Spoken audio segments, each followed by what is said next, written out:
character, known as the Baskerville family's Hound, Vikir van Baskerville, who was wrongly framed by his family and father even though he was loyal to them, was sentenced to death by guillotine.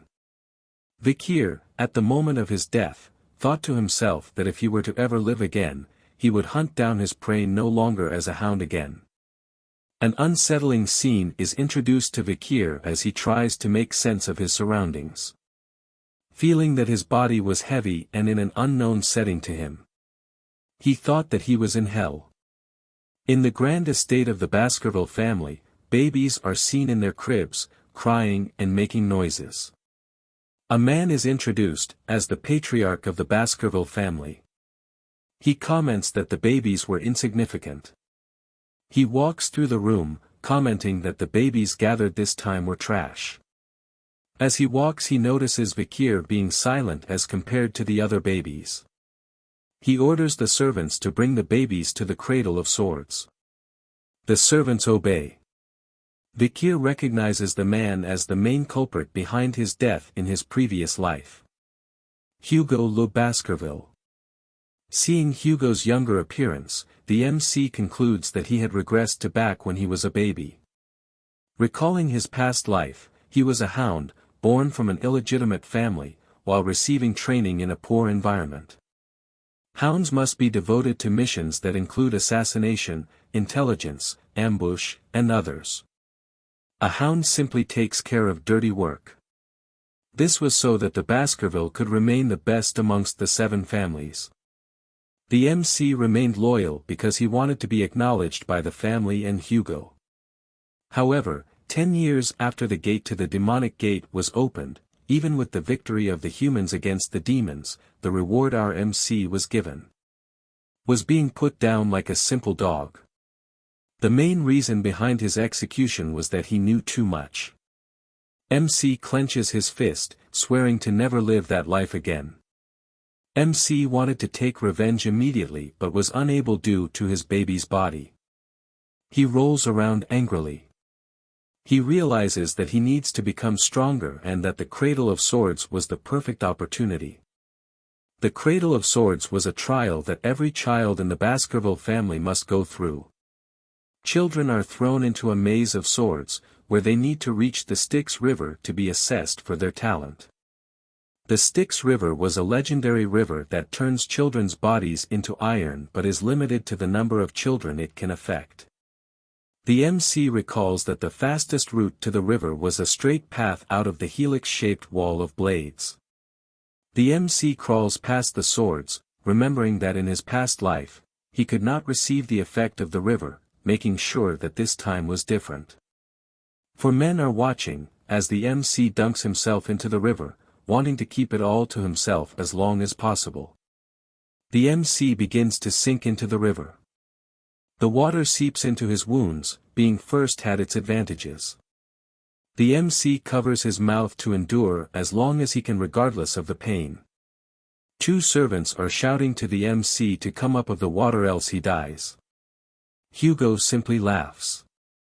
He asks Barrymore, the head butler, how much time has passed. Barrymore replied that around 7 minutes have passed. Hugo is amused at the fact stating that the MC might die since 7 minutes have passed. Hugo calls out to the MC, asking him to come out. The MC ignores his calls and continues to absorb the power of the river with all his might. He loses control, and with his eyes gone white, he continues to endure the pain before blacking out. Hugo holds the MC by the foot, stating that staying in the river was enough for the baby and that he even drank its water. Hugo notices that the MC had already grown his teeth. Hugo asks Barrymore what the child's name was. Vikir van Baskerville. Barrymore replied. Hugo with a smile on his face speaks the MC's name Vikir, stating a very greedy son had been born. While being upside down, the MC continues to plot his revenge against Hugo, waiting to sharpen his canines for the time when he can rip his head off, making the Baskerville family disappear into history. Vikir van Baskerville was known to be a genius at the age of 8 but was considered normal in his family. At 20 years old, he took on the assassination, espionage, and conquest-type missions. At 29 years old, he felt the limits of his swordsmanship compared to the others in the direct lineage of the family. At 30 years old, the demonic realm gate was opened, marking the beginning of the demon's clan invasion. At 35 years old, he endured the era of destruction, slaughtering monsters left and right. At 39 years old, the war came to an end with human victory. At 40 years old, Vikir was finally rewarded for his loyalty. The reward is defamation, false accusation, and the guillotine's blade. Vikir opens his eyes, looking at the ceiling, realizing it was a nursery.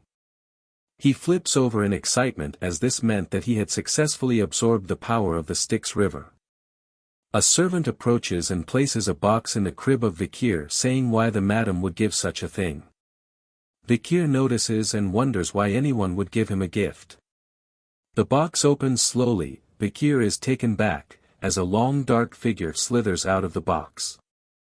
The Vikir recognizes it as vipers called bloody mambas, thinking that the madam sent those here to kill him. Knowing who madam was, as few were called that in the family. The vipers hissed at the Vikir. Vikir quickly grabs both vipers by the throat while smiling widely like a blood-driven hound, as he expected such treatment from the Baskervilles. He strangles the vipers with force, thinking to bring down the family with his own 2 hands. Blood stains are seen on the bedsheet of the crib. The next day, the servants are shocked, seeing the Vikir sleeping soundly whilst surrounded by the dead bodies of the vipers. Orders were given to execute the nannies after being tortured, who was on shift the night the vipers came, but the reason for their appearance remained unknown. Only Vikir knew the truth. 8 years later, Vikir is sitting in class, listening to a lecture. The teacher talks about the different levels of swordsmanship. Sword beginners are those unable to use mana. Sword experts were those who could use even a little bit of mana. Sword graduators were those that could emit mana in a liquid-like aura form. The final level, where aura is solid and its form freely changeable, is called the Sword Master. He noted that the strongest member of the Baskervilles, Sir Hugo, was at the Sword Master level. The children are in awe of this fact. Vikir thought to himself that he needed to regain his strength just like in his previous life before his coming-of-age ceremony. The teacher notices Vikir being lost in thoughts and highlights his achievements. Having a strong body due to diving in the Styx River for 7 minutes. And that teaching him one thing would lead him to understand 100 things, being more talented than the others, knowing the patriarch would be happy with this. While Vikir thought of how long it would take to kill Hugo at the age of 8, a set of triplets grins widely as they stare at him. A hand shoves Vikir as he is called garbage van. It was the triplets. Having heard the weird rumors about Vikir being in the river for 7 minutes and strangling 2 vipers when he was a baby, they approached him. Vikir remains silent as he recalls his memories of these 3. Knowing that they were the ones to stab him when he was running away due to the defamation in his previous life. They were called the Hugo Baskerville Trident. We'll simply call them high, middle, and low. They shouted at Vikir to stop lying, stating that they didn't like him. Knowing they'll be troublesome in the future, Vikir decides to put them in their place now. High points a knife at Vikir, stating that his body was like steel since he was in the river for so long, making him immune to injuries from blades. High asked if he could test it. High calls Low. Low covers Vikir's mouth to stop him from breathing, stating he would eat his hand if Vikir endures for 3 minutes. Vikir decides to play along with their scheme. 1 minute passes, as High and Middle believe that the rumor was fake. 3 minutes pass, and they realize Vikir was good. 10 minutes passes, and they were too stunned to speak. They decide to let Vikir go. A crunching sound is heard as Low looks at his hand, and blood appears. Vikir spits as Lo screams in pain. High and middle shout at Vikir asking what he was doing. Vikir, with bright red eyes, as he wiped the blood off his smile repeated that they said they would eat their hand. High and middle refute back by saying they weren't scared of Vikir but Lo was afraid as he held his bleeding hand. High and middle stare at Lo in disbelief. They attempt to leave to find a priest to fix Lo's hand but the Vikir stops them. In anger, High stabs Vikir in the stomach, stating they were older than him. To his surprise, the knife didn't cut him. Vikir reminds them that being in Baskerville meant that power and talent are greater than age. High screams in pain, as Vikir twists his hand. Vikir, in Hound mode, grins widely and tells them to play till the end with him. High, in pain, shouts that the rumors were true as Vikir lets go of his hand, giving him a punch straight to the face. Middle and Lo are shocked as High falls to the ground with his teeth broken and nose bleeding. Middle attempts to fight but Vikir simply kicks him to the side with no effort. Get wrecked, son. Lo stumbles onto the ground, shocked at what had happened. Vikir tells him to not be afraid as he'll get better in no time once treated. But warns him as he picks the knife off the floor, that he won't be leaving the room. And that they had to live with the discomfort of their own bodies at this rate. Vikir offers one of them a chance to leave the room, as he stares at the knife in his hand. Lo asks which of them could leave, as the other two brothers hold their wounds. The knife is tossed to them as Vikir tells them to decide amongst themselves. Vikir slowly exits the room and mentions he can't wait too long and that it should be decided quickly. With blood-red eyes and a grin on his face, Vikir turns to them as the door closes saying at least one of them should live. As the door closes, the triplets are left in shocked, but soon stared at one another. Sounds of fighting and yelling could be heard behind the doors as Vikir stands to listen while smiling. The Triton of Baskerville have began to split. Barrymore reports to Hugo that another bloody situation have occurred with the Morg clan in regards to the ruby mines, with the Morg clan stating that it was theirs. Hugo says an opportunity in the future will allow them to discuss it properly and wonders what else was there to report. Barrymore reports that Vikir had scored the highest in the Titan exam. Hugo smiles happily at that fact and wonders when the practical exam will happen. In 5 days, Guardian Knights have left to prepare. Barrymore replies, making the fortress vacant now. Barrymore further reports about the fight between the young masters, stating that there were no deaths but that High's teeth were completely damaged, Middle's jaw was smashed in and Lo's left index finger was amputated. They had recovered from their physical injuries but their mental state was damaged. Hugo is surprised to hear that the triplets were fighting amongst themselves as they were close with one another. Barrymore states that Vikir was involved, causing Hugo to be alarmed. Vikir is seen standing before Hugo and Barrymore. He greets Hugo as the patriarch. Hugo tells Vikir about how he disabled the triplets. Vikir replies that they had received the proper medical treatment since then. Hugo states that their hearts were disabled. The triplets were no longer eating or talking together anymore, making their combination technique completely torn apart. Vikir smiles in silence. Hugo asks if it was wrong that Vikir turned his brothers into a total mess.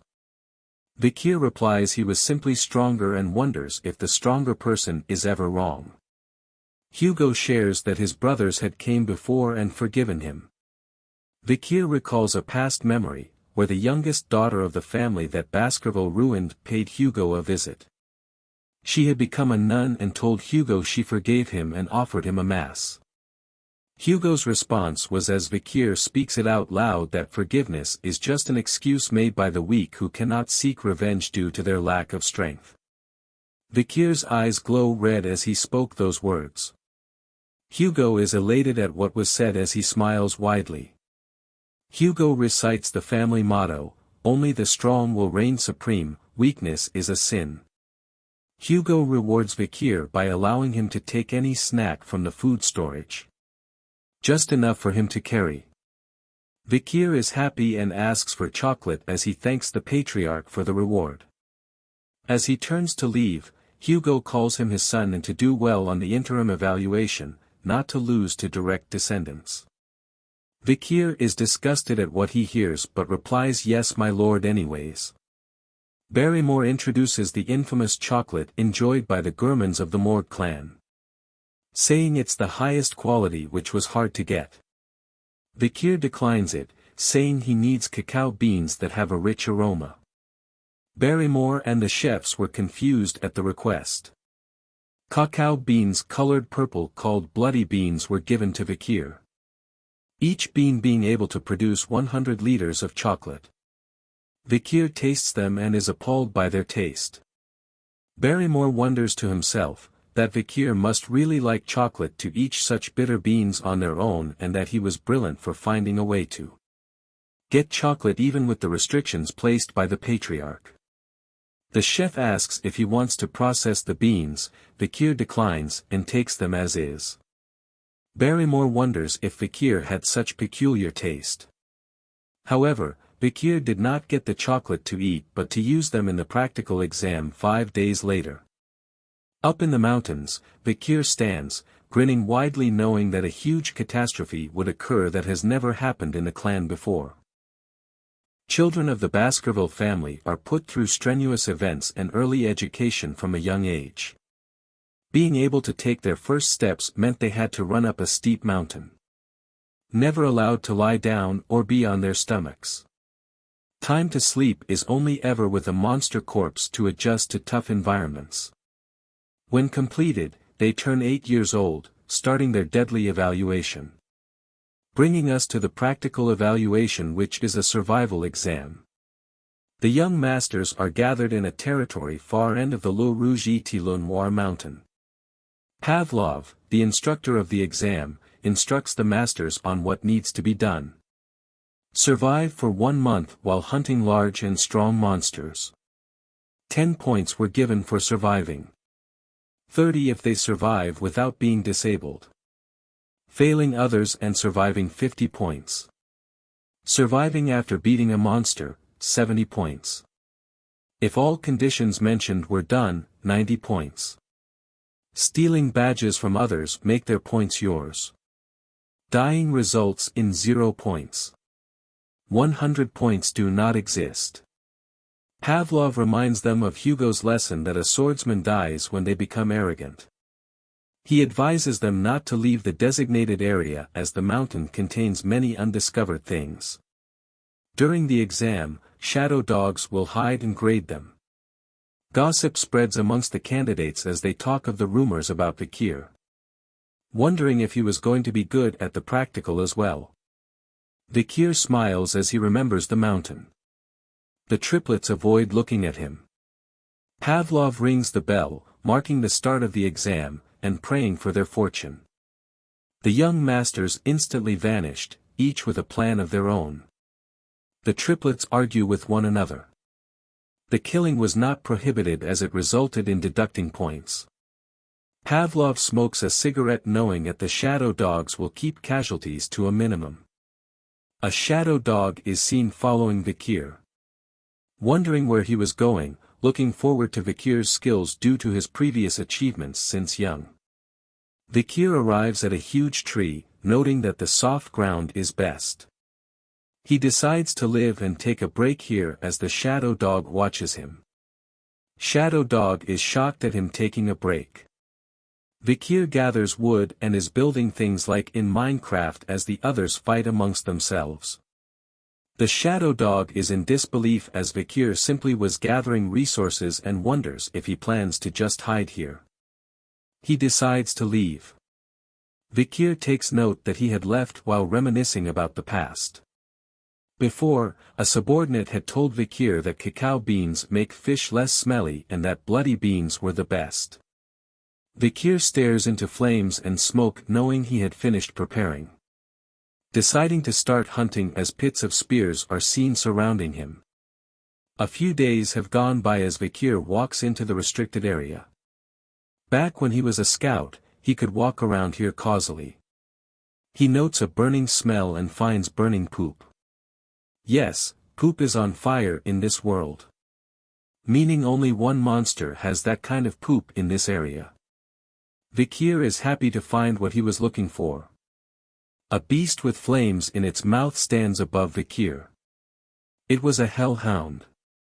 The hellhound was a beast that swallowed the hellfires of the oil world, causing its body to become one with flames. Vikir was barely able to defeat one at the age of 18 in his past life. Being 8 years old now, it was impossible for him to defeat it now. However, Vikir, thanks to his past life, he knew a way to beat it. He dashes towards the hellhound. Knowing that one of its weaknesses was moving in straight lines only, making it hard to change directions but easy to dodge. The hellhound is stunned that Vikir dodged.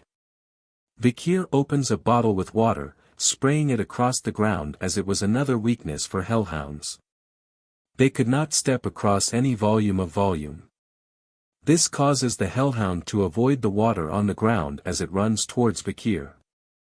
Thanks to the water, it exposes another weakness that all canines have, opening its mouth while running. Vikir takes a step back as the hellhound lunges at him with its mouth open, the exact moment Vikir waited for. Vikir flicks something into its mouth, and causally dodges the hellhound as it tries to circle back to Vikir. However, the hellhound feels something was wrong and stumbles to the ground whimpering. Vikir reveals that chocolate was poison to canines, and since one bloody bean could make 100 liters of chocolate, it was the ultimate poison for it. The hellhound lays on the ground whimpering, unable to move. Vikir walks towards it drawing his sword, looking for where the ribs aren't present to target its kidney. The hellhound whimpers in pain as the sword pierces its body. Vikir does the final blow and a blue essence forms from the body. It was called XP or Karma, created when you catch monsters after energy accumulates in their body making them stronger. Vikir absorbs it, making the short sword he wields lighter. Vikir is happy as he'll be able to catch up to his regression state before he is of age. He wonders what Hugo's face would make when finding out that an 8-year-old brought back a monster whose rate is B+. With this monster, Vikir secures first place in the practical test and has decided on what reward to get. The reward is a book that only he knew its true worth. Vikir proceeds to decapitate the head of the hellhound but senses a presence behind him. He turns to see 4 more hellhounds. He wonders if they came because of its cries and that they wanted to avenge it. Vikir chops off the head of the dead hellhound, excited at the thought of fighting more of the hellhounds as he had more beans left. However, a bigger presence is felt by the hellhounds, and Vikir notices. Believing the hellhounds to be afraid of his bloodthirst, the hellhounds bow their heads in fear. But hellhounds never submit even if they were to die. Vikir realizes something and turns around to see a 3-headed figure. A Cerberus? Vikir is alarmed as it has a rating of A+, but it was supposed to be at the 7th ridge. Why was it here, Vikir thought. Vikir notices wounds and blood dripping from its body. Multiple arrows with other injuries were inflicted upon the beast upon closer inspection. Vikir concluded that it was because of the barbarian tribes across the mountain as it was their territory and that it came all this way because of being chased by them. Vikir saw the chance of a lifetime. To hunt an injured A+ beast. He must kill it no matter what. Vikir had been hiding his power, having mastered the 3rd Baskerville technique and being at a high level as a sword expert. But he had already reached a level that no other hounds have reached when they had become adults. Vikir covers his blade in aura and dashes to the injured Cerberus. He attempts to slice one of its heads but was interfered with by its other head. He slices it in reaction. Upon slicing it, he realizes that killing it was possible. Due to the war with demons, Vikir was able to polish his swordsmanship and there was no sign of unnecessary movements to his techniques. Add on his strengthened body from the river Styx. All weapons Vikir worked against the Cerberus. But that was what he thought. Reality hits him hard, as the Cerberus lands a deadly blow on Vikir, smashing his sword to bits. Vikir lets his guard down for a moment, resulting in a deadly blow from its claws. Vikir is flung straight into a tree. He coughs blood as his eyes turn white from the impact. He suddenly awakens, thinking if he had lost consciousness after the direct hit that was dealt to him by the Cerberus as it walks towards him. He feels the pain in his left arm, making him think that his arm had been ripped out. He checks to see and is surprised to see his arm still intact. He thanks the river Styx effect for keeping his arm. The Cerberus readies for another attack. It dashes toward him, smashing the tree that was behind into bits. Vikir leaps out of the way before it could harm him.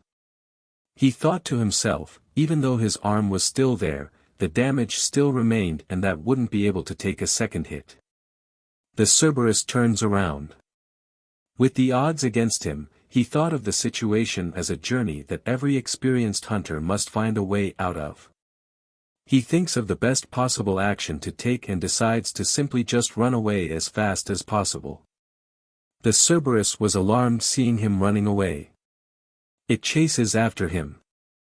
Vikir thinks that he was lucky that the Cerberus was injured, else he would have been torn apart by now as he continues to run away from it. He just has to make it past the iron fence, making him exit the restricted area. Vikir leaps over the iron face and readies himself to reach the place he had prepared beforehand as the Cerberus reaches the iron fence as well. If he was caught before reaching that place, it would be the end for him. The Cerberus rips apart the iron fence with its face, roaring loudly as it continues its chase. Dashing through the trees, he looks around to spot the area.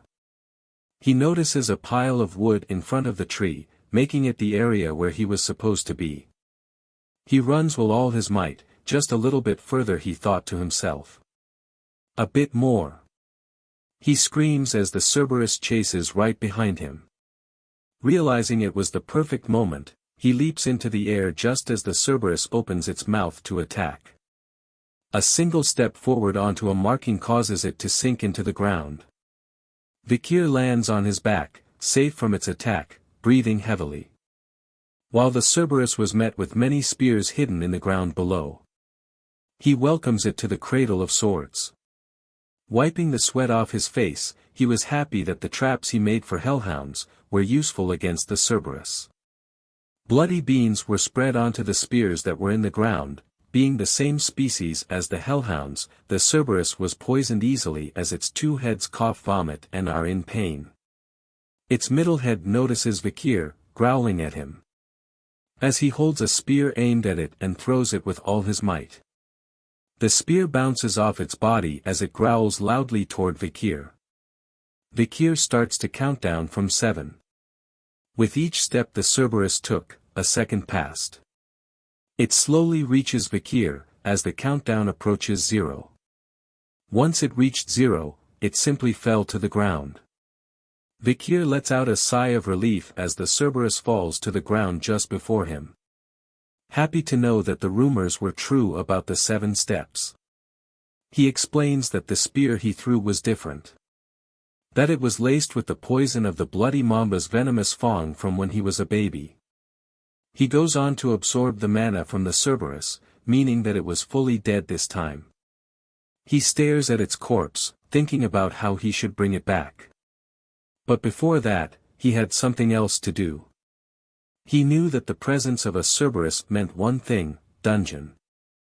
Since its gatekeeper was dead, the dungeon was free to be explored. Vikir proceeds to cover himself in dried soil, rotten leaves, and moist roots.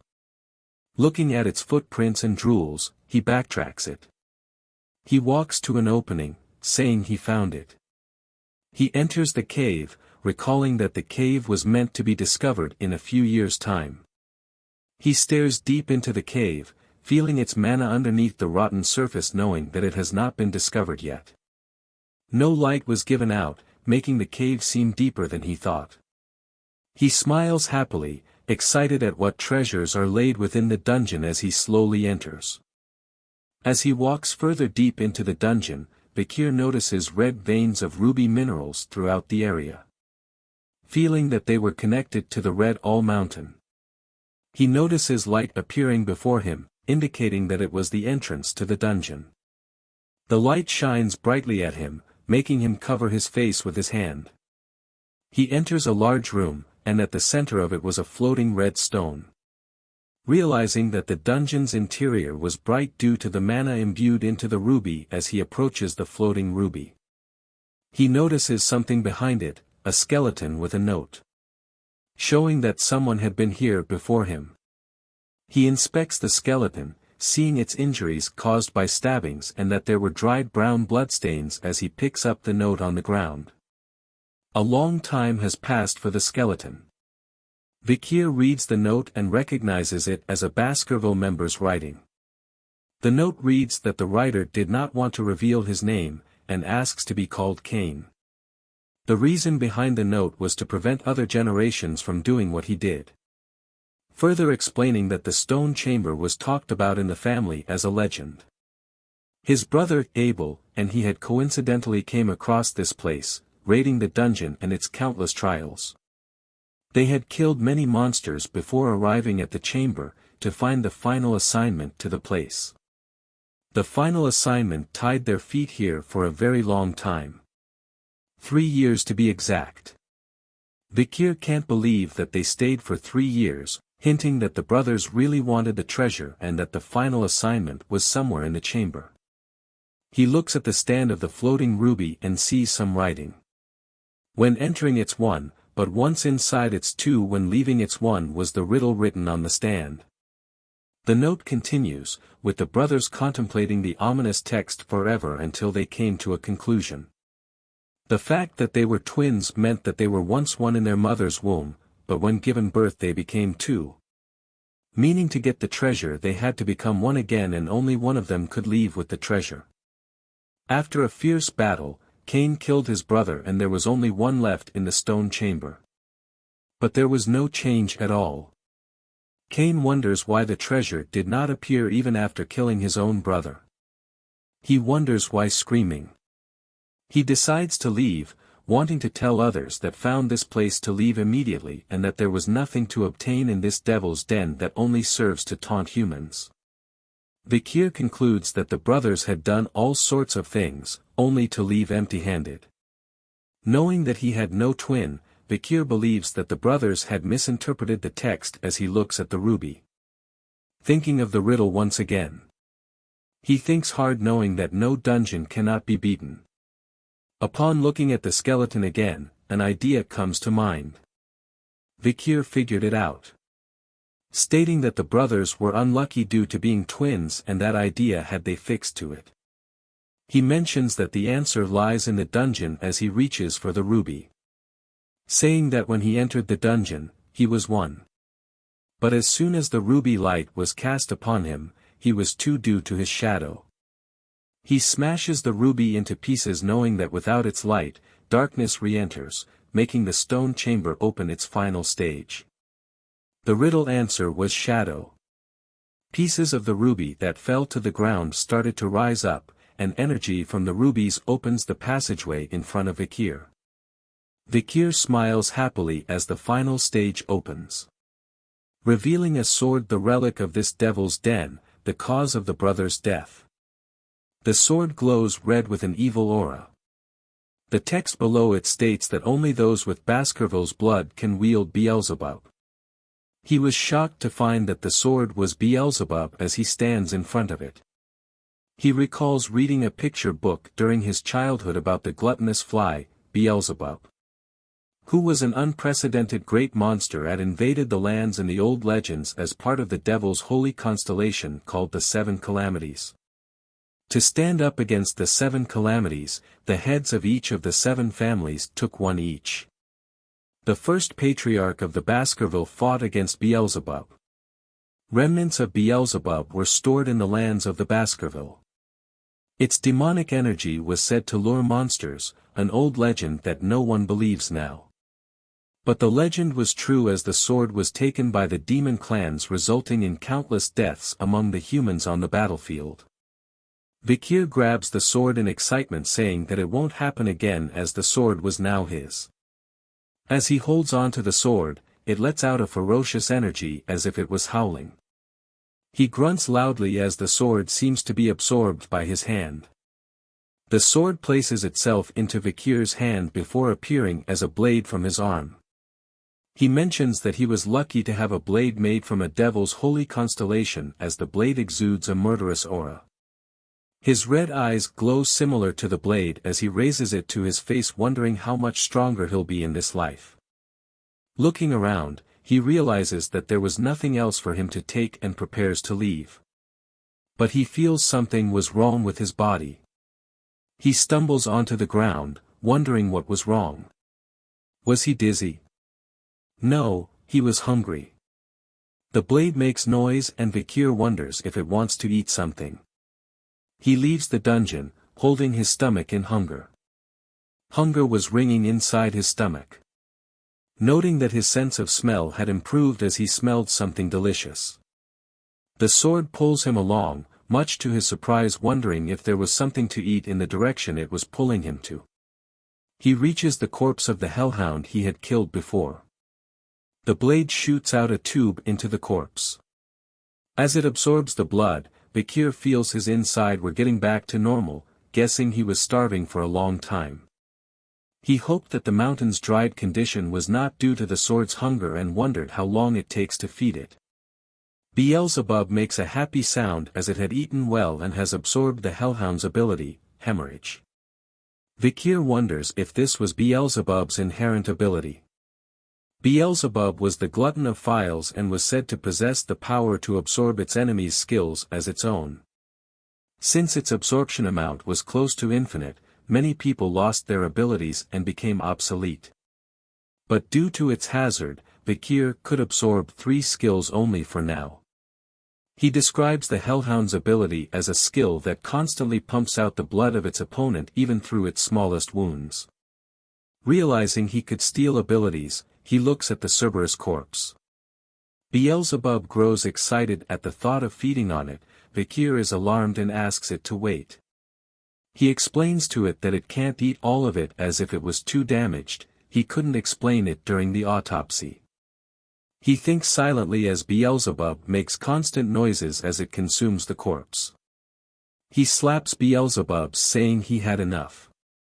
Beelzebub was upset but had gotten 2 new skills. He had even absorbed the power of the sewer rat underneath the Cerberus. Vikir picks up the rat, happy that he had absorbed many powerful skills this time. He decides to wait at the practical exam site as he was done preparing the monster. The young hounds had gathered back together, each covered in various injuries. They would receive a shield, sword or necklace as their reward based on the parts produced from the monsters they hunted during the practical exam, as monster parts are laid on the table. The senior members are astonished at what Vikir had hunted. Hugo is alarmed to hear the news. Barrymore reports that Vikir during the practical exam had accidentally crossed over to the restricted area, allowing him to hunt an A+ Cerberus. He further reports that it was wounded by the Barbarian clan and that Vikir had applied poison to his wooden spear, as Hugo mentions that a Cerberus was something that even the family's guardians would avoid. Hugo further asks what kind of poison could kill a Cerberus and where Vikir had gotten it. Barrymore mentions that the report did not include such details and wanted to ask Vikir, but Vikir had returned to the dorm as he was too tired. Hugo compliments Vikir, saying he was so sly already and that information was power, and that power is your worth. Barrymore was shocked that a master named Van and not Lo or La was this talented. Hugo replies that he was unlike the previous leaders. He didn't discriminate against a hound based on its bloodline when raising them as long as it had enough talent and spite. Adding on that there were mutts that came from the royal bloodlines, asking if Barrymore understood him. Barrymore is concerned as he ponders whether Hugo was thinking about his second son who was preparing for isolation training as he apologizes to Hugo. Hugo says it's alright and asks for Vikir to be summoned. Vikir stands in front of them with a smile on his face. Hugo asks how he caught the Cerberus during the exam. Vikir says that he placed the chocolate on his wooden spear, saying that it was lethal to canine monsters. Hugo asks if that was the reason why he asked for chocolate before, and Vikir says yes. Barrymore thought to himself if this is how fathers and sons usually talk to one another as they didn't greet each other. Hugo further questions Vikir on why he did not respond, and the butler asked him about the hunt. "He wasn't my master," Vikir replied. "Who is your master?" Hugo asks. "The master of the clan, since he belonged to the clan," Vikir responds. Hugo is happy with the reply. He rewards Vikir with the corpse of the monster and grants him a wish. Vikir wishes to be granted access to the 10,000 Epistle Library. The 10,000 Epistle Library was one of the largest libraries in the Empire and resided deep within the heart of the Baskerville clan. Hugo ponders, asking if he knew that only the patriarch and second in command along with their direct descendants were allowed to enter. Vikir says that if it was not permitted, he would give up on it, thinking that he needs to sneak in instead. Hugo grants him access, much to Vikir's surprise. He asks him to read the 6th technique of the family located within the 6th restricted zone deep inside the library. Vikir is stunned as he was just given permission to learn a technique that an illegitimate child was not allowed to. Recalling that Hugo's current level was the 7th technique and that in his past life, Hugo had reached the 9th. Remembering the discrimination he faced in his past life, Vikir promises that in this life, he will surpass Hugo. As he will obtain the greatest essence of Baskerville, a textbook containing the teachings of the first patriarch who subjugated the 7 great disasters. Hugo stares at Vikir, looking forwards to his progress, and wishes him luck. He bows his head thanking Hugo and saying he'll surpass his expectations. 2 guards stand in front of a large door. Vikir enters the room, leading to the library. He stands there saying it was the first time he came in person. He searches through the books, seeing the names of the books that he had wanted to learn in his past life. Knowing that any illegitimate child could not learn any of the advanced techniques to ensure that they do not bare their teeth towards their master, this was a defense mechanism the Baskerville family had created. A book is locked with a chain and he wonders if this was the book. Vikir takes out a key, not believing that Hugo would offer him the book on the 6th technique, an opportunity that was never given in his previous life. As he turns the key in the lock, he wonders if Hugo thought that he couldn't memorize the technique in a day. As he reads the book, Vikir recalls that due to his past life, he had memorized the theory behind the 1st to 4th techniques till he was sick of it. He did it so that he could deduce and speculate the theory behind the 5th technique. Believing that he needed to stop the flow of mana after drawing the 4th tooth, he wonders if that was the reason he could not make the 5th tooth. According to the Baskerville swordsmanship, one tooth represents the 1st technique and the 2nd tooth represents the 2nd technique, and so on. When drawing a tooth, a red sword energy appears. Vikir flips through the book, stating he didn't care about the 6th technique and that the real reason he came here was different.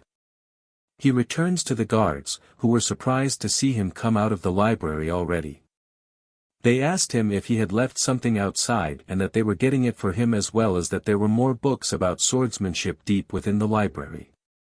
He tells them that he had finished what he came here for. The guard asks if he wants to stay longer, but he declines and wants to read other books and that they should do what they need to do in the meantime. As Vikir walks to the spiral staircase, the guards whisper to each other saying that the place he was going to only had miscellaneous books and that if they were Vikir they would be busy reading the books deep within the library. They wonder if Vikir didn't know the worth of the books, but Vikir chooses to leave them to their thoughts. Knowing that they did not realize the true value of the books in the miscellaneous section. He reaches the next floor and looks around the books, noticing one that stood out. He found it, the book called A Lurking Ambush. Vikir is happy to find it. He opens it to see a ripped page and that due to it, it became a useless miscellaneous book. He grins widely as he was the only one that knew its true worth. Recalling a memory from before his regression, Vikir belonged to a squad that had found a strange relic in the dungeon that was on the border of the Le Rouge-et-Le-Noir mountain. It contained a page from a swordsmanship book. A single ripped page. Written with Baskerville handwriting, only Hugo found this remarkable, ordering everyone to search through the whole library to find the book that matched the page. The book was A Lurking Ambush. The same one that Vikir was holding. The book contained the 10th technique that the ancestors had written. Further recalling that Hugo had gone crazy for the 10th technique and released the hounds to find the remaining 6 pages that contained the technique. Hugo realized that the pages were hidden in the 7 great families, declaring war on them and sending hounds to those that refused. After sacrificing many hounds, all pages were given to Hugo. The reward for doing so was Vikir's death.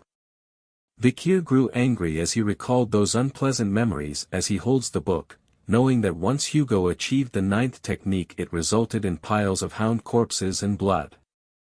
He makes sure that it won't happen in this life. The pages that Hugo got were all given by Vikir, allowing him to remember the content that was written on each page and that the reason he could not go past the 4th technique was the lack of access to the original book. Vikir reads the book, realizing that without the other pages, the book made no sense, but the moment you had all the pages, the book would turn into a masterpiece.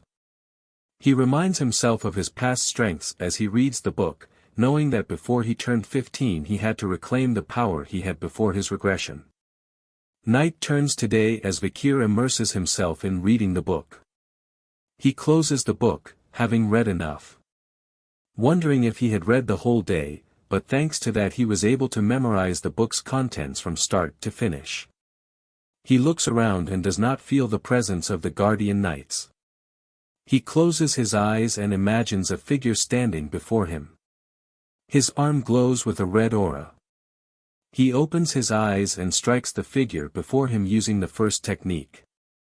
Continuing the strikes and moving on from the 1st to the 2nd technique and more.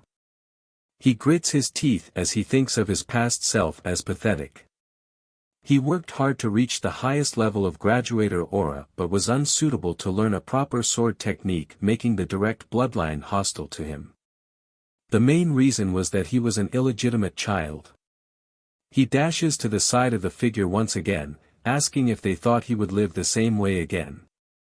As he approaches the figure, it transforms into the older version of Hugo. Vikir slices Hugo relentlessly and exits the imaginary space. Breathing hard, he looks at his hand, thinking he was still weak and if he actually drew out the 5th tooth. He clenches both his fists in victory at the feat he had just done and felt happy to the point that he almost cried. He continues to look around, wondering if a sword was nearby to test the 5th technique again. Breaking records in Baskerville history, a young hound's canine teeth bared towards his master were growing. Finally succeeding in drawing the 5th tooth, Vikir believes that he could reach the level he was at as long as his mana could support it. Smiling happily, he notes that his mana capacity had increased and reached another level. A red liquid aura covers his hand, showing signs of a graduator. Vikir had gone from a high-class sword expert to a low-class graduator. A point that had taken him 30 years to reach, but he reached it at 8 years old now. Graduators are on a whole different level compared to sword experts as their aura turns from solid to liquid, density increases, and allows for it to be used more freely. Knowing his swordsmanship was better now and that he could reach the 10th technique, meant endless possibilities. Piercing Fong was what he learned before, which was able to make him stronger in a short period of time but had limitations. However, the lurking ambush was the perfect sword technique that could transition between offense and defense with no growth limitations. Vikir places the book near the window, thinking that he could challenge a mid-class graduator and has a 100% chance of assassination and about 50% if they faced head-on. The only problem he had now was how much to show Hugo. He couldn't show too much or too little of his strength as he takes out an object from his pocket. He places it in front of the book, using the sunlight to make a small fire on the book itself. Vikir grins to himself at what he just did. The book is set aflame as he makes it impossible for other to reach the 10th technique and that he was the only one that knew how this time. The guardian knights appear behind him, asking what the smell was. They question Vikir, and he replied that he accidentally left the magnifying glass around and burnt the book. The guards are relieved to hear that only a useless book was damaged. Vikir asks the guards if they should bother with such a small thing since there were bigger problems to handle. The guards agree to keep it a secret if Vikir agrees. Vikir agrees and proceeds to leave. The guards are happy and think of him as a nice person deserving their respect as he walks away with a smile. Vikir appears before Hugo and Barrymore once again. Hugo asks if he had reached enlightenment. He replies sort of. Hugo asks what he had learned, and Vikir mentions that he felt something warm and sharp yet soft and viscous. Both Barrymore and Hugo are alarmed at hearing this. Barrymore wonders if it was an aura. Aura was something that only 15-year-olds could obtain after years of training. Hugo thinks to himself about why he was getting excited for over an 8-year-old and asks Vikir to show him. He accepts happily. An arena is showcased. Many young masters are confused as Vikir is seen standing with a sword. Barrymore asks Hugo how he intends to test his skills. Hugo replies that a monster will be released. The gate opens and a huge orc exits with chains all over its body. It growls loudly with menacing red eyes. Other young masters in the stand are shocked to see it as they wonder if an 8-year-old could take on an orc by himself. Vikir and the orc are standing face to face. Hugo waves his hand, signaling to the knight to remove the orc's chains. It screams out powerfully and rushes towards Vikir. Vikir takes a prepared stance as it comes towards him. With a calm expression, he slices the orc's arm off with a single swing. Everyone was shocked at what happened. The orc is stunned at its wound. Vikir wastes no time and dashes low to swing at its leg. He slices it off in one strike again, causing the orc to fall to the ground. The orc remains confused at what happened to it. Vikir looks back, thinking that the orc was confused about why it was bleeding for the first time and that its regenerative skill won't activate. It was due to the skill of the bloodhound. It overpowered the orc's ability. People in the stands are wondering how he was that strong. Hugo stares, thinking deeply. Vikir looks at him, knowing he was trying to determine what he learned in the library, and proceeds to show him what he wants. Hugo and Barrymore looked alarmed. Vikir had revealed Aura Blade as his sword is covered in a strong red aura. The orc tries to get up, but senses a red presence approaching it. Its head was smashed to bits as Vikir slashes through it like butter with a quick dash and his sword was covered in the aura. Hugo is shocked from his seat from seeing that red aura from Vikir. Barrymore congratulates Hugo on witnessing the birth of a genius, making Hugo wonder if that was it. Barrymore further states he had not seen this kind of talent from the other families. Hugo stops him noting that something was wrong with the orc. Seeing its blood not stopping even though orcs were famous for its regeneration. He pushes Vikir's victory as a result of the orc being weakened while Barrymore wonders why he can't express his happiness. Vikir calls out to his father and asks if there was anything stronger with a smile on his face. Surprising Hugo. He tells his father to wait, asking with a smile if there was anything stronger than an orc. This shocks the crowd. He thinks that it would be better to show off his power to a certain degree, hoping that his progress will allow him to be separated from Hugo. Hugo agrees with Vikir and asks for a creature that they captured from the Barbarian raid to be released. The beast was starving since then. The crowd is shocked once again. But Vikir looks happy. A troll was his new opponent. It growls at him. Vikir asks Hugo if he could start right away. Hugo says he may. He rushes to the troll. The troll attacks Vikir with a mighty punch. He dodges and is annoyed, and decides to back away from the troll. The crowd is confused by his actions as it was the perfect moment to attack.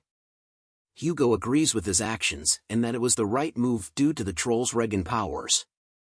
Vikir continues to dodge its attacks. The troll begins to breath heavy. The crowd calls Vikir a genius at 8 years old and that his plan was to tire the troll out first. Vikir thinks that it's too slow and that he needed to act but is unable to unleash his full power as it would make it troublesome for him. Instead, he decides to use the troll's power against itself as he slices its arm. The troll falls to the ground, holding its bleeding shoulder. The crowd praises Vikir for what he has done. Vikir thinks that the first technique was not enough to slice the troll's thick skin. Hugo asks him to stop as it could become dangerous, but Vikir tells him he was almost done.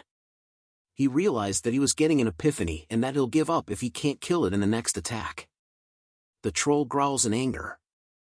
He releases his red aura, preparing for an attack. The troll yells at him as he stood still. But it realizes something from him. A deadly aura and image was seen as from Vikir. In the next moment, the troll was sliced in half by Vikir as he unleashed the Hound's aura. Everyone is stunned at what happened. Even Vikir was shocked at what he just did. He laughs saying he did it. Hugo and everyone in the arena could not believe what they just saw. A week later in the dining room, Vikir is upset over the food. He turns to look around, realizing that everyone has been avoiding him since the day of the arena battle. But he was happy to see Hugo's stunned face. And that he had only shown a small part of his power to them but was actually more powerful. He had also gained the super speed regeneration skill from the troll. He thinks about the fact that he has been eating more with Beelzebub as the triplets appeared behind him. He readies himself. Vikir asks the triplets if last time was not enough, but them claim it was not what he was thinking. They wanted to tell him he was cool when he defeated the monsters, causing Vikir to spit out his food. The triplets ask if he was okay as Vikir thinks it was some sort of scheme. Just as he was feeling goosebumps at what they said, Butler Barrymore appears, telling him he needs to go to the Patriarch room. Back at the mansion of the Baskerville family, Hugo is seen chatting with the Morg clan patriarch, Adolf Morg. They talk about the annual training event between the families, hoping no accidents would happen. Hugo tells Adolf that it was just a scratch and that the Morg's children were dramatic. Adolf said it was because they were noble and dignified. The Rion Mage clan, the Morgs, and the Iron-Blooded Sword clan, the Baskervilles. They were not always on bad terms. The Emperor said that magic and swords were a pair. Because of those words, the two families would have annual joint trainings as a sign of good faith between them. However, a ruby mine between the two families' land was discovered, causing a problem of who owns it. Adolf asks if there was a supernova in the Baskerville family that was born with great blessings and skill, and Hugo brushes it off saying it's not a big deal. Adolf is surprised to see Hugo reacting to a compilment of a child. He then tells him that the Morg family also had a genius. He calls for Camille to come in. The doors open and a little girl walks in. Hugo looks at her. Adolf introduces her as his sister's Respinese daughter, Camille. He tells her to greet Hugo, but she remains silent. Instead of greeting, she calls him a thief that stole the ruby mine and that he should give it back. Hugo was angry to hear the word thief. Adolf is surprised at her words, and she told him that it was what he said in the carriage and that the annoying Chin Beard stole the ruby mine. The words annoying Chin Beard further annoys Hugo.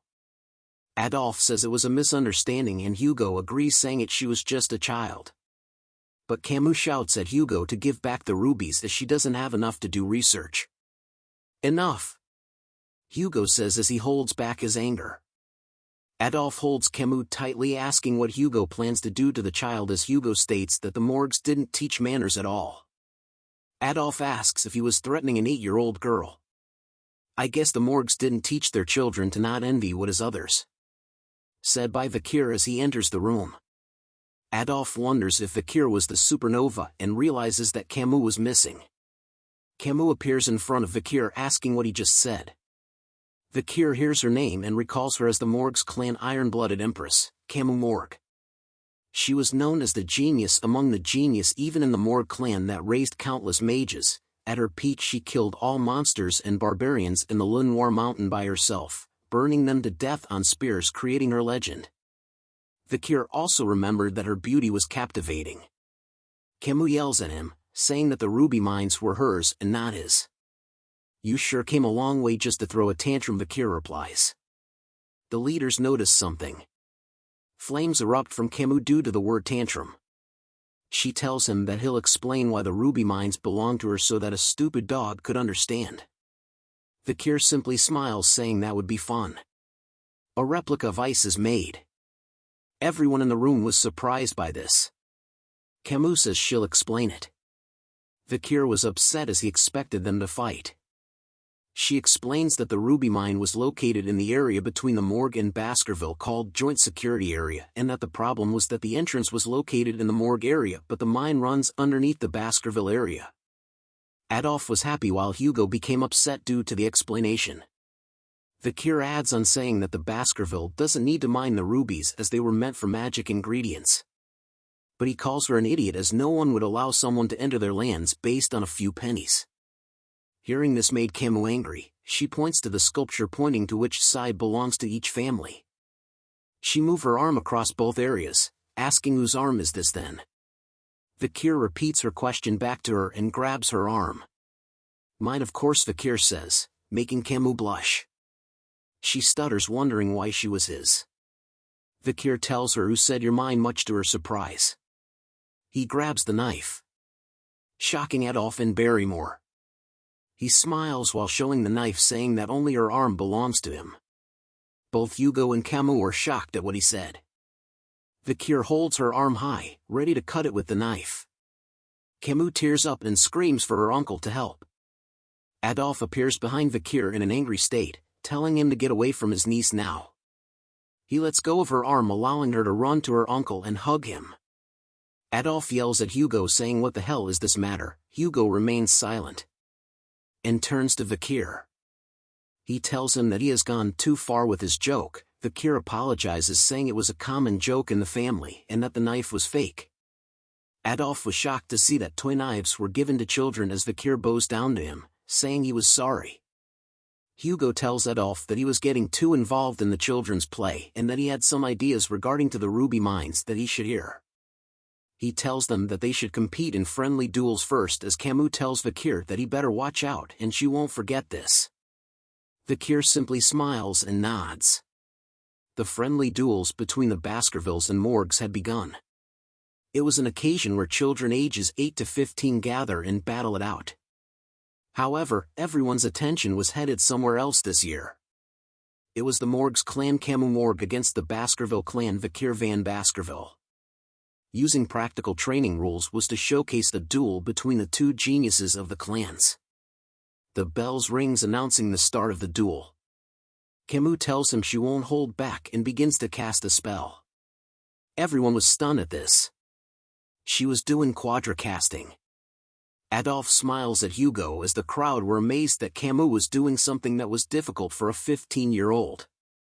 Camille unleashes her attacks, but Vikir dodges them with ease. He tells her she should focus on one spell, but she calls him an idiot who doesn't understand magic. She summons a stone wall just as Vikir reaches her. He simply smashes through the wall. Camille was shocked to see this, wondering if this was the power of the Baskerville basked in the river Styx. She closes her eyes and opens them again, and sees Vikir with his hand out. He flicks her straight in the head, sending her flying. Adolf was surprised to see a flick while Hugo chuckles. Camille asks him why he flicked her and wonders if he was going easy on her. He points to his forehead, saying hers might hurt. and that they should end things before it gets out of hand, but she ignores him and summons 2 stone walls. She laughs at him behind the 2 walls as Vikir wonders if he should just go around it. He decides to play along and smashes through the wall with just his bare hands. Camille is startled to see his hand come from the wall. Vikir now asks her whose arm it was that crossed the wall, and tells her as he flicks her forehead, the stronger individual. He smiles as Camille falls down again from the flick.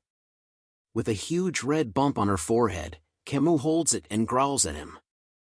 She yells at him saying she'll kill him as Vikir dodges the fire spell and wonders that dealing with children is much harder. He continues to dodge her attacks, wondering what he should do to calm her down. Vikir looks behind, wondering if he should let others handle the problem. Another duel was happening right behind them. It was a pair of idiots that keeps casting fire magic and a swordsman that slices magic. He believes that they might be useful as Camille shouts out why he wasn't getting hit. She walks to him asking him not to turn away and to face her. The idiot mage behind begins chanting a magic spell, giving Vikir the perfect moment. He calls out to Camille, telling her that she better have a defensive spell ready as a huge fireball appears behind him.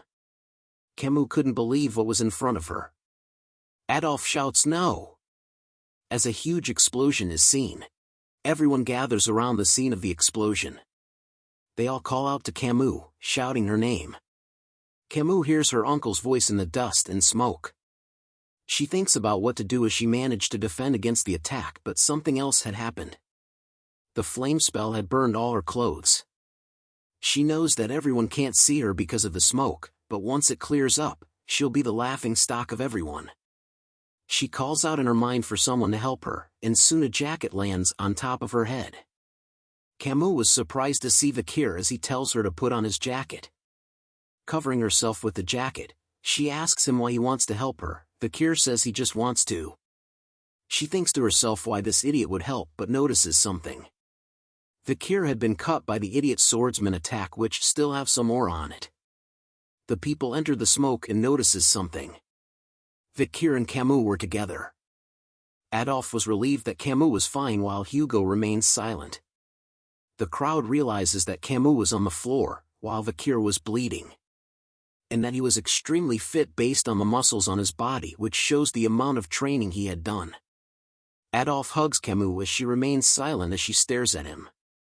Back at the mansion, Hugo asks Vikir how the battle was against the lady of the Morg clan. He tells him that he had understood the reason behind the event once again, while Hugo tells him that a battle between a mage and swordsman are different. He further asks why he didn't go for a clear blow, but Vikir tells him that he had no idea on how to deal with a lady. Hugo tells him that he had let his guard down and that the wound on his arm was a lesson. Vikir was shocked to hear that Hugo was worried about him. He remembered from his past that Hugo was so cold, so strict, and so brutal because he had lost his first wife and eldest daughter. But he thinks it's not his problem as Hugo asks him what they should do with the ruby mines. He tells him that they should give it away. Hugo asks why.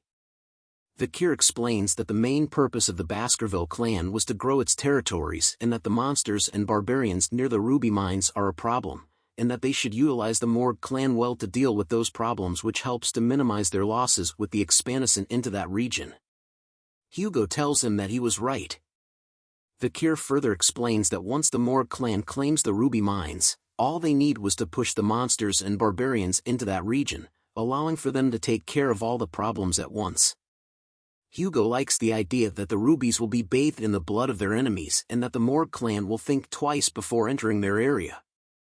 He rubs Vikir's head, telling him that his idea was 90% aligned with his, as Vikir thought to himself that the idea was originally Hugo's idea from the past. Vikir tells him that they needed to keep an eye on the Morg's movement. Hugo tells him he had increased the number of hounds scouting the area. As they walk further, they encounter Adolf and Camille waiting for them. Adolf asks if they could talk once again before they return, as Camille blushes while hiding behind Adolf. Back at the room, Hugo asks what they wanted to talk about. Adolf tells him he needs to mention one thing. He wanted to discuss other ways to resolve the issues of the ruby mines other than paying for it. Adolf suggests an engagement. An engagement between the Morg and Baskerville clan. Hugo asks which child did he have in mind. Adolphe proposes the eldest son of the Baskerville and the eldest daughter of the Morg clan, Camille. He praises her saying she was the best. Hugo tells him that the eldest son was 25 and about the age gap. Adolphe tells him the 17-year gap is not too big of an issue, but Camille speaks out saying she will not marry anyone weaker than her mother. Adolphe tells her that she might remain single all her life due to her condition, but she remains absolute about it. Hugo tells her that this wasn't a buffet of her choosing. She tells him firmly that she has no intention of playing around either and looks in a certain direction. Both Hugo and Adolphe look in the same direction. It was Vikir. Adolphe couldn't believe what he was seeing. He whispers to Camille, telling her not to think about Vikir as he was just a small fish in a big pond and only had the Van surname. Hugo hears it and is slightly pissed off. He speaks out saying that an engagement should involve the people's thinking, asking Vikir what he thought. Vikir and Camille simply stared at each other in silence. He opens his mouth slowly and tells them that he accepts. Adolphe is confused and angry at the bastard, Vikir. Camille is happy to hear that the engagement was not rejected. Hugo tells Adolphe that just because Vikir did not have the name Lou, he assures him that he was a talented child. Adolphe stands in front of Vikir, judging him. Vikir recounts his memories of Adolphe Morg. He was a six-circle master and one of the strongest in the Morg clan and a great supporter of his niece. Adolphe tells Vikir that not just anyone can be the husband of Camille.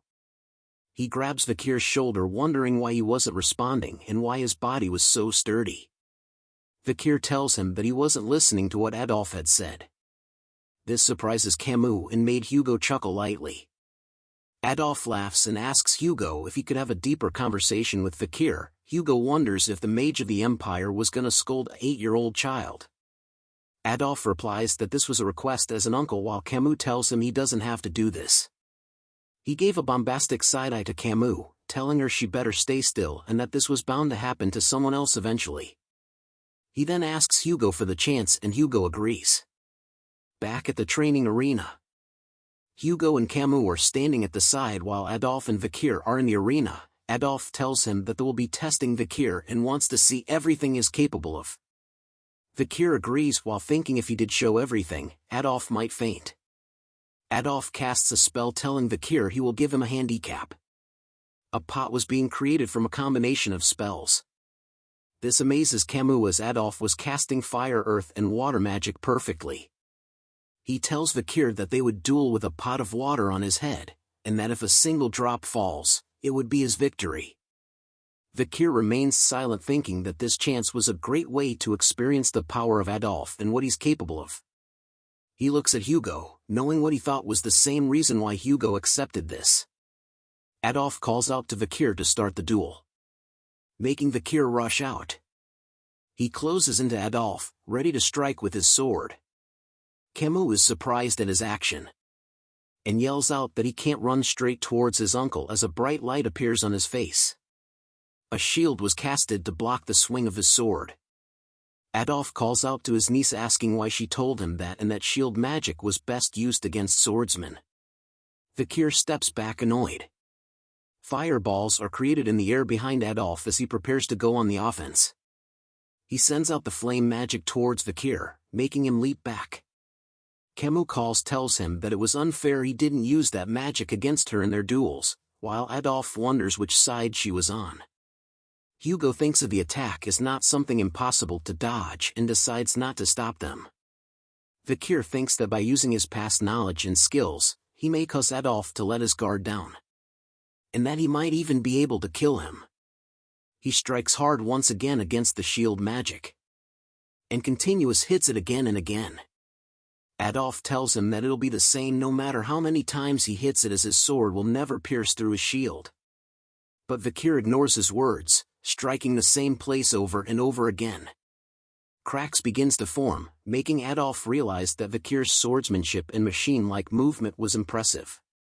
But his sword was chipping away as well. A final swing causes the sword to shatter into pieces. Adolphe reminds him that he should have considered the durability of his sword and his shield, and that it's good to focus on a single goal, but that depends on the opponent. While those words were said, Hugo and Camille were shocked by something. Adolphe continues to say that Vikir was too weak, but before he could finish the sentence, he notices something as well. A piece of the sword has pierced the pot on his head, causing water to flow down everywhere. Adolphe was stunned to see a piece of the sword. Vikir flexes on the old man in his fashion. Camille falls for Vikir even harder. She wonders if the victory against his uncle meant their marriage. Hugo was happy to see that Vikir had won. He looks at Vikir van Baskerville, wondering if he had raised a stronger hound than he thought. 7 years later at the Baskerville training grounds. A huge furry beast with horns is growling loudly. It roars out loud, shaking the air around it. But the hounds stood still, unafraid of it. It rushes towards them, making the hounds leap in the air, striking the monster. The hounds surround the beast, as the beast strikes all of them. Staffordshire Baskerville was the shadow hound looking upon them. He shouts out commands and tips on how to kill the beast. When all of a sudden, 3 hounds dash forward past everyone. It was the triplets. They strike the beast easily. They smile happily at what they did. The intruder was amazed at their skills and dark crimson aura which was suited to the Baskerville family as the monster stood in a daze from their attacks. The hounds see the chance and prepare to kill it. Blood is splattered all over the ground. The instructor praises them, telling them that they had become low-rank sword experts and that this marks the end of their 7-year training. He warns that while this monster was caged, even he cannot handle the older ones that were more tenacious, and that the monster they face today will be incomparable to the ones they will face in real life, and that death occurs much more easily than they think. He gives them one final advice: either use your bloodline to overcome it or build experience to survive. He salutes them, congratulating them on their graduation and wishes them good luck in the future. The graduates discuss amongst themselves on which order of the Baskerville they wanted to join, as the family had 7. Each of the order represented a different job, from watching, searching, guarding, assassinating, suppressing, all-out warfare and others. But they soon wonder about a certain someone and what he would join. It was Vikir van Baskerville. Vikir notices that others were looking at him, hearing the rumors that he had killed a larger ox bear than the one they faced and that he was already a high-rank sword expert. He ignores the gossip and thinks that it took longer than he thought. HI's current level was at intermediate rank at the 5th Baskerville technique, but only considering swordsmanship, he had surpassed his past self. But he still thinks his progress was too slow, as Barrymore appears telling him that the Patriarch was looking for him. Barrymore tells him that his assignment had been decided. Back at Hugo's room, Vikir greets him. He asks how he had been. Vikir notices a scar on his nose and asks what had happened. Hugo tells him he got it from subjugating the barbarians on the mountains and that one of the archers got the better of him.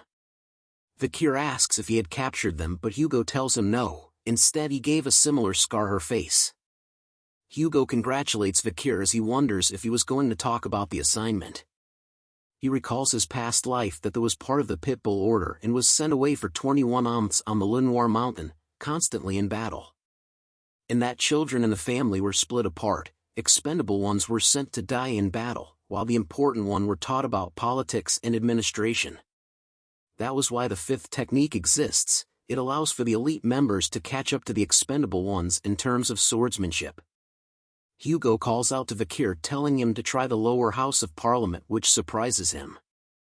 Hugo explains that the lower house was to teach him about the politics and business of the Baskerville family. Vikir couldn't believe that Hugo wanted him to take the elite course. He praises Vikir for his achievements and that he was a genius, and that his position will be the deputy consul of the underdog city, as both consul and deputy consul positions were vacant. He asks if Vikir will accept. He accepts, but says he has to mention one thing. Vikir talks about the incident with the Morg clan over the ruby mines. And so he requests to borrow something as part of his reward. This shocks Barrymore. He tells Hugo if that his request was too much, he could deny it. But Hugo allows his, with saying he trusts him and that he would not do anything foolish. Vikir tells him he won't do anything to worry him, still not comfortable with him calling Vikir a son. As Barrymore and Vikir leave the room, Barrymore tells something to Vikir. That Hugo treasures him deeply and that was why he did not dispatch him into battle immediately and that this was a form of kinship between them. But Vikir tells him that only happens if he does a good job. He recalls his past memories, where he was betrayed and killed by Hugo, feeling the sensation of when his head had rolled off the guillotine. With deep hatred in his eyes, Vikir promises that Hugo will experience the same sensation in this life. At the Baskerville territory called Underdog, we arrive at a beautiful mansion. A bald man is telling a pair of servants that the mansion and area has to be squeaky clean by tomorrow as the new deputy consul from the Baskerville family will be coming. A servant wonders what kind of person the new deputy would be and hopes that the person would be experienced in business. The servants continue to talk as Vikir walks by, catching their attention. The servant grabs Vikir's shoulder wondering whose kid this belongs to while telling Vikir this was a place you can't just enter. Vikir looks at him and tells him to remove his hand in an instant. He reveals a piece of paper to the servants. Making them realize that he was the new deputy, Vikir tells them to prepare women and drinks to have a party right now as he enters the building. The servants looked at him confused about the party. Drinks and food are seen along with various people drinking and laughing. A man is staring at this scene in disbelief. His name is Chihuahua Baskerville. He was the general secretary of the city of the Underdog and was very upset right now.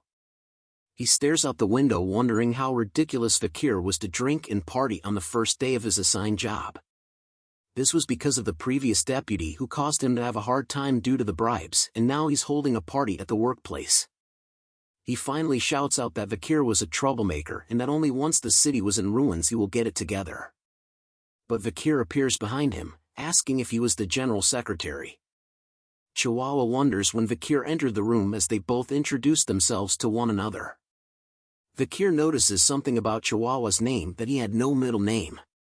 Chihuahua was stunned as he knows that a lack of middle name signifies that he was outside from the family and he was discriminated against because of this.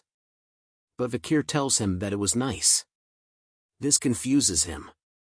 Vikir tells him that he had researched him beforehand and knew that he came from Underdog, making he know all the ins and outs of the city. He tells Chihuahua that he knows how hard people like him had worked and that he wouldn't interfere in his work and trust him to do a good job. Chihuahua wonders if this was a new form of harassment, and why Vikir was here when he had asked for a party. Vikir closes the book, stating that the personal laws had no issue but the judicial system had a lot of flaws. This shocked Chihuahua as Vikir read the book extremely fast. He speaks out about the problem was that Underdog had many illegal business owners who were successful, making the underground hold power above the law. But stopping the illegal businesses itself won't solve the problem. Heads of the underground businesses needs to be removed. Hearing this, Chihuahua just remains silent. Vikir continues on as he stares out the window, saying that the job of the deputy consul is to make laws and execute them, and that he respects the laws already in place but wanted to add a new law. Chihuahua asks him why he needed a new law and Vikir replies that he will destroy the underground economy in a week and needed a cause to make and execute this law. Since he was still young and a newly appointed deputy consul, he needs a certain type of performance to make it more convincing. To put it differently, I will lay out the poop for the flies. Chihuahua stares at him wondering what he plans to do in the city. The next day at the Underdog's downtown Dortsmile Street, a crowd was gathered. As Vikir stands in front of them dressed well, the servants and Chihuahua stand behind him, wondering what Vikir was planning to do as he had been standing there since the crack of dawn. Vikir announces himself to the crowd as the newly appointed deputy consul as the crowd wonders what a cute young kid can do. He tells them about the notice behind him and that the laws have been in place for a while, and that even if the deputy changes, the laws will continue to be upheld. The crowd doesn't believe him, thinking that the higher-ups won't do anything and that he was gonna be lobbied pretty soon. Chihuahua yells out at them to mind their manners as Vikir was from the main Baskerville family. Vikir remains silent as the crowd continues to mock him. He grips the stick hard in his hand and raises it up high, grabbing the attention of the crowd. He slams the stick straight into the ground with tremendous power. Everyone around couldn't believe what they saw. He lets go of the stick and announces a special with the authority of the deputy consul. Vikir Special Law Section 1 Clause 1, he will reward 100 million hold to whoever removes the stick. Everyone around was still too stunned to speak. They all shout what? Into the air. As the stick remains in the ground. The new law that Vikir had created. Chihuahua and the servants remained silent, where else the crowd was talking about the reward. Vikir calls out to them asking if there was no one that wants to get the money. But still no one came out. So he increased the money amount. He tells them of the increased amount of reward, but someone laughs as he speaks. A man from the crowd calls it ridiculous and that Vikir wanted to make fun of them. The crowd agrees with the man and tells Vikir to stop messing around and go to sleep. Chihuahua wonder why they were the ones embarrassed instead as Vikir remains silent at their remarks. He asks them if there was still no one. And then decides to increase the amount of reward once again. Telling them that whoever pulls out the stick, they will get the new reward. He looks at them wondering if there is still no one. The crowd wonders what the hell was going on and if this was a joke. They talk amongst themselves wondering if they should do it. But they see a sword on Vikir's waist and wondered if they would get executed if he thinks they were being too greedy. They continue to wonder about the stick, if it was too heavy or if there was trick. Vikir is disappointed that there was still no one while Chihuahua whispers to him that the city didn't have that amount of money. A hand was raised in the crowd. A little girl with snot on her nose carrying a basket of flowers asks if she could try.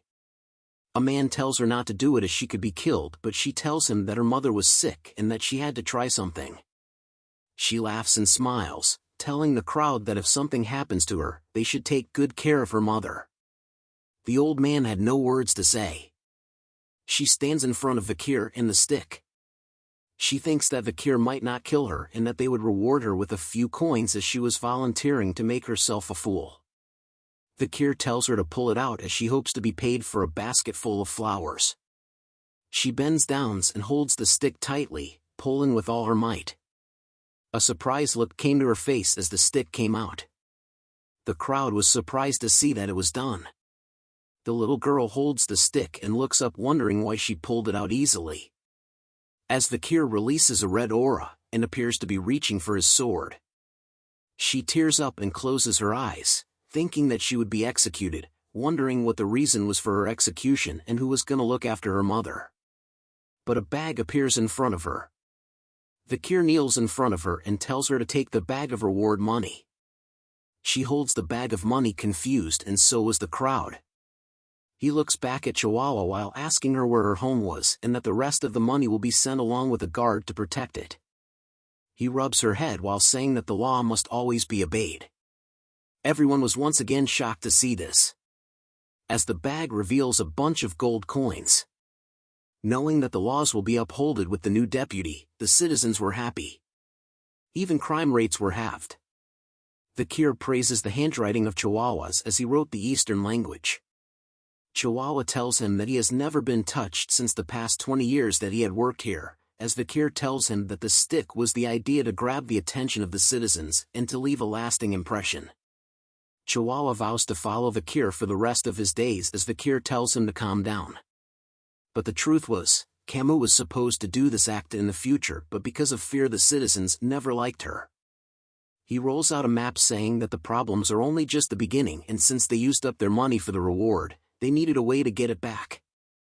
He marks out spots that held illegal groups and where they might hide in the future so as to confiscate their dirty money. Chihuahua looks at the map wondering how he knew where the criminal businesses was. Vikir tells him that he could smell it but it was acutely because of his regression. Chihuahua thinks of him as a flawless man for investigating this much already as a man opens the door. The man informs them that the Young Autonomy Association has requested a meeting, which was what Vikir had expected. Chihuahua explained to Vikir that the group was made up of several clans but was just a social club, that the young masters were above the law and had something to say about the Vikir special law. Vikir tells them that the dung flies have started to smell the shit. He shows a grin and tells them if they should start to annihilate the pests that are eating away at the city. a club that was located within the high-end hotel in the underdog city called Burning Suspension, there was a party.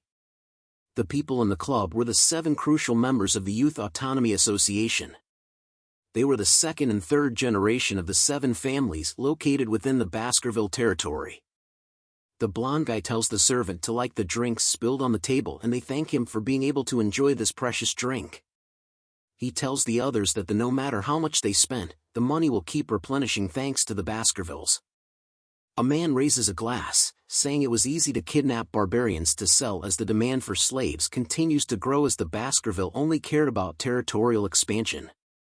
They talk about how this club was better than the ones in the capital and that even the Baskervilles were protecting them as their personal hunting dogs.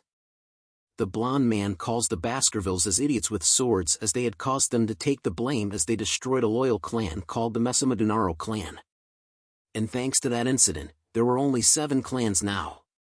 They continue to talk about the new deputy.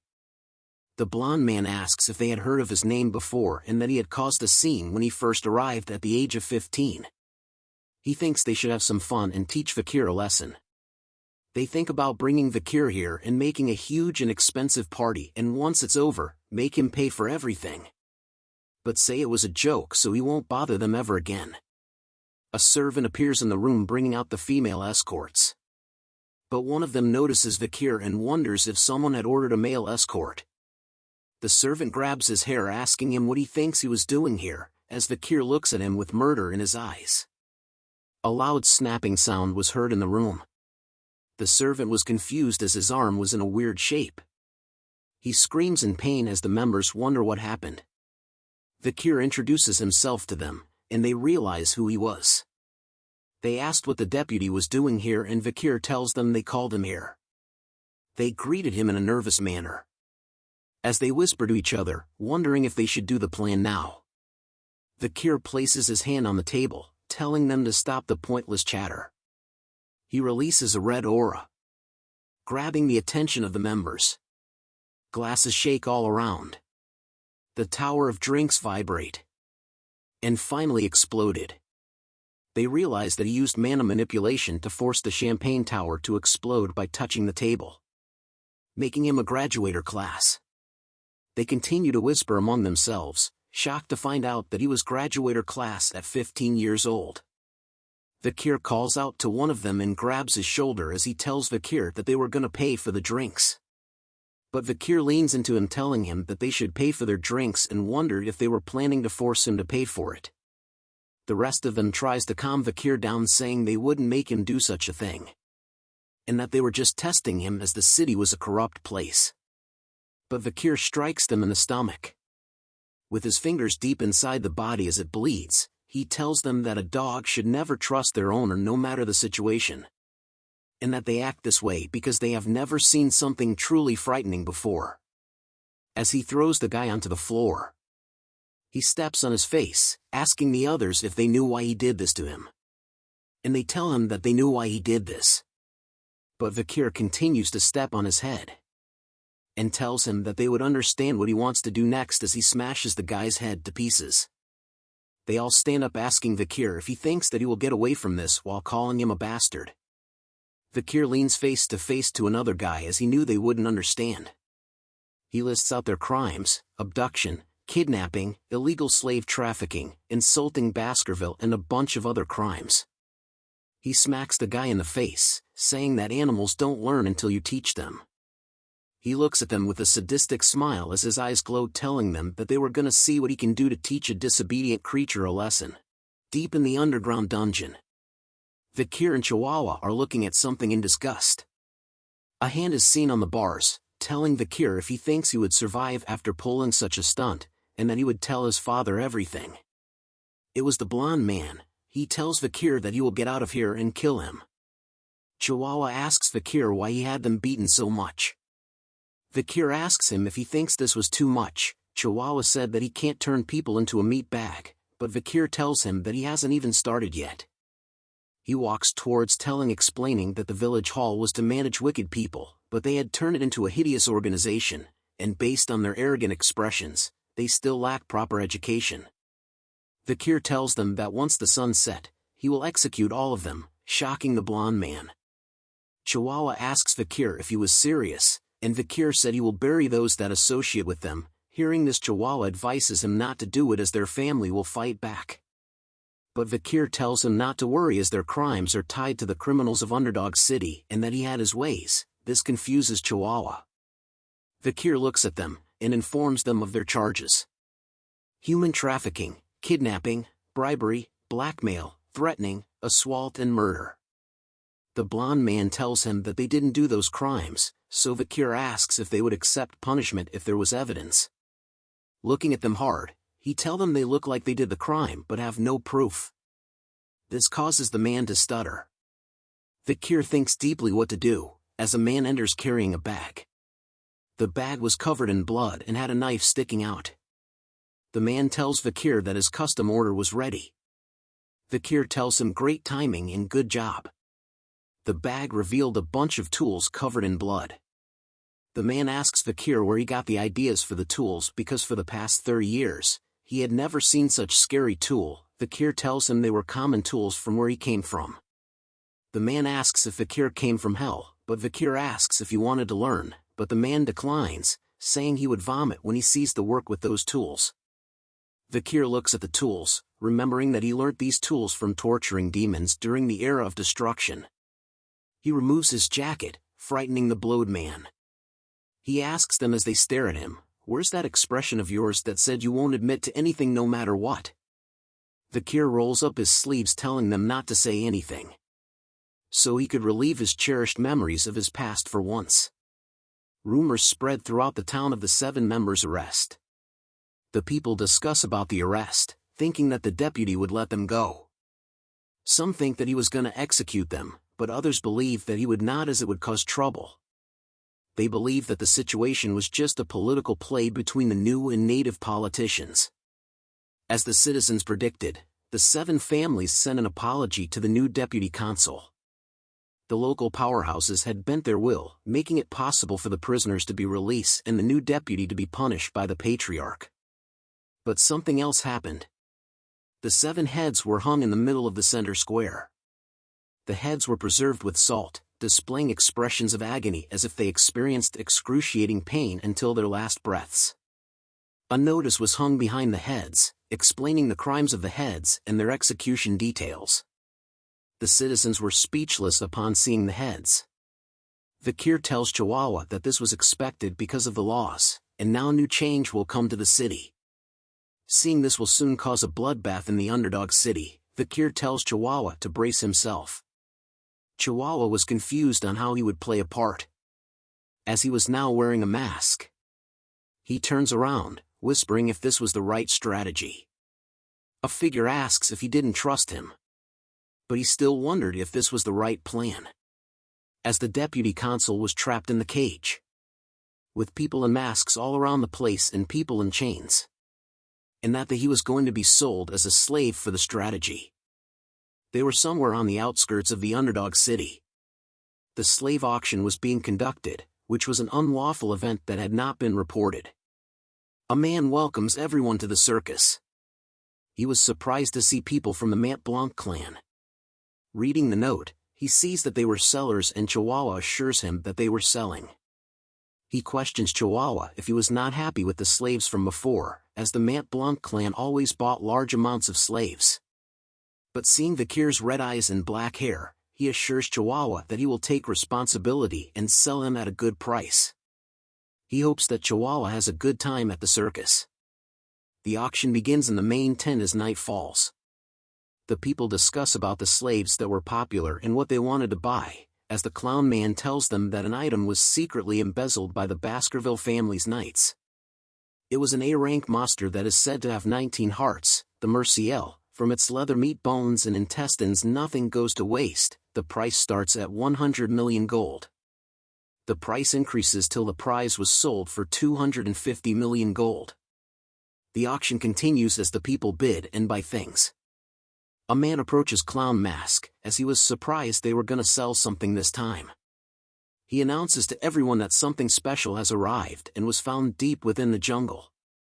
It was the Barbarian of Balak from the warrior tribe in the L'Orange mountain jungles. He tells them they would get a different feeling when they tame a wild slave and it would be the perfect chance to test their slave training techniques, but he wonders why they had decided to sell this thing. He calls out for a bid but no one responds. He then decides to lower the bid from 5 to 1 million. But still the people were not interested. He tells the huge man to get rid of it as no one wanted it. But the warrior struggles to free itself. So the huge man punches her hard, making her unconscious. He apologizes for the disturbance as they bring her to the back. As an apology he decides to bring out the best product they had today. Vikir walks in, catching the attention of everyone. He was wearing long hair as a disguise. The clown mask introduces him as a rare item with black hair and red eyes and looks for a high price. The people bid heavily amongst themselves, starting from 600 million gold, which surpassed what the clown mask was looking for. They argue among themselves as the bid kept on increasing to 900 million.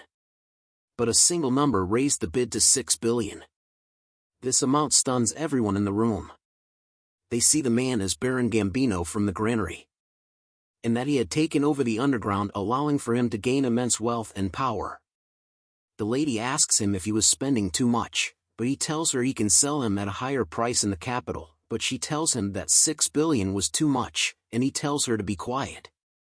He scolds her for talking back and to try arrogantly bite the hand that feeds her, so she remains silent. The masked clown asked if there was anyone else that wanted, but no one replied, hence Vikir went to Gambino. Gambino looks at Vikir thinking that he looked better up close. He tells him not to be nervous as he wasn't a bad man.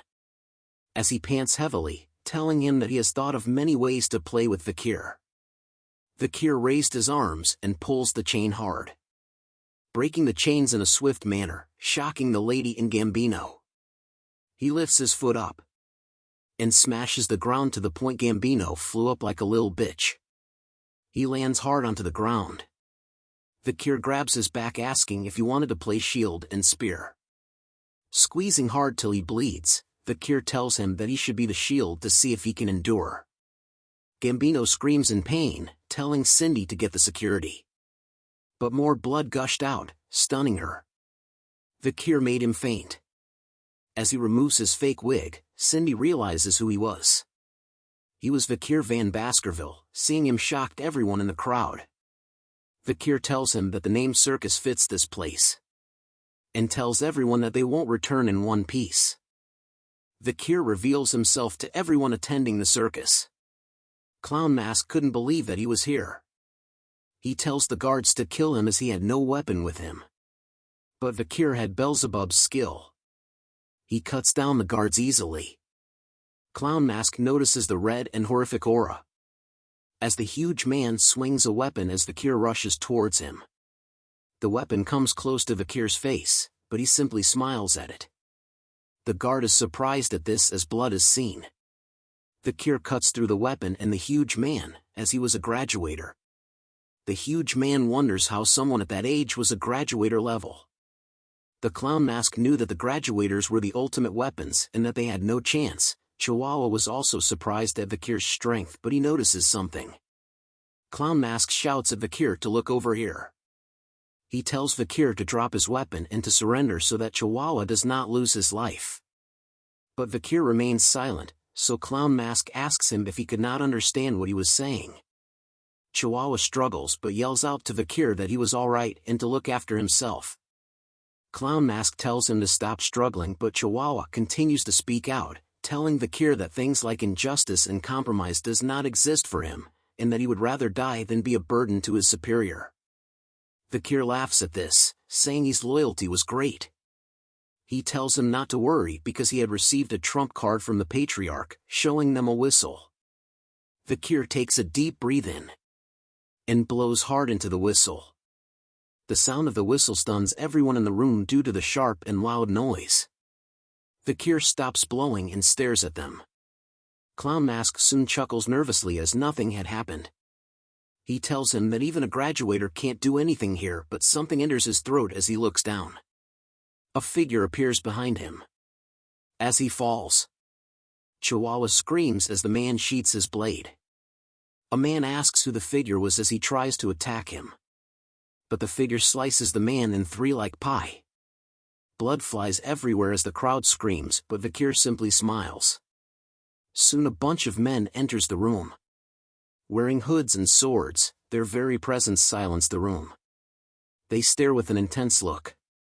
The guards and Cindy see them, and slowly began to realize who they were. The Empire's most brutal night order known as the Annihilation Experts, who were all graduators. Cindy knew them as the Baskerville clan's Pitbull Night Order, just as one of them came from behind her. She turns and sees him, thinking that she can't die in a place like this. But Vikir appears, telling the man to leave her alone. He obeys and leaps back to kneel, as Vikir tells them to rip the rest to shreds and kill the ones not lying down obediently. The man obeys Vikir's command and disappears. Vikir recalls that Hugo was sensitive about military power and was relieved he could use the pitbulls without trouble. The pitbulls continue to slaughter the people as one of them thinks to get on the floor and run away once it quietens down, but a pitbull sees him. He tells the pitbull he would wear the handcuffs, but the pitbull tells him that they don't carry handcuffs. Instead, they sliced off the legs of those they capture. A cigar is lit as the man says that those who are to be executed won't need their legs. As a man wearing sunglasses appears beside Vikir, he asks Vikir how it felt to command the Pitbull Knights. The man was the commander of the Pitbull Knights, Boston Terrier Le Baskerville. He looks at Vikir and sees why his brother Hugo was so interested in him, as Vikir was already fierce and cruel at the age of 15, so he rubs his head, telling him to come to the Pitbull Knights so he can raise him properly. Vikir tells him he would think about it. Vikir shrugs him off, telling him he had something urgent to attend. This makes Boston want Vikir even more, and Vikir thinks of him as burdensome. Vikir enters a room filled with various cages, thinking that what he wanted was around here. He looks at a safe knowing that it contained the money that the nobles were paid with, which will be given to the city hall to be taxed, and soon notices a certain cage. He pulls out the cover and sees something. A voice for moaning in pain. It was the female barbarian that was being auctioned. She moans in pain as tears fall from her face. Vikir took a closer look at the barbarian girl. Seeing that she was tormented before being dragged here, making him angry. He tells her she was lucky as he reveals a red and blue potion on his waist, and that he was giving it to her out of kindness. She drinks the potion and its effects are seen on her body. All of a sudden, she awakens. And dashed to the back of the cage, as Vikir asked her why she was so surprised. She looks at him in wonder as all her wounds have healed. Vikir tells her to go in her language. She slowly comes out the cage, as Vikir points to the exit, while still telling her to run away in her language, as he knew the basics of her language from fighting the barbarians countless times in the past. But she yells out a bunch of words that Vikir couldn't understand as he was not that fluent. But before she left the place, she turns to Vikir and spoke something in her language. Vikir believes that she was thanking her, and began to look for what he came here for and found it. It was the Merciel's corpse that was being auctioned before. Beelzebub suddenly became active. It screams out loudly, as it has been a while that it had feasted on an A-rank monster, so Vikir tells it to quickly consume the corpse before the Pitbull order arrives. Beelzebub was happy. Soon, rumors of what happened at the circus spreads in the town, and that nobles and participants were taken to the underdog city prison with their limbs torn off. And that day, the building burned. And the entire club of Burning Suspension burnt down and disappeared. With the heads of the club's VIPs were put on display, which created more awareness towards criminal acts. The 7 families who lost their children sent letters of protests to the administrative office. But the reply they received was firm, that the death penalty was given to the criminals involved with the Imperial's family most forbidden act, illegal slave trading. And that the bank drafts, ledger books and other evidence were found by the Baskerville family and will be reported to the Imperial family. Soon, the patriarchs of each of the 7 families came. They kneeled down and apologized, which was unprecedented as they were begging their enemy who killed their sons. However, Vikir's reply was simply that due to the investigation, the 7 families' assets will be confiscated. And on the charge of treason, 3 generations will be destroyed. Soon, the floor of the execution ground were filled with the dirty blood of the city's corrupt vermin. This resulted in love from the citizens as crime and employment rates were lowered, making the welfare of Underdog City restored. The next day, Chihuahua tells Vikir he had brought him coffee with a smile on his face. Vikir tells him to do his job and not bring coffee, but Chihuahua tells him that it was a sign of thanks for saving him from Clown Mask. Vikir tells him he was being stingy by bringing him just coffee, but Chihuahua assures him he also placed 2 spoons of sugar, creamer, and a little bit of water. He then asks Vikir how his transcribing training was going, so Vikir asks him to check his progress. Chihuahua was impressed with Vikir's writing as he was very good, but Vikir tells him that he still has a long way to catch up. Thinking deeply, Chihuahua was amazed by Vikir's acts of being able to create new laws from the words he learned, and was able to comprehend knowledge of law easily. He thinks that if Vikir stayed here, Underdog City will develop even more. Night arrives, as the moonlight reaches between the bars. A person is handcuffed. Vikir tells Cindy that he was sorry for not visiting her sooner as he was busy with things lately.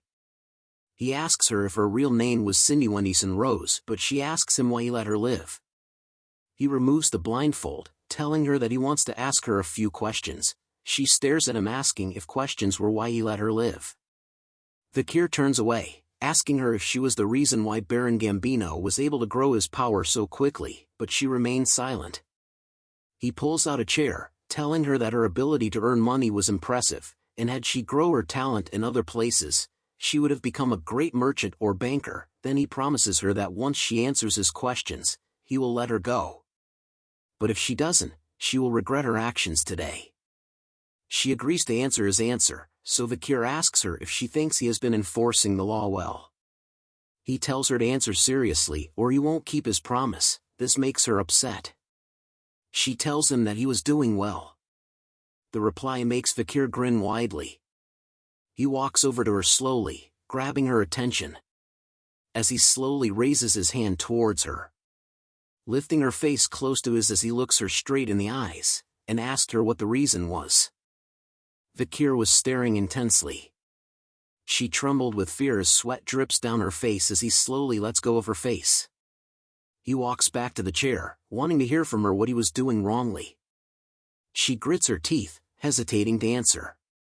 But she explains anyways, that a consul's important factor was virtue, and that even though his laws had reduced crime, many citizens will soon die and suffer from those laws. In the long term, it will cause hatred and rage from the people.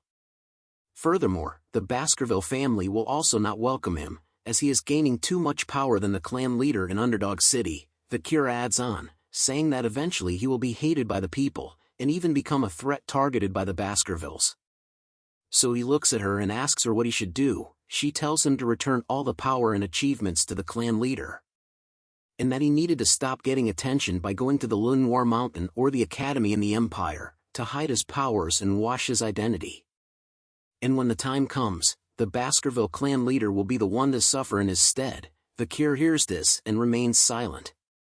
But soon she felt an immense pressure as Vikir asks her that what she said means that she wants the hunting dog to bite off his own owner's neck as Hound shadows emerges. He stares at her with immense power. But she does not relent easily. She furthers tell him that as a hunting dog, this was the only way for him to avoid hatred, bringing a smile to Vikir's smile. He tells her that she would keep that in mind, surprising her.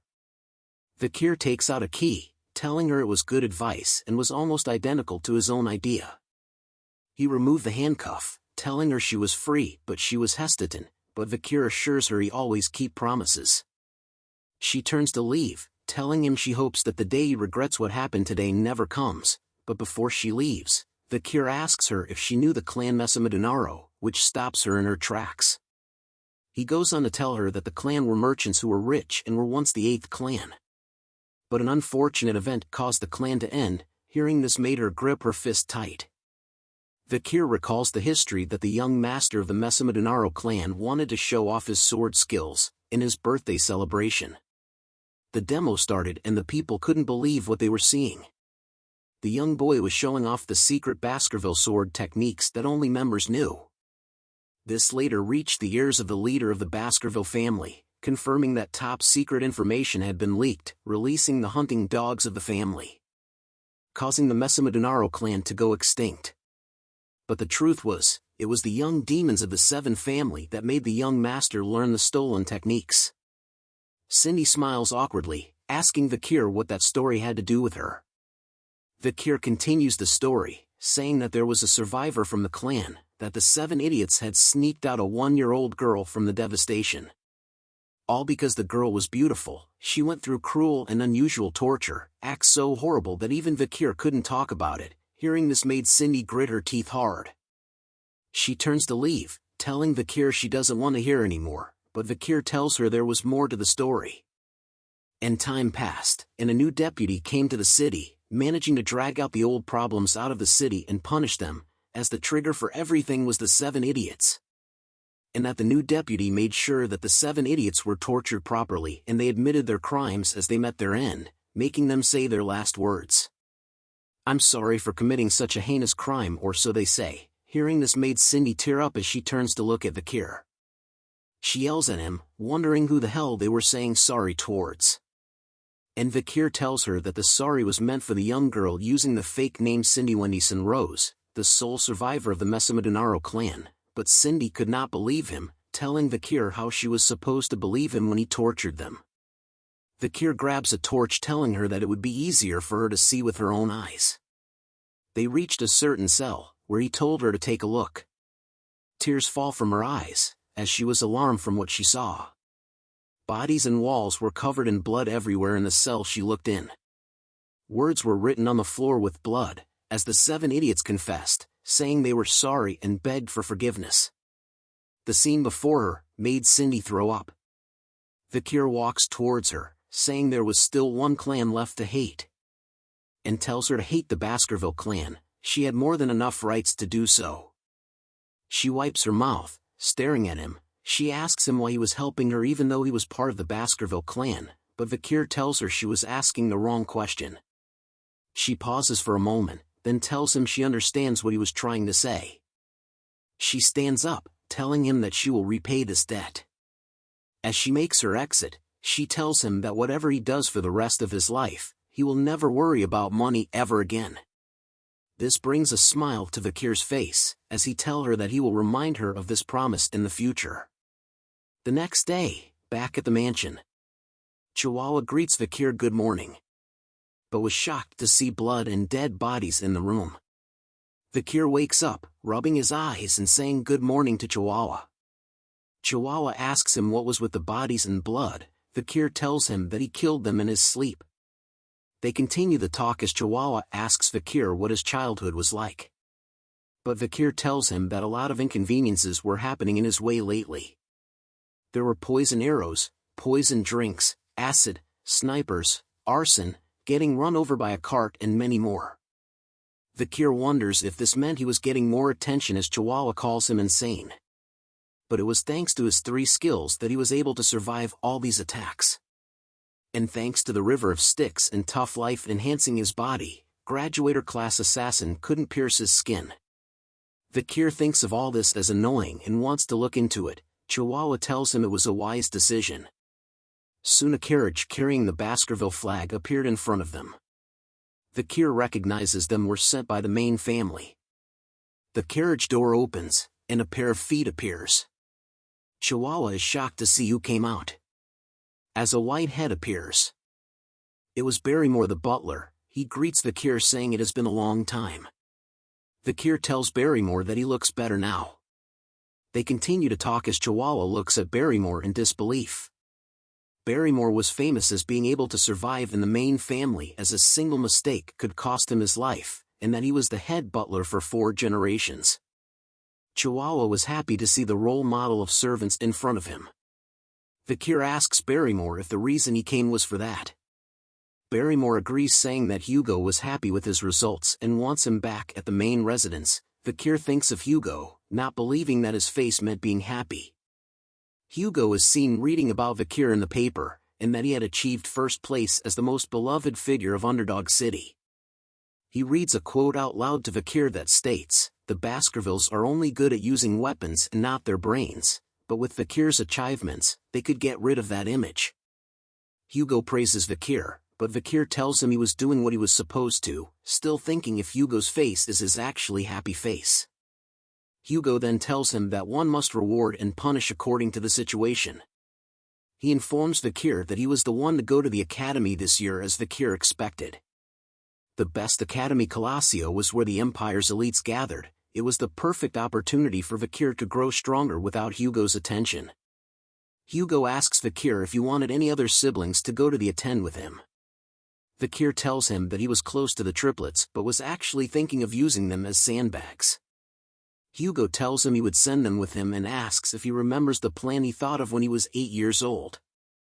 Vikir remembers the plan regarding the ruby mines with the Morg clan to use them to get rid of the barbarians. Hugo smiles, telling him that the plan had worked. Vikir asks what he meant by that and Hugo explained, saying that the Morgs suggested a joint raid and were humble about it. And Vikir should inspect the territory before going GTO the academy, and if the laws he had altered were being upheld. Vikir bows down and tells Hugo he will follow his orders. Back at Underdog City, Chihuahua waves a cloth in the air, calling out to Vikir. He tells him to take care, and that he will do his best with all the work in the meantime. Vikir turns back in silence, thinking that he will soon part ways with Chihuahua. As he continues the march, Vikir speaks out loud, telling someone to show himself. A group of hooded figures appears suddenly behind Vikir's convoy. One appears beside him, as Vikir apologies to the hooded figure for making him wait. The man was Staffordshire Baskerville. He tells Vikir it was okay and that their job was to escort him safely. Vikir asks him if Uncle Boston Terrier was doing well, and Staffordshire tells him that he wanted Vikir to join the pit bulls after the slave auctions. Vikir thinks of his uncle as someone who makes him uncomfortable. They soon reach a mountain. Looking at the mountain, they wonder if this was the region they lent to the Morg clan. Vikir looks around, noticing that nobody was breaking the laws. Staffordshire tells Vikir that a team was sent to inspect before, but Vikir knew that they were really meant to get rid of the barbarians. He informs Vikir that the Morg clan had formed a huge group showing that they were serious. On the other hand, the Baskervilles had only sent a small group with Vikir. But Vikir thinks it was a good idea by Hugo to see the barbarians' lifestyle. A fortress is seen deep in the mountain. Skeletons were seen with spikes coming out of it. Vikir sees it as a mage's warning to the barbarians, a very scary message. The act reminds Vikir of the little girl from the Morg's clan. 3 figures stand on top of the fortress. They shout who goes there, catching the attention of Vikir and Stafford. They were girl triplets, who tells them that no one can pass without their permission. Vikir knew who they were. They were the Morg clan 3 flowers, the triplets, Hysis, Middlesis and Losis. The author is lazy in naming triplets. Each of them were insane. Combined together, their insanity could reach the heavens. Vikir tells them that they were the envoy team from Baskerville. He explains to them that they came to inspect the area and to open the gates, but they wave him off, saying they had to report to the person in charge, and that a reply will come tomorrow. Vikir asks them what rights they had to stop him from entering the land he owns, but the triplets look down on him, asking if he was looking down on them because they were paying rent. The triplets asks Vikir if he knew about the tenant's law, which was his family's law, causing Vikir to have a headache. Red aura glows from his hands as Stafford notices. Vikir tells them that he made changes to that law, so that he could chase tenants he didn't like. "I'll say it for the last time," Vikir said, as the triplets begin to look nervous. "Open the gates," Vikir said with intense pressure as he stares at them with murder in his eyes. The triplets all cower in fear from his words alone.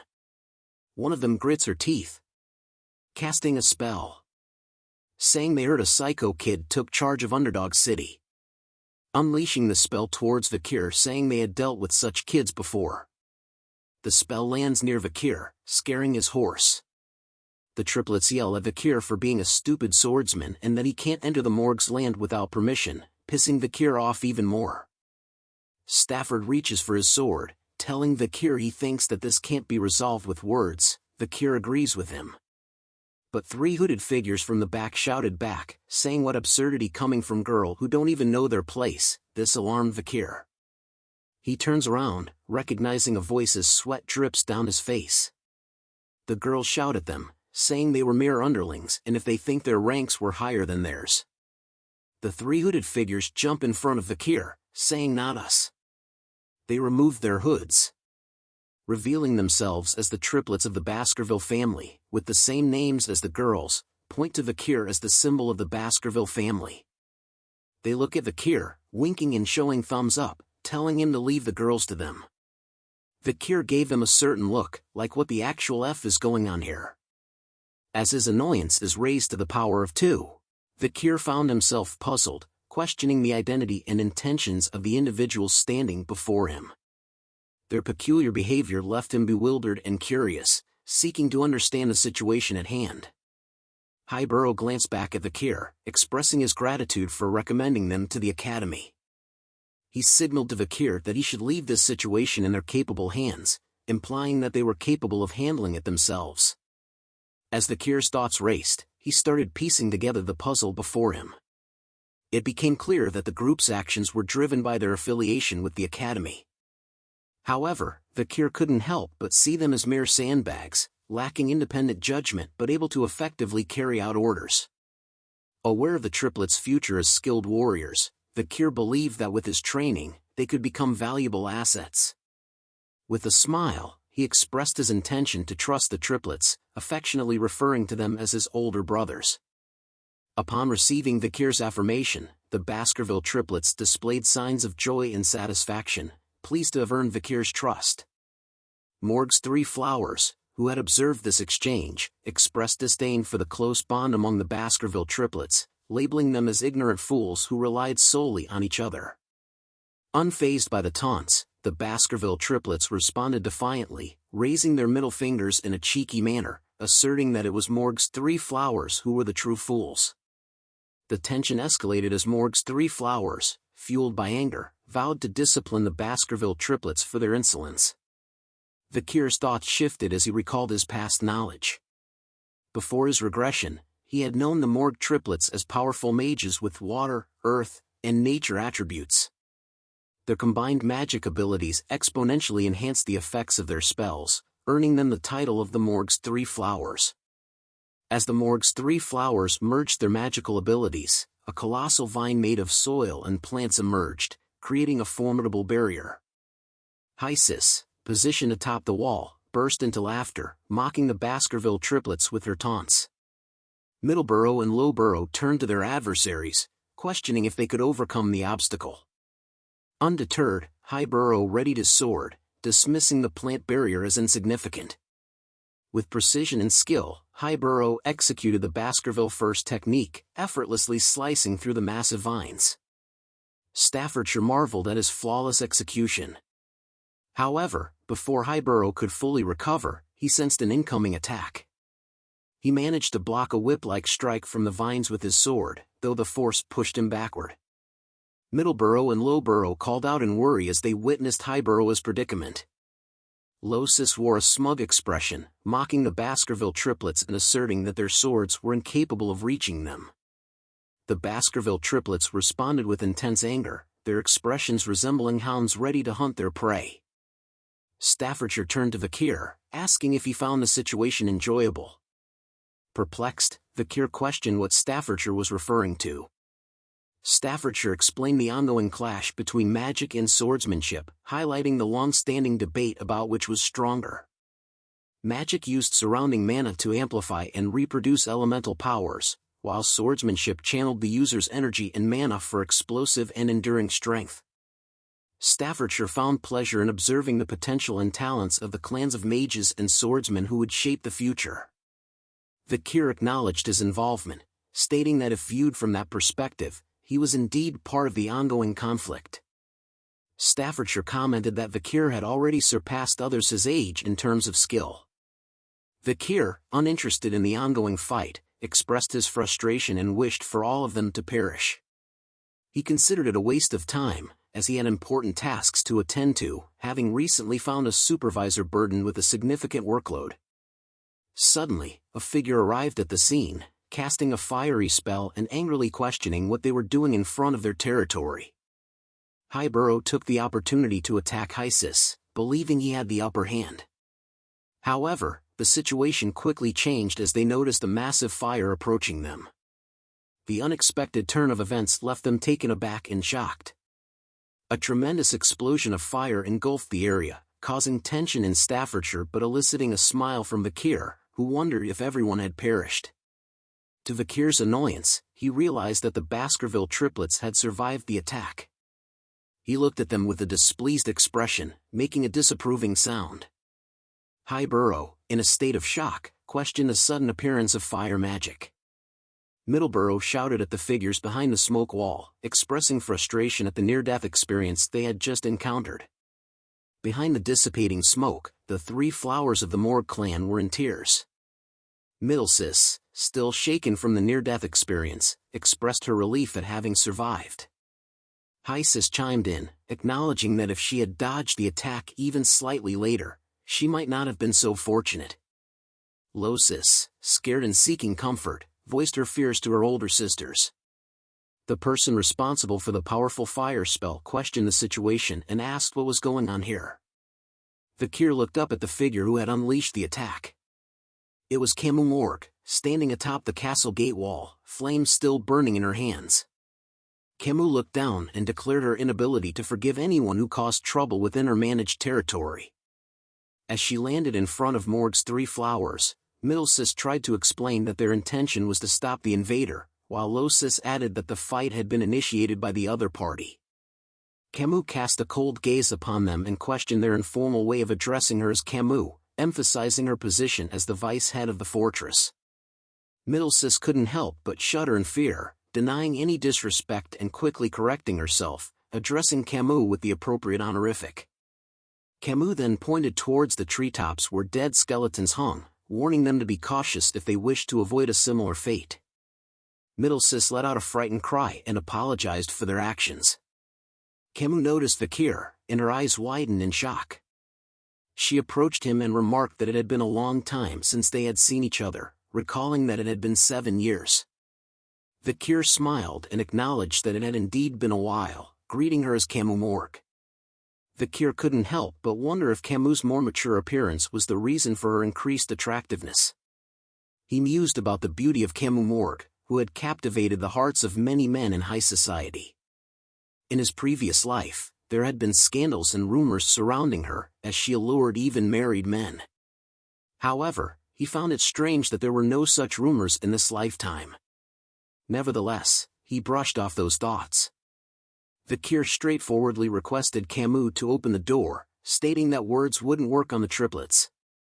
Camus was taken aback by his blunt words. She looked angry and questioned if that was all he had to say after such a long time. Vikir gazed at her with curiosity and inquired about what he should say instead. Camus' anger flared, and she exclaimed in frustration. Staffordshire observed Camus' escalating anger and wondered if the next fight would be between the superstars of the two clans. Camus pointed her finger at Vikir, her eyes filled with angry tears, and declared that he scored 0 points. She accused him of having a disrespectful attitude towards his future wife, giving him a score of 0 out of 100. The Morg's three flowers, the Baskerville triplets, Vikir, and Staffordshire all looked at Camus Morg with the bombastic side-eye look. Camus averted her gaze to the side, her face blushing, and muttered a huff. Everyone present was left with the same question in their minds: whose wife? Vikir and Camus rode their horses together, making their way toward the fortress. As they traveled, Camus commented on the Baskerville clan's lack of knowledge about the barbarians. Vikir confidently responded, assuring her that they were well acquainted with the barbarians and frequently fought against them. He claimed that their knowledge surpassed that of the Morgs. Curious, Camus questioned Vikir's decision to send the Baskerville triplets, referring to them as young and foolish hounds. Vikir explained that it had been agreed with the Morg clan to position the main force on the other side of the mountain range. He wondered why Camus was asking about something she already knew. Camus smiled mischievously and playfully suggested that Vikir might not be as well informed about the barbarians as he thought. Vikir, determined to prove himself, retorted that as the person in charge of the delegation, he naturally possessed extensive knowledge. Camille then went to ask him which of the tribes were the most annoying, as Vikir thinks that she just keeps on asking questions. Vikir answered her, by stating it was the warrior tribe Balak and the sorcerer tribe Rococo, as the strength of Balak's bowmanship was on a completely different level to the Empire, and its principles isn't well known either. Camille, teasingly, acknowledged his confidence in his well-informed answer about the ecology of the barbaric tribes and awarded him 8 points out of 100 in her unique scoring system. Puzzled by the points, Vikir questioned their purpose. Camille simply replied that it was because he had answered well. Vikir looked at her with curiosity, intrigued by her unusual scoring system. Camille continued her evaluation of Vikir, expressing her dislike for overly intelligent men and stating her preference for a little foolishness. She playfully critiqued Vikir's choice of a large horse, considering it ill-suited for his shorter stature, and deducted 6 points. Moving on to fashion, she expressed disappointment with his lackluster clothing choices and assigned him a mere 4 points.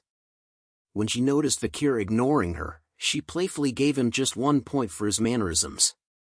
Camille then playfully smiled and awarded his face 99 points. However, due to his poor control over his facial expressions, she playfully deducted 1 point. Growing frustrated, Vikir urged Camille to stop the useless evaluation. Camille questioned why it was useless, asserting that she needed to be stern with her future husband. Perplexed, Vikir asked why he was considered her future husband.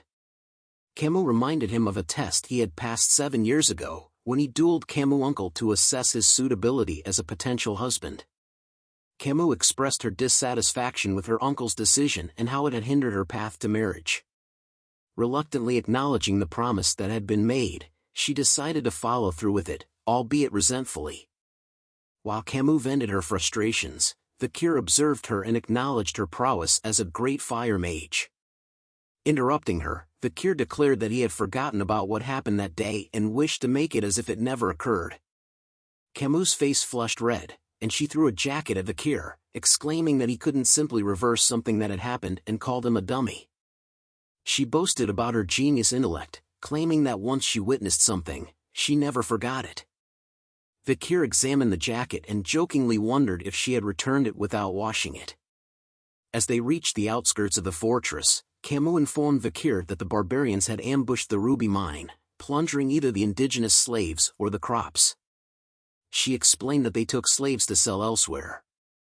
Pointing to a wall built by earth and iron mages over the course of a month, she proudly showcased the skill of the Morg mages.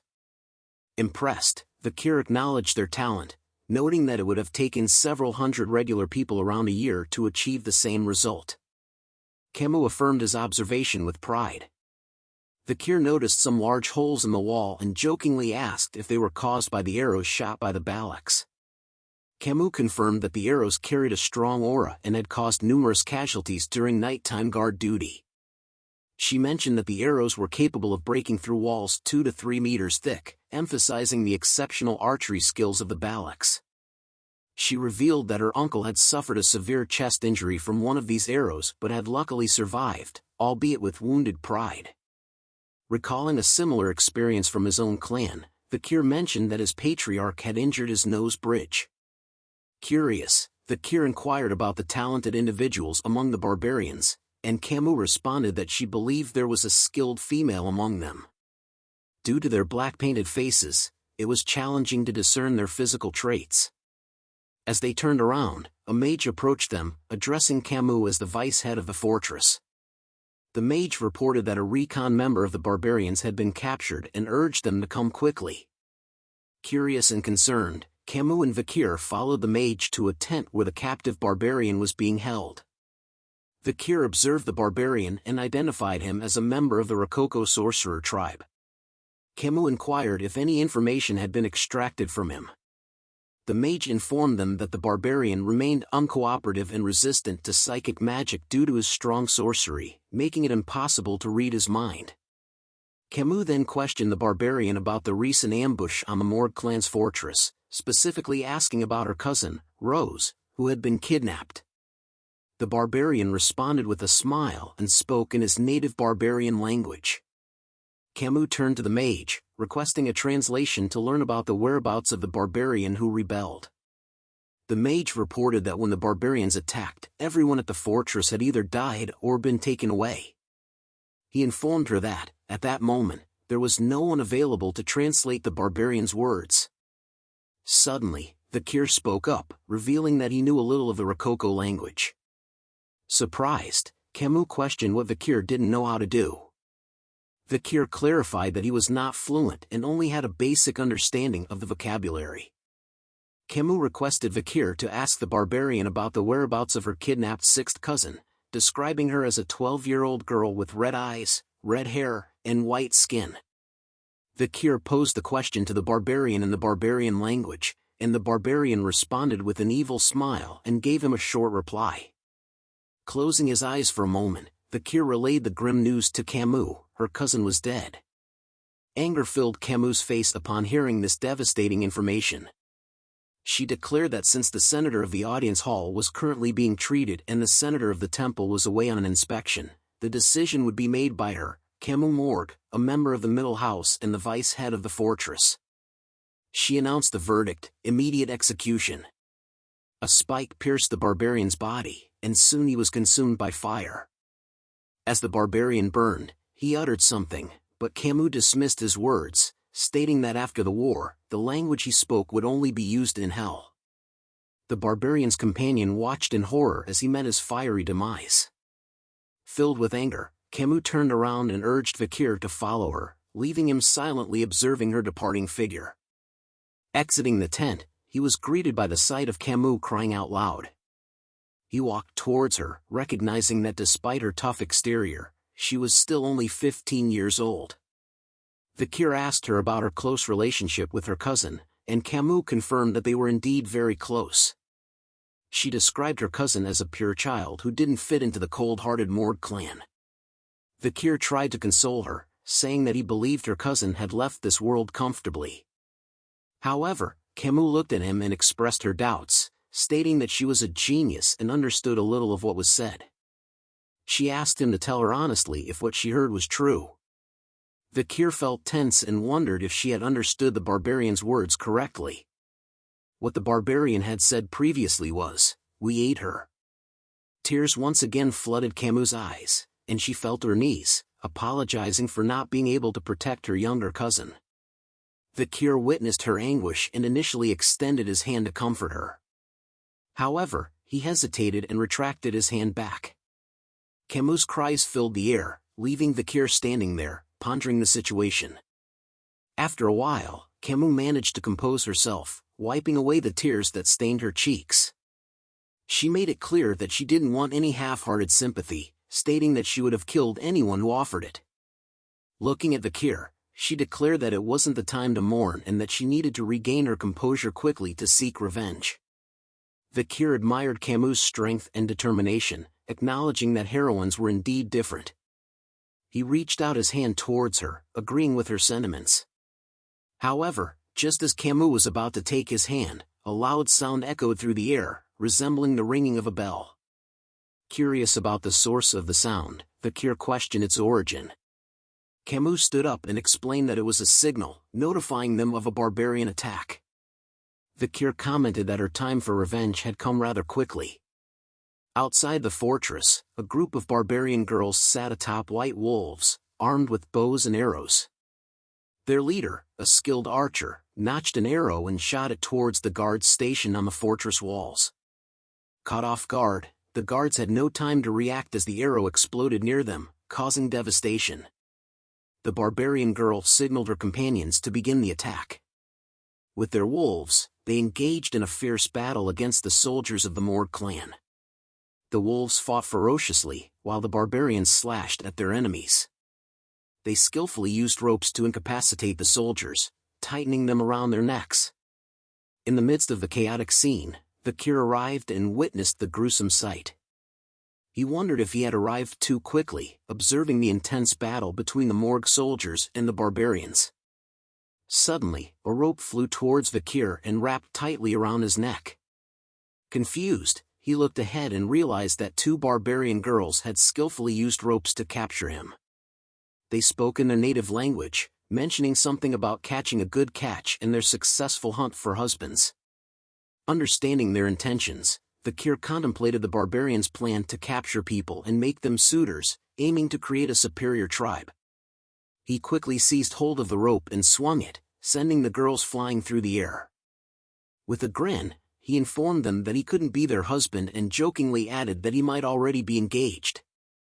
As the two barbarian girls crashed onto the ground, the male barbarians watched in shock. Uncertain of Vikir's affiliation, they readied their arrows, preparing for an attack. One of them asked his companion if Vikir belonged to the enemy forces. Undeterred by the situation, Vikir didn't back down. He bravely moved forward, marching straight towards the incoming arrows. In his mind, he remembered Hugo's request to avoid initiating a battle until joining up with the main force. He pondered whether he should wait or take action. With unwavering determination, Vikir unsheathed his sword and deftly cut down the incoming arrows with precise strikes, showcasing his impressive skill and agility. The barbarians were astonished by Vikir's display of prowess and expressed their disbelief. However, their surprise was short-lived as a sudden burst of fire engulfed them, causing cries of pain. Camille, who had cast the fire spell, emerged from behind Vikir, expressing her anger towards the barbarians and declaring their imminent demise. Vikir stared at Camille in awe, realizing that she had turned the entire area into a blazing inferno. Camille questioned Vikir, asking if he had used liquid aura, indicating that she recognized his abilities as a graduator. She stated that she knew he was the only man she could acknowledge. Vikir confirmed that he had received an order from the Patriarch to avoid battles until regrouping with the main force. Unfazed by the situation, Camille began casting multiple spells and inquired if it was an order from Baskerville's Patriarch. She asserted that a Baskerville should refrain from intervening, as she intended to eliminate all the barbarians. Camille unleashed a series of powerful attacks, engulfing a vast area in front of them with scorching flames. Vikir watched in shock, recognizing the spell as burn. He also noticed that she employed a quadricasting technique for her burning spells, increasing their lethality. Driven by her desire to avenge her younger cousin, Camille continued to cast spells, resolute in her quest for revenge. Suddenly, a barbarian used a blow dart and shot a needle that landed on Camille's neck. Feeling the sting, she realized she had been poisoned. Camille noticed a barbarian riding on the back of a wolf, responsible for the attack. Unable to move due to the numbing poison, Camille fell to the ground. Vikir observed her condition and thought to himself that she was quite a handful. The barbarian then threw a rope towards Camille, but Vikir swiftly caught it before it could reach her. Camille acknowledged his catch and complimented him. Looking at her, Vikir suggested that it would be better for them to retreat. Camille questioned what would happen to the farmlands and the captives. Vikir replied that it would be wiser to avoid engaging in battles until the main force from Baskerville arrived. Refusing to retreat, Camille was determined to avenge her cousin who had been taken by the barbarians. Vikir gazed at her and urged her to make a rational decision. However, in the next moment, Vikir sensed an arrow attack coming from behind his head. With quick reflexes, he managed to dodge the arrow just in time. Vikir observed the barbarian girl who had launched the arrow and wondered if this was the destructive power Camille had mentioned earlier. Lost in his thoughts, he was caught off guard as a barbarian approached from behind and swiftly took Camille away. Desperate, Camille called out Vikir's name, pleading for his help. Frustrated by the unfolding scene, Vikir contemplated the situation. He recalled a past incident when Camille Morg, still an adolescent, had been held captive but returned after annihilating the barbarians. Despite her reputation as the Queen of Le Rouge et Le Noir, Vikir realized that he needed to take action. Suddenly, the barbarian girl lunged at Vikir, launching an attack. With remarkable agility, he evaded her strike, his senses heightened. To his surprise, he noticed that she had used a bow to attack him. The barbarian girl then attempted to speak in his language. "You, me. We meet again," she said. Vikir looked at her and recognized her as the barbarian girl he had freed during the slave auctions. In his mind, he couldn't help but label her as a troublemaker. Vikir notices who the barbarian was. He recalls seeing her at the slave auction as the one that he had let go. Vikir asks her if she was repaying his kindness with revenge, but she tells him that she was a slave, and needed to take revenge for her capture, and that it has nothing to do with him, just the Morg family. She leaps onto her pet wolf. As she turns to leave with her group, she tells Vikir that she had repaid what she got, and that they had taken the next leader of the Morg family, Camille, and that if he wanted her back, he needed to follow them. Vikir thinks about revealing his power here, but Uncle Adolf had arrived. He was shouting after Camille while bringing the reinforcement. Vikir sees him and thinks that he had run all the way here after hearing about the ambush. Just as Adolf prepares a blue spell in his hand, he calls the barbarians bastards. He unleashes the spell into the group, sending shockwaves that appear to chase after the barbarians, as he shouts at them to return back Camille to him, but the barbarians were unaffected by the shockwaves from the ground. As they easily rode their wolves, dodging the attack and making a swift exit, they leaped through the rubble that the spell had caused that slowly disappeared from the base. Vikir and Adolf along with the reinforcements could only curse and stare at the barbarians as they easily left them behind. Vikir thinks about the Balak's ambush. Seeing that they had finished the ambush just 3 minutes after the warning bell had been rung, things became worse because it overlapped with Camus' carelessness and lack of practical experience. Vikir notices that a subordinate was telling Adolf that they believed that the Balaks had run off to the restricted area of the Le Rouge et Le Noir mountain. Adolf couldn't believe that the Balaks had gone into the restricted area of the mountain with Camus. Adolf thinks about the restricted area, knowing that it was undiscovered and a dangerous place. Heading there at night was going to be too dangerous, he thinks about Camus and wondered if there was nothing he could do now, but Vikir joins into their talk, telling them that they could still pursue the Balaks, catching Adolf's and his men attention. He tells them that he had been in the dense forest before in his childhood, but deep down in his thoughts, Vikir knew about the forest because of his past regression, and that he had recon and subjugation experience as he went through most of the dense forest. Adolf grabs Vikir's shoulder because of what he just said, asking Vikir if he was actually serious. The man behind Adolf informs him that going into the Le Rouge mountain itself was a suicide mission, but Adolf tells him that he will only bring those that want to go, and wouldn't make an issue out of it later. As Vikir nervously looks at Adolf's hand on his shoulder, Adolf thought to himself that he already knew that Vikir was extraordinary but had no other choice than to rely on him. The moonlight pierces the skies as Adolf tells Vikir that he will leave it to him to save his niece Camus. A metal fence is seen with a skull sign. It was the booty of the dense forest on the Le Rouge mountain residing on the Baskerville territory. Inside the dense forest, there were many creatures such as the bone-sucking mosquitoes, poisonous thorny vines, silent spiders and other dangerous creatures. A normal human being would never last for more than an hour in there, which was why it was called the life-engulfing forest. Something bounces off a tree branch. Adolf and his men are seen following a red streak of light bouncing side to side. Adolf asks Staffordshire if all the kids from the Baskerville clan were like Vikir, but he tells him of course not as the triplets follow them from behind. Yellow hornets with red glowing eyes appears.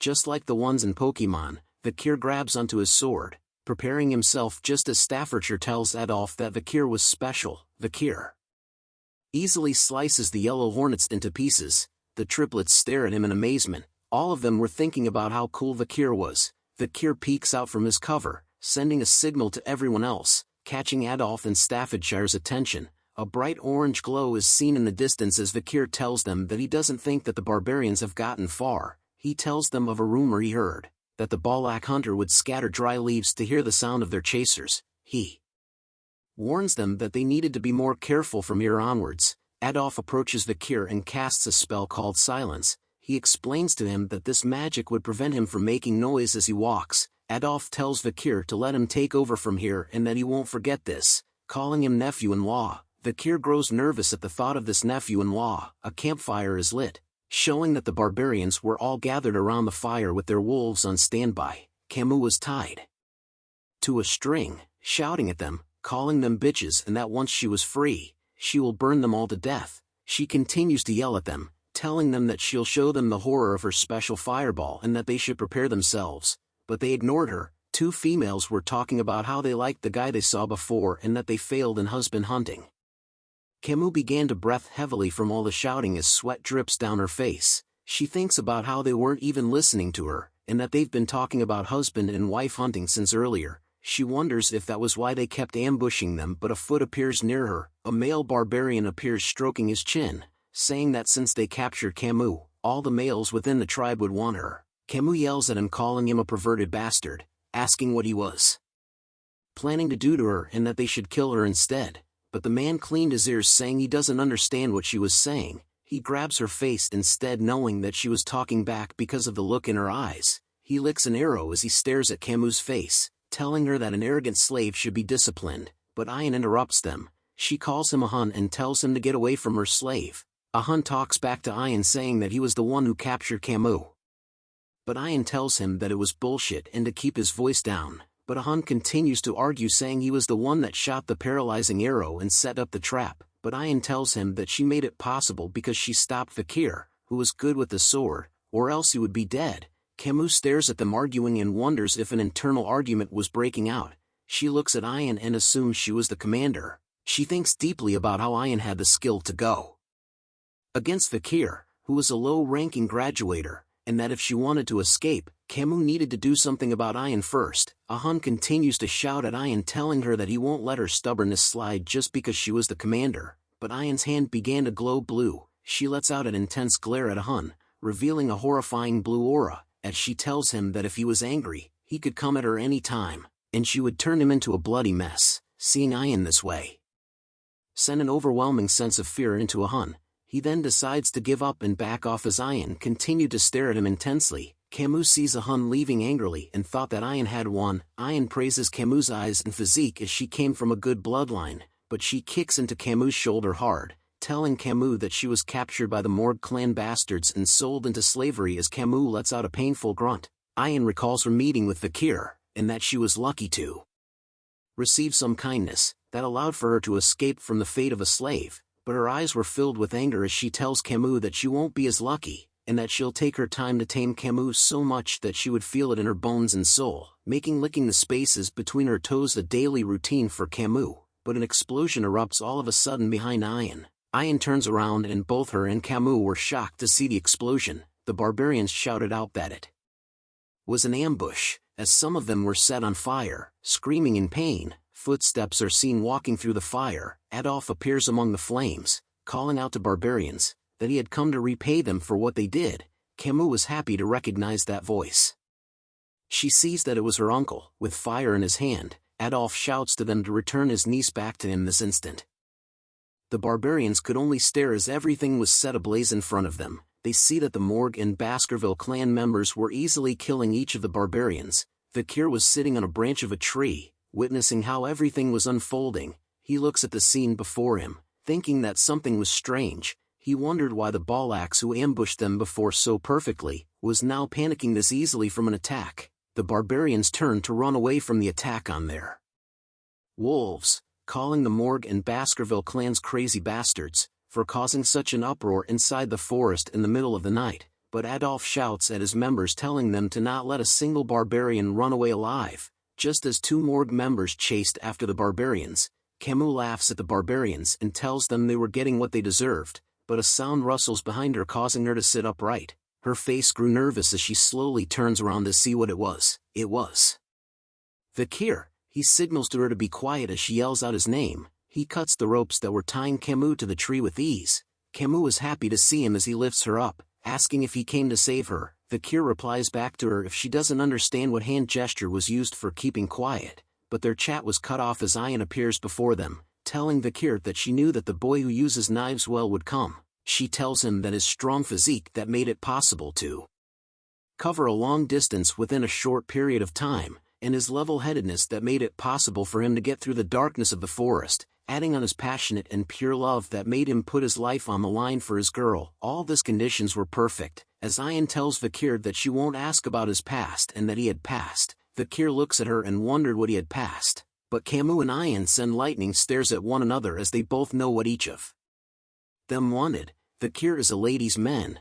Vikir pulls Camille closer to him, causing her to blush slightly, as he thinks about not being able to hide his powers in this situation, and that he couldn't recall anything about Ayan from his past life. Ayan seemed pissed that Camille was close to Vikir, as he wonders if she was the one that gave the nose bridge scar to Hugo's face, and if she was the Black Archer Night Fox, but he changes his thought as he realizes that she was too young and unskilled to be the Night Fox, but was probably someone who had the same bloodline. But as they were talking, a blow dart is seen pointing at them. Vikir sees the attack going to Camille and easily blocks it with his hand. Ahun was shocked to see this and wondered how Vikir knew as he was hiding in the bushes. Vikir decides to pick up Camille, causing her to scream a bit as he realized that things had become bothersome. He tells Camille to bear it with him for a little, and that he will return her to his uncle. Camille agrees shyly, thinking that he was still out of it as he was using formal language, which might be because of the poison. Vikir and Camille quickly leap away, leaving Ayan to stand alone in silence.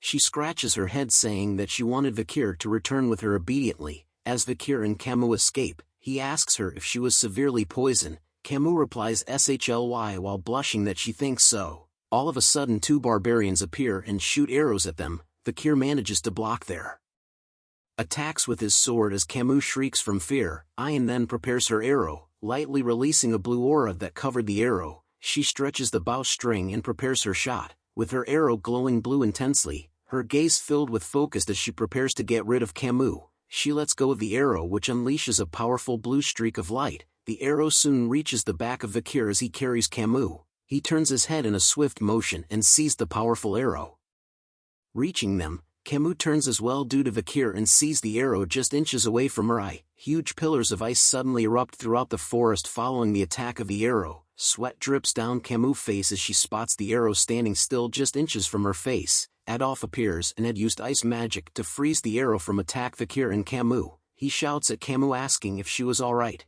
Camille was glad to see her uncle arrived. Adolf casts Cure Poison to heal Camille. He holds Camille dearly and mentioned that the poison was really severe and numbing, which was difficult for him to remove everything, and tells her that they needed to visit the divine Quo Vadis when they return. But Camille pushes his hand away, asking him to let her go for a moment. Instead she runs towards Vikir and hugs him with all her might, telling him that he had saved her again. Seeing the shocked Adolf, tears filled his eyes and he tries to tell her that he too also tried his best, but Camille was not happy with him. She yells at him, wondering why he had only come now and that she was going to tell her mother everything. Just as Camille was yelling at Adolf, a rope appears around Vikir's face. The rope tightly wraps itself around Vikir's neck as Ayan appears behind him, holding the rope tightly and surprising Vikir. She tries her best to pull Vikir but couldn't. She wondered why he was so strong and why he wasn't moving backwards. She tells Vikir to be obedient and to let himself be captured as she was running out of time. Vikir easily snaps the rope into pieces, thinking why was there no time. Camille yells at her, saying it was you again. Vikir thought deeply about the reason why the Balak were in a hurry. Soon enough a demonic being gaze was felt. An ominous deadly aura was felt throughout the forest. Ayan trembles in fear as she gazes at the sky, saying shit, did it finally noticed. Even Vikir's weapon Beelzebub was activating on its own and causes a buzz. Vikir looks at it, wondering why the Beelzebub in his veins were giving him an intense warning.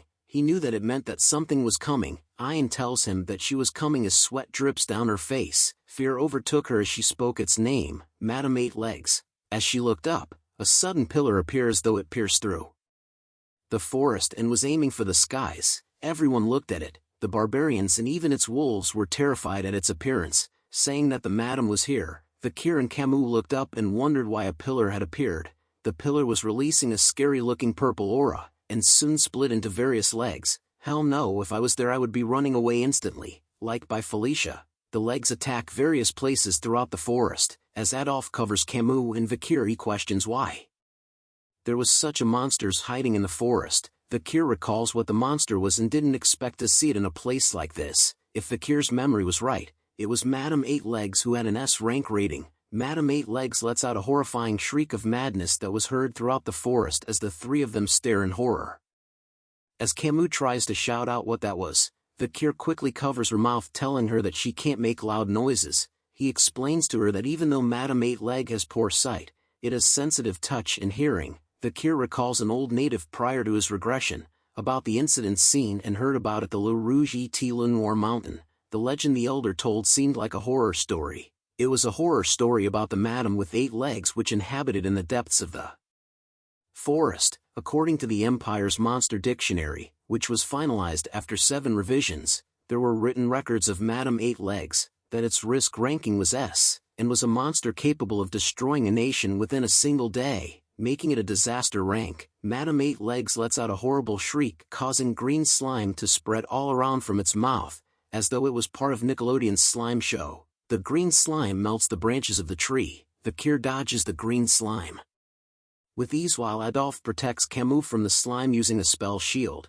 but Hans lets out a scream like a little girl. He shouts out as Madam's poison had landed on his hair. No more man buns for him. The hair covered with poison was quickly cut off. Ian had cut it off, whispering to him that he was an idiot for screaming in front of the madam. Just as Hun kneels down on the ground, Ian couldn't believe what happened and looked up. She sees that Madam 8 Legs was looking right at her. She tells Hun that she would have killed him, but he was lucky that he was the grandchild of the shaman. She whispers to the others to quickly retreat. On the other side, Vikir and others were making a run for it too, as Adolf whispers to them that they needed to get away. But Madam 8 Legs had spotted both groups and slowly senses their movements with her. I don't know what this is, man. Is this a tongue? Comment below what you think this part is. Madam 8 Legs had spotted the 2 groups who were retreating differently. The Ballacks were running away in small groups just like the blue dots, whereas the Morgs and Baskerville members were running away in a large group just like the red dots. There was a slight difference in how the 2 groups retreated, but it made the madam decide who to chase after. It decided to chase Vikir and the others. Adolf asked why it was coming their way. A member of the Morg clan tells Adolf to leave it to him as he knew that a bug's weakness was a fire attack. He conjures a huge fireball and sends it flying towards the madam. It lands and causes a huge explosion in its face. The members saw the explosion and believed that the fireball attack had worked. The man asked Adolf if he had saw that, but was interrupted when one of Madam's legs pierced through the man beside him into the air. The man could only stare as blood flew all over from its attack. Blood was spilled on his face as tears began to form. He looks at the madam and realized that the fireball attack had nothing. Adolf was panicking as he was running away, wondering what the hell was that. But Vikir was deep in thought. He decided that this was it. As the others continued to run away, Vikir had turned around, surprising them. Staffordshire sees this and asks what Vikir was doing.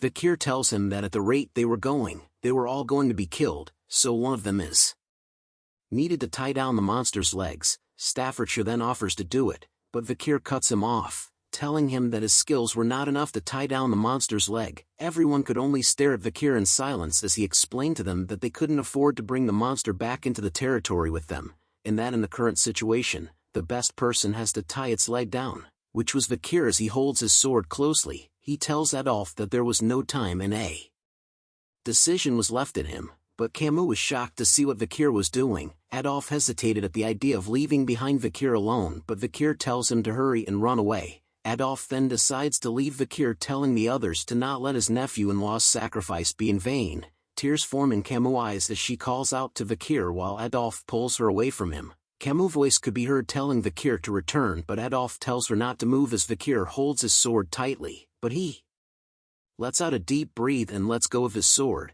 He looks ahead and thinks that he has no intention in the destruction of the Baskerville territory, and that the Allied forces could not stop the madam who was still growing. However, this was a good opportunity for Vikir, as he plans to fake his death in order to get away from Hugo. To buy enough time for him to learn the 10th technique in his head, he decides to return to the clan, only when he was skilled enough to not be pushed around by Hugo, or when he had perfect control over his skill. Being able to hide and control it was when he will return. Vikir unleashes the full power of Beelzebub in his arm, revealing its demonic energy blade. Knowing that if he doesn't go all out, he would die, Madam 8 Legs stares at Vikir as Vikir stares back at it, preparing himself for his hardest fight yet. The Baskervilles and Beelzebub's demonic energy surrounds Vikir's body as he slowly unleashes all his skills. The large amount of mana he received from the river Styx as blessing, the aura that was more worldly and used for high-ranking Baskerville swordsmanship techniques, and finally, the demonic sword Beelzebub. Vikir's eyes were filled with intense focus as he tells the monster that he was going to use everything he has to attack it. Vikir leaps forward with crazy speed in a zigzag motion, and leaps through all the trees in the forest into the night sky. The red aura follows him as he makes his way into the clouds. his demonic sword glowed red as he sees Madame Eight Legs right in front of him. Madame Eight Legs lets out a shriek as it spots Vikir in the air. Vikir gives it a bombastic side-eye while raising his sword up in the air, unleashing an immensely powerful attack that turned the pages black and white and the drawer colorblind, revealing a bright red attack from him that strikes Madame Eight Leg head-on. It was the Baskerville's fifth technique. Fury rose in Vikir's face as he attacks with all his soul and strength. Madame Eight Legs soon began to tremble from the power of Vikir's strike, causing it to slam into Mother Earth as Vikir's attack was powerful enough to force it to the ground. The attack caused a bright red glow to appear in the forest, which began to shine like a diamond in the sky. Soon a huge crimson-red glow appears in the forest and reaches for the sky. Just as Adolphe and the others made it out of the forest, Camille sees the intense glow unveiling right before her eyes. Tears fall from her face as she witnesses what happens next. The red glow slowly begins to die down as Camille screams out, "Vikir!" Vikir is seen tied to a guillotine, awaiting his death as two bloodhound guards stood by his sides holding their swords up high. Vikir wore an expressionless face as he thinks about his final moments. But even in his final moments, his eyes were filled with an intense red glow as he stares at something in front of him. Hugo was standing proud and tall as the moonlight casts light on him, as a platoon of bloodhounds stood behind him. Hugo slowly raises his hand in the air while his eyes glowed bright red in the night. His eyes released an intense glow and glare as he pushes his hand in a downward motion. The sound of a sharp blade meeting flesh and bone was heard in the night as blood was seen splattered in the sky. Vikir's vision of Hugo and the others were now at a low viewpoint as everything started to look hazy. Blood soon filled his vision as he looks at the numerous red stares from his once former family members. Hugo slowly walks away from Vikir as his vision was almost filled with blood. But his eyes were still focused on Hugo's head as he left Vikir alone. "Hugo, so in the end you," muttered Vikir as his vision fades to black. Vikir then slowly opens his eyes after awakening from his dream. He stares at the ceiling and saw that he was in some sort of cottage. Bandages covered his face and body as he lay on a bed made of something while his neck was tied to a rope. He wonders what this place is. He thinks about how he didn't know how many days had passed, or how he had survived the battle against Madame Eight Legs. He recalls back to the moment when he had unleashed his most powerful attack on Madame Eight Leg, realizing that during that crucial moment, if Madame hadn't stopped in her tracks upon receiving a shock from the explosion's light, Vikir would have lost his life. Vikir slowly sits upright while holding his injured shoulder. He thinks about how his muscles, veins, and even bones were all injured. There wasn't a place in his body where he felt uninjured. Vikir didn't think this would be the extent of his injuries after receiving a hit head-on. He realizes that he had misjudged Madame's attack power so bad that he could even feel it in his bones. Vikir then holds onto the rope around his neck, wondering if it was because of this that caused him to have a neck ache that he was feeling now after the battle against Madame, but it was because of it that he was saved. Vikir started to think about the others, and wondered if he could consider it as going according to plan. His plan of escaping Hugo's watch was a success as, besides Adolphe and Camille, many other witnesses could prove his death, allowing Vikir to not worry about his death being proven. Vikir exits the cottage tent and notices something. He sees barbarians of different ages and genders walking around. He recognizes it as the Balak's camp called Bulak, and he wonders if he was being held captive in their camp. Vikir thinks about how he was in the midst of the camp that belongs to the natural enemies of the Baskerville clan, which was bad for him as he couldn't run away with his ruined body. A voice shouts out saying, "Hurry up! Walk," just as a group of prisoners appeared behind Vikir with their hands bound together. A female barbarian was holding the rope attached to 4 of the men's necks as prisoners while shouting at them that if they don't move quickly they would die from the wolf's bite. Vikir watches them from a distance and was surprised as he recognizes their faces as people who were soldiers from the Baskerville and Morg clans. He watches them leave thinking about why he was not being executed. A foot appears behind him saying that he was up. Vikir looks back and sees a punk rock hairstyle barbarian male asking him if he could speak Balak. Vikir recognizes the barbarian as Ahun, the barbarian holding the dart blower who tried to attack him from the bushes a few days ago. Ahun tells Vikir that he should be thankful that he wasn't going to end up with the same fate as the prisoners he had just seen. Ahun then smirks right in the face of Vikir's, asking him how he felt watching his comrades walk towards their death, and that he must be in despair since he could not do anything with that crippled body. With an evil smile on his face, Ahun tells Vikir that if he weren't the commander's pet dog, he would have boiled Vikir right away. Hearing the words pet dog triggered something deep within Vikir's soul. He visualizes Hugo's face with his hands filled with chains and a dark aura. The chains were slowly suffocating Vikir as his body was slowly being covered by the chains and dark aura. Ahun suddenly felt an immense pressure, wondering what it was. He looks at Vikir and sees that his eyes were filled with murderous intent and that his haki was extremely strong. One Piece reference. Ahu responded with a punch to Vikir's face, calling him an arrogant bastard. The punch left Vikir on the ground trembling slightly as he didn't respond back. Ahun leaves him alone, telling Vikir that he should stop standing there and go find his owner, who was at the end of the rope. Vikir slowly got up and looked at Ahun walking away. His eyes were filled with revenge as he had memorized Ahun's face and swore to get his revenge once his body recovers. Vikir walks past a few more cottage tents in the camp. He slowly pulls onto the rope inch by inch as he made his way out of the camp, wondering how the rope was this long. He walks a bit further but soon notices that he had walked quite a fair bit but still couldn't see the end of the rope, which causes him to wonder if his owner was actually at the end of the rope. All of a sudden the rope tightens itself. Vikir notices that the rope was being pulled in a certain direction.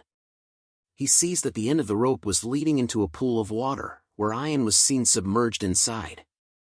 She was holding onto the end of the rope but remained silent. Vikir and Ayan were soon entering an awkward staring contest with one another, as Vikir stood on land while Ayan was submerged in the waters. She gives him a wide smile before telling him to lie down.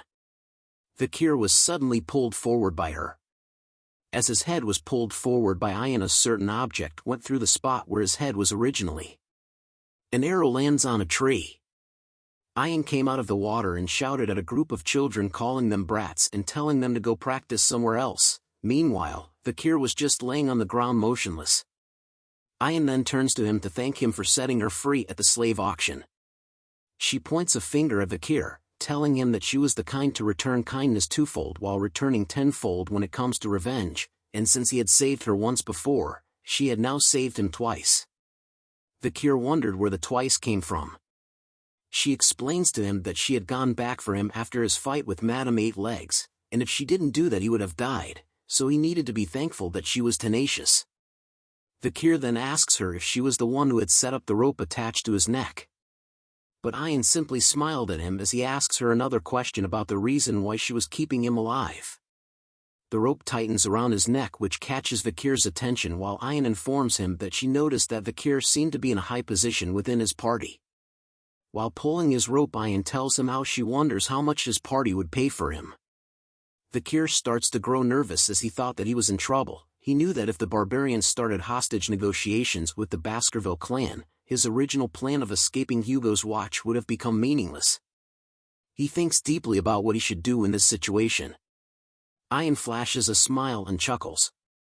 She asks Vikir about what he was thinking and if he had felt a sense of hope. But CK.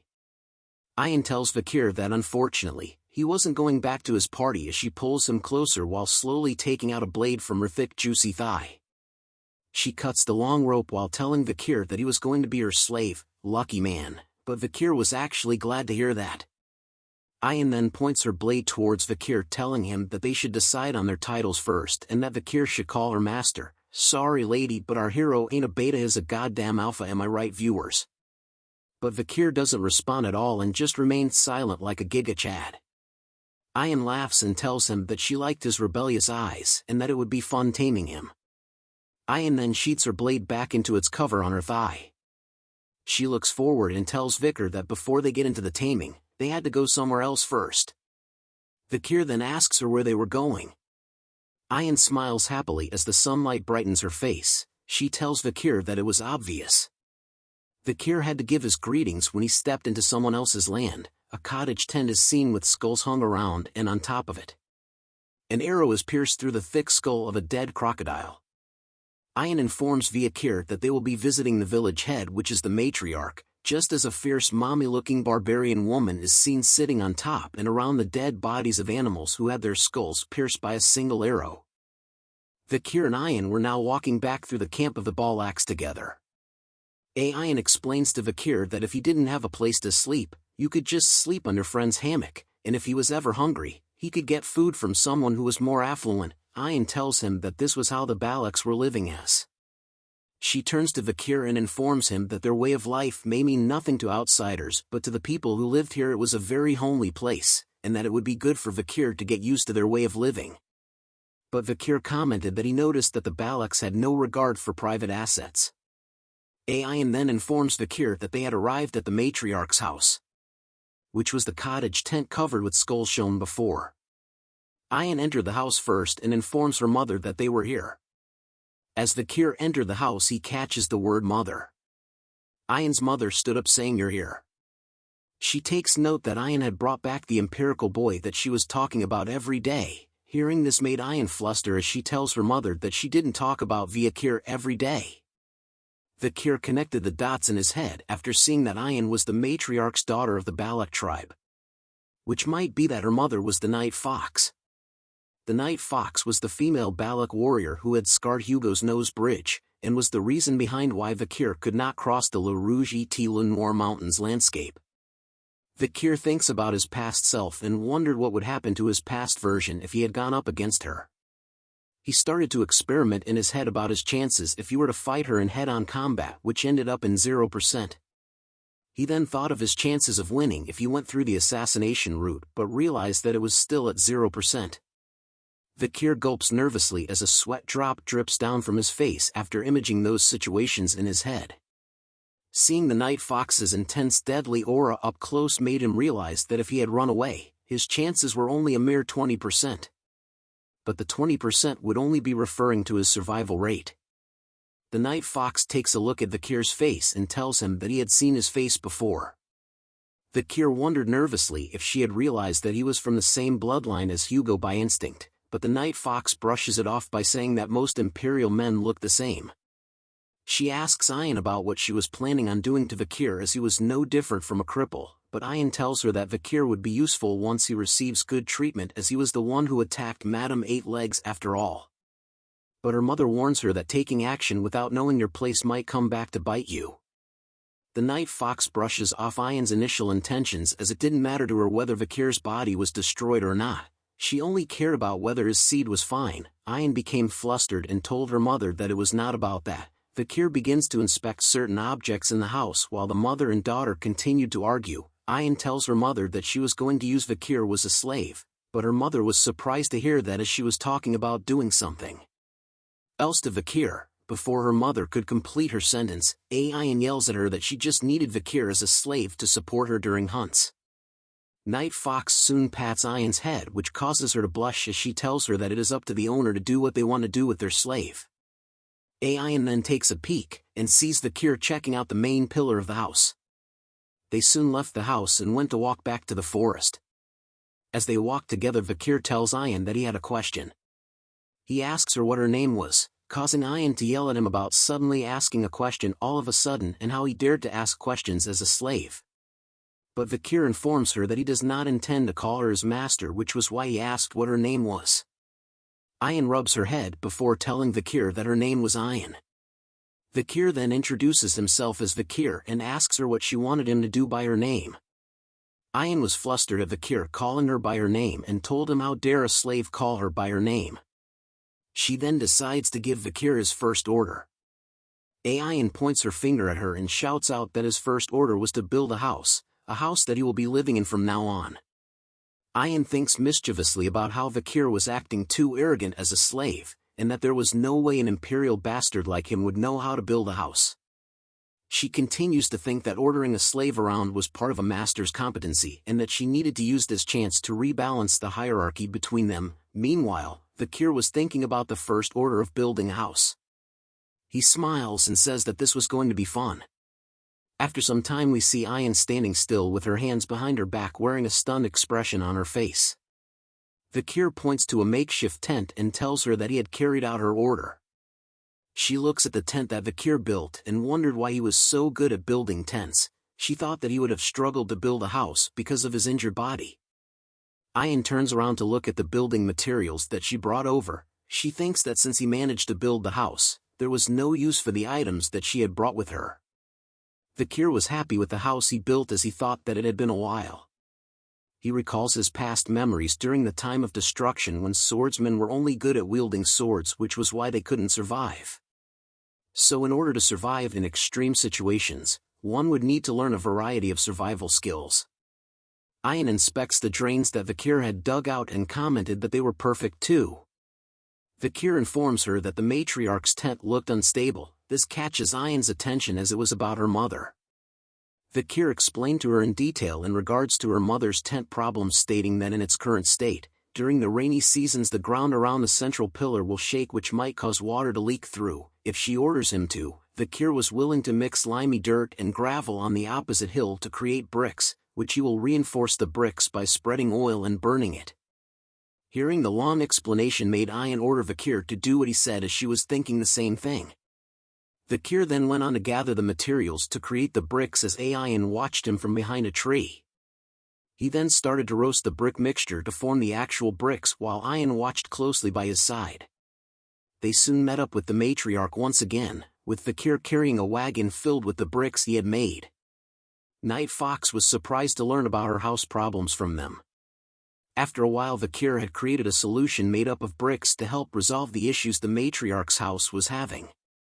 The matriarch tells them that she was frustrated because of the numerous amount of times she had tried to repair the roof. Water would still be leaked through. She now realizes that the main problem was the main pillar. She tells Vikir that he had done a good job while informing her daughter that she had picked up quite a useful mail. She then instructs Vikir to go around the barracks to take care of tedious matters such as this. Ayan remains silent while looking concerned at Vikir nods his head upon hearing her mother's command. Vikir was seen washing the rags at a nearby river when Ayan calls out to him, catching his attention. She asks him if it was exhausting to just slave away and wonders if he wants to be an official member of their tribe. Vikir continues to wash the rags while answering her that slaving away wasn't too bad. He thinks about how it was much more peaceful being a slave here than being part of the Baskervilles or living in the underdog city.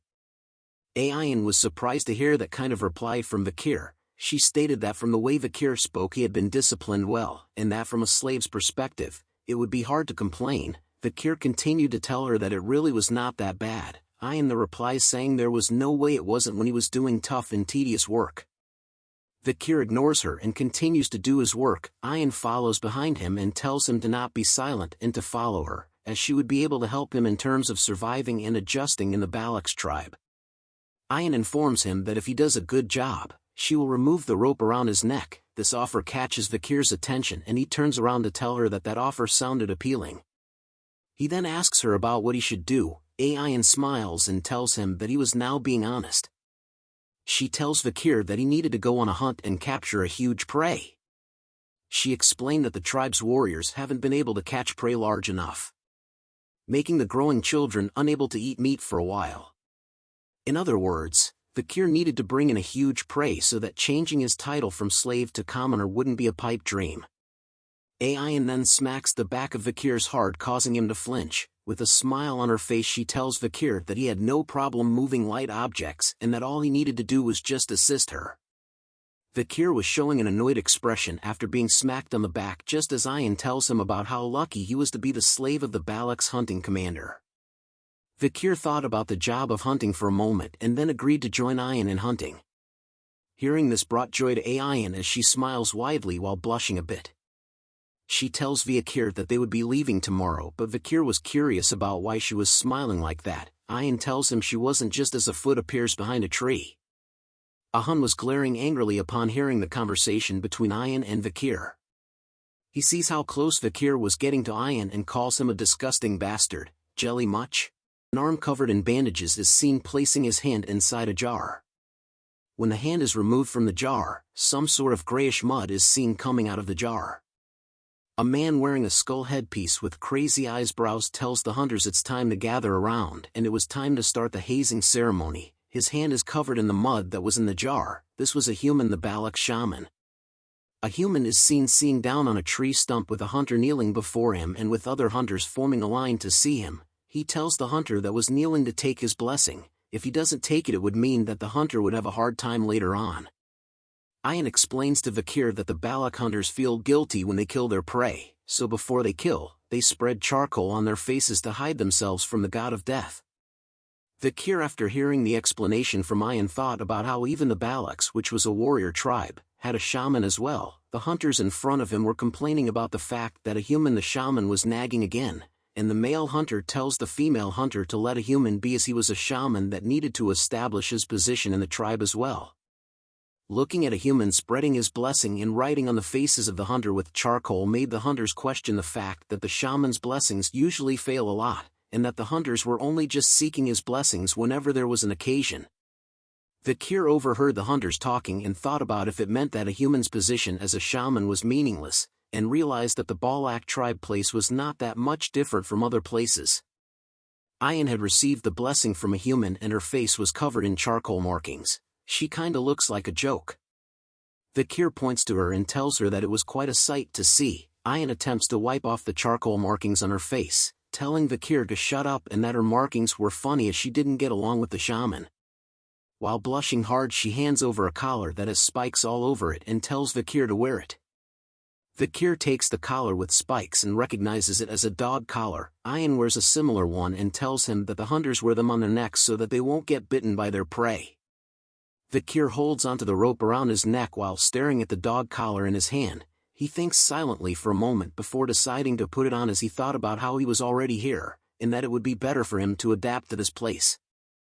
A white wolf with yellow eyes is seen panting heavily with its tongue hanging out of its mouth. Vikir and Ayan are seen riding on its back. She turns around to Vikir asking him if he was really going to be okay, as she had told him to hold onto her waist, but Vikir assures her that he was going to be okay. Ayan then tells him that they were going to leave now, but Vikir suddenly sways heavily to the back. Ayan smiles as she looked behind after hearing a loud sound. She mean faces Vikir and tells him that he should have grabbed onto her waist and that he would fall if he kept that up. Vikir had fallen flat on his back and onto the ground once Ayan had commended her pet wolf. He stayed flat on the ground thinking about whether he could even get up when his body was in such a horrible state. A shadow is cast over him which piques his attention as he looks up to see what it was. A Hun had once again appeared before Ayan and Vikir with his pet wolf behind him. Ayan gets down from her pet wolf and calls out to a Hun. A Hun informs her that it seems like she was very free as she was busy playing around with her slave. He continues to tell her that he was going to catch a bigger prey this time, so that in the next joint hunt, he would become the captain of the hunting group. He was even going to place his grandfather's honor on the line. Ayan questions him about why he was willing to put his grandfather's honor on the line when his grandfather only knew about shamanism. Just after Vikir had sat up to see what Ayan and Hun were talking about, he sees something fast approaching his face. A Hun went on to kick Vikir directly onto the side of his head. This action surprises Ayan, who was shocked to see what Hun was doing to Vikir. She calls him a bastard and asked what he was doing. A Hun smiles after kicking Vikir, which sent him flying backward onto the ground. He commented about the fact that Ayan had given Vikir the dog collar, which was a protective piece meant for hunters but was used on Vikir, who was a slave. As he continues to berate and question Ayan about how she was going to use an injured male such as Vikir as a hunting assistant, he tells her to get a hold of herself as she was a commander and that Vikir was only going to be a burden, but Ayan notices something. She shows a smile and wonders if a Hun actually believed that Vikir was just an injured male. She informs him to take a look at his waistband before saying those things. A Hun takes note of her words and looks at his waistband, which showed signs of being torn apart. This shocks him. Vikir spits out some blood after being kicked by a Hun. He shows a smile and was holding onto a quiver holding onto a few arrows. He informs a Hun that he should grab hold of his weapons as he would with a lover, as a Hun was still stunned as to what had just happened. Vikir then tells him that his quiver and arrows were taken away. Ayan covers her mouth to muffle the sound of her laughter as a Hun continued to look annoyed and stunned while turning to look at Vikir. A Hun finally broke out of his stunned state and rushed over to beat up Vikir even more as he calls Vikir an arrogant slave bastard. But a bow grabs onto his arm just before he lands a punch on Vikir. Ayan tells him that it was enough. She had used her bow to hold onto a Hun to prevent him from attacking Vikir even further. She asks him about whose slave he thought he was going to punish on his own accord. Hun shouts at her that Vikir was a slave and that he dared to insult a Balak warrior. Ayan replies back to him that he was being pathetic in front of Vikir, but Hun continued to explain that Vikir was just a slave and questions why she was defending him so much.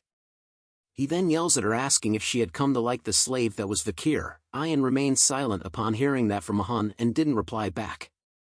After a brief moment, she touches her head and tells Hun that a slave was a slave and that since Vikir did something wrong he should be punished. Hun agrees with what Ayan was saying and explained that it was what he was saying as well. But Ayan informs him that Vikir was her slave and that he does not have the right to punish him. Vikir then looks curious at what was happening. Ayan had given Vikir a Saitama's one punch straight into his face as blood was splattered out. More blood could be seen splattered onto the nearby grass. Hun was shocked and stunned once again to see what Ayan had done to Vikir as she continues to beat the crap out of Vikir as punishment. Ayan had finally stopped her punishment as Vikir falls onto the ground with a heavy sound. She then looks at Hun with her eyes glowing brightly while Vikir lies flat out on the ground in front of them. She asks Hun if he was happy now. She tells Hun that she knew that he was upset as he was not able to catch a maiden for himself previously during the ambush with the Morg clan, as her fist was covered with Vikir's blood that was enough to drip down from her hand.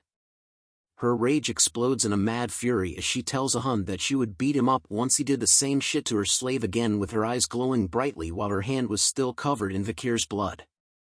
Hun was too stunned to speak as Ayan asked if he got it. He tells her that he got it as Vikir continued to lie on the ground without even a single muscle moving. Some time had passed after the incident with Hun. Ayan peeks behind with a sad and nervous look on her face. Vikir was behind her with injuries covering his face. They moved slowly through the forest on the back of Ayan's pet wolf. She then asks Vikir if her punishment had hurt and if he was angry, but Vikir remained silent and did not respond to any of her questions. She then explains to Vikir that she needed to have him punished as Hun was a petty and stubborn guy, and that beating up Vikir as a punishment was the only way to stop his petty retaliations.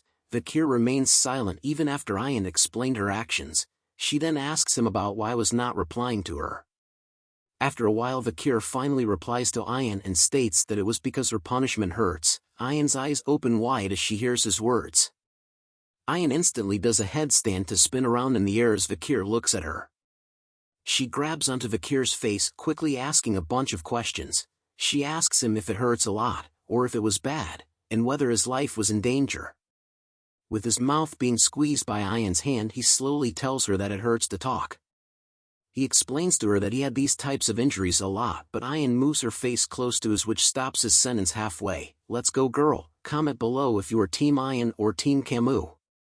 Licking sounds could be heard in the forest. Ayan was blushing heavily as she touches her mouth while facing Vikir. She then quickly turns around to face away from Vikir. Her eyes are shown to be intensely red as she tells Vikir that she knew that she was right about him and that even though he was an imperial bastard, Vikir had shown promise. Vikir wipes his face with the back of his hand, wondering if the barbarians usually licked each other's injuries, and that licking an injury like how Ayan just did was dangerous as it might spread an infection. She turns around shyly and asked Vikir if he needed something from her, and then even if it was one thing he should tell her, because if it was something that Ayan could do, she would do anything for him. Vikir then asks if he could really ask for anything. This startles Ayan as she jolts up while telling Vikir that a Balak warrior does not go back on their word. Vikir then takes a moment to think deeply about what he wanted.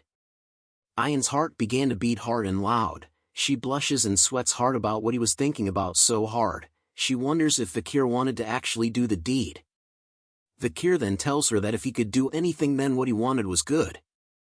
Ayan's heart continued to beat hard and fast in anticipation of what Vikir wanted. Vikir then tells her that he wanted her to teach him how to shoot arrows. Ayan was extremely disappointed in hearing his request and tells him that since it's about arrows it was fine. They continued to travel through the forest on the back of Ayan's pet wolf as she raises her arm, telling Vikir that from tomorrow onwards they would be doing special training. Vikir agrees with her suggestion. A bunch of arrows are seen stuck into a tree. Ayan comments to Vikir that it looked like her slave has no talent in the bow and arrow and that she had told him to aim at the arrow that was already stuck in the tree. Vikir was drawing the string of the bow with sweat dripping down his face as he calls out to Ayan. He asks her if it was alright to teach him how to shoot a bow in such a position as Ayan could be seen holding onto Vikir with her legs warped around his. She smirks upon hearing Vikir's question and informs him that he was the one that asked her to teach him how to use the bow and that this was the way how young Balak warriors were taught. She continues to instruct Vikir that he should bend his back a little more, while explaining that he won't be able to use the sword for a long time. Because of his body he needed to learn how to use the bow well, as Vikir needed to capture a large prey for the sake of his reputation after all. Vikir struggles to get into position based on Ayan's instructions as he notes that his bones were at their limits. The sudden appearance of Ayan's pet wolf appearing in the bushes behind them causes Ayan to press a little too hard on Vikir's back as a loud cracking sound is heard.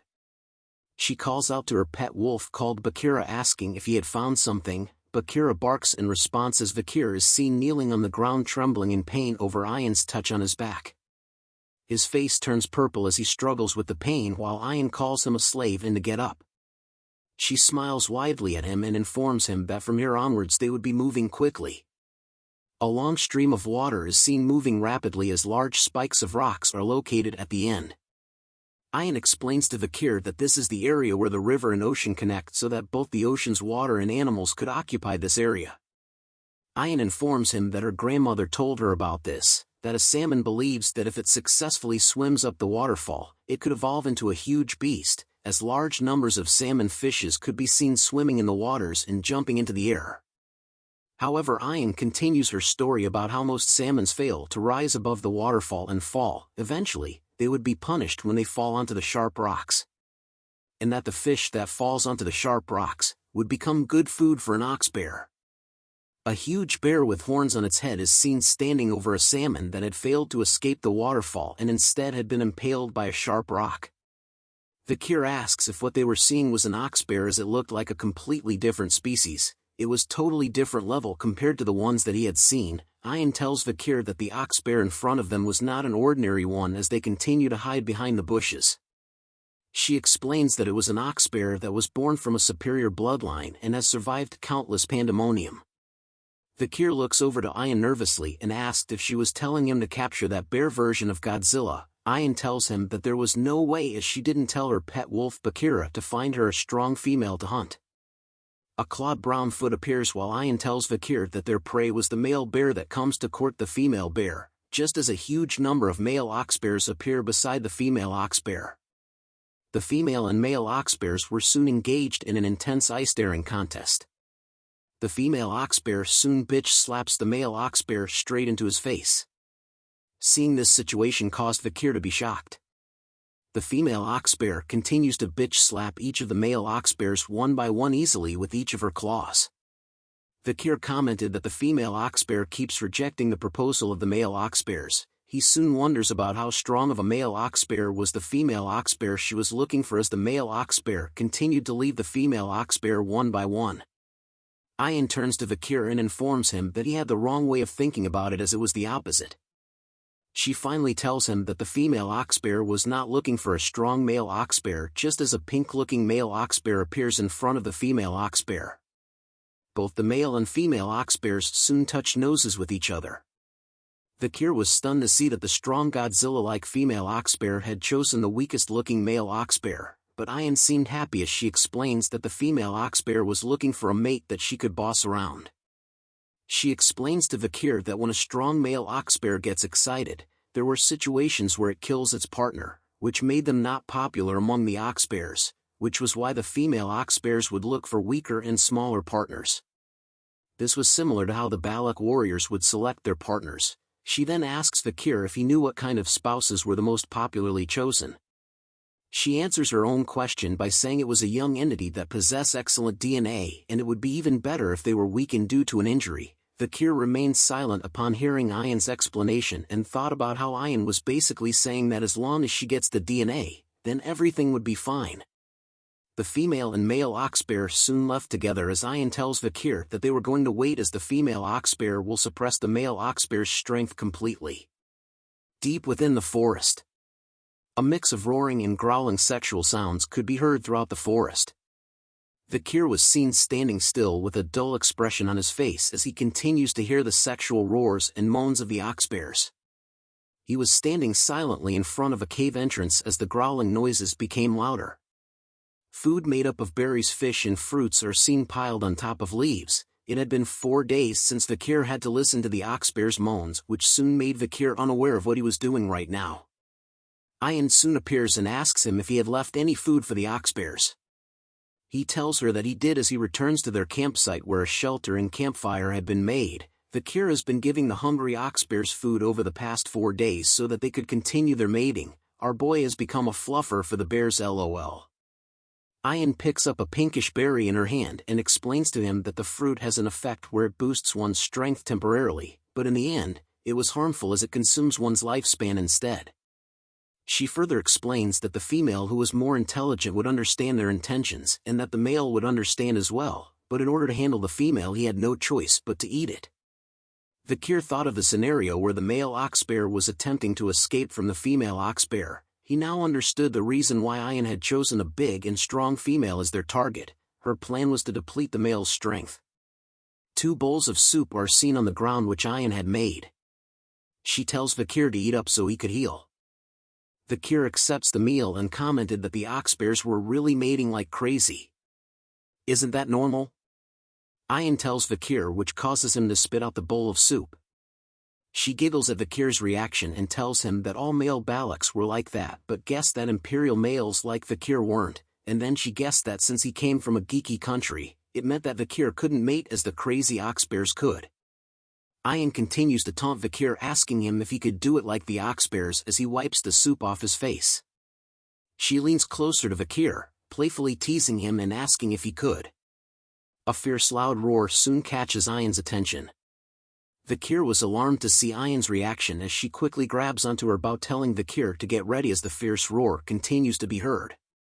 She noted that the female oxbear had finally been impregnated as the female oxbear is seen towering over the collapsed body of the male oxbear. Good job bro, you tried your hardest. The female oxbear lets out one more loud and fierce roar into the air that causes it to shake. The fierce roar causes the male oxbear to run away from the cave in a hurry. Vikir and Ayan are seen sitting on the branches of the tree. Vikir then asks Ayan about why the female oxbear was chasing the male oxbear away. She explains that an oxbear that has finished mating is no different from a competitive predator who has intruded a territory and that it was a warning to the male oxbear to never come back. Vikir understands and commented that the female oxbear wants to sleep since she had used her strength and has not slept for the past 4 days as he looks at Ayan. Ayan looks at him and tells him that the female oxbear would hide herself in a safe and remote place and that from here onwards they would find her traces and chase after her quietly. As Ayan prepares her bow and arrows, she tells Vikir that once the female oxbear starts to go to sleep, that was when they would start their hunt. Up in the snowy mountains, Vikir's legs could be seen walking through the mountains. Ayan and Vikir are seen riding on Vikir's back between 2 large pillars of stone. Vikir commented that the female oxbear would be tired but is moving so far away. Ayan tells him that she was finding a place that has the least number of threats that the forest possesses, and that the place where they were was cold, making sure that mosquitoes that suck bones or blood could not live here. Vikir then asks Ayan if the female oxbear knew about those facts and came here knowing that. Ayan tells him that the female oxbear's intelligence is quite high and that its acquired knowledge is better than its instincts. As they continued to follow the trail of the female oxbear, Vikir could start to feel the coldness of the area due to his body's condition as he covers his body with his arms. Ayan turns around to ask if Vikir was feeling cold and that if he was, he could put his body closer to hers, but Vikir tells her that he was fine. Ayan warns him that his body temperature could decrease, making his body become stiff, and when his body becomes stiff it might get in their way when they start hunting. She then asks if he plans on getting in her way. Vikir thinks deeply about the facts Ayan had stated, thinking that it was a rational reason, and wonders if she was capable of making such rational decisions. He soon agrees and hugs tightly onto Ayan's body, causing her to jolt up and blush heavily. Ayan soon grew nervous and thought to herself that she was only doing this because she was concerned for her slave's health and that it was the duty of a master to look after their slave. Bakira soon notices something up ahead. He lets out a fierce growl which catches both Ayan's and Vikir's attention. They soon noticed that the female oxbear footprints on the ground soon disappeared halfway. Ayan shouted out that the female oxbear's trace had disappeared. She turns to look around and wondered where the female oxbear had disappeared to, just as a pair of red eyes appear in the shadows right behind Ayan. Something fast was approaching Ayan at a high speed. She soon realizes it and turns to see what it was. It was the female oxbear. She launches straight towards Ayan at full speed with her claws close to Ayan while letting out a devastating roar. A group of hunters was seen looking happy and amazed at something. "Wow, look at that boar," they shouted as they gathered around the boar that had been tied onto a wagon. They commented that with the amount of meat they could get from the boar, the whole tribe would be able to eat their fill. A female hunter tells the hunter who caught the boar that she had only managed to catch 3 rabbits, while another male hunter guessed that the hunter who caught the boar was the best hunter amongst them now. They asked the Hun who was the hunter that caught the boar if it was true that he was the best hunter now as he smiles in front of the prey that he had caught. A Hun continued to smile and bask in the compliments that the other hunters were giving him. The hunters asked him if it meant that he was going to be the hunting commander from here on out, and the other hunters agrees with that comment based on the rules. Even Commander Ayan could not hunt as good as him since there was a limit to what she could hunt by herself. But another hunter wondered about the fact that Ayan had brought a slave out with her to hunt. Hearing this comment made a Hun chuckle as he informs them that the slave bastard she brought along with was just going to be a burden to her instead. A Hun tells the other hunters that Ayan will return without having even caught a single rabbit. We now return to the moment when the female oxbear launches an ambush attack on Ayan from the shadows. Ayan's face was filled with shock and surprise as she sees the clawed hand approaching fast through her face. But a hand appears on her body in an instant. Vikir had just barely pulled her away from the path of attack of the female oxbear.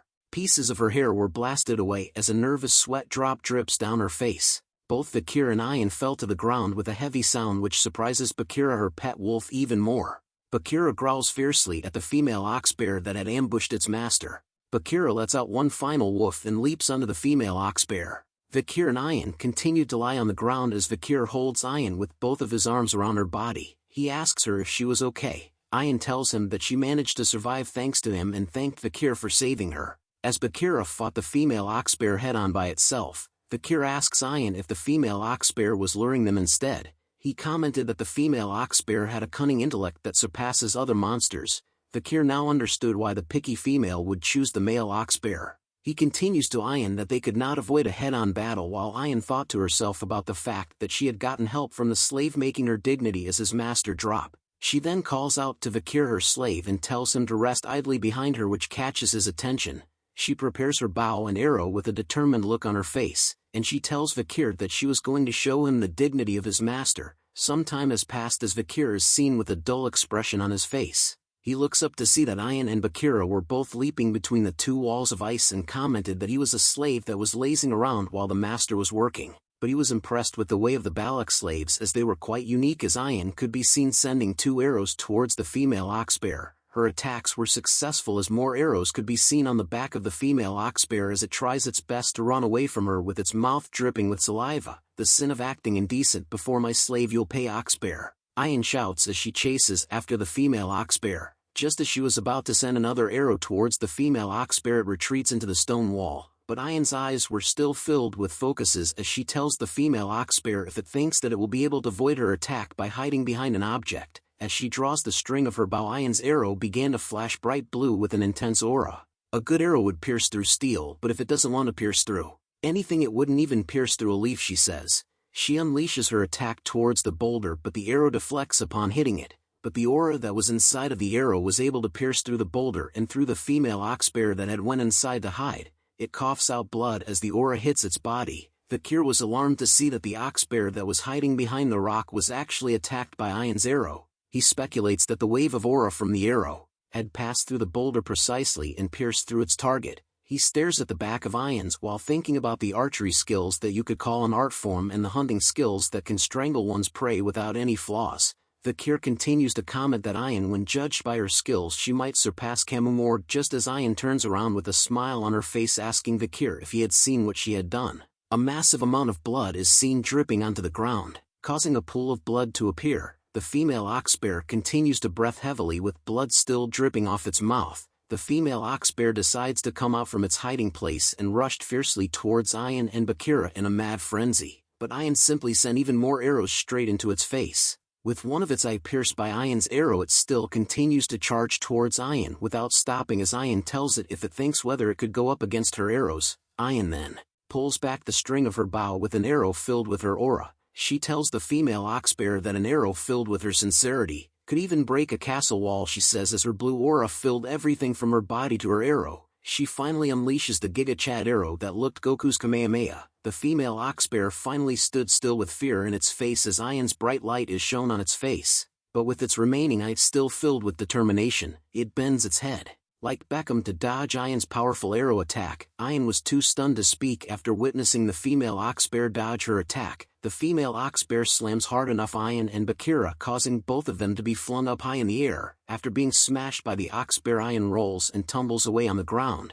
She lays flat on the ground for a moment without an inch of muscle even moving, but she soon awakes and opens her eyes while thinking. She recalls a memory of her mother who told her that when a beast with dull senses nears death, they can sense the killing intent of a person. Ayan thought about how she was careless, thinking that she had cornered it perfectly, but didn't expect that the last arrow she shot with righteousness was dodged that easily. Ayan grunts hard as she tried to pull herself off from the ground. But looky here, ladies and gentlemen, the female oxbear she tried to kill was right in front of her face, with its only remaining eye glowing a deep, angry red color. It laughs out loud and showed its fierce sharp fangs while salivating over the fact that it was going to eat our cutie pie Ayan. She could only close her eyes right before the attack as she knew that she was the prey now. "Are you done showing me what a master's dignity is like?" said Vikir. Ayan opens her eyes upon hearing that sweet-sounding voice of our badass main character as a teardrop appears in her eye. Vikir finally appears with his arms stretched out as he covers her from the impending female oxbear attack. "Not today, Pendejo. Now it's my turn," Vikir says with his one eye glowing bright red just like the female oxbear. His right arm started to change from white to a bright red color as he aims it directly towards the inside of the oxbear's mouth.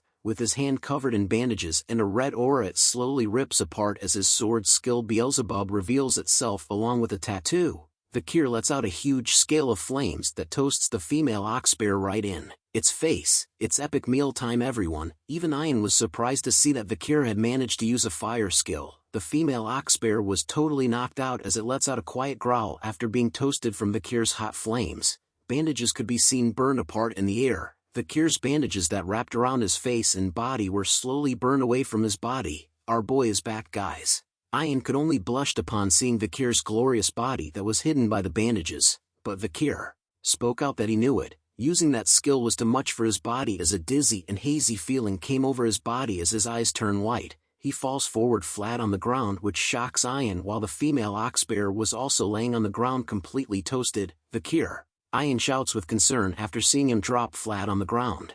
A big campfire could be seen lighting the Balak's campsite with ease. The members of the tribe were celebrating by singing out loud and dancing around the campfire. The spoils of the hunting event could be seen everywhere, especially the female oxbear that our boy Vikir had helped Ayan to capture from before. Vavs hung at the back of the party. A giant pot of food is seen being lit by a fire as the member of the tribe hands out bowls of food to the others. A weird tribal mask with teeth is seen as Ayan explains to Vikir that the hunter who catches the largest prey receives the villagers' respect and admiration. Vikir and Ayan are both seen wearing the mask on their heads. Ayan asks Vikir about how he felt about becoming the hunting hero. Vikir takes a look at the mask and tells her that it was nothing much. Hearing that comment made Ayan tell Vikir that as a slave his issue was his half-assed reactions.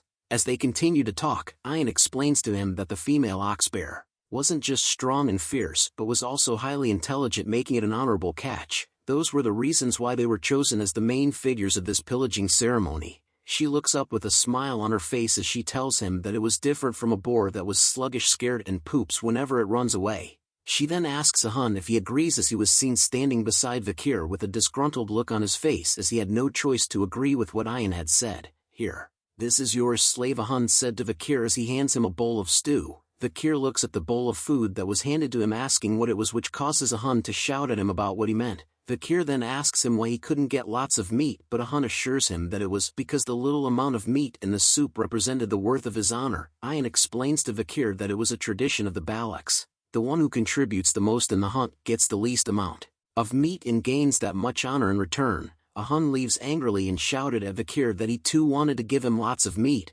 Vikir thought deeply about how being more honorable meant having less meat.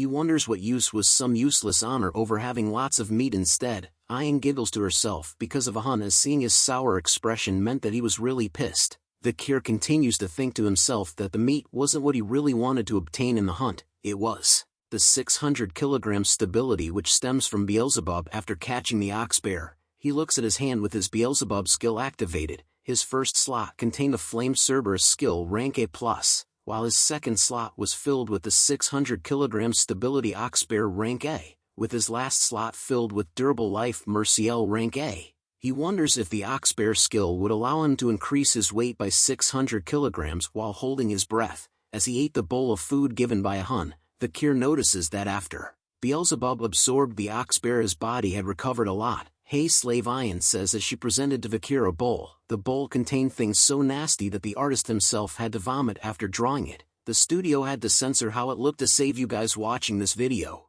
Ayan blushes slightly while asking Vikir if the bowl of food he had wasn't enough and that the bowl she was giving him was taken away from the shaman who wanted this particular meat, but instead she had taken it to give it to Vikir as it was his hunter's right. Vikir brushes her off by telling her that he had already gotten a portion of meat, a bowl of blood and a portion of intestines. Ayan shouts at him that he has to eat what she was giving him. She continues to scold Vikir by saying that if his eyes were bad he should eat the eyes, and that if his heart was weak he should eat the heart, and if he had weak limbs he should eat the legs. As Ayan continues to scold him, Vikir thought about how the long, purple censored thing was the intestine, and if it meant that his insides were weak. 3 female barbarians appear behind Ayan. They boot her together and stated that they knew what she was planning on doing to Vikir and could see through her motives. Ayan hears their shouts and seems and tells them to shut up. Vikir takes a bite of the censored food and thought about how it was very chewy. He soon swallows the food down his throat, which Ayan spots and smiles happily. She continues to smile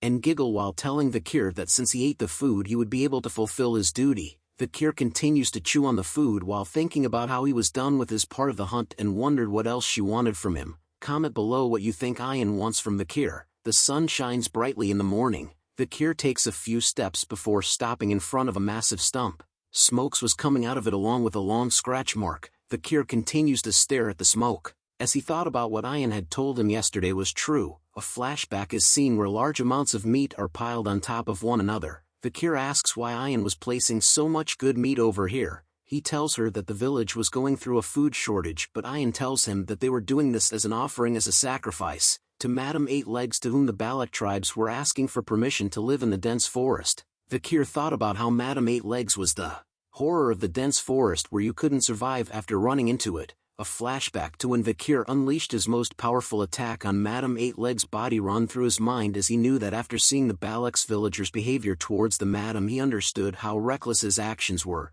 Vikir then tells her that Madame Eight Legs was an annoying monster. Back at the tribe nobody could be seen walking around. Vikir walks past a certain tent before noticing something. He stares at a long line that extends all the way outside of the chief's house made up of the members of the tribe. Vikir wonders if there was still another ceremony or something. The members of the tribe queuing outside the tribe chief's house were talking about how some of them had been in line since dawn, others were glad to be at the front end of the line, while another stated that they had stayed awake the entire night. The female members talked amongst themselves about based on the results of yesterday's pillage there was a high possibility that Vikir might be able to become a commoner. Another member commented that they were sure that a woman from the village will become his wife, while the last one commented that if he was strong enough to hunt an ox bear it would mean that Vikir was really strong. These girls seriously shouted a voice that startles the ladies who were talking about Vikir. Ayan had appeared with a deer that she had just hunted. She tells them that she had given Vikir that specific stew yesterday, and yet she sees that someone else was trying to take her property away. The girls continued to argue with Ayan over the fact that she should have left some of the stew for them as well, and that she was being so stingy for keeping it all to herself. Hearing their complaints made Ayan throw down her prey to the ground. She tells them that if they felt that it was unfair then they should set up a trap to catch one for themselves. The girls tells her that they had gone out there so many times already. They even shouted at Ayan that they had went to the Empire's border but there was no one there like Vikir. Hearing those words made Ayan upset as her face turned into a stone-cold killer's look. She readies her fist and warns them that there might be some in hell as her aura turned black all over. Seeing this caused the girls to scream out in fear and to run away from her. Ayan was glad that it was over with the girls as she touches her head. She spoke out loud about how she was waiting for Vikir to recover and that those cunning girls might take him away. Add onto the fact that she had fed him with the ox bear's penis in order to get Vikir to carry out his manly duties. The time is near, gentlemen, for our boy to reap the fields. But Ian was unaware that Vikir had overheard what she was saying out loud as she turns around. Ian asks him nervously if he had seen or heard everything from before. Vikir gave out a mean face as he realized what part of the animal's meat was in the stew that he ate yesterday. Ian quickly changes the topic and mentioned to him that last night she had heard that her mother had called a meeting among the elders and that Vikir would be able to request something from her mother as the honorable hunter of the pillage. She blushes once again before telling Vikir that when her mother calls for him, she had already thought about what he should ask her. What she tells Vikir to ask her mother catches his attention as his ears perk up upon hearing it. The long line outside of the chief's hut was gone now. The elders and other members of the tribe were gathered inside. Vikir is seen holding a kneeling position on the ground with his head lowered in a serious manner. He greets the matriarch, who is seen sitting on her throne with a calm expression on her face with the eagle above her. She asks Vikir if he was the one that had caught the ox bear as it allowed her to eat good meat. Vikir tells her that he just did what he needed to do. She tells Vikir not to be modest as he had done well. She also noted that it seemed like he had recovered a fair bit too, which was fascinating as she didn't expect his recovery rate to be this quick. Vikir grew nervous upon hearing those compliments but assures her that it was all due to her care. He also thought about how he had felt this way before, which was interesting. The night fox Akia was a genius archer who scares the people of the empire despite having led the Balak tribe that had less than 300 members. She was as dignified as Hugo but was warm and soft like a buttery croissant. Akia then tells Vikir that she should reward him for his contributions yesterday and was willing to change his status. She informs Vikir that he was no longer a slave but a part of their family. Hearing those words caused the shaman to cough a bit. Vikir notices this reaction and recalled that Ian had mentioned to him that the elders were dissatisfied about his status change. He looks at the shaman and recognizes him as the old man who smeared ashes on the hunters' faces as the Balak shaman called a human, who was also a Hun's grandfather. Akia slowly stood up from her throne while asking Vikir to tell her what he wanted, as he was now officially a member of the Balaks. She offers him her hand and tells him that since he was part of the family, even though she did not give birth or raised him, she was willing to accept his request. Akia tells him that if he wanted a beautiful village maiden, then she would give him and his partner her blessing, or if he didn't want a partner, a slave would be fine too. Ian could be seen doing some Naruto hand seals with her arms towards Vikir, which translates to "You didn't forget what I told you, right?" Vikir could see her actions and takes a moment to close his eyes. He then tells Akia that he does have one request. She then tells Vikir to tell her comfortably while looking at Ian, as she noticed that she was signaling to Vikir like crazy and wondered if she really wanted him that badly. Vikir had a darkened expression on his face as he hesitated to ask what he wanted, but with a determined look on his face he tells Akia that he would like to bathe in the hero's spring. The elders and other members, including a Hun, were shocked to hear about what Vikir was requesting from their leader, while Ian was smiling from ear to ear. "The hero's spring," said Akia with a serious look on her face. "Are you aware of what you're requesting?" she said sternly to Vikir.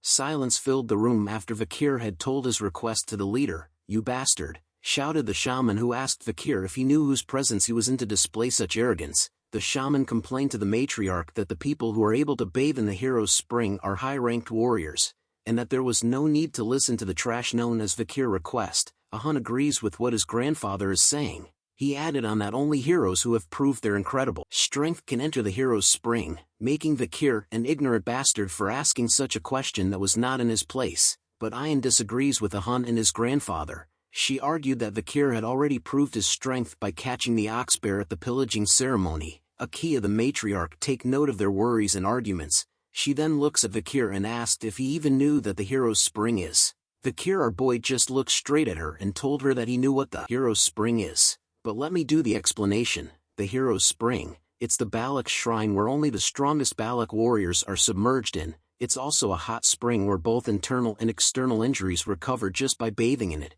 Vikir knew some other facts from what Ian told him. It takes a long time for the water in the hero's spring to accumulate, and only warriors who have made a special contribution can go there. Akia continues to stare at our handsome boy in silence. An elder with a mohawk haircut spoke out. He tells Akia that they couldn't send an outsider who just became a commoner to the shrine. An elder dressed like a mage beside him spoke out as well. He notes that Vikir has a promising future and that it wouldn't be such a bad idea to send him to the hero's spring once to motivate him. Another elder burst out in anger. "Wondering when was the hero's spring a waterhole that anyone can enter?" Another elder states that since Vikir's body was in a rough shape and also a part of the family, then they should treat him well too. Akia overhears the various arguments and statements made about whether Vikir should be allowed into the hero's spring. Deep in her thoughts, she wanted to agree with Vikir's request, but it's also true that there wasn't a good enough reason to, and that it can't be helped since the shaman and guards were so against it. But a constant bell ringing soon catches her attention.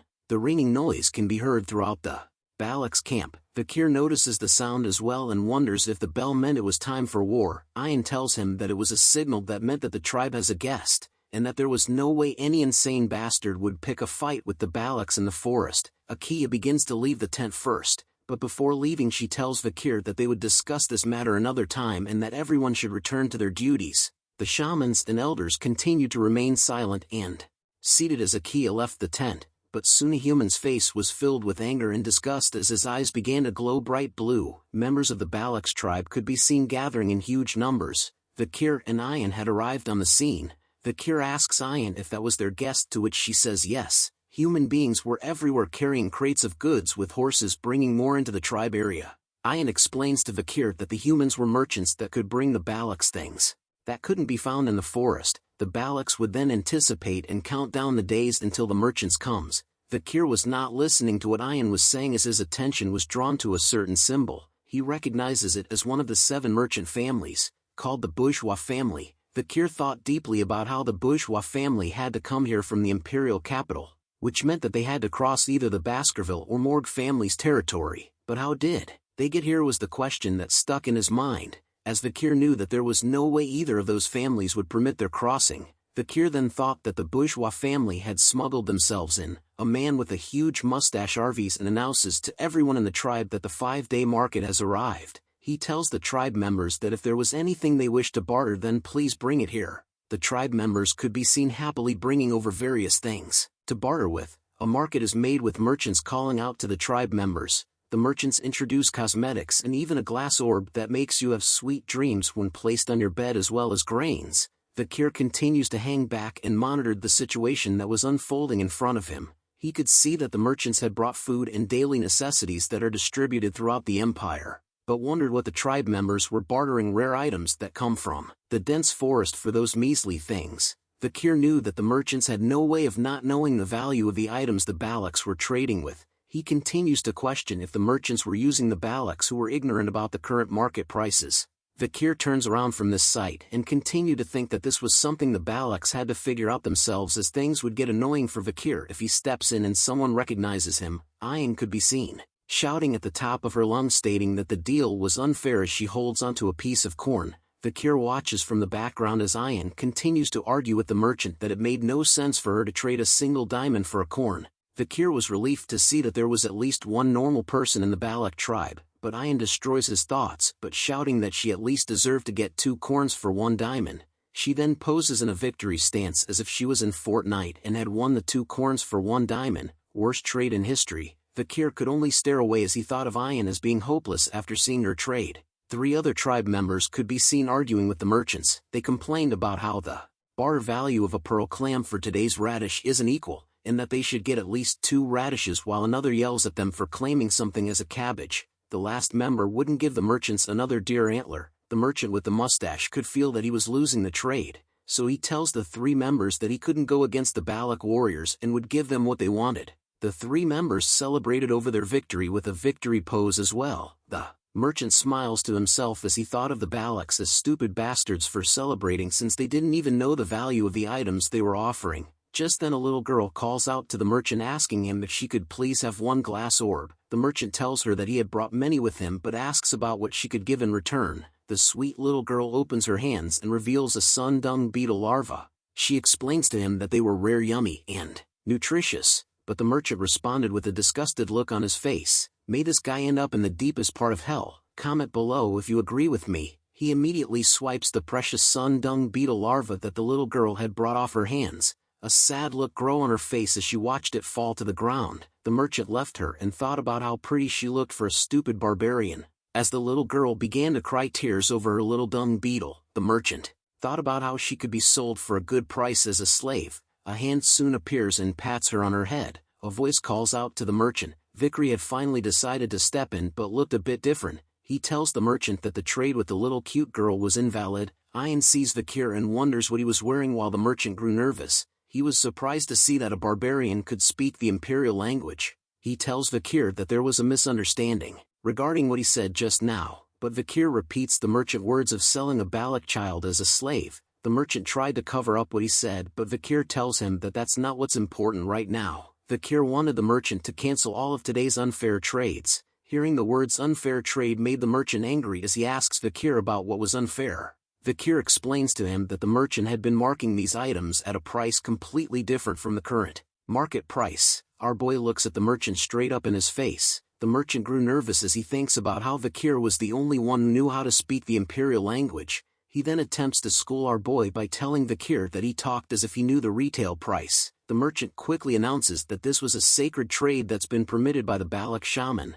the proxy of the forest god, and that was something a little boy like Vikir shouldn't interfere in. Vikir slowly raises his hand and points at something. Vikir starts an ass-kicking lecture to the merchant. He tells the merchant that the corn he brought was worth 100 gold each, but the diamond he received goes for about 2 million gold. The merchant was alarmed to know that our boy Vikir had brains. Vikir continues his lecture by saying that when he grinds an ox bear horn into a billiard ball, it would be worth about 1 million. It was the same price as the goblin but mushroom, which was a new medicine. Horror and shocked was written all over the merchant's face as he wonders how Vikir knew the exact market prices. 2 words: main character. Vikir then picks up the glass orb in his hand. He tells the merchant that the glass orb that gives the users sweet dreams when placed next to a user meant that they would certainly be drugged and only dream of sweet dreams. Vikir goes on to explain that on the surface of the glass orb, there are small holes and drugs fall out of them. The drug inside it is a cheap drug that harms upon long-term use, and Vikir knew that it's illegal to use it in the Empire,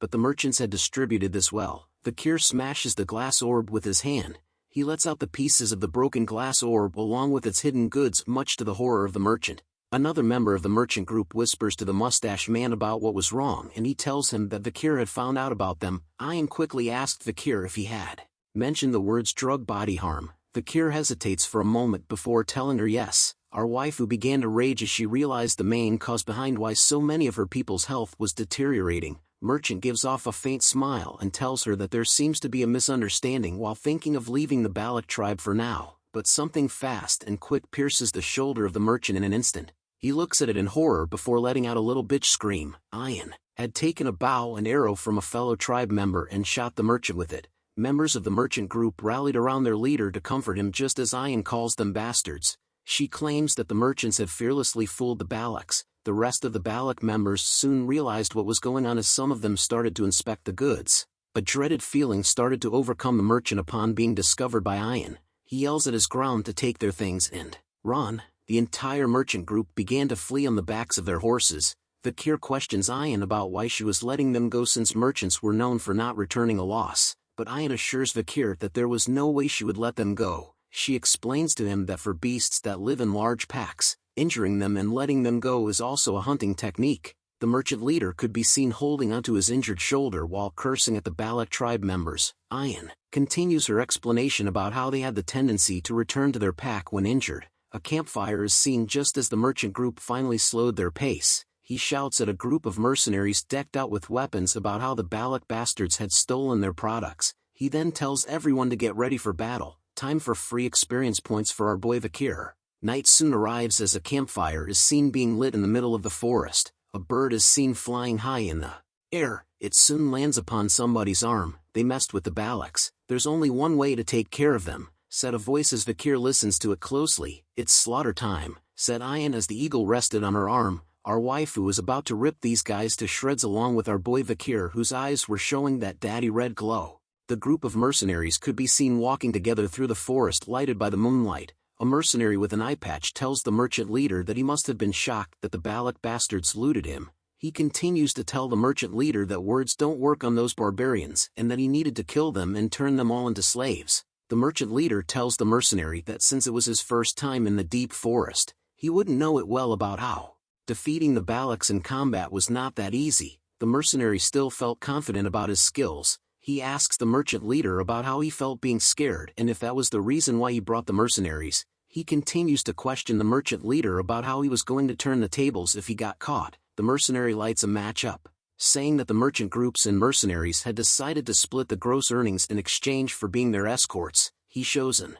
evil smug grin on his face with a cigarette in between his lips. He tells the merchant that if it comes to looting, then the mercenaries could treat everything as theirs. The merchant leader was nervous and silent upon hearing the disgusting words the mercenaries spoke with, but he soon turns forward and tells the mercenaries to do as they please. The mercenary was happy to hear that and asks a question. He wonders if the Balaks were really that special, since they wanted to exploit nighttime. The group wanted to ambush the Balaks while setting them on fire and finally to slaughter them, making them done for. The eye-patch mercenary continued to talk while two other members could be seen fight over the lit match. One of them grabs the member holding the lit match and tells him to not blow out the match since he needed to use it too. The guy holding the match decides to hand it over, but he tells the other guy that it was a rule that only 2 people can use a match, and asked him if he had heard on the battlefield that 3 people aren't supposed to share one match, but the friend didn't listen to him. He continues to light his cigarette with the lit match, telling the other member that he didn't believe in such superstitions.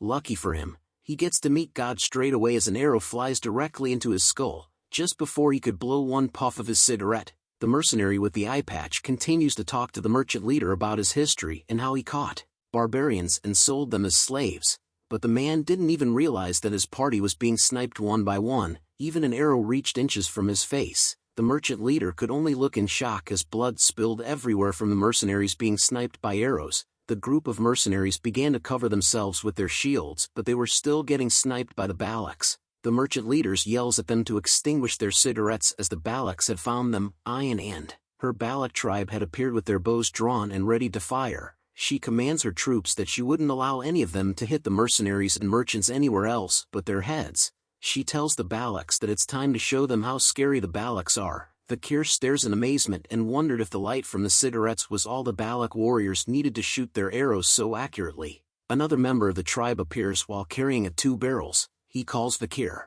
a slave and tells him that Tay had finished preparing what he asked for. Vikir reminds him that he was a commoner and no longer a slave. The tribe member laughs and tells Vikir that he was being timid for fussing over something like that. The group of mercenaries could be seen cowering behind their shields to block the hail of arrows coming from the Balaks. A bald man orders mages to gather up, to block the arrows with the shields while the aura users prepare to counterattack. An arrow, covered in blue arrow, is seen flying through the air with a rope attached to it. The mercenaries could only stare as the arrows landed on the trees above them. Carrying between the 2 arrows a barrel, more arrows attached with ropes are sent flying into the trees. The space above the mercenary group were soon filled with barrels hanging above them. The bald man was alarmed to see that the Balaks had launched alcohol barrels. He looks at the barrels that began to leak a dark fluid and mutter the words, "No way." Flaming arrows were then sent flying into the alcohol barrels in the trees. It caused an explosion in front of the mercenaries which lighted the whole place as if it was the 4th of July. Yeehaw! The merchant leader had hid himself behind a tree. He watches the mercenaries being burned alive and hears their screams of pain.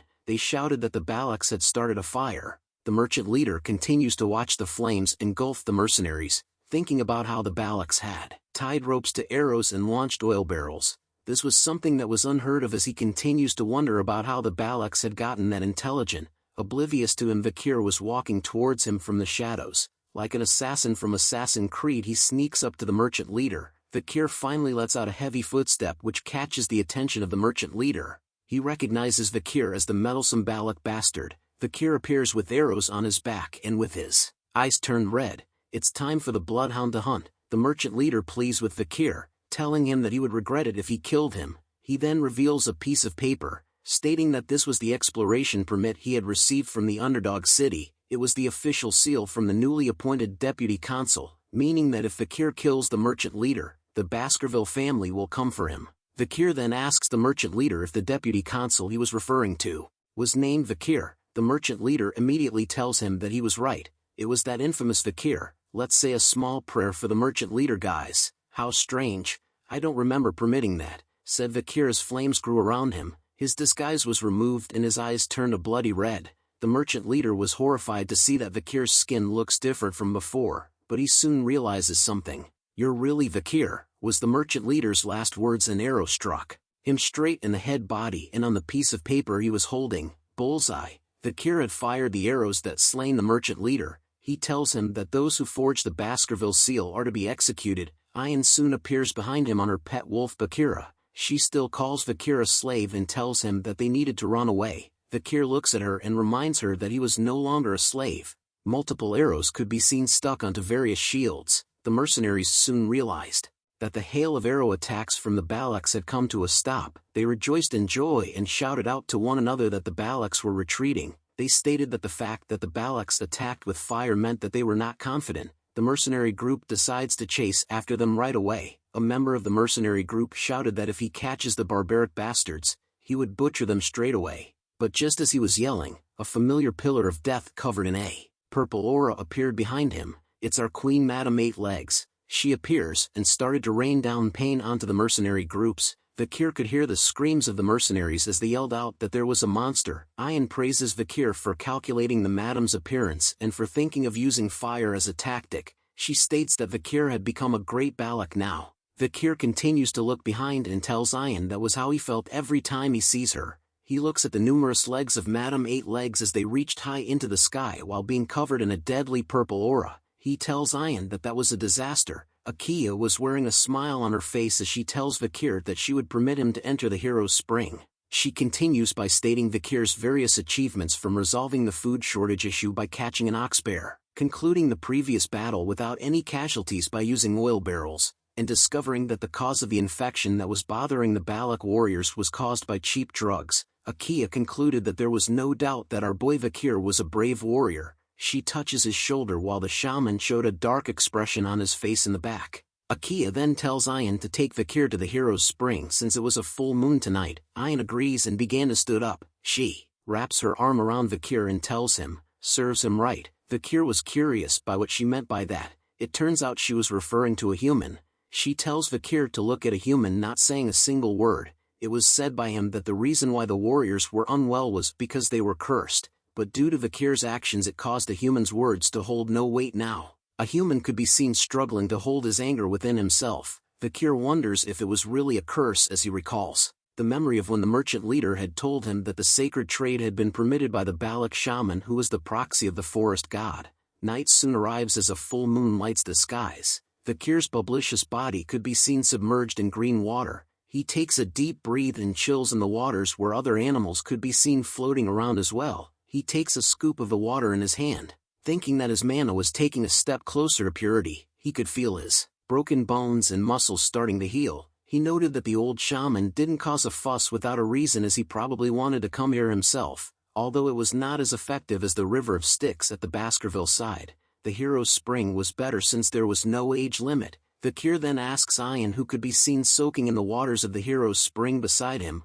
lucky main character. Comment below how many of you guys want to take a dip in those waters as well. He asked her about whether the efficacy would be halved since she was inside the waters as well, and Vikir was certain that the matriarch mentioned that only he could go in. Ayan wonders if that was really important since real Balaks do not fuss over minute things like that. She then tells Vikir to thank Sir Adonai for finding this hot spring. Vikir wondered who Sir Adonai was. Ayan explains to him that Sir Adonai was the only person who can fight against the madam that lies within the deep forest. He was the best warrior among the Balak legends. She teases Vikir that since he had become a dignified Balak, he needed to make sure to respect Sir Adonai, but Vicky was reluctant as he tells Ayan that he would respect Sir Adonai only if he fought against the madam head-to-head. Ayan screams him that it was true. She shakes her head in disappointment over the fact that it was hard to communicate with outsiders, but her face started to blush as she remained silent while thinking deeply about something. She recalls her mother's face, who tells her that since Vikir had become a commoner and has a good reputation within the village,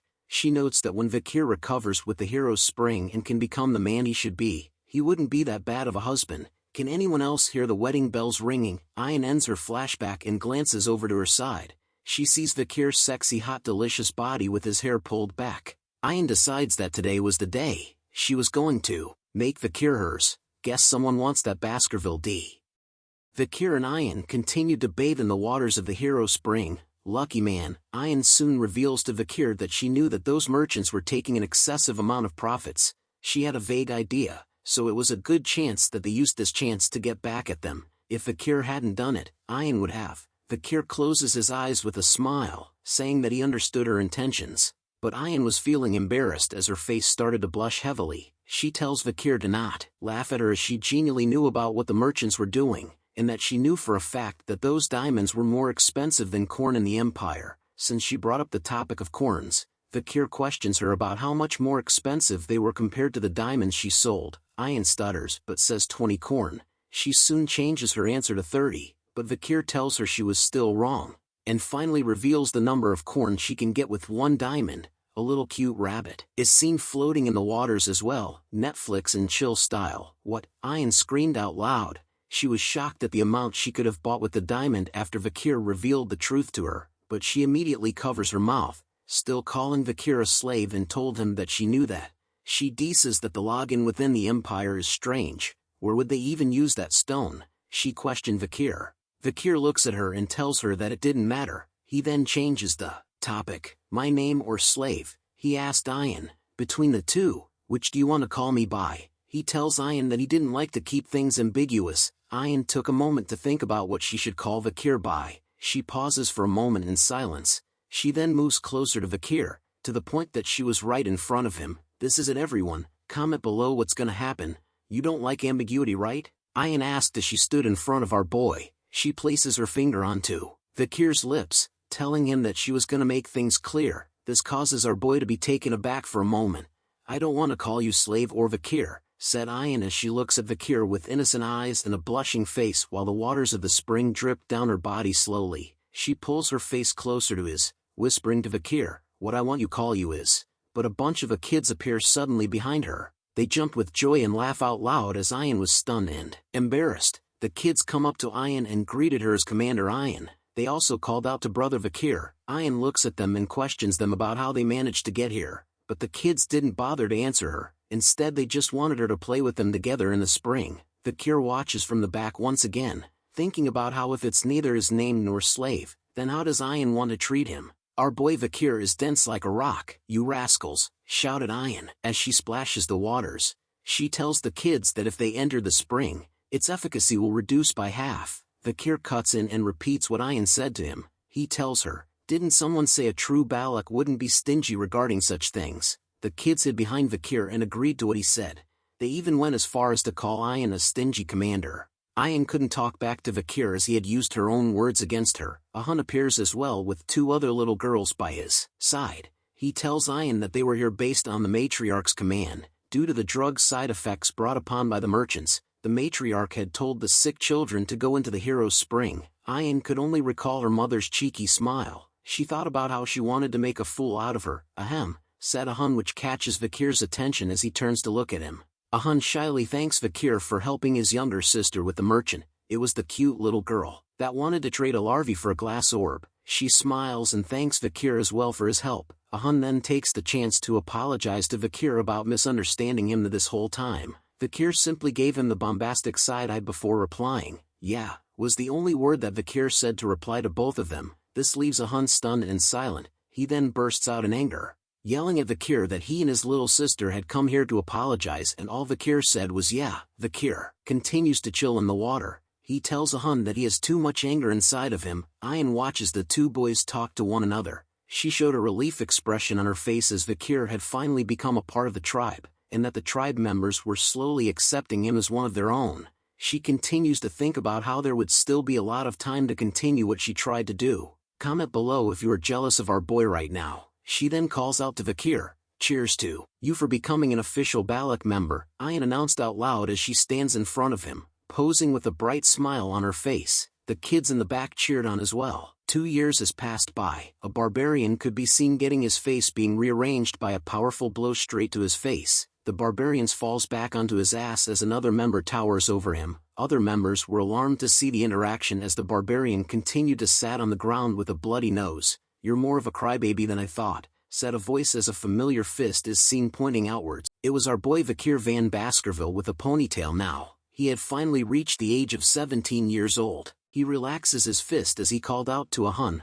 one more time, shouted Hun as he covers his nose. The other members came to his side in order to help him get up, but Vikir dismisses his request, telling Hun that their sparring ends here today. As Vikir continued to walk away from Hun and into the forest, Hun shouts at him about whether he was running away. Vikir tells him that he was simply taking a stroll. Hun calls Vikir an annoying bastard, while telling the others that Vikir had become more monstrous after his body had recovered. The other members mentioned that they had heard that Vikir's marksmanship is on par with Commander Ian recently. The other member questioned how they could compare Vikir with Commander Ian. He tells them that he can hit Hun's nose too and make it bleed, but Hun tells them that he didn't get hit, which surprises the tribe members. Hun explains to them that Vikir's fist didn't hit him, he had just stopped it in front of his face. Vikir is slowly becoming One Punch Man. This revelation brings a shock to the tribe members' face as they soon realized something. Vikir had managed to make Hun's nose bleed from the wind's pressure caused by his fist. Vikir could be seen sweating all over as he continued to breath hard. He looks up at something, saying that he could do it perfectly now. The sixth technique, Vikir can perfectly bear the sixth fang. 6 holes that looked like they were drilled into the huge wall could be seen as Vikir stood below them. Vikir knew that there's still a long way to go before achieving the 10th technique. He finds it already impressive that he managed to get to the 6th technique at 17, which is formidable growth. The almighty Beelzebub sword continues to screech out loud. Vikir also has 6 mana circles within him. With this, he can be a high-rank graduator. Vikir releases his sword ability, thinking that including the river Styx his blessing, the demonic sword. Beelzebub, the usage of the marksman and assassination techniques he learned from the Balaks. Vikir could now go up against the highest rank graduator. Our boy has fully transformed himself into a member of the Assassin's Creed. He looks back at the forest, thinking about how it has already been 2 years since he had set foot into the deep forest. Looking back at it, Vikir wonders if he was bidding goodbye to the Balaks once he was done preparing. Bakira could be seen playing around with a butterfly. Vikir looks at some deep track marks etched into the ground. He determines that the tracks were from the deep forest snake Mashusu. Our waifu Ayan had grown up too. She now has long hair and a different hairstyle. Comment below which version of Ayan you like, the short hair or long hair version. Vikir continues to explain that the snake was the large and ancient one. Vikir tells her that if they could catch this, the food would be settled for the village for at least 4 days. Ayan continues to repeat the same words, I see, to Vikir regardless of what he said. This causes him to look back at her and thought about something. He asks Ayan if she was thinking about something else while they were hunting. Ayan blushes hard after being caught, but she tells Vikir that she wasn't. She quickly changes the topic, telling Vikir that another hunting group wanted her to ask him about something. As she reached for that something from Bakira's saddle, Vikir continued to think that she was definitely hiding something from him. Ayan reveals a dagger in her hand that had a certain symbol on it. She tells Vikir that the hunting group brought a dagger from an imperialist who trespassed the deep forest. She then asks if he knew anything about this emblem. Vikir looks at the dagger and tells her that he does know it. It was a famous emblem. The emblem belongs to an extremely famous clan, called Leviathan, a significant clan that is part of the 7 imperial clans along with the Baskerville clan, the iron-blooded sword clan. Ayan explains to Vikir that the hunting group thought it might have been someone's dagger from the mercenary group they massacred 2 years ago, but thankfully, it wasn't. But one thing was bugging Ayan. It was that in various places around the headwaters, they poured a red liquid from a glass bottle and retreated. The hunting group caught someone, but they had ingested a hidden poison in their mouth and died. The only thing that was left behind was that dagger. Vikir continues to inspect the dagger in his hand, but Ayan tells him that there was more. She wore a nervous expression on her face as she tells Vikir that there was something she wanted to ask him. Don't you want to return to your hometown, Vikir? Was the question that Ayan asked him point blank. Vikir questions Ayan about why she was suddenly asking him about that. Even wearing a weird expression while asking it, Ayan touches her fingers together nervously. A sweat drop drips down her face as she tells Vikir that she doesn't like secrets or lies, and that he should tell her. Ayan reveals to Vikir that there was another imperialist who came to the deep forest, and that Ayan believes that their goal was Vikir. Vikir received a shock upon the sudden revelation from Ayan. She looks at him with a worried face, pausing for a moment before revealing another painful information. She finally reveals to him that a certain waifu had came to the deep forest. Ayan continues to tell Vikir the honest truth. 2 years ago, when he had fought the madam up until now, that certain waifu, together with a search party, came to investigate the deep forest. Ayan believes that she was looking for traces of Vikir. She didn't dare to look Vikir in the eyes as she asked him if he was going to go with her. Ayan's thoughts started to go haywire. She wonders if Vikir will hate her because she hid this information up till now. What would she do if he says that he'll go with her? Should I stop him from going by using the tribe's rules? These were the thoughts that ran through her mind as Vikir stood there silently. Would that even work? Was the final thought she had as Vikir finally started to open his mouth. I won't go back, said Vikir with a stern look on his face. Silence came over Ayan after hearing those words from Vikir. She stutters her words as she asked Vikir if it was true. He tells her yeah, our waifu's face shined bright like a diamond. She hugs Vikir with joy, telling him that Vikir isn't leaving. Meanwhile, Vikir thinks about how he thought the Empire knew that he was alive, but it seems like they don't. Vikir needed to return once he was able to perfectly hide his power from Hugo without being noticed, and then he thought about the woman that Ayan had mentioned. He wonders if Ayan was referring to Camille's Morg. He continues to wonder if she has not yet forgotten that he had saved her, or is it a part of a diplomatic event. But seeing how the Baskerville clan gave permission for the Morg search party to enter the deep forest, means that their alliance is still strong. Vikir wondered about if the two families form a bond through his supposed death. Vikir then decides that he should go investigate what's happening outside the deep forest soon, but a sudden appearance of a big fat ugly fish disrupts Vikir's thoughts. But Ayan and Vikir were shocked to see its sudden appearance beside them. The giant fish lands right in front of both of them with a loud impact. Water began to spill from out of its mouth as it tries at best to breath. A lungfish, said Ayan with a perplexed look. She states that seeing as how it jumped out of the river, it seems like the rainy season will come soon, judging from its size. This year's rainy season might be long, but Vikir tells her to wait as he spots something. He wonders what that arrow-looking thing is that was poking out of the ugly fish. They decided to slice the fish like sushi to find out what it was from the inside.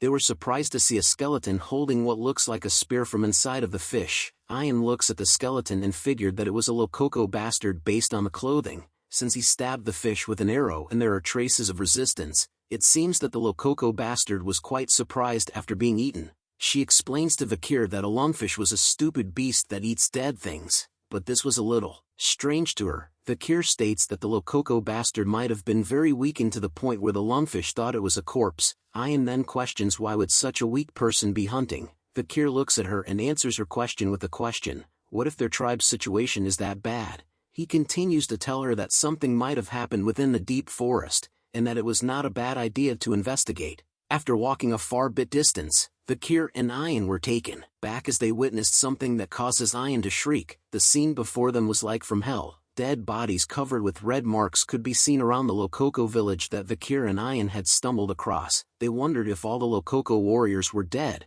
Vikir inspects the dead Lokoko warriors. He sees that they had signs of vomiting and diarrhea, along with red spots, which he soon realizes what it was.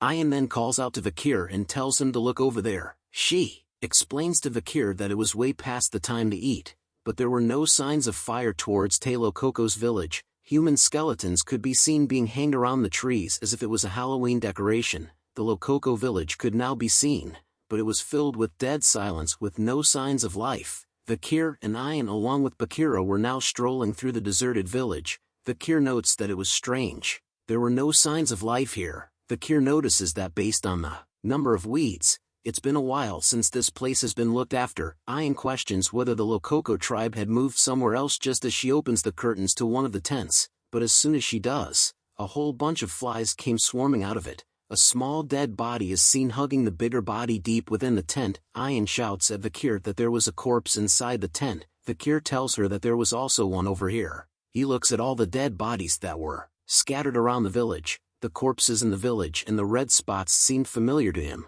Before he had regressed, there was an epidemic that spread throughout the deep forest around this time. It was called the Red Death. It was a first-class infectious disease that killed almost all the barbarians and species alike. Red spots appeared all over one's body along with vomiting and diarrhea, and due to the lethargy and pain, they become a cripple and die slowly. The infection spread so unusually quickly that it spread past the Empire's border. Ayan tells Vikir that they need to quickly leave this place. She tells him that this was a curse, a god's curse. Vikir tells her not to worry since it was an infectious disease. Ayan becomes more alarmed after hearing that as she tells Vikir that it meant that this was more serious. The two of them continue to argue throughout the village. Vikir tells her to calm down since it wasn't that contagious. Ayan continues to wonder if it really wasn't a curse. Vikir then tells her that if she was scared she could go back first. but Ayan was worried about him about dying after being cursed. Then I die, said Vikir. Ayan screams at him after hearing that reply. Who said you can go ahead and die? Her face was pissed off. A true waifu. Vikir thought that it was him obviously. Vikir went on to state that from the number of corpses, it seems like the whole Lokoko tribe wasn't annihilated. They had probably moved somewhere else, leaving the dead and sick here. He then tells Ayan that he was going to take some of the usual things in their barracks, so Ayan could go first and rest somewhere. She looks at him with concern while thinking that Vikir really isn't sensitive at all, but a chill went down her spine. She turns to see what it was that sent shivers down her spine. She lets out a horrifying scream that even caused Vikir to sweat a bit as he turned to see what had happened. What is it, Ayan? Said Vikir as he walks over to her. Ayan had dropped to the ground out of fear. She tells him with tears in her eyes that it was the curse. She points her trembling finger towards a certain direction in the village. She turns to Vikir and tells him that here was a cursed child. We need to run away, Vikir, shouted Ayan. She tells him to go first and that she would follow right after, but all of a sudden, Ayan yells out that her legs got a cramp. But our boy isn't a simp. He ignores her and moves towards the so-called cursed child. He kneels in front of her to inspect her. Judging from the child's appearance, Vikir noted that she didn't look like she's from the Lokoko tribe. She's about 5 years old too. The cursed child was startled to see Vikir up close. Vikir then notices that there was a pile of rocks with a flower near it. He deduces that she was mourning someone's death. Who are you? Asked Vikir to the cursed child. But the child remained silent for a moment before answering. Lokoko, slave, kitchen maid, the cursed child said. Vikir figured that she was a slave of the Lokoko tribe. What's your name? Vikir continued to ask. Pomerian, she answered, based from her reply. Vikir figured that her name was an imperial name, and wondered if she was an imperial child who was captured by the Lokokos. But her answer wasn't complete. La Baskerville was the word she intended to end her sentence with when she told Vikir her name. Those two words alone set Vikir spiraling. His entire world had turned upside down as horror filled his very soul. Unable to believe what she had just said, Vikir questions her about what she just said. With her cute little finger pointed upwards, she points back to herself. Pomerian, La Baskerville, was her name as her red eyes were revealed amongst her messy hair. Did we all just get a little sister? Comment below what you think of our new family member.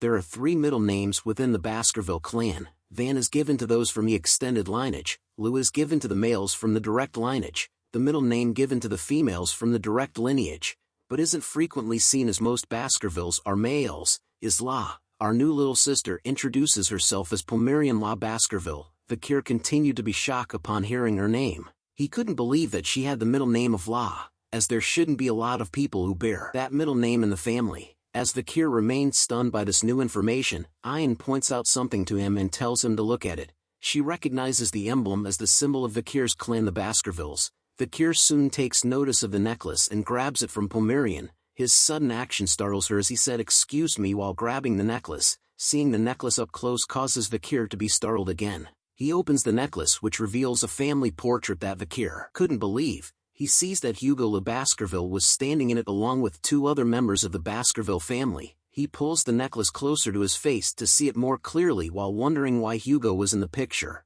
but he soon realizes something as he pulls the necklace closer. Pomerian was shaking in fear due to his sudden actions, but this doesn't stop our boy as he begins to interrogate the sweet little girl. He lets out his bloodthirst, asking Pomerian about who the people were in the picture as well as her connection to them. Ayan cuts in and asks Vikir how he expects to get an answer from a kid when he responds like that.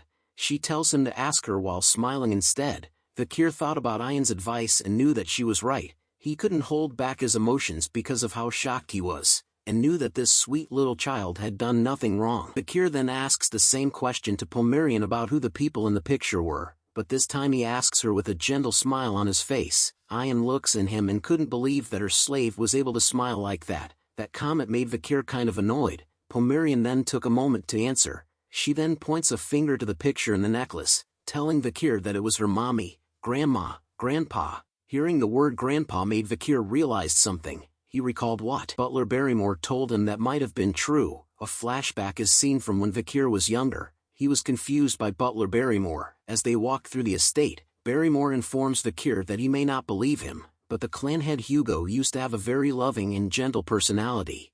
Vikir couldn't believe that Barrymore was referring to the scary Hugo that Vikir knew and tells him that he didn't know how many people within the Baskerville would believe that. Barrymore further explains that in truth, the clan head loved the first wife Lady Roxana very much and cared for her dearly. Although Lady Roxana passed away from illness, that wasn't the reason the clan head's personality changed. When the soul bloodline created between Hugo and Lady Roxana, Lady Penelope was taken away by barbarians. That was the tipping point. Hugo then began to move swiftly to find Lady Penelope. Due to this, he requested the Emperor move him to the frontier, and the Baskerville house that used to be within the archipelago was moved to the mountain Le Rouge et Le Noir where the barbarians lay hidden.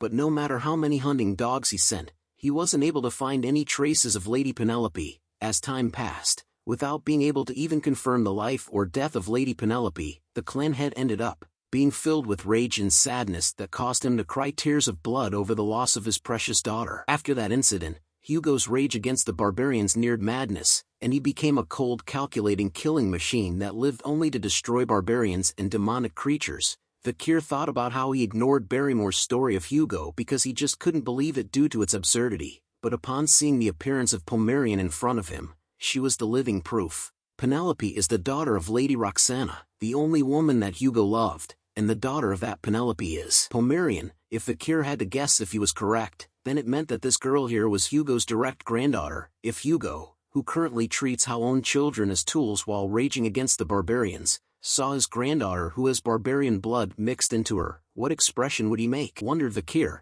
He soon places his hand on top of Pomerian's head to comfort her. He noticed that she wasn't treated well within the Rococo tribe, so he tells her to come with him. Pomerian's eyes and mouth opened wide as she heard Vikir's words. Vikir continues to smile at her, thinking about if he was smiling correctly as she hadn't said anything yet, but she soon points out that her mom, hair, eye, same. Vikir tells her yes, as all the Baskerville hounds look similar in that it seems like he was her uncle. Pomerian repeated the word uncle as she continues to gaze at Vikir due to their similarity. She then looks back to the grave that she had built and placed a flower on. A flashback is seen where her mother, Lady Penelope, was coughing badly due to the plague. She tells her daughter that if she ever sees someone with red eyes, then she must follow them. Pomerian continued to stare at the grave while thinking of her mother's last words to her, but her action catches Vikir's attention as he looks down. Pomerian was holding onto his shirt. She calls him uncle and tells him that she wanted to come with him. This was the moment when the two stragglers of the iron-blooded sword clan had crossed paths. The scene changes to the tent that Vikir had built for Ian. A cutie pie pops her head out from the tent, asking her uncle about where he was going.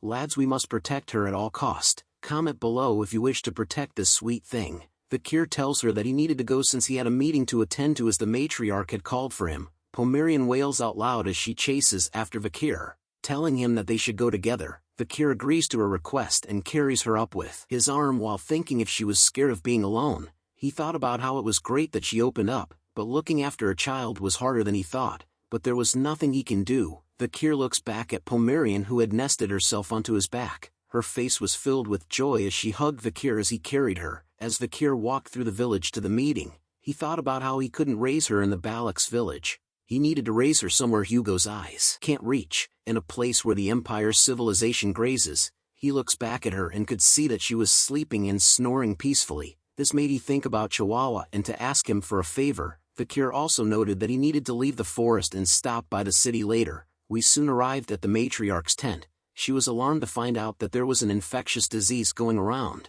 She tells the people who had gathered in her tent that it was bad, since the rainy season was approaching. If the disease is still present during the rainy season, the damage done would be even more lethal. But the shaman elder shouted out to her that it was not a disease but a curse instead. The elders on his side agrees with what he said.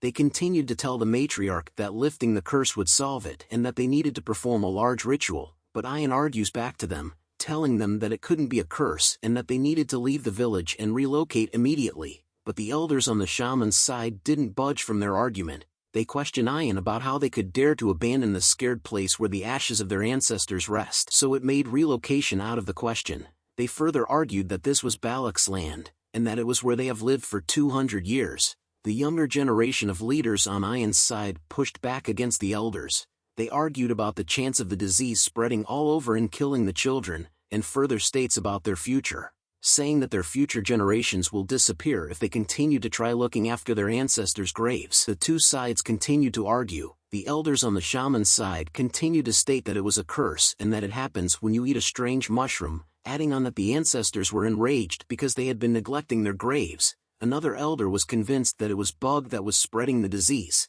The elders soon asked the matriarch to choose, but all she could do was remain silent as the two sides continued to battle against one another. Vikir sat at the back of the meeting with Pomeranian sleeping peacefully on his lap, so freaking cute. He thought about the Red Death. He knew that the infectious Red Death was comparable to the Black Death that had spread throughout the Empire. This formidable disease was rampant and had spread to the Empire's border. The reason why the Empire was safe was due to Camille from the Morg clan. She had casted a firewall to stop the spreading of the disease. It was also thanks to Dollars, the dispatched female saint from Quo Vadis. With the help of her powerful divine power, they purified the disease. However, that treatment method was only restricted to the Empire. Most barbarians who lived in the Le Rouge et Le Noir mountain would die, but that was favorable for the Baskerville clan, since the barbarians who played an important part of the forest's ecosystem disappeared. A monster wave occurred due to the influx of low-ranked monsters. This resulted in an exponential increase in the number of casualties among civilians. The Baskerville clan, who protected the borders, received support from the Empire and started to subjugate the monsters. In the end, they were successful in protecting the border, and it became an opportunity for Hugo to further establish his political position. Vikir then raises his hand up to catch the matriarch's attention. He tells her that he had a way to stop the Red Death. As Vikir refused to witness that, Hugo, a pair of green legs with 3 toes on each foot, is tied upside down by a rope as it struggles to free itself. The green figure was then dunked into a pot of water. The rope that was tied onto its feet was pulled across a tree branch. It is revealed that there were a bunch of barbarians who surrounded the green figure as it was lifted up from the water. The barbarians were wearing a cloth on their faces as they exclaimed in wonder over this experiment. Upon closer inspection of the green goblin, they realized that it had contracted the Red Death after being dipped into the pot of water. The barbarian then tosses the green goblin that had the Red Death into a fire. Ian was happy to see that all the goblins that they had shoved into the infected water contracted Red Death. It all went accordingly to what Vikir said. She then asks him if the Red Death really transmit through water. Vikir tells her yeah.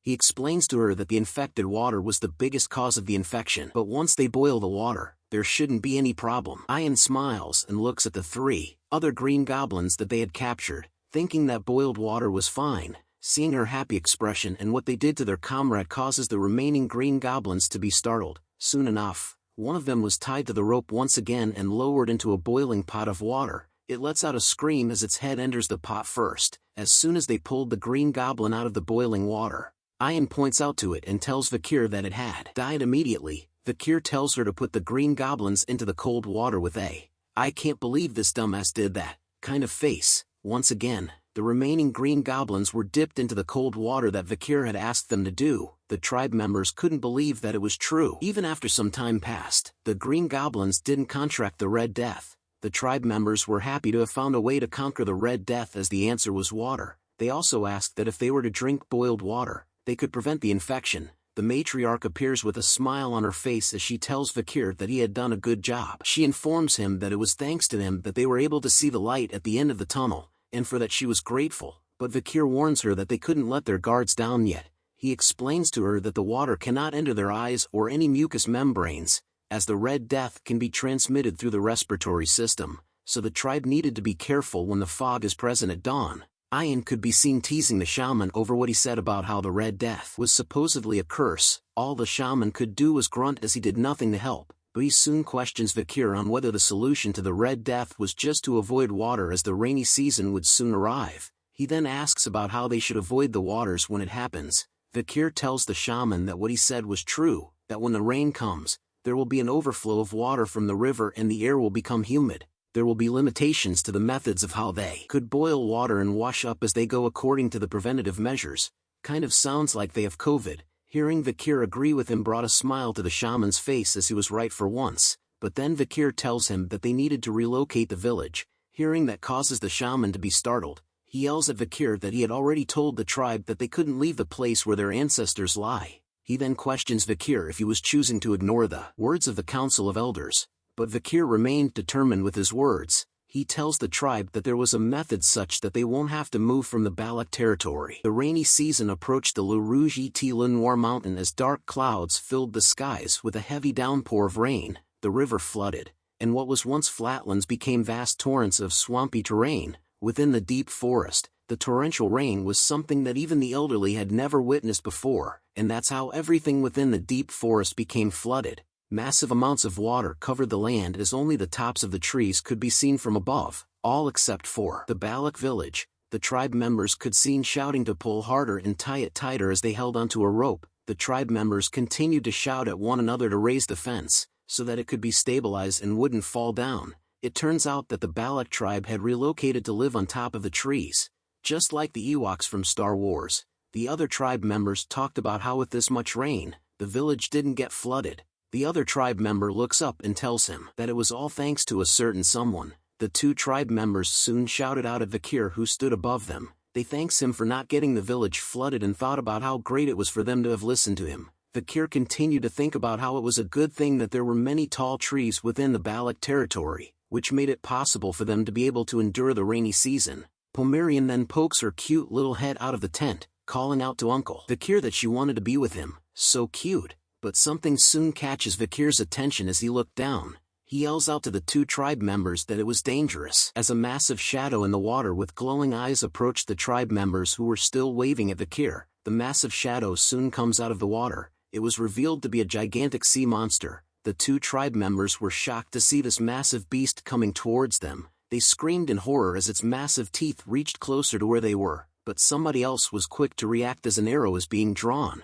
A powerful blow manages to land itself right onto the gigantic sea monster's body that causes its face to go like, WTF. Ayan had appeared with her bow in hand. Get lost, you damn catfish, said Ayan. Vikir then asks her if that monster was the Mashusu. Ayan explains to him that it was the one known to be the king for dozens of years around this area. She tells him that the tribe calls it Ka. It kind of looks like a mix between Gyarados and Magikarp from Pokemon. Comment below what you think it looks like, but the Ka doesn't retreat even after being hit by Ayan's arrow. It slams its tail into the buildings that the tribe had built. It then sends the two tribe members flying through the air. Vikir immediately leaps down from his home. Thinking about how the Ka was destroying the home that they had struggled to build, he summons Beelzebub as he hand unleashes that good-looking red aura while telling the Ka that he was going to fix that habit of its. Vikir had fully summoned the Beelzebub blade as he lands onto the tree trunk, with a powerful leap forward that smashes the tree trunk into pieces. Vikir lets out the ever-so-powerful sixth technique of the Baskerville clan, 6 lurking ambushes. As he soars across the Ka, he cuts it 6 different ways. The Ka lets out a horrifying roar due to the pain that Vikir caused. He looks back at it to see the damages. The Ka soon retreated back into the swampy waters. Yeah, run like a bitch. You ain't nothing for our boy Vikir. Vikir then lands onto a nearby tree and stared at the Ka as it retreats back into the swampy waters. Even the two tribe members were lucky enough to stop themselves from dropping into the waters as they clung onto the tree trunk with all their might. The other tribe members cheered Vikir on as they witnessed him chasing the Ka away. They couldn't believe the number of times that he had saved them. They continued to call Vikir as the Balak's hero, but our boy just felt relieved as he unsummons the Beelzebub sword into his hand. Only the shaman felt annoyed over the heroic feat that Vikir had achieved, but Ahun wore a troubled expression on his face as he thought about something deeply. Ayan, our waifu, was simply starstruck and had fallen even deeper for Vikir's riz as she gave him a thumbs up while thinking that he had passed. She did. All this while her mother was watching her from the side. The scene then changes to a tent that had light and smoke coming from out of it. A plate filled with some delicious-looking food was placed on the carpet. Yummy. Our cutie pie Pomerian takes a bite onto one of the food that was on the plate. Her face along with Ayan's face were both filled with joy over the wonderful flavor that the food had. Pomerian gives her Uncle Vikir a thumbs up and tells him that it was yummy. Ayan tells her that Vikir was good at cooking, but our boy could only stare at them with a troubled look on his face. He then tells Ayan that he couldn't remember inviting her into his house. She tells him that she couldn't just walk past a place where she could smell something yummy. Vikir then tells her that he didn't prepare her share of the food, but Ayan replies back that whatever belongs to the slave, belongs to the master. So what was Vikir's was also hers. Vikir continues to argue with Ayan about her calling him a slave as he had told him many times not to, but Ayan continues to remind him to not pay attention to the fine print. As they argued with one another, Pomerian started to think deeply about something. She looks at both Ayan and Vikir, telling them both that it felt like they were a married couple. Hearing those words made Ayan smile and blush. She then grabs onto Pomerian to hug her while rubbing their faces together. She tells Pomerian that she was so cute. Pomerian felt happy with her embrace and could only smile happily. Vikir looks at them and wonders when they had become so close. But a brief breeze of wind enters his tent, which causes him to turn around. It turns out that there was someone who had opened the curtain to his tent even though it was raining heavily outside. As Ayan held onto Pomerian in her arms, she questions the person who stood at the entrance of their tent about their reason for coming here. It turns out to be a Hun. He could be seen breathing heavily as the rain continued to pour heavily onto his body. He then calls out to Vikir in a low voice which startles Ayan and made Vikir nervous as a sweat drop appears onto his face. Tears flowed heavily from Hun's eyes as he tells Vikir that he came here because he thought that it might be possible if it was him. Since Vikir had saved the village multiple times after all, a Hun then starts to beg Vikir, telling him please, please. The scene then changes to a Hun's little sister who was gasping for air as she laid on the ground. A Hun finally begs Vikir to please save his little sister. It turns out that she had contracted the Red Death as its red markings appeared on her face and neck. We return to a Hun's house on top of the tree during the harsh stormy weather. His little sister, one of our baby angels, is seen breathing heavily as she battled against the evil of the disease called Red Death. A Hun along with Vikir and Ayan stood by her side and monitored her status. Vikir then questions a Hun about when she had first showed signs of the Red Death. A Hun tells him since yesterday. He suspected that she had entered the swamp when they were gathering the wood for the construction of their houses on the trees. Ayan cuts in to inform Vikir that Yahello, the name of a Hun's little sister, was a kind child who always helps people. She wonders if there was anything Vikir could do. Even a Hun looked at him with a worried expression on his face. "Ha!" shouted someone as the voice grabs everyone's attention in the house. A wet foot appears. The shaman had appeared in the house as well, with an annoyed look on his face. He tells them that it serves Yahello right for going around and not listening to her grandpa. He continues to scold Yahello, telling them that what goes around comes around, and that this is what happens when you listen to the words of that imperial spy bastard Vikir. A Hun stands up in front of his grandfather to tell him that his words were too much. "Shut up!" shouted the shaman as a loud slap sound resonated throughout the house. He calls a Hun a useless bastard. As he was the same as his parents,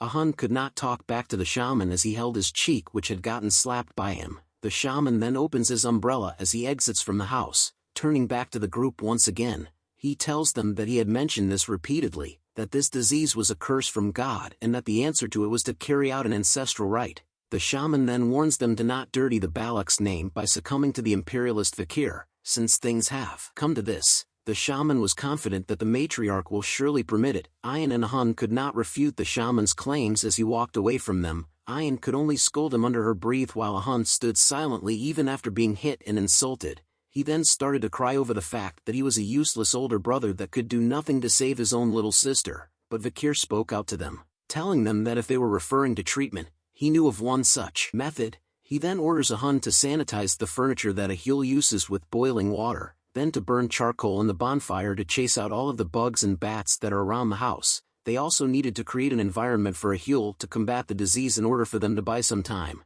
"Can you do that?" asked Vikir to a Hun as he looked at Vikir with tears in his eyes. He quickly rubs the tears away, telling Vikir that he could do it as he turned around. Ayan was surprised to hear that from Vikir. She walks over to his side to question him if he really knew about a way to save Yahello. Vikir replies that he did, but he needed her to do something for him. Ayan was glad to hear that she could help, so she tells him to ask her for anything. "Bring me out of the deep forest," was Vikir's request to Ayan, who then wore a shocked expression on her face after she heard that. He looks at her with a serious look on his face, telling her that by doing that for him, Vikir would be able to get the medicine for the infection.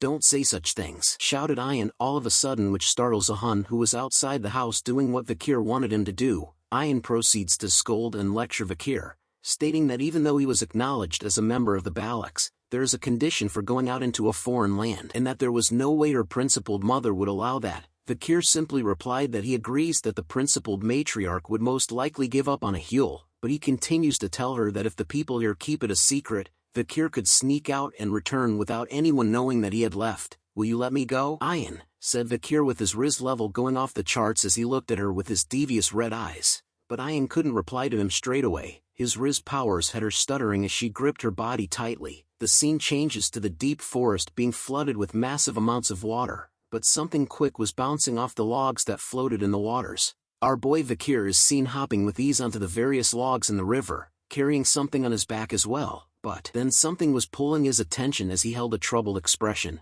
Vikir then comes to a screeching halt. He turns around to ask someone about why they were following him. "Didn't you let me go?" questioned Vikir, as it is revealed to be our waifu Ayan who was following him from the start. She tells him that they should go together, but Vikir replies that she would only get in his way. Ayan asks him to tell her where he was going, but Vikir replied with a stern no. She then questions him about why he was taking Pomerian. It turns out that it was our cutie pie Pomerian who was being carried by Vikir all along. She was still sleeping peacefully on his back as Vikir didn't reply to Ayan's answer. She talked to Vikir about how she saw him using a sword that came out from his arm and the fact that he knew about Red Death. All these things happened, yet Ayan didn't ask him about any of them. The rain continued to pour down heavily onto the pair as she recalled their memories together. Ayan knew from the first time that they met, from when he had rescued her from being a slave, that she would always give in to Vikir. And the fact that she couldn't ask him anything is that she knew that Vikir would disappear once he tells her the answer, so she just wanted Vikir to answer one thing. With a sad look on her face, Ayan asks him, "You'll come back, right?" Afraid of hearing the worst answer from Vikir made Ayan close her eyes. "I will," said Vikir, which made Ayan open her eyes just as she was about to cry,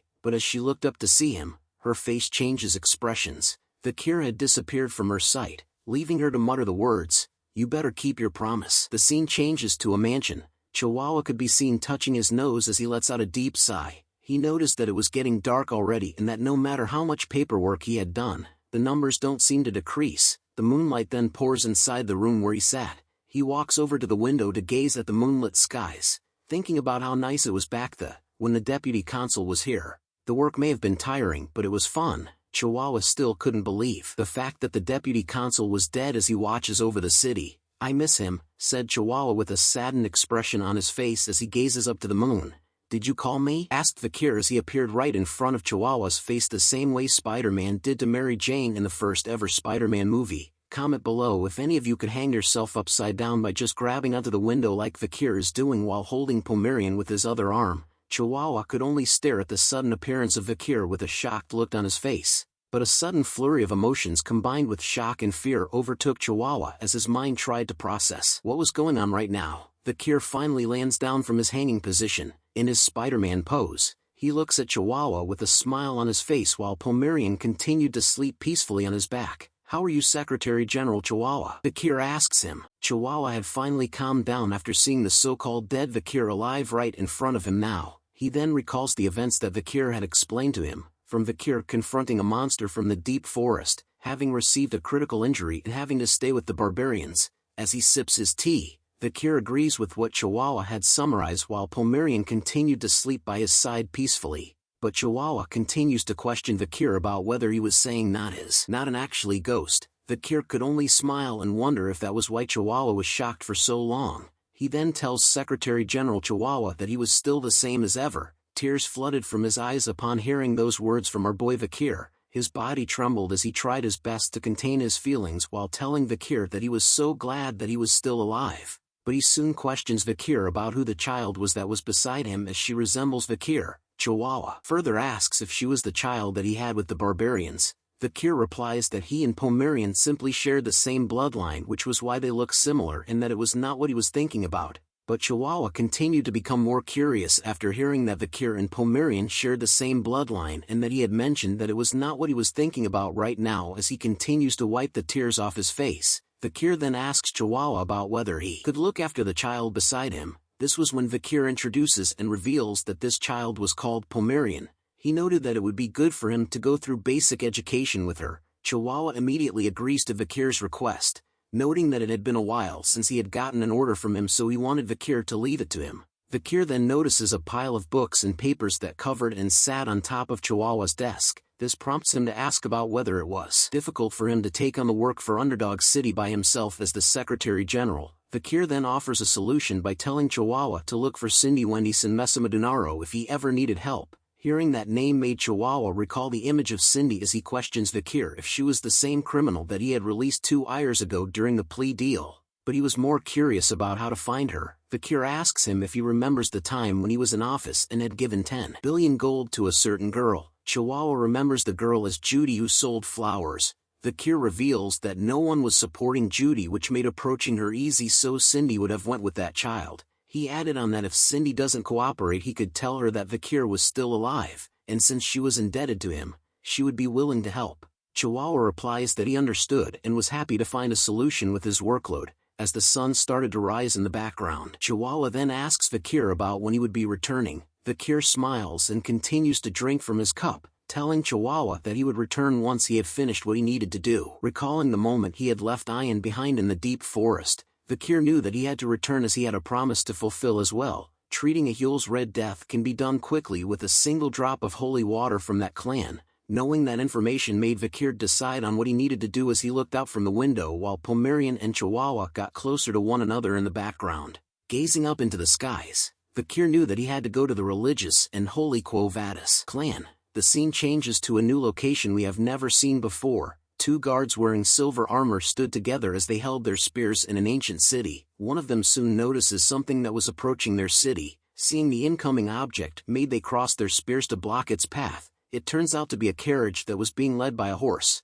The guards announced to the driver that they would be carrying out an inspection. One of the guards recognizes the driver as Sir Joseph, who is the one that manages the oil shop on the first floor. They soon question him about what he had brought with him this time. Joseph smiles and reveals a letter in his hand informing the guards that he had brought oil as it was written on his import permit. One of the guards steps forward and asks him if he could check what was inside. Joseph chuckles nervously while telling the guard that he had come here really often and wonders if there really was a need to check it, but the guard refuses his request by telling him that the higher-ups take importance in formalities. Seeing his request denied started to cause Joseph to sweat a bit. The guard continued to look amongst the various barrels of oil that were on the carriage, thinking about which one of them he should open. He finally picks up a single oil barrel and noted that this one looks good. Panic and fear started to set inside Joseph as he couldn't believe that the guard had chosen the single barrel that was the most important to him. The guard soon opens the lid off the oil barrel, looking inside of it with an intense gaze. He then commented out that it was fine as it was revealed that the oil barrel contained nothing else but oil inside it. The guard walks past Joseph and informs him that he can pass. Joseph lets out a sigh of relief after seeing that nothing had happened. The guards then welcomed him to St. Mecca. The carriage that Joseph drove soon reached the end of an alleyway inside the city. "You can come out now," said Joseph as he looked back at the oil barrels with a nervous aura surrounding him, but the oil barrels simply remained silent for a moment, before a handprint appeared from within one of the oil barrels with tremendous strength. Joseph watched in horror as the sounds of the oil barrel lid echoed through the air as it continued to be hammered by the hand. A figure soon emerges from inside the oil barrel covered in the oil, wearing a costume as if he was a plague doctor from Assassin's Creed. The figure soon walks out from the oil barrel. Joseph approaches the figure and nervously asks that since he had fulfilled his promise of getting the figure inside St. Mecca, then it meant that he could go now, but the figure tells Joseph to wait, which startles him. The figure hands over a pouch to Joseph, telling him that it was the ox-bear canine which was promised to him. Joseph nervously accepts the reward and thanks the figure for it. He stood still as he watched the figure walk away. Joseph couldn't believe that the figure had been submerged inside the oil barrel for over 2 hours, making him question if that mysterious figure was even human at all, as that same figure stood on top of the bell tower, giving off major Assassin's Creed vibes. The mysterious figure soon removes the mask and lets out a deep breath. It was revealed to be Vikir. He watches over St. Mecca while stating that it was his first time being submerged for so long since the river Styx, where he was submerged for 7 minutes. But anyways, he was glad to have successfully infiltrated the Quo Vadis territory. St. Mecca was the Quo Vadis clan's central city. It has a population of 160,000 people. Because of the church, sexual desires and greed are heavily restricted. Even if gold is on the floor, they would walk past it. Since the citizens are consciously aware of order and public peace, they strictly abide by the rules. The bell in St. Mecca soon begun to rung heavily. Vikir looks up at it and started to think about how when the clock tower's bell rings, the people of St. Mecca would do this weird thing where they stop walking and pray. Just like Vikir thought, the people of St. Mecca soon stood still and held their hands together in a prayer position. A familiar headdress soon appears amongst the citizens of the city. Vikir calmly and easily walks past all the citizens with ease, thinking about how they could live when it's so suffocating here. Night soon arrives as darkness covers the streets of the city only to be lighted by lamps. Vikir stood in front of a water well while rummaging through his jacket. He reveals a vial that contained a purple liquid inside of it and opens the cap. He then begins to pour out the mysterious purple liquid inside the vial. The Red Death's infectious bacteria is carried in Yahello's blood, sweat and tears. It's a highly infectious plague, so people will get infected immediately pouring this into the well. Although it's an extreme method, the situation is very urgent, and every minute and second is precious. It's a religious and holy territory, so they'll be rescued before a casualty even comes. "Hey, who are you?" questioned a bunch of kids that appeared from behind Vikir out of the blue. The kid talked about how there was a suspicious person by the well, but his friend tells him that they should just go, as looking at Vikir made them realize that he looks dangerous. Vikir lets out his bloodhound Rizora, which envelopes the entire area around him in a red murderous color. He calls out to the children and tells them to listen carefully. He warns them that this well was cursed, and that those who drink the water from this well will not be spared by death. "Heed my words well," warned Vikir. The kids immediately tried to get the F out of there as they screamed out in horror. They shouted out that there was a ghost and that the ghost had placed a curse on the well. Another kid began to cry as he shouts that he would never drink from that well. As the ball that the kids dropped rolled over to Vikir, he was glad that with this, the children wouldn't drink from the well. Such a nice guy. A dagger soon appears and stabs itself deep into the ground. Vikir had placed the dagger near the water well, noting that a dagger left by the Leviathan clan, a clan famous for its deadly poisons, and that judging from the situation, the ones who spread the Red Death in the deep forest were none other than the Leviathan clan. Vikir smiles deviously over his mastermind plan, knowing that since the religiously holy clan and the deadly poison clan hadn't had a good relationship since long before, he knew that a huge fight will probably break out with his actions,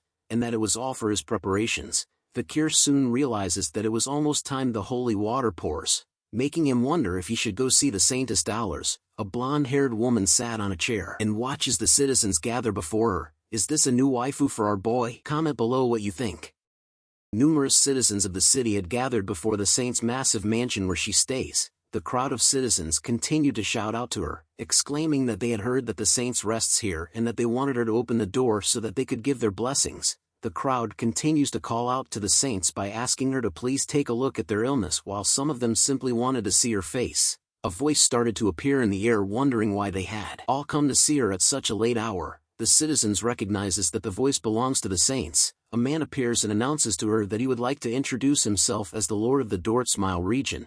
He was also the eldest son of the Jonathan clan, the clan that dispatches soldiers often, and that he was also the son-in-law of the Alphonse clan. Another man appears to introduce himself as well. He was the one that was in charge of the Ibsen Guild Association, the association that oversees the bourgeois family's exports. He was also an honorable knight who served Count Boston Terrier Le Baskerville as his squire for 2 years. An older gentleman introduces himself this time, telling the saints that if she heals his personal illness, then he would be willing to reward her with the entire productive granary. He would also reward her with a villa that sits on the beachfront villa on the warm southern shore and exclusive carriages. Even after hearing all those numerous titles of prestigious men and their rewards for her powers, the saint simply replies to them to stop. She informs them that she was uncertain if the identity or wealth they presented was enough of a reason for her to open her gates at such a late hour. She then tells everyone to return to where they came from. The citizens hear this and none of them argued back, they simply left her gates.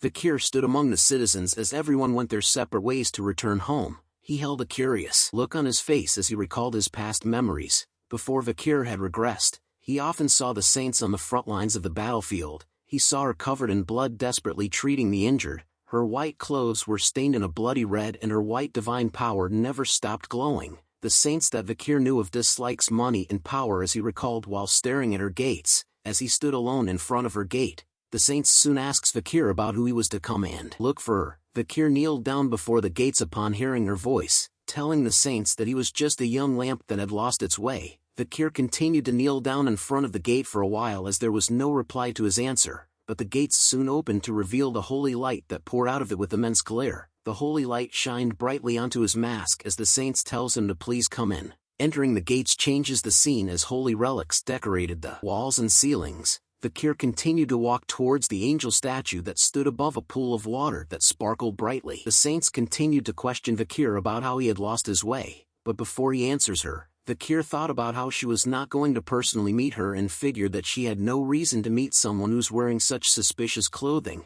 Throwing a bag onto the fountain, Vikir reveals to the saints that he had come to report that there was an epidemic spreading throughout the slums. He had brought the water from their well through the pouch that was on the fountain, telling the saints that since she possesses divinity, Vikir was sure that she would be able to detect the wicked energy that was exuding from the water that he had brought to her. The saints remained silent upon hearing that horrible information from Vikir, but she soon replies to him that he had lied to her. Upon hearing those words, the gates behind Vikir immediately shut itself closed in an instant. Troops covered in metal armor soon appeared and gathered around Vikir on the second floor, but Vikir simply showed no reaction to the events that had just occurred around him. A lone man stood in front of the others and exclaimed that for a young lamb who has its ways, Vikir's way of speech was rather aggressive. The man soon questions Vikir about who he is. Vikir's eyes began to glow bright red as he thought about how the man who stood in front of him belonged to a face that he hasn't seen for a while. Vikir knew the man as Pietro Quo Vadis. Before he had regressed, Pietro was someone whom Vikir entrusted his back to in the battlefield. Pietro was the type of man who never compromises with injustice, and if it's for the name of justice, he was a man that can be more cruel than demons. Vikir had also learnt the interrogation techniques he used on the 7 young masters in Underdog City from him. Vikir then spoke out loud to Pietro that it was quite refreshing to see him here, but all it did was confuse Pietro. He soon informs Vikir that he had heard that he came here to report about an epidemic, but due to the attire he was wearing, it made Vikir quite suspicious. So until he takes off the mask and displays some courtesy, Vikir cannot meet the saints. Vikir replies back to him that there was a reason why he was wearing this gag mask and that he couldn't take it off, and since he had reported whatever he needed to, Vikir's job was done, and so he decided to take his leave first. But a blue object speeds past his face at an incredible speed which causes Vikir to stop in his tracks. Pietro shouts out that he couldn't allow a suspicious person like him to return as he held open a book that shined brightly in his hand. Vikir took a look at the object that was revealed to be a piece of paper. He speculated whether Pietro had thrown the paper after infusing it with divine power. Vikir noted that Pietro still uses such interesting weapons, reminds anyone of Gambit's powers from X-Men. Pietro then lands right in front of him, telling him that he could sense the wicked energy coming from that water pouch that Vikir had brought to them. Pietro then concluded that if there really was an epidemic, then it must have been Vikir who spread it. Vikir then questions his logic on whether he was the culprit. If so, then why would he come here to report it? Pietro further deduces that it might be according to Vikir's tactics to bait the saints out. Hearing that made Vikir thought about how Pietro's every word was right, summoning and casting even more of the blue pages imbued with holy powers to Vikir. Pietro announces that he would hear his confession later when he was in prison. Seeing the attack coming made Vikir immediately dodge the blue papers as they flew all around him, as he continued to run from Pietro's attacks. He knew that if he uses aura, then everyone here would figure out that he was a Baskerville member. He soon spots the place where he needed to be at. He leaps onto the balcony of the second floor and into the air to dodge the blue paper attack. Vikir then continued to fly towards Pietro, who simply stood in the same spot while casting even more of the blue papers towards Vikir. With a heavy downward strike, Vikir lands a hit onto Pietro, who still manages to block the powerful attack. But he was shocked by the weight of the attack as he noted that it felt as if there was a boulder that fell on top of him. Feeling the intense weight behind Vikir's attack made Pietro wonder where such strength was coming from due to Vikir's small physique. Seeing that the attack had failed to land properly causes Vikir to leap backwards from Pietro. As he leaped through the air, Vikir noted that it was the skill that he had obtained from killing the ox bear 2 years ago. The skill was called 600 kg stability. He also noted that it was his first time using it and that the skill wasn't that bad. The moment he landed on the ground, Vikir took no chance and instantly rushes towards Pietro once again. This time he lets out a mad flurry of punches that seemed to stop Pietro from casting his skills. He could only stand still and block Vikir's attacks.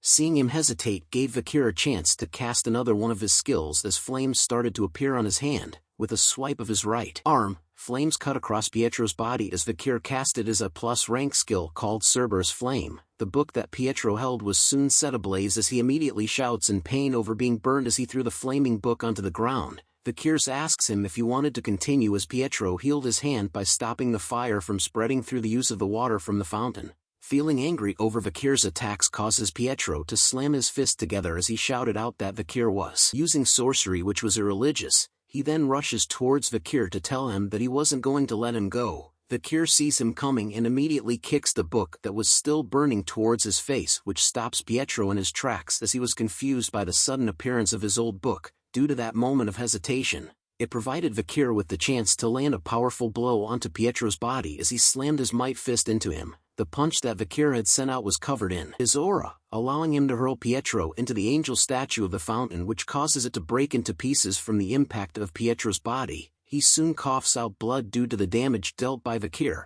The soldiers that were gathered on the second floor couldn't believe that their boss had been defeated and wondered amongst themselves if they were dreaming right now. Wasting no time at all, the soldiers gathered themselves around Pietro to protect him from Vikir. Seeing their reaction made Vikir realize that the soldiers didn't intend on stopping the fight right now, but the Saints soon appears on the second floor to tell everyone to stop, introducing to everyone Vikir's new waifu. The Saints had appeared and questioned Vikir if he was the lost young lamb, but she replies to Vikir that he looked more like a puppy than a lamb, a small puppy covered in injuries. But a soldier on the ground floor tells her that Vikir wasn't a puppy but a blood-crazed wolf instead.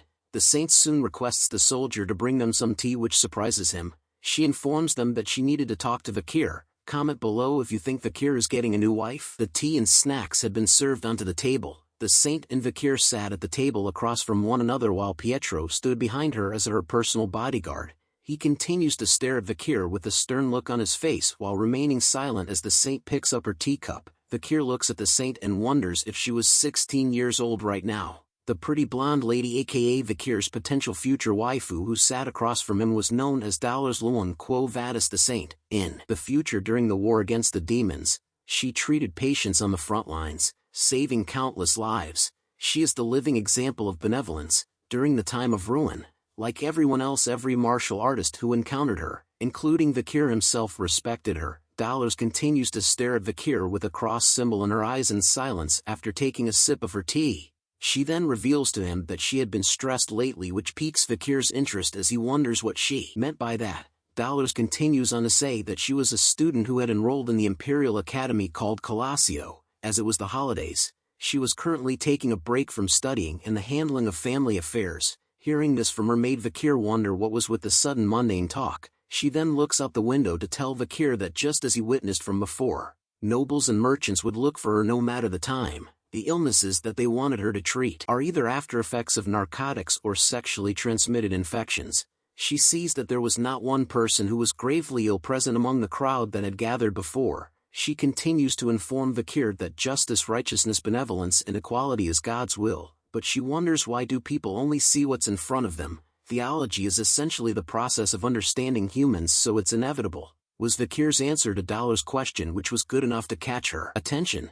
She recognizes the phrase that Vikir spoke out loud as the Old Testament Asmoser from chapter 6 verse 9. She couldn't believe that there was someone who knows such old passages exists, but Vikir simply remained silent afterwards. He then changes the topic to inform Dollars that there was an epidemic that has spread throughout the slums of St. Mecca, and that the pouch that contains the infected water that Vikir had personally collected from a well in the slums. Hearing all that information made Dollars wonder if it was all accurate. She stares at him with a serious look in her eye and questions Vikir on whether he was not involved in this incident. He answers back to her with a question, "If I was, would I come here on my own?" But Vikir continued to think that he couldn't avoid suspicion, which prompts him to wonder if he should use that method as he raises his hand off the chair. Seeing that sudden action from him catches Pietro's attention immediately. He stands in front of Dollars to act as a shield while telling her to get behind, but a sparkling light soon appeared in the middle of the air. Vikir tells them that he dislikes harming innocent people as the divine light power started to radiate from his own hand.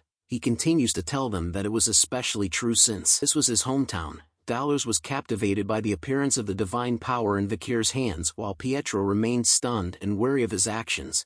Dollars couldn't believe that Vikir was a believer of Luan. He then stops showing off the divine power and questions them on whether they would listen to what he has to say now. He informs them that he had spotted some suspicious people pouring liquid from a glass bottle into the slum's water, and that those people were criminals. Hearing this made her worry as she continues to doubt Vikir's words while asking him if he knew what their motives were. Taking out a scroll from his jacket, Vikir tells her that the criminals were probably those who wish for the decline of the Quo Vadis family and those who will benefit from that. Unrolling the scroll onto the table revealed marked territories of the land. Vikir points to the section marked with Leviathan and continues to explain to Dollars that firstly, the ones who will benefit most are the deadly and poisonous Leviathan clan as well as the conglomerate bourgeois family. The Leviathan clan will use the epidemic as an opportunity to collect samples from countless patients and use them as research. Moreover, once the divine Quo Vadis family falls, There is no other method better than this for the Leviathan family who are hostile towards them. There is also the bourgeois family. Valuables don't disappear during an epidemic. With the death of labor's landowners will become bankrupt. With the presence of empty fields, factories and stores, the family will consume a variety of real estate and start a new business. Vikir knew for certain that the ones who spread the Red Death are the Leviathan bastards, and the ones who cooperated with them so they could reap the benefits are the bourgeois merchants. The natives of the deep forest become scapegoats in order for both clans to benefit, so after explaining the reasons, Vikir concluded that they were the ones closely related to the epidemic but reminded Dollars that it was just his hypothesis. Hearing all that explanations and information made Dollars think that it was all possible while wondering how it was possible for someone to predict future incidents so accurately to exist, making her question Vikir about who he was as his shadow was revealing a strong energy. Vikir then tells them to just call him the Night Hound. Hearing that name sounded ominous to her while Pietro commented that Vikir had picked a name that suits what he was wearing well, which was utterly blasphemous. Moving on to think about what Vikir said made her note that it was quite possible. She then informs Pietro that they needed to visit the slums as they needed to investigate the epidemic and to report it to her father. Pietro hears her orders and replied back that he understood. Seeing her take action made Vikir realize that he was lucky to meet the saint and that with this, things will be able to progress much faster. Dollars continues to look at Vikir and wondered what it was. Why does the man who defeated the unrivaled Sir Pietro and the Holy Knights look so small and pitiful? Staring deeper into our boy's soul with her crossed pupils, Dollars could sense the smell of a beast exuding from his soul, the smell of blood oil and stell as well as violence and pent-up anger, the color of hatred. In deep whirlpool of numerous emotions within that lies immense sadness. Who is this person was the question that continued to linger in her mind. The scene then changes back to the slums where Vikir had poured the infected water into the well. We arrive at a rundown church whose lights were turned on. A group of nuns were alarmed by something as they appeared with masks covering their faces. They couldn't believe that the saint herself had arrived to their church. One of the nuns began to cry as she begged Dollars to please save them from the horrific epidemic as numerous people laid on the ground covered in blankets. Seeing this sight made her realize that what the Night Hound had said was all true. Vikir stood at the back and was still able to see what his work had done. He apologizes in his head towards the people who had gotten infected due to the lack of time he had, but he was thankful that there were at least no children who had gotten infected, making him wonder if the fear he instilled among the children at the well worked. But Vikir was thankful again that the infected civilians were at the initial stages of the disease, so he had no choice but to leave the rest to the saint. Seeing the infected civilians up close made her note them as pitiful people. She held the hand of an infected person to tell them that they didn't have to worry as the Godluan's most sublime love will heal all of them. Dollars then began her prayer. The light of my light, the flame of my life, my sins, my soul, witness these pitiful people who have gathered here. A teardrop started to appear on her eye which slowly dripped down from her face. As it touches the ground, a golden light started to appear and shined brightly. The effects of the prayer was intense as a holy light started to cast itself onto Dollars as she prayed. The light was strong enough to be seen from the outside of the church from where everyone was. The light continued to shine upon the infected civilian whose infection soon disappears as the light began to die down. The nuns were impressed by the miracle that they had just witnessed from the saint. They couldn't believe that the infection people were all healed at once. They began to thank the saint for her work and praised their god Lumen as their savior. Vikir looks intensely and noted that it was that power. He needed to bring the miracle of holy water to the forest as Dollars continued to pray for everyone with tears in her eyes. Subscribe, like, comment and share to support the channel. Thank you for the support. We now turn to Dollars, who was by herself in a room that was lighted by a single candle flame on her table. She appears to be writing something down. Her face was filled with a look of focus as she crosses out certain areas on a map that was laid on the table. She thought deeply about how treating patients with divine power was just a temporary measure and knew that she couldn't stop new patients from arising. But seeing the number of crosses on the map made her realize the fact that more cases are appearing, which meant that there was an infected well somewhere within the slums. She then turns her attention to a vial of green liquid that glowed slightly in the dark. Looking at the bodily fluid from an infected person, she noted that it has a very short incubation period, and that it takes a very long time for an infected person to die. It's malignity which causes the infected person to be in pain for a very long time. In order to stop the infected completely, Dollars needed to focus and purify the deepest well, hoping to do so by create a single drop by concentrating her divine power. But as she lets out a deep sigh, Dolores understood that now wasn't the time for her to be lost in her thoughts and she needed to go and treat one more person, but a feeling of uneasiness took over her body, causing her to drop to her knees as she held onto the table for support. She recognizes the feeling as anemia, which made her wonder if this was the repercussion for using too much divine power, but she decided to swallow her fears instead and stood up to leave the room as she knew that she could still do it, if it's to alleviate the pain the patients experience as soon as possible. As soon as she left her room, Dolores was greeted by somebody shouted out that the saint has arrived. It turns out to be the three nobles who were waiting for her with the crowd late at night. They informed Dolores that they would go with her too and not worry anymore, but she questions them about why they were here. The nobles reply that they had come here to help her as they couldn't leave such a noble lady alone in a low and dirty place. They inform her that they had brought 3 wagons filled with donations and emergency relief, so that people from the slums had won the jackpot today, but as they told her this, Dolores' face was filled with a dead stare. Her vision of them was muddied with a purple blur as she sees them for what they were.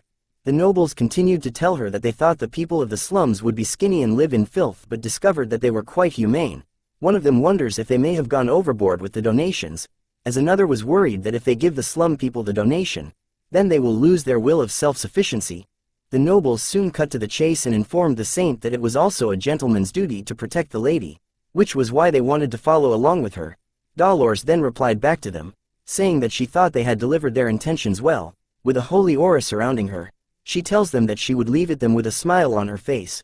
Just those words and look on her face was enough to capture the hearts of the 3 nobles as they blushed heavily while gripping their chests tightly. We soon returned to the tents that held the infected patients of the slums. The 3 noble men all held disgusted looks on their faces even though they had a mask on. They complained about the smell of the place while shouting out that one of them had stepped on trash, complaining to the others that his shoes were expensive and was limited edition. All while the clergy and doctors were trying to heal the infected patients, the noblemen then began to beg the priest to treat them first as they held themselves back from vomiting. They even argued to the priest that they believed that they were going to get infected as well, even going so far as to command the priest to move everything so that they could get out of here. All them complained as Dolores stood in the back. She knew that this would happen as it was blasphemous to come to a relief area with ulterior motives. She continues to wonder if the noblemen did not know that the only thing they needed was empathy for the sick. Absolute and pure altruism, dogmatic sacrifice, a sense to volunteer kindness and tenderness. These are the closest things to God's grace and love. As she continued to walk through the relief area, Dolores's face changes to something more serious. A dark aura began to seep out from behind the curtains of the tent that stood before her. She knew that from here onwards, it was more horrific and that the critical patients were all gathered here, the sick and the clergy. Everyone here will be in pain. As she made her way towards the sickest area, Dolores apologizes to everyone in her mind for not being here with them. With each step she took, she lighted the way with holy aura that brightens everything in its path. She opens the curtains to the area, knowing that she was now present with them here, but something stuns her the moment she saw what was happening in this area as a voice shouts out to quickly bring more saline. A scalpel was then seen being pointed towards the chest of one of the infected patients. The priest and nun were standing by the side, alarmed to be witnessing something that made them question if divine power was the only thing that would work on the infected patients. The clergy even questions just how many hours has our boy been with these patients by himself. As soon as there was cut made by the scalpel on the infected area, Vikir places his hand over with divine power covering it. Sliding his fingers along the cut made it disappear along with the infected areas of the body. The clergy sees his actions and speculates that Vikir wasn't blessing the skin but was instead letting the blessing flow into the infected area. He then realized if that was what Vikir was doing, then he himself might be able to focus and use divine power. The clergy continued to be amazed as he didn't think that a method like that would work. Dolores on the other hand was still stunned by our boy as she recognizes him as the Night Hound. All she could think of was amazing, as she didn't expect him to be this skilled when it comes to medicine and divine power. Vikir then went on to try his best in healing the other infected patients. His face underneath the mask was filled with sweat dripping down as he focuses on healing as much as possible. In general, divine power is a cleric's prayer reaching God, which God then accepts and gives the cleric power. The amount of divine power given depends on how devoted you are to God, and the amount of divine power is proportional to the amount needed to perform a miracle. 1 divine power is equal to 1 miracle, and 10 divine power can create 10 miracles. However, Vikir knew of the method on how to perform 10 miracles with 1 divine power and 100 miracles with 10 divine power. During the time of the fall, the monsters that mobbed them and the number of patients lying in front of the clerics, which outnumbered the monsters, knew that the amount of divine power they possessed couldn't stop the disaster. The decision made by God is because of the desperation and wavering faith of the clerics, so they changed the equation to perform miracles. Take measure now, and face what happens after. Perform miracles first and deal with what happens later. Even if the divine power they needed to recover came with interest, it was a strange phenomenon where they used all the divine power they could muster. People called this phenomenon as advanced divine power, and because it was a time where killing monsters was regarded to be an act of faith, even if you weren't a cleric, if you killed a monster, you would be able to use advanced divine power. Because of that, Vikir, who has a soul which accumulated karma from the past, can use divine power if it's within a divine region. A young girl started to cry out loud as she screams for her mother who had been infected by the virus. Vikir walks over to her and tells her that he would fix her mother soon. He informs her that she was sick but also suffering from severe malnutrition. He then hands over a single gold coin, telling the little girl to use it to get food and firewood and a nurse for her mother. But the priest spots the transaction, which causes him to shout at Vikir, telling him that materialistic help was not permitted, as monetary demands were endless. So if Vikir does give that gold coin to the little girl, then he might end up giving all his money to the people of the slums who kind of look like zombies the moment money was mentioned. But all Vikir answered back was with a question: why is there no end to something that's endless? This question was enough to make the priest silent, as Vikir tells him that there was a limit to how much money was in his pocket, so he was just going to give it all to the people of the slum. A huge bag of gold was then placed behind Vikir as he told the priest. Vikir then turns his attention back to the infected mother who was struggling to breath. All he could say to her was that he was sorry. Dolores continued to stand still with her fist clenched near her chest. She had overheard Vikir telling the infected patient that he was sorry. Seeing Vikir made her question why this person was sorry for and why was he apologizing. She soon recalls the time that they had tea together, where Vikir answered her question by stating that theology is essentially the process of understanding humans, so it was inevitable. Recalling that memory made Dolores wonder if Vikir had the same reason as her. Seeing the divine power resonating brightly from Vikir, Dolores wonders if Vikir was apologizing because he wasn't able to treat more people. As she gazes upon the bright light that Vikir's divine powers had brought forth, her heartbeat began to sound even louder as she turned away from him. The 16-year-old girl, who was still young and inexperienced, the Saint Dolores, as she held her trembling hands together in a prayer position, she soon places them onto her chest while her face was blushed heavily. Dolores' heart had started to beat fast for the mysterious man who was in front of her. One more lady has fallen for our boy's Riz. A round of applause, everyone. Vikir had healed as much people as he could. He soon touches his mask and removes it, revealing a sweaty face and tired look. He then takes a sip of water from his water pouch, sitting on a fence on a beautiful sunny day. But something soon catches his attention as he stops drinking to turn and see what it was. Seeing that Dolores was standing beside the tree behind him, Vikir immediately puts on his mask while asking her what was wrong, but all she did was stare at our boy with a nervous look on her face. She then sits beside him, asking Vikir if it was alright for her to talk to him for a moment. Vikir paused for a second before telling her that he didn't mind. Dolores thanks him for his help, as it was thanks to Vikir that they were able to treat all the casualties, but all Vikir tells her was that he just did what he needed to do. Hearing his reply made Dolores comment that she expected him to say such a thing, but an awkward silence soon arrives as neither one of them exchanged words. Dolores could only stare at Vikir in awkward silence once again, but this time, she grips her skirt tightly in her hands, telling Vikir that a strong person like him should have been born with divine power. This was when she reveals her honest thoughts to Vikir, telling him that she believes she was lucky to be born with divine power, but her body, mind and faith weren't as strong, making her question why God would choose such a weak person like her to be the saint. She continues to tell Vikir with a sad look on her face that there were so many other people who have strong faith, even though they aren't born with divine power, making Dolores question God again on why he had granted her with the excessive title of saint. This is when our boy's Riz goes to work. Vikir tells her that the fact that she was in anguish and guilt was the reason why God had chosen her. He continues to tell her with a smile on his face that what the world needs is a light that shines through the deepest and most ferocious places. Dolores could feel our boy's powerful Riz ability piercing her holy soul as she gazes at him in silence, but Vikir's good looks and words were enough to cause her to have tears appearing in her eyes. Her body continues to tremble from Vikir's Riz presence, asking him if she would be able to become the person who would be able to say those things. Our boy takes a moment once again before telling our future waifu that she will. The conversation between lovers ends as we explore the outcome of what happened in the slums.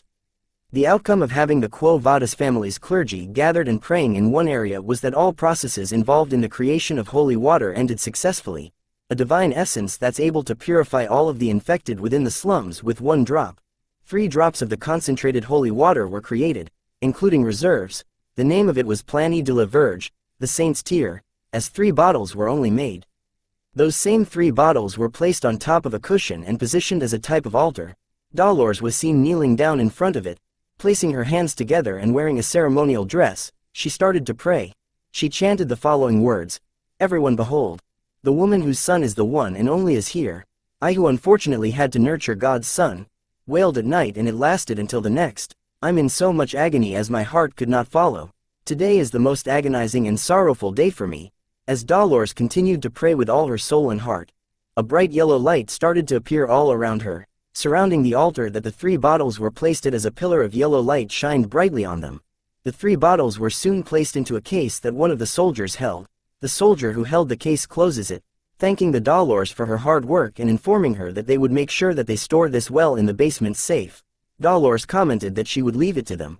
Her attention was then drawn somewhere else as she gazes outside the church with a nervous look, as she knew that something else must be done now.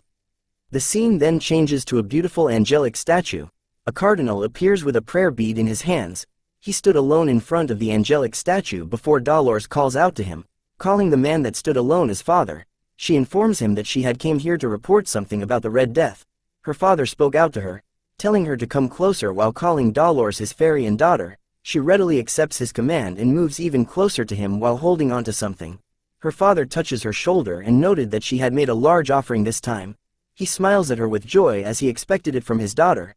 This man was named Humbert Lune Quo Vadis, the cardinal of the Lune Church, but for some reason Dolores did not show the same level of affection towards her father, as her eyes and face remained motionless while telling her father that he was being too gracious with his words. Humbert then tells her to reveal what had happened. Dolores informs him that at first they had planned to use the Saint's Tear that they had created to purify all of the water that's flowing underneath Saint Mecca. Hearing this made Humbert question her on whether they had found the source of the infection. She tells him that they did and revealed to him that the source of the infection had came from an unregistered well in the slums. She added on that there were children who had testified by saying that a spirit had cursed the well, making it severely infected. They had also found the glass bottle that the criminal had used to store and spread the infection. She also tells Humbert that after investigating that area, they had found a suspicious object. As Dolores showed him the thing, Humbert was startled to see what it was. He questions her on where she had found these items, to which she tells him that they were at the well. Humbert's eyes began to fill with divine holy rage as he recognizes the emblems on the items as those belonging to both the Leviathan and Bourgeois clans. He commented out loud that it seems that those clans were both getting along well, but questioned on how they were able to create an artificial virus. How dare those lowly poison addicts and misers insult divinity? Shouted Humbert as his divine rage started to manifest itself as a heavy yellow aura all around him. His rage doesn't end as even the area around him started to shake heavily from his anger. His entire body was filled with divine rage as he tells Dolores to declare a holy war. Time to play some crusade music. Dolores could only stare at her father in silence, while thinking that Daddy was definitely pissed, but he soon talks about the guy that calls himself Hound. Hearing those words catches her attention as Humbert tells her that he was suspicious. His face was filled with a different kind of hatred as he tells Dolores to catch Vikir right away and to make him confess every single thing. But our future waifu shouts back at Daddy, telling him that Vikir was innocent, which shocks him. He stares at her and couldn't believe what she just said as Dolores showed her own version of her pissed off face. Go waifu. She continues to defend our boy by telling her father that he was someone who did his best to treat the infected, and that the reason why there weren't any casualties was because of him. She continued to shout at Humbert that there was no way that Vikir was evil, but a sense of dread was felt as Humbert sees how his daughter was acting all of a sudden.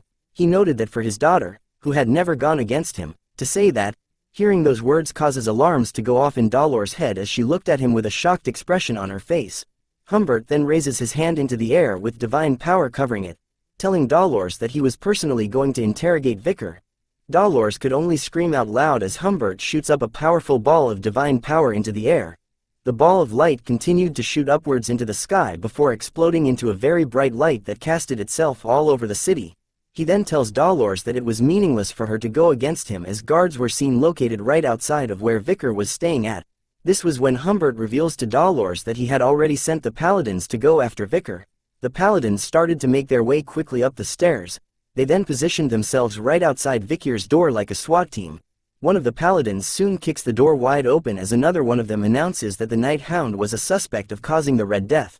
But all that was left in the room was empty air as the paladins were shocked to see that there was no one here.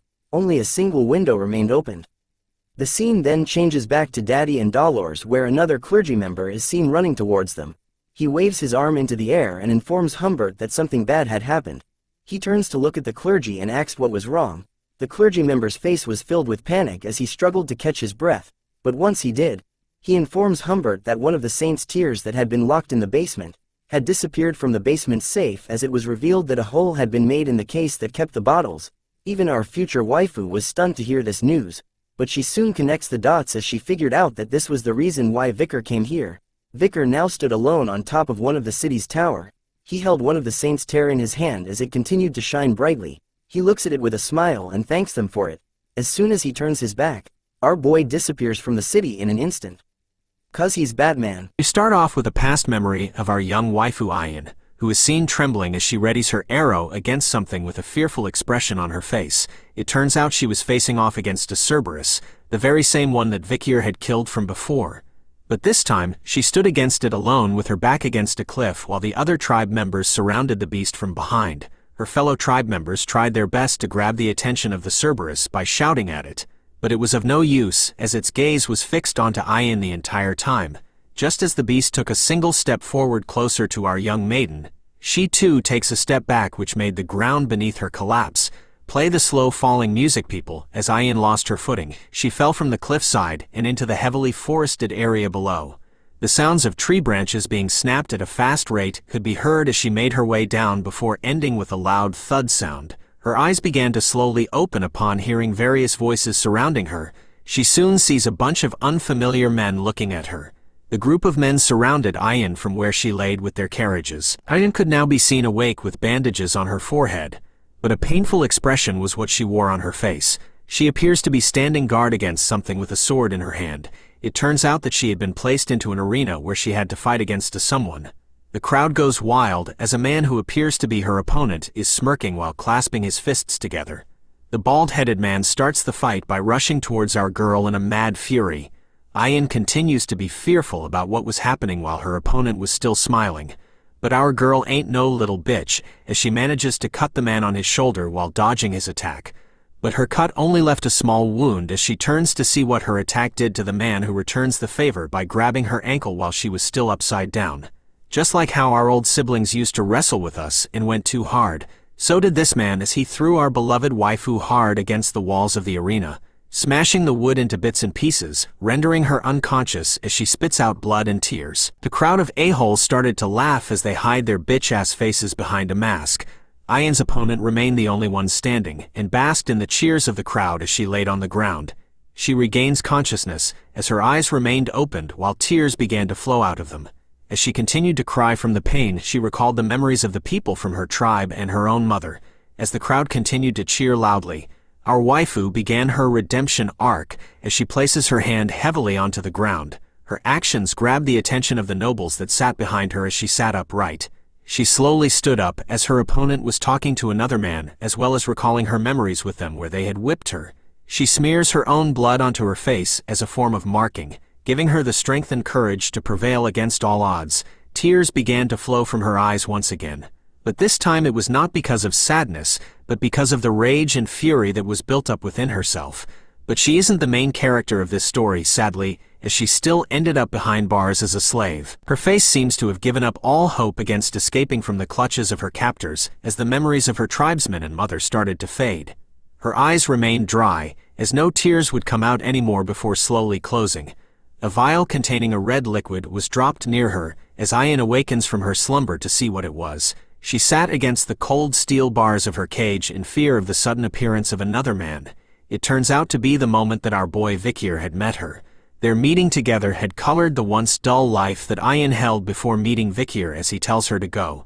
We soon return to the present where she awakens from another slumber with tears in her eyes, probably due to her memories of the past events. As she laid on her mother's lap, her mother asks her if she was had a nightmare, but Ayan didn't reply and remained silent.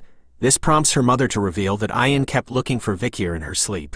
She finally speaks with a flustered look on her face, telling her mother that the pain she was feeling was getting worse, her chest hurts, and her body was burning up, and it made her heart feel as though it was dried up. All these symptoms made her wonder if she had contracted the Red Death. She continues to tell her mother that she couldn't have it, and that what she was feeling right now was so painful that she regretted being born. Her mother started to comfort Ayin by telling her a story about how her father and her had buried a small seed in the ground. Her father had planted the seed while she was watered that seed every day. Not long after, the seed sprouted, and after several months it became a healthy and beautiful flower. Hearing that story brought more tears to Ayin's eyes, but here's a plot twist, everyone. Her mother then tells her that after they cut the flowers they extracted the sap and smoked it. They had gotten high and had some fun, which was how Ayin came to be. As her father had committed a bad deed, he ended up being executed by her grandfather. Such a sweet story to tell your kids, everyone. Ayin could only tell her that her body was getting worse after hearing the end of the story, but her mother gave her a piece of advice. You don't know what life will throw at you, you just need to live it. She continues to tell Ayin to wait a little, and that when Vikir returns after finding a way to treat the infection, but Ayin replies that she didn't need to comfort her.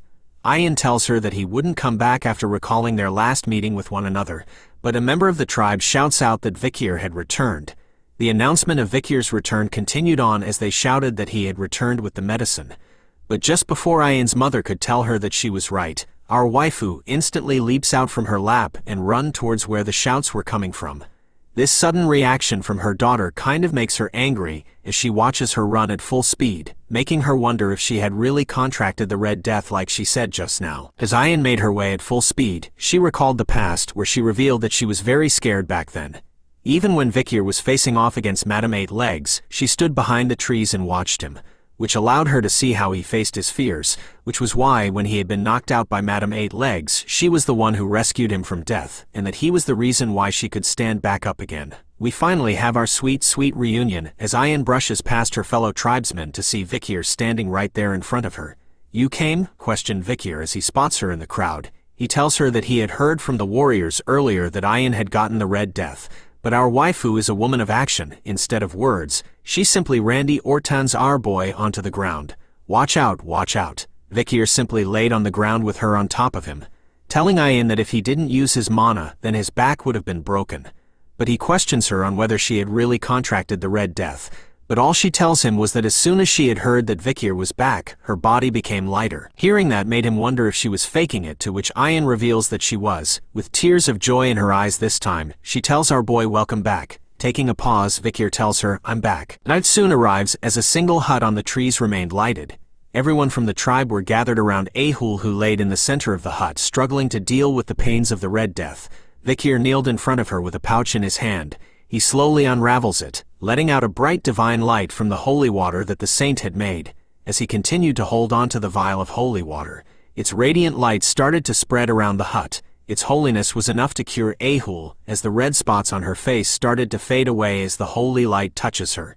Hallelujah! Shouted Ahuman as he stares at Ahul's cured face with tears streaming down his. The other tribesmen couldn't believe what they were witnessing, as they could see that the light Vikir had brought was so strong that the Red Death disappeared. They rejoiced with joy as Vikir had brought the cure. Vikir then asks Ayin about how many patients they had. She tells him that including Ahul, they had about 30. Hearing that made him wonder about how many were there from the other tribes. Ayin reveals to him that the situation had gotten bad, and that many of the other tribes were on the brink of annihilation. Vikir estimated, based on her answer, that there were at least around 10,000 affected. So he tells her to gather all the sick from the other tribes. Hearing his request made Ayin wonder if he had brought along with him large quantities of the cure. He informs her that there was a lot, and that this was their chance to boast about their own tribe to the others. The other tribesmen overheard their conversation and started to cheer once again, calling our boy amazing. Vikir then changes the topic to the swamp monster called Ka, the ugly monster that they had met in the forest not long ago. He then informs the tribe that he had slain the ugly fish on his way back and wanted them to bring it back as food. Sushi time. The tribe goes wild once again as they called him incredible and amazing, to the point that they couldn't compare to him. Feeling that there was no time, Vikir turns to tell them to gather all the other tribes around the river catchment area. We soon arrive at the beautiful river catchment area. The first tribe we shall call the punk rock tribe had arrived. The Buff Daddies tribe soon arrived as well, and since we saved the best for last, I present to you our mommy's tribe. These are not the tribe names that the author wrote, because there were no names at all, so I shall write it for the author. Comment below your favorite tribe. All the tribes stood behind Vikir as he continues to hold on to the vial of holy water that radiated brightly in his hand. He took a moment to look at the vial and waters of the river before he started to pour the contents of the vial into the water itself. As soon as the first drop of holy water hit the river, it spreads all around rapidly. The effects of the holy water don't stop there, as it continued to light its way across the entire stretch of the river along the forest areas. Soon enough, the clear blue waters of the river that Vikir stood across had turned into a bright divine yellow light. He then turns around to the tribe leaders to inform them that they just need to drink the water right now. Members of the tribe soon guided the infected to the edge of the river, helping them to scoop the divine water into their sick mouths. As soon as they drank the holy water, their bodies were healed from the Red Death instantly, as they cheered in joy over being recovered. The tribe members continued to celebrate, exclaiming that their bodies felt lighter and that they were alive right now. Vikir informs Mommy that the purification is spreading from the catchment area, so the bacteria would soon disappear. She then decides to appoint Vikir as their tribe's shaman, but before he could decline, a buff foot stomps the ground heavily to cut the conversation between them short. This action catches Vikir's attention as he turns to see who it was that did it. It turns out to be the Buff Daddies tribe leader who stood tall and hard. He then began to shout out loud, "People of the deep forest, answer me. What's the name of the hero who purified the forest?" "Vikir, Vikir, Vikir," shouted the daddies, as they stomped their foot hard into the ground in unison, just like a haka ceremony. The other tribes soon joined in, shouting out, "What's the name of the person who saved our family?" "Vikir." "Who's the person who brought upon a bright tomorrow for the deep forest?" "Vikir, Vikir, Vikir, Vikir" was the name that everyone from each tribe shouted throughout the night. As Vikir stood in silence to witness their chanting, his eyes began to glow, as he knew that the wicked deed committed by the deadly Poison clan had turned into a favorable situation. The Baskerville clan that mainly pioneered and subjugated the Regression mountain, and the Baskerville clan's natural enemy, the natives of the Regression mountain. If he was able to win them over and repay them, Vikir knew that it won't be completely impossible to fight against the whole Baskerville clan.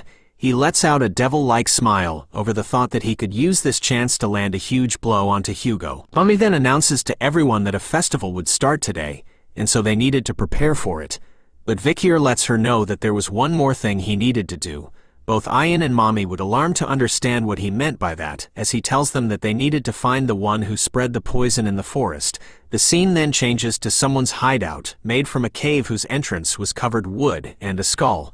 Someone's thoughts started to play out. He noted that a lot of time has already passed, and he thinks that everyone should have gotten infected by now. He knew that he wouldn't have struck a deal with those Imperial druggies, but it was all because of that Imperial brat's fault. A figure started to appear in the shadows, as he continues to think that the moment when everyone is in despair, he would cure the infection with the antidote, so the whole tribe would have no choice but to look at him with respect and reverence. It was revealed to be the asshole shaman piece of poop. He smiles over the idea that infecting Ahul was a good one, and that no one would suspect him of infecting his own granddaughter. Now this is a face that needs to be punched. 1 like equals to 1 punch everyone. As he exited his cave, he thought about how his plan was perfect, but something causes him to think otherwise as he peeks out from behind a tree. He could see that his fellow tribesmen were walking around peacefully, with no signs of Red Death anywhere.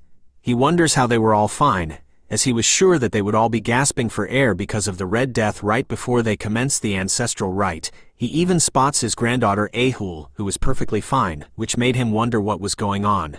This sight made him run to somewhere as he called it impossible. He soon arrives at the very same river catchment we were at before. He stares deep into the waters and wondered how the fishes in the river were alive, and that the river was purified as well. He even thought about how the water had gotten even clearer. "How?" shouted across his mind as he tries to figure out what went on when he was hiding in his bitch hole. "The river's rather clear, right, shaman?" asked Vikir, who appears by his side with a murderous aura. "Someone's gonna die." The shaman immediately turns around and calls our boy an imperial bastard, but wondered when he had arrived here. But he soon spots all the other tribesmen that were gathered behind Vikir. Their faces were not filled with joy, but with a look that says someone has messed with the main character. Vikir looks at the shaman and recalled that the person who had spread the Red Death in the forest was just as he expected. It was the shaman. Before he had regressed, there was a time where stories about an old man living in the forest and his misdeeds were trending. It was a horrible story of a man who had spread an infection within his tribe due to his desire to become a hero. In turn, he couldn't cure it and killed most of his tribe's people. Based on what he recalled, Vikir concluded that it was this a-hole that stood in front of him. But the shaman still thought that there was no way Vikir knew that it was him. So he asked everyone if they had come out here to greet this old man. But our mommy appears and questions him about whether he had finished the ceremony well. The shaman stutters at first but tells her that he did, and assures that the infection would soon disappear, but she tells him about how she had heard that in the Empire, a war was declared between clans due to the Red Death. This was because the infection was found to be artificially created and spread. But she noted that it was strange, between the Imperial clan and the Deep Forest, she couldn't really see the connection and the reason why the infection was spread. The shaman grew nervous as he tells her that that was something he wouldn't know, and informs her that he came here right after performing the rite for the sake of the tribe's complete recovery. Then why did you come here instead of the village? Asked Mommy, which causes the shaman to freeze with fear. Gotcha boy. She turns to Vikir and noted that it was just as he said. She then slowly walks over to the shaman while telling Vikir that they should see if what he said next was right. Hearing their conversation made the shaman panic as he asked them about what they were talking about. A flashback is seen from when Vikir informs them that the shaman wanted to use this incident to become the tribe's hero. So, he would definitely have it. The cure to the Red Death. This time, the murderous aura came from Mommy. As she stares at the shaman with murder in her eyes, she calls out to him, and tells him that she wanted to see what was in his pouch. Rest in peace. As Aquila, the matriarch of the tribe, the name I finally remembered after all this time, asked Auman about the pouch he had, we returned to a past memory where Vikir was asking Ayan about Auman's birth as he thought that it would be good for him to know more about Auman. Ayan reveals to him that Auman wasn't a native Balak, even his birth was unknown to them, but long ago, he was the existing shaman's slave and came to the Balaks. She recalls that he had killed the shaman who was plotting a coup d'état, so Auman killed and stole his sorcerer powers. Due to his contributions, in stopping the coup, he was promoted from a slave to a shaman. After that, in order to adapt to the Balaks, Ayan heard that he did anything, including the cleaning up of shit and pee. Auman was responsible for all the dirty work within the village. He was also used as bait for dangerous prey during hunts. This man was the definition of a true hustler. However, he was only acknowledged as a member of the tribe, only when he became old and his hair turned gray. As we return to the present, Vikir thought about what she told him, wondering that since Auman was older now, did he want all the privileges that he wasn't entitled to when he was younger? He could now see that this old man had overstepped the authority of the matriarch and tried to take over the entire forest. As Aquila asks him what he was doing, she tells him to show her his pouch right now. With an aura that kind of turns me on but at the same time makes me feel as if I'm about to shit my pants. Sweat started to drip down the old man's face as he swallowed hard. He starts to stutter in his speech, telling Aquila of course, but as he takes the pouch, he tells her that this was the flower that he saved to eat after the ceremony. But the old man becomes clumsy as the pouch seems to slip from his old wrinkly hands. There was an awkward silence between the three of them as they all watched as the pouch dropped into the water. The pouch was able to open as it dropped into the waters, revealing the so-called flower that Auman said he had brought to eat after the ceremony. Who the heck eats flour? And so, Auman started to blame his hand tremors for causing him to accidentally drop the pouch into the river. But Aquila wore an expression of disappointment, a look that our parents often give us as she tells Vikir that he was right again.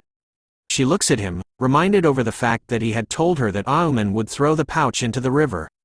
But our boy was concerned with the fact that they could no longer reveal the contents of Auman's pouch with the same method. Taking this chance, Auman tries to refute Vikir's claim of him having the antidote and making the accusation that he was the one that had spread the poison throughout the forest. Even going so far as to point a finger at Vikir, telling Aquila to punish the wicked bastard, as Vikir had framed Auman who considered himself a righteous self and whose honor as a shaman has been spoiled. She agrees with the old man, telling everyone that you couldn't frame someone without evidence. And since Auman mentioned he was innocent, Aquila was willing to help him protect his honor and pride. Auman starts to smile, thinking that as the matriarch, she couldn't punish him without any evidence. Aquila then orders for an Iliad. What she orders sends chills down the old man's spine as he heard what she said. An Iliad is conducted when conflicts of opinions cannot be resolved. The Balaks side with the victor of the Iliad as the loser is deemed incompetent.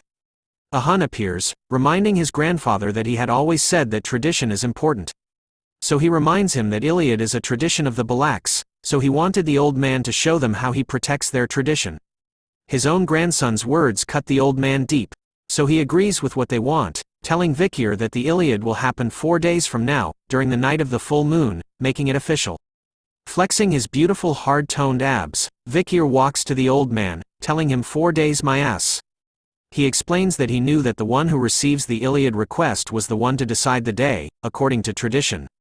But honestly, Vikir knew that evidence and verification were all meaningless to Auman, since cornering him into a situation where he had no choice but to request an Iliad was all a part of Vikir's plan.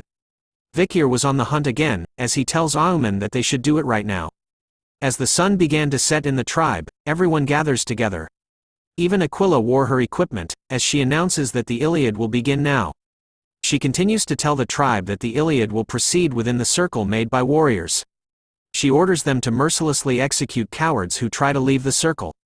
Everyone agrees with the command as they chanted in unison together. She informs them that behind her was the warriors' mountain where their ancestors' grave resides. As their ancestors are watching, she won't forgive indecency. As Vikir and Auman hid behind their respective trees, Aquila tells them that their forefathers judge what is right and wrong, so they will decide the victor. And as a Balak warrior, they needed to prove that they're right. As the warriors and Ayin hid in the trees, they started to chant Vikir's name to show their support. Seeing their reaction annoyed Auman as he bit his finger, thinking that no one was on his side. But he knew that they'll stop chanting Vikir's name once he won, since weapons weren't the only thing you can use in an Iliad, just as he spills his own blood onto the ground.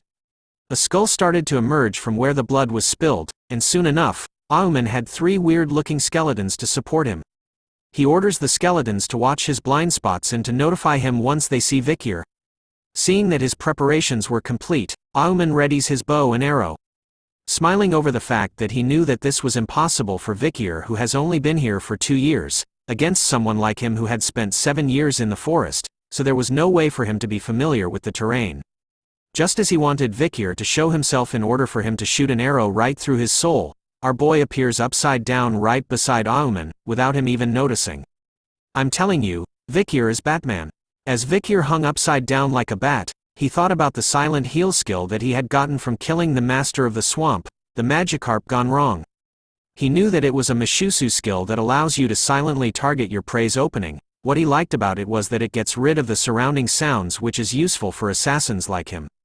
Seeing Dumb, Dumber and Dumbest, Vikir knew that Auman wasn't a shaman just by name. Seeing how he could let the dead arise, Vikir concluded that he must have been from Lokoko, a tribe of shamans. But all that didn't matter to the main character of this story. As Vikir casually drops in between the 3 idiots without anyone noticing at all. And just like how fast you last in bed, Vikir was done with them within seconds. Simply by swinging his sword around, he slices and dices them into pieces. Auman still doesn't sense Vikir's presence, as he thought that Vikir was probably too scared and haven't even moved at all. Ka-chow, went Vikir as he simply stabs the old man in the back, silent but deadly. Sensing nothing at all but the sharp pain in his chest, Auman coughs blood. As tears started to flood his eyes, he panics, wondering when Vikir had arrived as he couldn't even hear him step on the fallen leaves. Like a piece of trash, Vikir simply tosses the old man back onto the ground, wiping away the blood from his sword at the same time. Seeing that the job was done, Vikir absorbs his sword back. The moment he does, Ayin comes running and calling out to him. The tribe members couldn't believe that the winner was decided in an instant. Some believed that it was because the ancestors decided that what Auman was saying wasn't worth listening to. But the old man isn't done yet. While Vikir was talking to Ayin, his body was barely still moving. He could feel that it hurts, as though his wound was burning. This made him realize that he didn't want to die. In order to survive within the Balaks, Auman had endured that shameful past. He thought it was unfair if this was his end. As he stares at Vikir with his bloodied vision, Auman wonders why he couldn't have the things that Vikir has. So he claws the ground, cursing at Vikir that he wouldn't forgive him, the bastard who took the things that should have been for him, along with those Balak bastards who looked down on him too, and the Lokoko tribe that abandoned him. All of them must pay. Vikir turns to a Hun, asking him about his thoughts on ending this with his own hands, as Vikir knew that if they left Auman like that, he would continuously be in pain. But Ahun declines, showing us that he has ice in his veins. He recounted the fact that he almost lost Ahul because of the Red Death. Even if Auman was his grandfather, he wouldn't forgive him. He considered it right for a coward to be in pain, as Auman wasn't worth pitying. Play the final boss music as Auman appears to still be alive as blood started to flow from his eyes that were shining brightly. While everyone was talking, he had drawn a magic circle made of his own blood. With his finger trembling, he finishes the final stroke of the blood circle. It appears to work as a purple light starts to appear on a tomb. The lid of the tomb slowly opens up, as a bright light appears from within the ancestors' graves. A dark and evil atmosphere could be seen as the skies turned purple while the forest was covered with a black deathly aura. Aquila and Ayan appeared shocked as they could feel the ominous energy coming from their ancestors' grave. Soon enough, even Ahun notices something as a cold drip of sweat makes its way down his face. Auman had started to move his body just as Vikir notices Ahun's expression and reaction to something. Even Vikir was shocked by what was happening as he knew that he had stabbed Auman in the lungs, talking about taking his breath away. The tribesmen could see that this was Auman's doing, angered that he had messed with their ancestors' graves. "Aren't you afraid of the ancestors' wrath?" shouted the tribesmen at Auman, whose figure started to change. But as he mutters the word ancestors, he reveals his demonic face. Asking the tribe if he was the one who should be afraid of the ancestors. Vikir couldn't believe it. He immediately leaps forward, telling everyone that they needed to kill Auman right now. But an arrow filled with that deathly aura was sent flying, landing and exploding between Auman and Vikir, who manages to dodge the attack. Ayan was stunned to see that there was an arrow with a massive crater around it, whereas Vikir was wondering if he was too late. A single light was seen on the mountain as Auman tells them that the ancestors were the one to decide what was right. As a lone figure stood on the mountain with a bow readied, Auman tells the tribe that it was time for the great ancestors' judgment. "It's MILF time." Ayan couldn't believe that one of their ancestors was back from the dead, while Vikir couldn't believe that Auman had used resurrection sorcery on a Balak ancestor, as he knew that there was no way that was possible for a shaman like Auman. But seeing his weird look, Vikir questions whether Auman had turned himself into an undead as well. Auman then starts to summon even more of the undead, asking the tribe if they thought he was just a shaman living among the Balaks without any countermeasures. But he warns them that it was too early to be surprised as even more ancestors started to appear. It turns out that there wasn't only one grave here on the Warriors' Mountain. Using the skeletons as a ride, Auman quickly escaped using the undead car, telling the tribe to do their best fighting against their ancestors. Ahun spots the old man leaving, and immediately draws his bow and arrow while calling out to him. Asking Auman about how low he was going to go, but just as he did, something dark sped fast and cut his arrow in half. Ahun could spot where the attack came from. It was the first ancestor that had awakened. Her eyes were soulless as she growled at the tribe. So we answer back with our attack as something blue and fast hits the ancestor right into her undead face. The attack came from Aquila, who ordered her tribe to get ready for battle. She informs them that the people in front of them were just Auman's puppets, and that they could send their formalities to their ancestors after they send them off. So they just needed to prioritize their survival, but her tribe seems nervous as they hesitated to go against their ancestors in combat. The battle between the living and the dead rages on as the tribe battled it out throughout the forest. But even though they had been dead for so long, the ancestors didn't hold back as they went in for the kill against the tribe, cutting them down, hunting them down like prey. They even let out a fierce zombified roar, which the tribe answers back with a headshot. One by one the dead ancestors' heads were blown off by a single hit. A lone archer from the tribe was doing the work as she tried her best to carry the tribe. As Vikir himself stabs an undead, he spots the attacks, one arrow per Death Knight. He could see that she was killing Death Knights that are on par with a high-ranked graduator. It turns out to be our mommy, the Night Fox Aquila. The rumor about her protecting the forest from the Empire wasn't just a rumor. Seeing that the matriarch Aquila was here, Vikir knew that there wouldn't be a problem, so he told Ayan to follow him. Informing her that they would be following Auman, who could be seen speeding through the forest on his undead car, shouting out loud that the Balak bastards would regret kicking him out. But as he rides, he tells one of his undead that he needed it to take care of something. As the undead went to follow its orders, Auman took a second to pause and think about something. He knew that even though he had resurrected the ancestors, as long as Aquila was here, he couldn't act carelessly. Since she was known as a genius who has been the strongest village head in history. But he smirks at the thought of genius, as he knew that even if she was one, she wouldn't be able to handle what's about to happen. The skies continue to darken as the battle against the undead ancestors rages on. Vikir and Ayin are hiding themselves behind some trees, waiting for an opportunity, as they spotted Auman, who was casting another evil spell. Vikir wonders why he had escaped to this place over here, where it was just an area with pillars, and even started to chant in a place like this. But Ayin was certain that they couldn't allow Auman to act suspiciously any further. With murder in her eyes, she tells Vikir that she was going to kill Auman right here right now. So she lets out a powerful arrow that speeds right towards Auman, but as it inches even closer to the undead maniac, he smiles and whispers that he was done. A thick muscular arm appears from underneath the ground, grabbing Ayin's powerful arrow with just 2 of its fingers.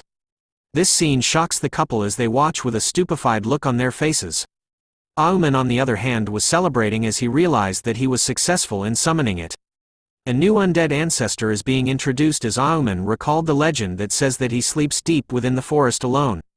He continued to exclaim out loud that he was the only one that had noticed this ancestor. The undead's head that was filled with a few pieces of hair started to regrow, all of it in a matter of seconds. As the ancestor kneeled onto the ground, its undead body started to regrow its flesh as it held onto a bow in its hand. It turns out that this was the divine archer Adonai, the muscle daddy of the Balak tribe. Even Vikir and Ayin remained stunned upon hearing that Auman had managed to summon the one and only Adonai, the so-called legendary archer of the Balaks, and whose entire body had finally healed. But as they stared at the gigachad, Adonai drew his bow and arrow, aiming right at them. He sends out a terrifying demonic arrow, straight at our couple, which Vikir was able to deflect with his own demonic sword. But his face was filled with a worried expression as he only managed to deflect it just inches away from his face. He knew that it was an arrow that was created with aura and that he even managed to deflect it, but just the damage it caused was overwhelming. It turns out that he didn't deflect it all as Ayin staggered onto the ground in pain, groaning hard as a wound appears on her thigh, covered in the demonic aura. She tells Vikir that the wound made her legs feel as though they were burning. Vikir sees this and wonders if it was poison, since she came in contact with Adonai's arrow. This made him recall the legend about Adonai dueling with that monster was true, as the bow he was using was made from the remains of Madame Eight Legs' leg. Adonai doesn't know the word relax as he bombards Vikir and Ayin with an endless wave of poison arrow attacks onto them, all of which Vikir deflects, sending them flying towards various parts of the forest. Their battle of attacking and deflecting resulted in the trees and ground around them being blown away, leaving the land barren. Ayin calls out to Vikir, who wore a painful expression on his face. She tells him to stop protecting her so that he could run away and leave her, but our boy wasn't listening as he held his trembling arm. Even Beelzebub was feeling the pain. Auman started to laugh, telling Vikir and Ayin that he wasn't going to let them live. So he orders Adonai to kill them both. He obeys the order without hesitation, sending out another powerful attack filled with aura and poison.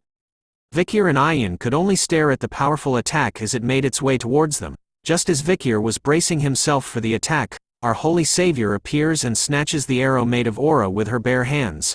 This action shocks everyone in the vicinity who witnessed it. As the arrow continued to rage within her hand, she easily suppressed it by squeezing on it hard. Before smashing it into powder, with a look on her face that screams, "Someone's about to get a spanking." As she stares at Auman, she tells him that they were going to have a talk. Vikir and Ayin were surprised to see that Aquila had arrived after saving their asses. She explains to them that she came here because she had sensed a powerful aura. As her hand was covered in blood, she was glad that she had come. Even the old man was surprised to see her here as he hides behind Adonai. Ayin quickly tells her mother about the poison from Adonai's arrow, telling her that she needed to treat herself right away, but Aquila simply stares at her hand, covered in a black substance, while thinking about the poison. Like an absolute boss, she simply flexes her arm, causing mini explosions to travel through it as blood spilled everywhere. Vikir was watching her with a stunned face, wondering if she had exploded the aura inside of her to expel the poison and deceased blood. He couldn't believe that there was someone who would do such a thing. After cleansing the poison from her blood, Aquila's eyes looked forward, staring at Auman before calling his name, which sent shivers down his spine. He started to blame her for all of this happening, telling Aquila that it was all her fault for pushing him into a corner, but she simply tells him that she didn't care about his betrayal, and just wanted him to answer one thing. She looks at Adonai, asking Auman if this purple zombie-like man is actually the divine archer, Sir Adonai. Auman was happy to tell her that he is the legendary Adonai, someone whom she couldn't dare to fight against. But his words had no effect as Aquila smiles after hearing his answer. She then tells Vikir and Ayin that they had done a good job and to stay behind. She calls out to the divine archer, Sir Adonai, telling him with a smile on her face that it was an honor to meet him, even though it had to be this way. Aquila wanted to see who was the best warrior between them. The winds continued to blow heavily as the two strongest archers in history faced off against one another. They simply stared at one another. Before Aquila made the first move, she immediately leapt to his side, preparing to fire 5 arrows directly at him all at once. The moment she fired, her arrows turned into a blue light covered by her aura, but Adonai ain't weak. He simply sidesteps her arrows, dodging them by inches before pulling back his own bow and unleashing his powerful poisonous arrow right back at her. She sees this coming and does a handstand to dodge his attack. The moment she landed on her feet, Aquila drew her next arrow and so did Adonai. A mixture of blue and purple arrow attacks rained throughout the forest, followed by explosions as they continued to battle it out against one another. A pair of feet came to a stop. It turns out to be Vikir who was carrying Ayin. He turns around, knowing that this is a fight between those who possess master-grade aura, which was a rare sight during the time of the fall, while Ayin was concerned about her mother. Using Gaara's move, Auman covers one of his eyes with his fingers, summoning a purple eye on top of a tree branch. He was using it to watch the battle and could see that going against Sir Adonai was no easy feat, even for Aquila. But his face was filled with joy, as he believes that she could never defeat Sir Adonai as he was dead and could infinitely use Hell's dimensional aura. But as he asks Aquila about whether she knew about the strength of a boundless arrow, she was thinking that she would be at a disadvantage in a range fight as a wound appears on her shoulder. She continues to monitor the situation, seeing that he had speed, power and mobility. Adonai was a perfect archer with no flaws. But as she drew another arrow, she knew that he lacked something very important. As both of their arrows were sent flying at the same time, they met each other head-on, causing a massive explosion in the middle of the forest, resulting in smoke covering the entire land. Aquila appears from within the smoke, trying to land a kick onto Adonai's face, but he simply tilts his head to dodge. Before summoning a sword made out of his poisonous aura, he takes a single swing at her, cutting all the trees that were around them but still missed. Aquila wasted no time at all as she grabbed onto her own sword, throwing it at Adonai and managing to knock his sword out of his hand. Her attack doesn't end there as she kicks him hard at his knee, causing him to fall back slightly before a bright blue light is reflected in his eyes. Aquila had drawn her bow, aiming right at his face, this time at point-blank range. She unleashes a devastating aura-filled arrow attack. That was powerful enough to send shockwaves into the skies.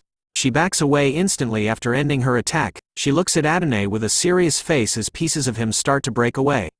As he slowly starts to fade, just like everyone in Avengers Infinity War after Thanos snaps his fingers, Aquila asks him if the reason he didn't want to fight was because he was dead or if it was because of his desire to not hurt his descendant. But all she knew for sure was that she needed to free him from his current state. And so, she lets out another powerful attack, intending to give Adonai some peace. Which he wanted, as he simply stood still as the attack came even closer to him. But as he closes his eyes to accept his fate, a purple hand appears to stop the arrow from landing, surprising Aquila, who clearly sees it. The parts of Adonai that had been blown away had started to form a demonic purple aura, which seems to be causing some pain to Adonai. Another demonic figure made of the poisonous aura started to rip itself from the hole that Adonai had. It started to reach over his hand, before fully consuming Adonai. Auman couldn't believe that he would reject the necromancy spell. With his hands in ninjutsu summoning pose, Auman now sees that legends were different, but he didn't tolerate things that are done half-heartedly, so he tells Sir Adonai to fight with all he has now, until everything that is threatening him is dead. Seeing Adonai's change angered Aquila as she witnessed everything. Sir Adonai lets out a demonic roar, as he is now an undead with something crazy inside of him. He continues to scream as the demonic energy takes a hold of him, sending shrieks of evil energy throughout the air.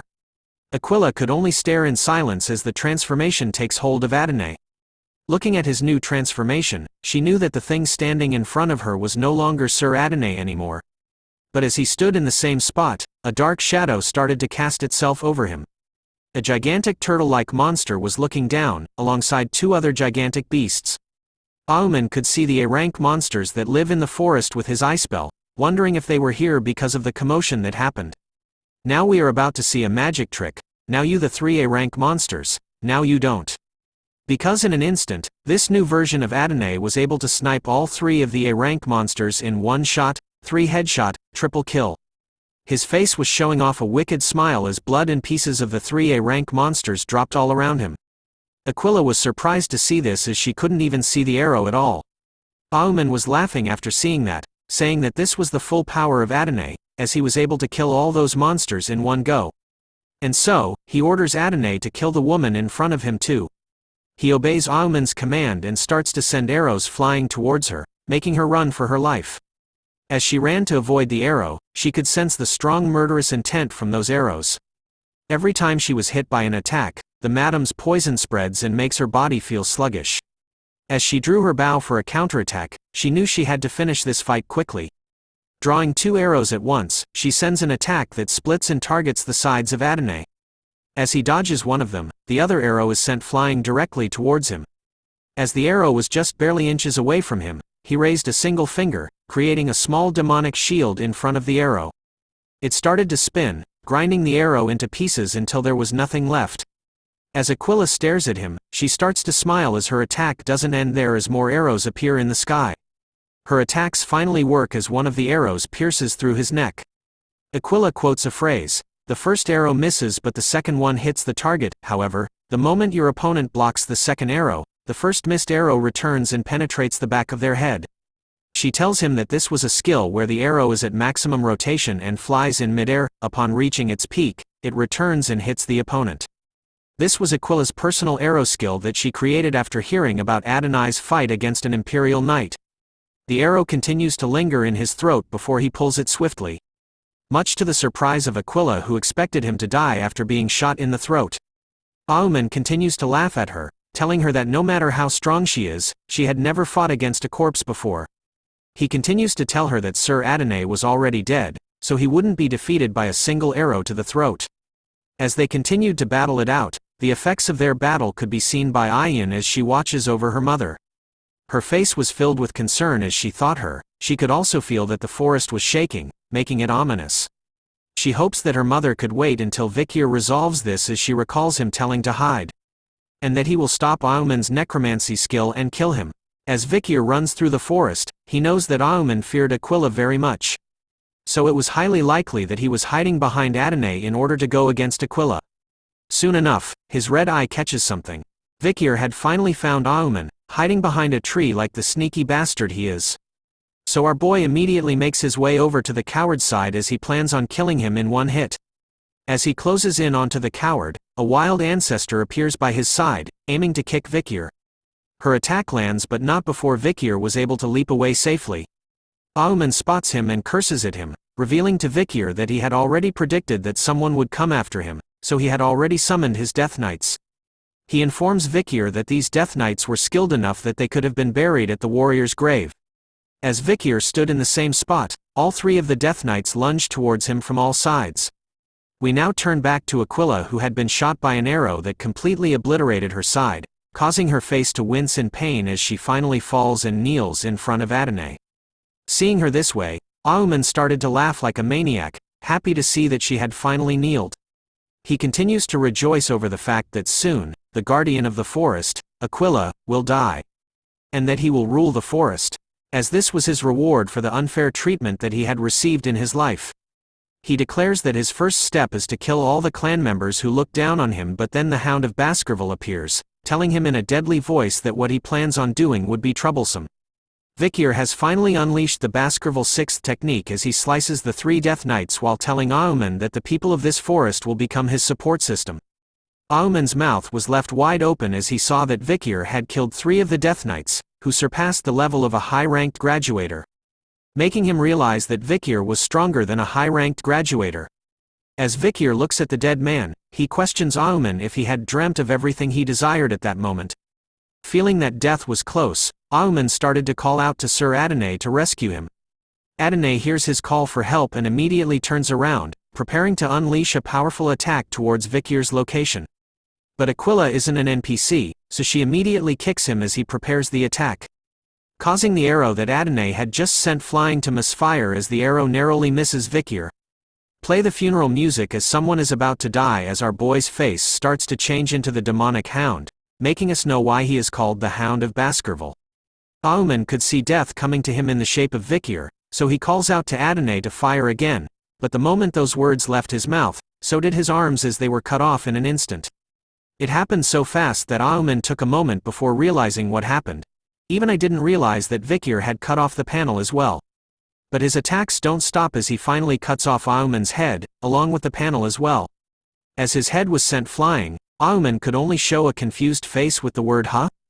written all over it. Time to celebrate as the asshole is finally dead. The members of the Balak tribe continued their battle against their own undead ancestors throughout the forest. One of the female members was knocked back, losing her own bow in the process. As she fell to the ground, a shadow was casted over her, sending fear into her soul as she looked up all afraid. An undead ancestor with a mighty blade was about to send her to the other side, with no remorse. But then the undead ancestor's arms started to disappear into a black smoke, much to the surprise of the female barbarian, who watches on as the undead ancestor disappears right in front of her eyes. It was happening to all the undead ancestors around the remaining Balak warriors. It was as though Thanos had appeared in the Manhwa and snapped his fingers with the Infinity Gauntlet on. Aquila was now breathing heavily as she stood in front of the demonic version of Adonai.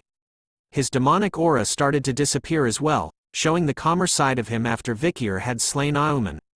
His hand was still trembling as he held onto his bow, made up of Madame Eight Leg's own leg.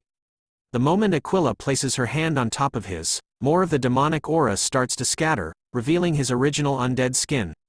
Even though she was holding onto her wound from his attack earlier on, Aquila still held onto his hand, telling the great ancestor Sir Adonai to please rest in peace, as he slowly scattered into the wind.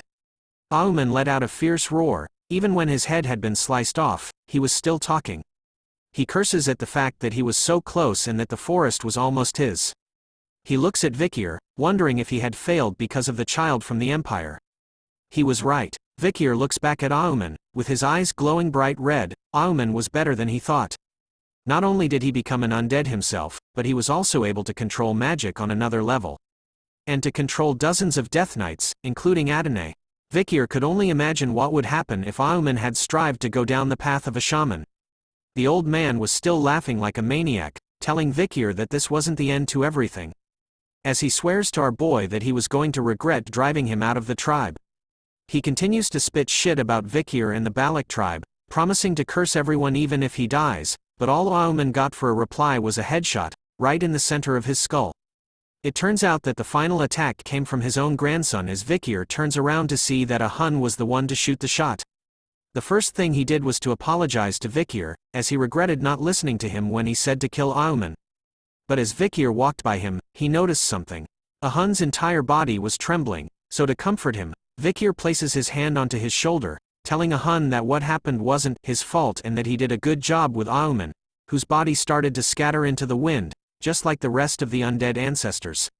And so, the aftermath of the deathmatch between the living Balaks and the undead Balak ancestors came to an end, leaving the living descendants with mixed feelings. The members of the tribe were happy to be alive while Aquila held a somber expression on her face as she held onto the bow of the great Sir Adonai. Ayan's tears were now filled with joy while Vikir finally got to rest as he told everyone that it was time for them to go back to the village.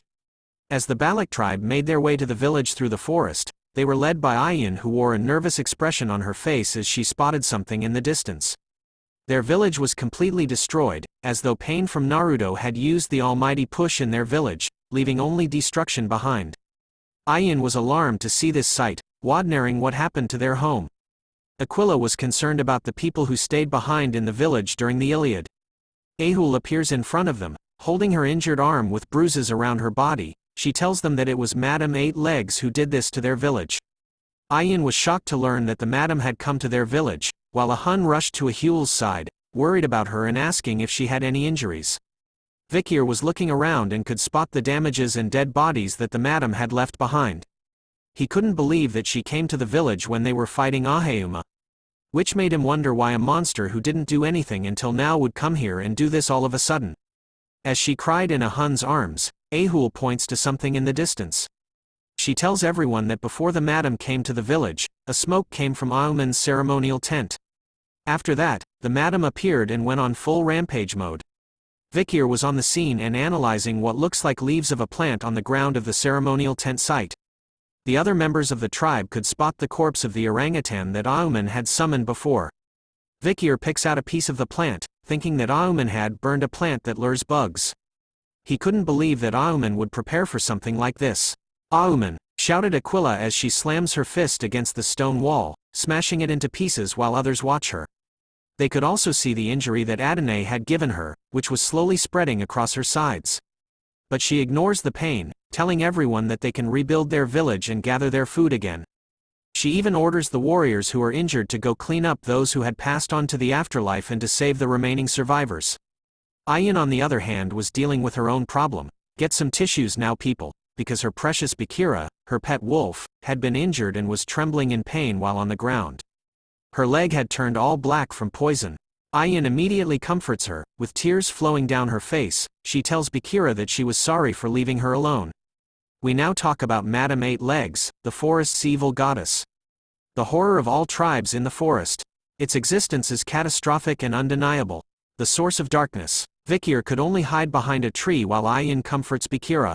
After all, the Balak had deemed the madam's existence as a natural disaster and were not even able to take revenge. But Vikir was on a different level from them. Night soon arrives in the forest as an opening to a cave in the wall was lighted by a campfire inside. Vikir had entered the resting place of Aquila, telling her that he came to ask something. She could only reply with, "What's the matter, Vikir?" "Please tell me about Madame Eight Legs," was our boy's request to her. A nervous sweat drop drips down her face as she wonders why Vikir wanted to know about the madam. He reveals to her a document, a record of the madam that he found at the Lokoko tribe's village from before. It contains various information about the madam's poison, witness statements about the madam's fights with other monsters, and even the madam's hideout. But after reading it personally, Vikir had a question in his mind. He couldn't find the reason as to why the tribes of the forest would fear her, making him question Aquila about why they hadn't tried to subjugate her altogether. His question seems hard for Aquila as she didn't reply straight away but chose to be silent. She then reveals to him that just like the Lokoko, the Balaks themselves had a record about the madam, which has been passed down since long ago. It was the record of when Sir Adonai fought against the madam. The battle of the archer god Adonai and the madam. In that battle, Sir Adonai pierced one of the madam's legs with an arrow, and it was said that he was successful in destroying that leg. But that was only the start of the despair. The destroyed legs soon grew back, becoming two more. The more they destroyed it, the more the madam's legs increased. Just like a hydra monster. The legs, which were the only things that they could damage, became stronger the more they were destroyed, and the madam's tough body couldn't be pierced with Sir Adonai's arrows. It was recorded that everyone who participated in the battle was poisoned by the madam. Aquila herself could understand how strong the madam is, just by her injury from the poison remaining on Sir Adonai's arrow. She continues to tell Vikir that the madam is the evil goddess that was created by the efforts of countless warriors in this forest. She warns Vikir that even though he might be planning to attack the madam, don't. As Aquila didn't want to lose any more of her family, Vikir knew for himself that the chances of him winning against Aquila and Adonai right now was very low. But if it's a strong monster, then things are different. Although the madam is a rare monster right now, in the world of the fall, back in Vikir's previous life, where demonic monsters invaded the human world, Vikir saw many demonic monsters on the same level as the madam. He has the experience of fighting against those demonic monsters. No matter how strong the madam is, she was still only a monster. And monsters have habits and weaknesses. Vikir was determined to find out what her weaknesses are as he left Aquila's cave. As he ventures into the darkness of the forest, he wears his hood back on. With his eyes glowing bright red, he knew that he could kill the madam. We now turn to a peaceful viewing of a mountain top until something pointy pokes out of the top. "Dear Lord, is that what I think it is? Yes, it's the madam." She appears out from the mountain, spewing her green venom everywhere as it screams loudly. She then started to make her way somewhere else. Vikir could be spotted directly below her, hiding amongst the trees, in a new outfit. Vikir stares at the madam as she leaves her home, thinking that she was pretty noisy when she wakes up. After conducting a stake out at the madam's lair for several days, Vikir discovered that the madam looks for food at a designated time. Judging from her movements, Vikir concluded that it would take 2 hours for her to return. So he instantly leaps across the mountaintops to reach her lair while she was gone. With a superhero landing, Vikir had finally reached the entrance to Madame Eight Legs' lair, which was covered with spiderwebs. From the outside, it looks like a stone mountain, but it's actually empty inside. Summoning his good old Beelzebub blade, Vikir started to cut a piece of the mountain that had spiderwebs on it.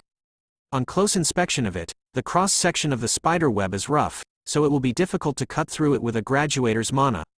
Knowing this, Vikir thought that the spiderweb would be good for him to use when he goes down. As he leaps down into the lair, he jumps across the bigger spiderwebs. He sees that the entrance was just barely enough for the madam to squeeze through, but it gradually gets wider the deeper it gets. Considering the madam's size, this is perfect for a lair. Upon landing inside, Vikir could spot various things glued to the walls of the lair. It seems to be the madam's prey. Both humans and monsters have been caught. Seeing as several bodies haven't been touched and have decomposed, Vikir wondered if she wanted to make an example out of them or if she brought them here for fun. Vikir concluded that the madam knew that she was the top bitch in the food chain in the forest. But looking at the dead bodies, Vikir knew that there wasn't any time for him to be interested in these things, since before the madam returned, he needed to look into as many things as he could. As he explored the lair, he came across something else that was glued onto the wall. Looking at it closely, Vikir grabs it in a hurry.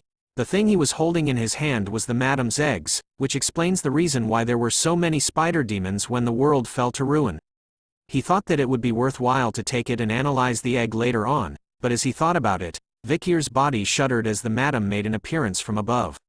Madame Eight Legs' multiple eggs started to scan her lair, like the predator, hoping to find some prey, but then it senses nothing at all, and started to go back outside to hunt for food instead.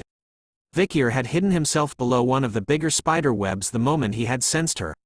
He started to breathe heavily, thinking that the madam came back purely on instinct. He was lucky that he had the Mishusu's skill that eliminates sound, or else the manhwa would have ended here. After this, Vikir decided to finish things quickly and return home. Back in the Balak's tribe, the tribe members were busy rebuilding their village, gathering wood and building their homes. They soon started to talk about Vikir and how he hasn't left his house in several days, while others saw him visiting another tribe at dawn and even smelled something burning at his place before. The tribe members were curious about what he was doing, but knowing Vikir, they believed that he had planned and thought things through. The main problem, however, is that he hasn't been meeting his barbarian waifu, Commander Ayan, who is currently standing outside of his home. With a worried expression on her face and her hands held tightly together, Ayan begins to speak to Vikir's home, telling him that she heard from her mother about how he asked about the madam. She tells him that the madam is a monster that no warrior can defeat, which made her wonder if Vikir was planning to fight it. She even tells him that she had to cut off Bakira's leg yesterday, and that she believes Bakira could never run the same as before. Tears started to flow down her face over imagining what would happen to Vikir if he follows through with his plan. But then he calls out to her, telling Ayan to come in as he had something to say. Upon entering his home, Ayan could see that Vikir was standing before a board filled with papers. With a stunned impression on her face, Ayan asks Vikir about what all these things were. He reveals that these were the records of the madam that he had gathered from all the tribes in the forest. Vikir was doing research about the web and skin that he brought from the madam's cave, along with the egg that she laid. Ayan was instantly shocked to learn that Vikir had ventured into the madam's lair, which meant that he was really going to fight her. So she tells him that if he does, she is willing to join him. But he denies her request, stating that Ayan was still limping from the injury she got from Adonai, which only made her a burden. In a serious tone, Vikir reveals to her that he was going to leave the forest soon, as there was something that he must do, so he needed to return to the Baskerville clan. Ayan was saddened to hear that, as she already knew that, but Vikir activates his riz, telling her that after he finished everything he needed to do, he was thinking of coming back here. Comment below if you believe that Ayan is the one true waifu. But in order to do that, Vikir needed to protect the place he wanted to return to, revealing a giant research plan of the madam written on the walls. As Ayan scans his work, he tells her that he had finished planning how he was going to hunt the madam, and assures her that the thing that happened to Bakira wouldn't happen to him. Ayan couldn't believe that Vikir would use the hunt for the madam, which seems reckless to her.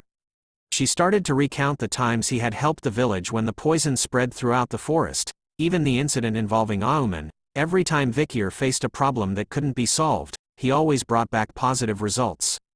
Even though tears started to flow from her eyes, Ayin wore a bright smile on her face as she held his hand, telling him that his words always make her expect things. So as they held their hands together above a warm bright lamp, Ayin asked him if it was all right for her to look forward to the result. Vikir took a moment before telling her, of course. We now turn to a rainy forest, where Vikir was spotted facing off against a gigantic green lizard monster with bright yellow eyes. The lizard monster made the first move by striking at Vikir with its sharp claw, but our boy easily cut off its arm with a single swing of his Beelzebub's sword. Vikir's eyes were drawn to its open wound after having its arm sliced off. He could see that it was true, that if its head was still attached, then it would still continue to regenerate itself. This was the final thing Vikir needed in order to hunt the madam. With his eyes glowing bright red, he tells the salamander to give him that ability, making Beelzebub scream for joy. Finally, Vikir had 3 skills installed inside Beelzebub. The first slot belongs to Burn Injury from Cerberus, the second slot belongs to Silent Heal from Mishusu, while the third and final slot belongs to Regeneration from the Swamp Marsh Salamander. We now turn to a Hun who was wiping his sweat off his chin. He stands before a beautiful wooden house, calling it all done. The tribe members beside him couldn't believe that a Hun could build houses well. They wonder if this house was for Vikir. A Hun proudly tells them that Vikir was like a brother to him, so building a house for him to live in is a brother's duty. The tribe members started to make fun of a Hun, recalling that he used to hate Vikir at first. Hearing their words, a Hun shouts at them to shut up. After all, the village has finally returned to its original state, all thanks to Vikir. So they decided to go and tell Vikir about his new house, but upon reaching the place he was using, a Hun and the others couldn't find him anywhere. They felt disappointed by his sudden disappearance, as they wanted to see his reaction for the new house. Ayin was also staying near his place, but her face was filled with worry as she knew that today was that day. Looking at the forest as the winds blew hard on it, Ayin prays to the god of the forest, hoping that the god would bless the great warrior who will come face to face with disaster. We now turn to Vikir, who was once again at the entrance of the madam's lair. As he looked up, he could see that the skies were showing signs of rain soon. As he stared back into the lair, he knew that the madam should probably be sleeping now and that this is the best time to hunt her. Vikir had thought of dozens of variables that could happen when hunting the madam. He had also planned out all the methods to handle those situations. As he leaps forward, now it is the time to put that plan into action. With a cool backflip into the lair, the hunt is on. It turns out that Vikir was right. The madam was sleeping peacefully as her green poison dripped down her vicious fangs while hanging upside down. Using her own spider webs, Vikir rushes down, with his Beelzebub sword summoned and eyes filled with murder. Vikir unleashes the Baskerville 6th technique, starting the hunt by cutting off one of the madam's legs. She definitely felt the pain as all her eyes awakened as she looked at her missing leg. Vikir was keeping a close eye on the situation. He could see that as per Adonai's records, the leg he cut off had doubled. The madam wasted no time at all, screeching at Vikir as she tried to stab him with her other legs. Seeing her reaction and dodging her attack, Vikir decided to go with Plan A, channeling the inner Beyblade inside of him. Vikir started to zig and zag, cutting the bitch up. He was so fast with his attacks that the madam couldn't even react to them at all. So she does the only thing she could, just vomit a ton of green poison everywhere. The spray and pray method. It seems to work as it stopped Vikir's attacks as he had to focus on dodging the multiple puddles of poison. Unfortunately, a single drop of the green poison manages to find its way onto his left arm. He could instantly feel the pain as he watches the madam's poison spreading instantly throughout his hand. Taking a deep breath, Vikir thought about how he didn't want to do this, but as a Giga Chad, he had no choice, so Vikir simply sliced his own hand off in a single strike. Just like Deadpool and the salamander monster, Vikir's arm started to heal, which surprised the madam. He tells her that there was no need to be surprised, since he was in the same position as her now. And so, the battle between the two titans started once again. Vikir continues to slice off every leg of hers while dodging every attack that was sent his way. He uses the spider webs and the environment to his advantage, dodging and striking with every chance he gets. But then, the madam manages to land a devastating blow to Vikir, ripping his right arm and leg to nothing. His face was filled with pain as he tumbles across the madam's leg. Luckily, he manages to prevent himself from falling completely by gripping onto the madam's leg with his remaining arm, waiting until his right side had healed from her attack. Once he was healed, Vikir disappeared from her leg and started his rampage attack against her once again. Once again, this was the clash between titans. Soon enough, pieces of the madam's legs were scattered across the ground along with her poison. Even Vikir's own hand was spotted. This time, his left side was recovering as he started to breathe even harder. How many times have I regenerated? Wondered Vikir as he notices that it takes a lot of stamina to regenerate. But on the other hand, he sees that the madam had doubled the number of her legs like nothing. But as he continued to breathe heavily, Vikir started to smile. He then leaps onto a spider web, but this time, instead of fighting the madam, he races to the entrance of the lair above. Seeing where he was going, the madam started to move her many legs, in hopes of chasing after Vikir. But then she stops in her tracks. Vikir tells the madam that he knew that he wouldn't be able to catch up to her, but it was all a part of his plan for her to double the number of legs she had. Although, the fact that she could double the number of legs she has when it gets cut makes it seem like a godlike skill, but it can become a curse if she keeps doubling the same leg as it becomes difficult to move. With a simple side step, Vikir dodges a string of webs coming his way. He already knew that she would use her web when it came to this. After looking at the madam's web, he found that it had a very critical weakness, although her web doesn't burn from normal fire.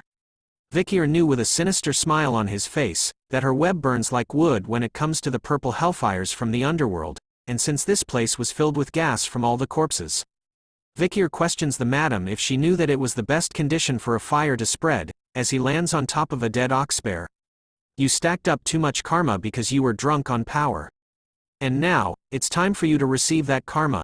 And so, Vikir stabs his Beelzebub sword covered in the hellfire straight into the dead ox bear's skull, causing it to expand with hellfire.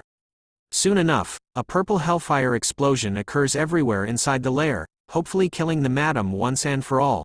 We now return to a past memory of when Vikir was preparing and studying for his upcoming battle with Madam Eight Legs. As his eyes remained focused throughout the late night, he recalled from his practical evaluation that he had a suspicion when he crossed paths with the Cerberus that was chased out of the territory. A question came across his mind: why did the barbarians need to chase away dangerous monsters from the La Rouge-et-Le Noir mountain?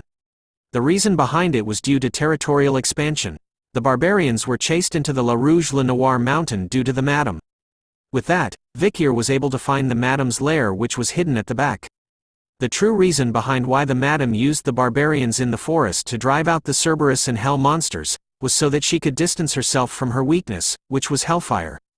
Vikir couldn't believe that the madam's weakness had been right under his nose this entire time. Now, we return to the moment that Vikir was aiming his sword directly at the ox bear dead corpse. As he inserted his blade deep into the dead body of the ox bear, he unleashed a small spark made up of the hellfire that the madam was afraid of, causing a chain reaction to occur. As the gases in the dead body started to ignite from the hellfire that Vikir had brought, the purple hellfire continued to spread all throughout the cave. Using the dead bodies that the madam had kept on the walls with her web, Vikir's hellfire explosion was only made bigger. The madam could do nothing but watch in horror with her multiple eyes as the purple hellfire reached even closer to her. It was time for her to receive the karma that she had accumulated after killing so many. Even the purple hellfire turned into deathly skulls, representing her many victims as the purple hellfire finally engulfs her completely. Vikir easily made his way down the outside of the madam's lair, watching its entrance be covered in smoke and purple embers. He went on to explain that since he found the madam's weakness of hellfire, he needed to make sure that she doesn't escape from the lair, which was filled with webs. He also knew that she couldn't jump out due to her many legs, and that the madam, who can't use its webs right now, will find it impossible to escape. No matter how tough it is, as long as it's alive, if it breathes in smoke, its inside will burn. Due to the high temperatures of hellfire, its outer skin will melt. As Vikir continued to watch as the lair burned throughout the night, he believed that all he needed to do right now was to wait for the madam to die. Once the fire goes out, he will just need to get the madam's ability. But then he felt an immense pressure that forced him down. Vikir immediately turns around to scan the area to see where it was coming from. He could see that the entire area was feeling the same immense pressure as he was. Soon enough, the pressure was gone, and so were the flames that were covering the entrance of the lair, leaving only black smoke behind. Until something quick erupts and cuts across the mountain. Something was emerging from the sudden attack from within the mountain, much to the shock of Vikir. The madam had survived his explosion plan, revealing her body filled with battle wounds from the hellfire, but Vikir couldn't believe that she had destroyed the entire mountain in order to escape. As she slowly made her way down from her mountain, the madam started to look for Vikir with her endless amount of eyes. Seeing that she couldn't find him at all, the madam decides to spit out a gigantic green ball of poison into the air. It explodes in the skies above, like a firework, splitting itself into smaller balls of poison aimed everywhere throughout the forest. She was going with the classic method of spray and pray. Her poison was deadly as the moment it touched the trees and branches in the forest, it melted instantly. But the madam was still feeling furious as she made loud hissing noises, unaware that our boy was hiding directly beneath her. He looks up to her from below, with nervous sweat drops appearing on his face as he breathes heavily. Vikir couldn't believe that the madam couldn't find him. He notices that it was because she couldn't use the hair on her eyes and skin because they had been burned off. And because she had overexerted herself and destroyed the mountain in the process, there was a large crack in her shell. So Vikir places another plan in motion as he uses her legs to leap onto her body.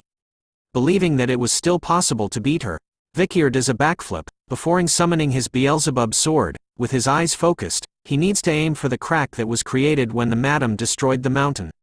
And so, he does as he planned to, landing a powerful attack using the Baskerville 6th technique. But the madam was a tough bitch as his attack simply bounced off her body. She definitely felt the pain as she hissed even louder. Vikir immediately retreated back onto the top of a nearby tree, thinking that he needed to hit the crack a few more times. And so, he went back into focused mode, hoping to land another attack on her. But before he could, something started to happen with the madam. Her eyes started to shed its skin, revealing fully healed and operationally eyes that clearly spotted Vikir right in front of her. Our boy could only stare in awe before being greeted by an attack from one of her legs, sending him flying across the forest, leaving destruction behind. Vikir finally came to a stop after being sent flying. Looking back to where the madam was, he knew that he had made a mistake. He didn't think that she was able to regenerate by shedding parts of her skin. With both his legs blown away, it might be because he was tired, but Vikir's regeneration speed was slow right now. Our boy started to breathe even more heavily as the madam made her way towards him. But as he tried to get up right away, a voice asked him a question. So why are you fighting a monster like that? A figure appeared beside him as he laid on the ground, telling Vikir that if it's for his goal, then he should have left the forest already. Vikir's eyes started to widen as his breathing became unstable, the voice reminding him that to take revenge on Hugo, he should have only thought about killing him. Vikir finally looked up to see who it was. It was him, from the past, in the form of a ghost. The past Vikir reminds him that killing Hugo was his only desire. His past self head reappears on the ground beside him, telling Vikir that he had become dull and slow since he came to the forest. With tears of blood dripping down his eyes, Vikir's past self shouts at him to remember his hatred for Hugo. And the feeling he experienced when Hugo had sliced his throat.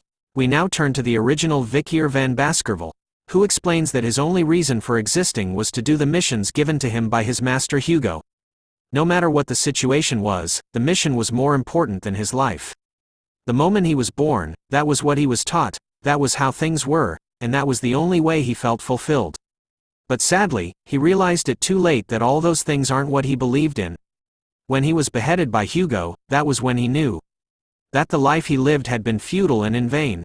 And so, we return to the present where the original Vikir reminded his current self that those were the reasons why he wanted to make Hugo feel the same thing he did. The despair from back then.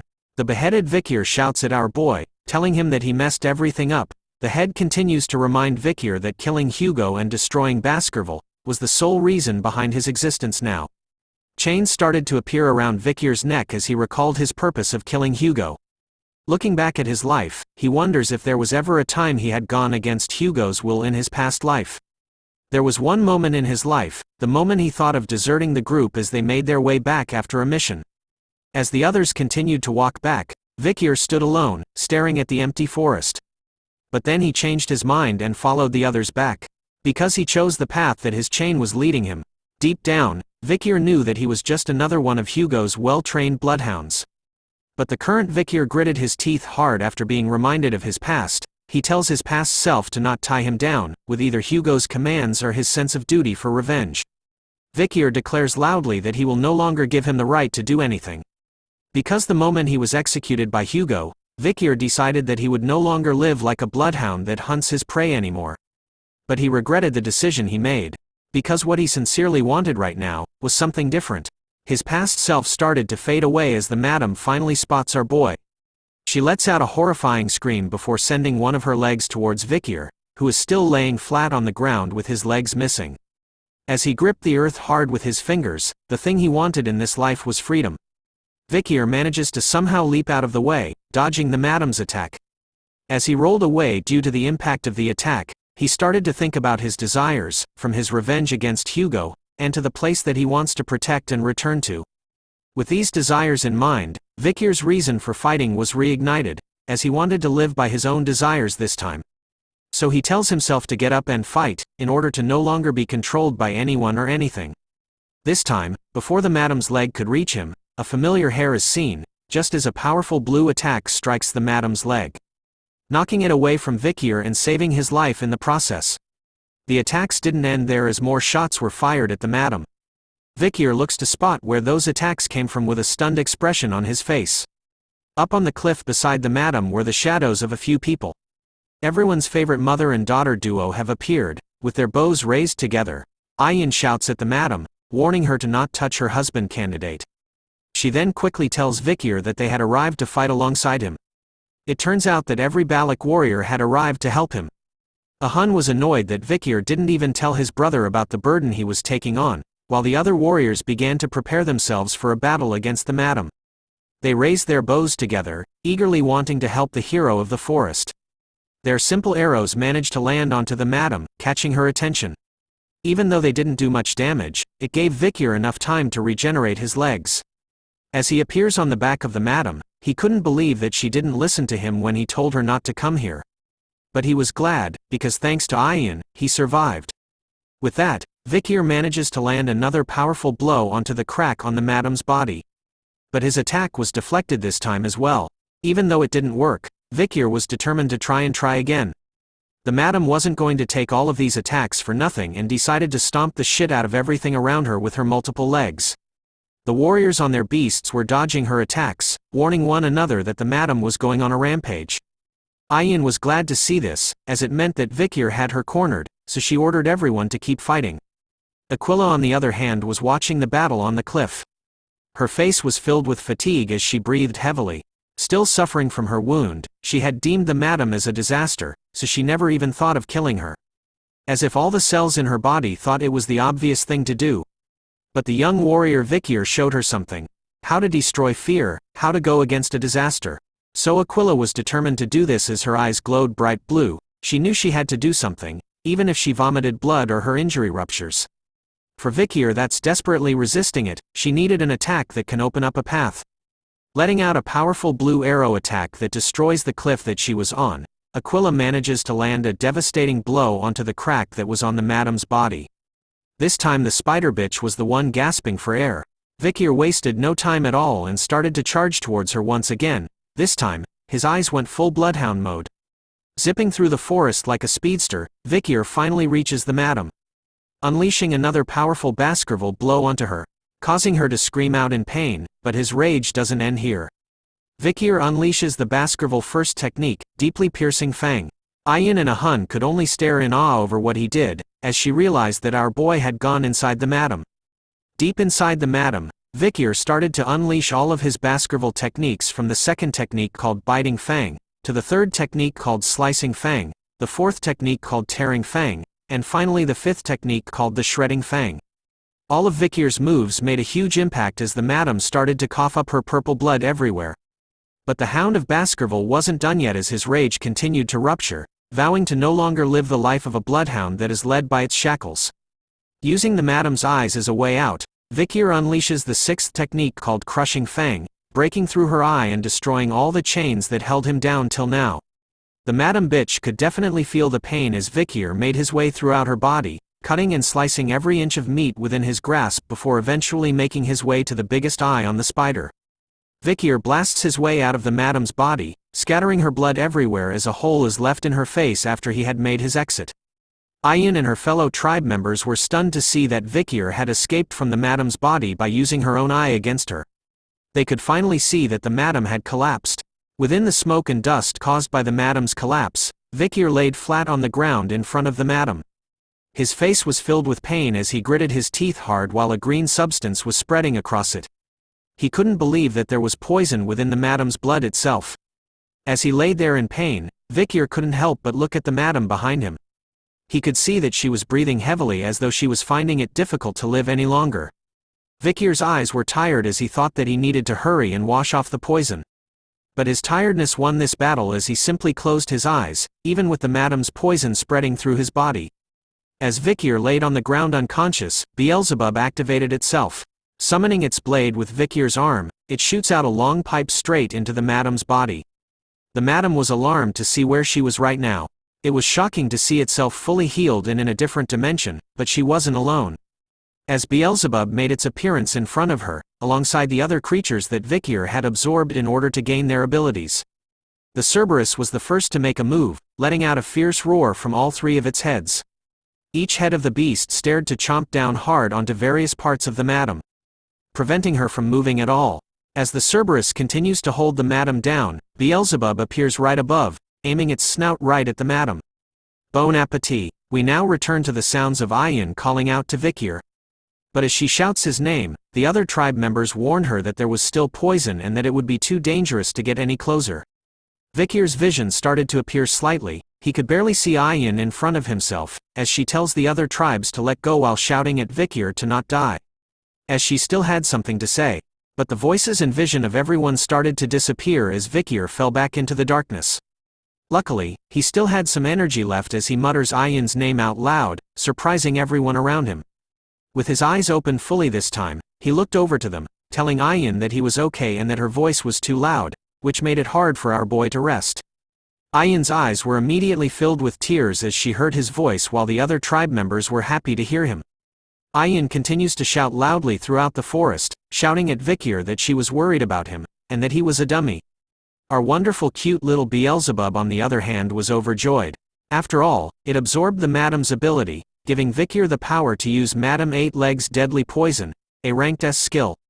The tribe members of the forest were now completely wasted, laying on the ground in a drunken state with empty plates and cups everywhere around them. Aquila and the other tribe leader were sharing drinks, toasting each other for a job well done. Vikir, however, was feeling tired as hell. He looked around the area, wondering how many days it had been since they started the festival. Seeing how everyone was, he realized how these tribe members loved to enjoy their festivals. We finally see Bakira, who was healthy and panting cheerfully. Vikir was visiting Bakira, asking the wolf about how it was feeling, even with one of its legs missing. As he strokes Bakira's chin, Vikir had heard about how Bakira managed to overpower another wolf even with a missing leg, and had found a partner. Hearing that, Vikir tells Bakira to rest now since he had taken revenge for him. Looking at his own hand, Vikir thought about how after killing the madam, although unskilled, he was able to use the 7th technique. But he wonders if it was due to the achievement effect that he obtained after killing the madam, or was it due to the increase in his understanding of martial arts through that life or death experience. Compared to Hugo's 7th technique, which can be considered great, Vikir's version was still imperfect. So it was still difficult for him to fight Hugo, a swordmaster, head-on. But still, Vikir believes that he had gotten a lot stronger in comparison to the other times. As he gripped onto his necklace made out of flowers, he rips it off, revealing his bloodhound side. Vikir knew that with the death of the madam, he had achieved his goal here, so it was time for him to return to Baskerville. After announcing his intentions, someone else hidden behind a pillar heard our boy. Deep within the forest and mountains, Vikir had gathered his things and was heading out. He thanks the matriarch for letting him leave readily as she had no reason to stop him anyways. She tells him with a smile on her face that he had become a part of their family, forever. And that being separated doesn't mean that their ties as a family are severed. She reminds Vikir that wherever and whenever he was in this world, he would always be a Balak hunting commander. And to never forget that fact. Vikir replies with thanks after hearing that from her, but he scans the crowd of tribe members, wondering if Ayin wasn't coming. It couldn't be helped since she didn't like the idea of him leaving in the first place. After speaking with Aquila, Vikir turns around and tells them that he is leaving. The tribe members started to send Vikir off with cheers of encouragement, telling him that no matter what happens, they would come to help him when he wants. Hun goes a step further, calling Vikir brother. He tells him that he was going to wait for him here. Ahul was by his side, and shouted to Vikir to keep them updated. As he exited the trees and entered the light, the tribe members bid their final farewells to him. Goodbye Vikir, our hero. Hearing their cheers and goodbyes brought a smile across his face, but as he took another step forward, Vikir was greeted by the sight of a golden wheat garden. Standing in the middle of it was Ayin, who was holding on to something wrapped with bandages. Looking right at her, Vikir calls out to Ayin. All she asked Vikir was whether he was really leaving. Her question left him speechless as he didn't reply right away. Taking his silence as an answer, Ayin immediately pushes the item she was carrying into his arms, telling Vikir to take it with him. Looking at the object wrapped in bandages in his hands, Ayin shyly reveals to him that it was called Anubis. It was the large bow that Adonai used. She had adjusted it so that Vikir could use it instead. Still fixated on the bow, Vikir wonders if that was the reason why he couldn't see her for a while. But our waifu wasn't done yet with the gifts, as she tames our boy by placing a collar with a broken chain around his neck. Vikir was curious about it. Ayin tells him that she made it because he kept talking about bloodhounds when he collapsed and in his sleep. She reminds Vikir that he wasn't a bloodhound. No matter what, a bloodhound wouldn't act like he does. She proudly tells Vikir that he was a wolf and that it would be strange for him to be dragged around by a chain. Vikir couldn't believe that Ayin's words would comfort him like this. But just as he was about to thank Ayin, she moves in for the kill. Holding on to Vikir's broken chain as she leans her face close to his. She tiptoes to reach him, holding his chain even tighter. The two exchange kisses as the winds blew all around them in the golden field of wheat. As soon as their lips parted away from one another, Ayin's eyes were once again filled with tears as she looked down. This time, she left Vikir behind, telling him about how she heard that this was how you say goodbye in the Empire. She even recalled that he was much smaller than her in the past, but had grown a lot since then. Be well and be careful, said Ayin as Vikir stood still. He then started to smile, telling Ayin that this was the first time he had heard that this was a way to say goodbye in the Empire. See you next time, Ayin. Those words were enough to cause her body to shake as she stopped in her tracks. Ayin then wipes her eyes with her hand, before slowly turning around. As the wind blew her beautiful hair through the air, Ayin's face was filled with tears at the corner of her eyes and a bright smile. She happily tells Vikir, see you next time. Vikir has finally left the forest after so many years. Wearing a cloak, he arrives and watches over a town. Looking at it, he thought about how it's been a while since he had been here, in the Red All Castle. Considering that the Morgs are here, it seems like they were still mining rubies. Which means that they've continuously worked together with the Baskervilles. Thinking of the Morg family, Vikir couldn't help but wonder if a certain fiery woman was here in this place. But he scratches that thought away, thinking about how tired he was right now. Vikir wouldn't be able to handle what'll she say to criticize him when they see each other. He finally enters Red All Town by dropping. Seeing how late it was getting, Vikir decided to look for an inn to stay here for the day. But as he looks around to find the inn, he notices something else. A giant gold statue was made in the center of the town. Looking at it, Vikir wondered when they had built such a thing. In order to make a statue like this, they would have needed the approval from the Morg and Baskerville families, which made him wonder if Hugo had allowed for such a thing to be made. But as he thought about it, someone shouts at Vikir, asking him about what he was doing. A guard had appeared behind our boy, warning him to not touch the hero's statue. He tells Vikir that if he tries taking a piece of gold from the statue, then he wouldn't be forgiven. So he should just look at it from afar and never touch it. Vikir dismisses all the warnings and only asks the guard about the so-called hero he mentioned. The guard was stunned to hear this from our boy, wondering if he was a foreigner who didn't know about their legend. The guard's eyes started to shine like the stars in the sky. He was excited to recite the story of the legend to someone who didn't know about him. He even reveals that he was there when it all happened, so he couldn't hold back.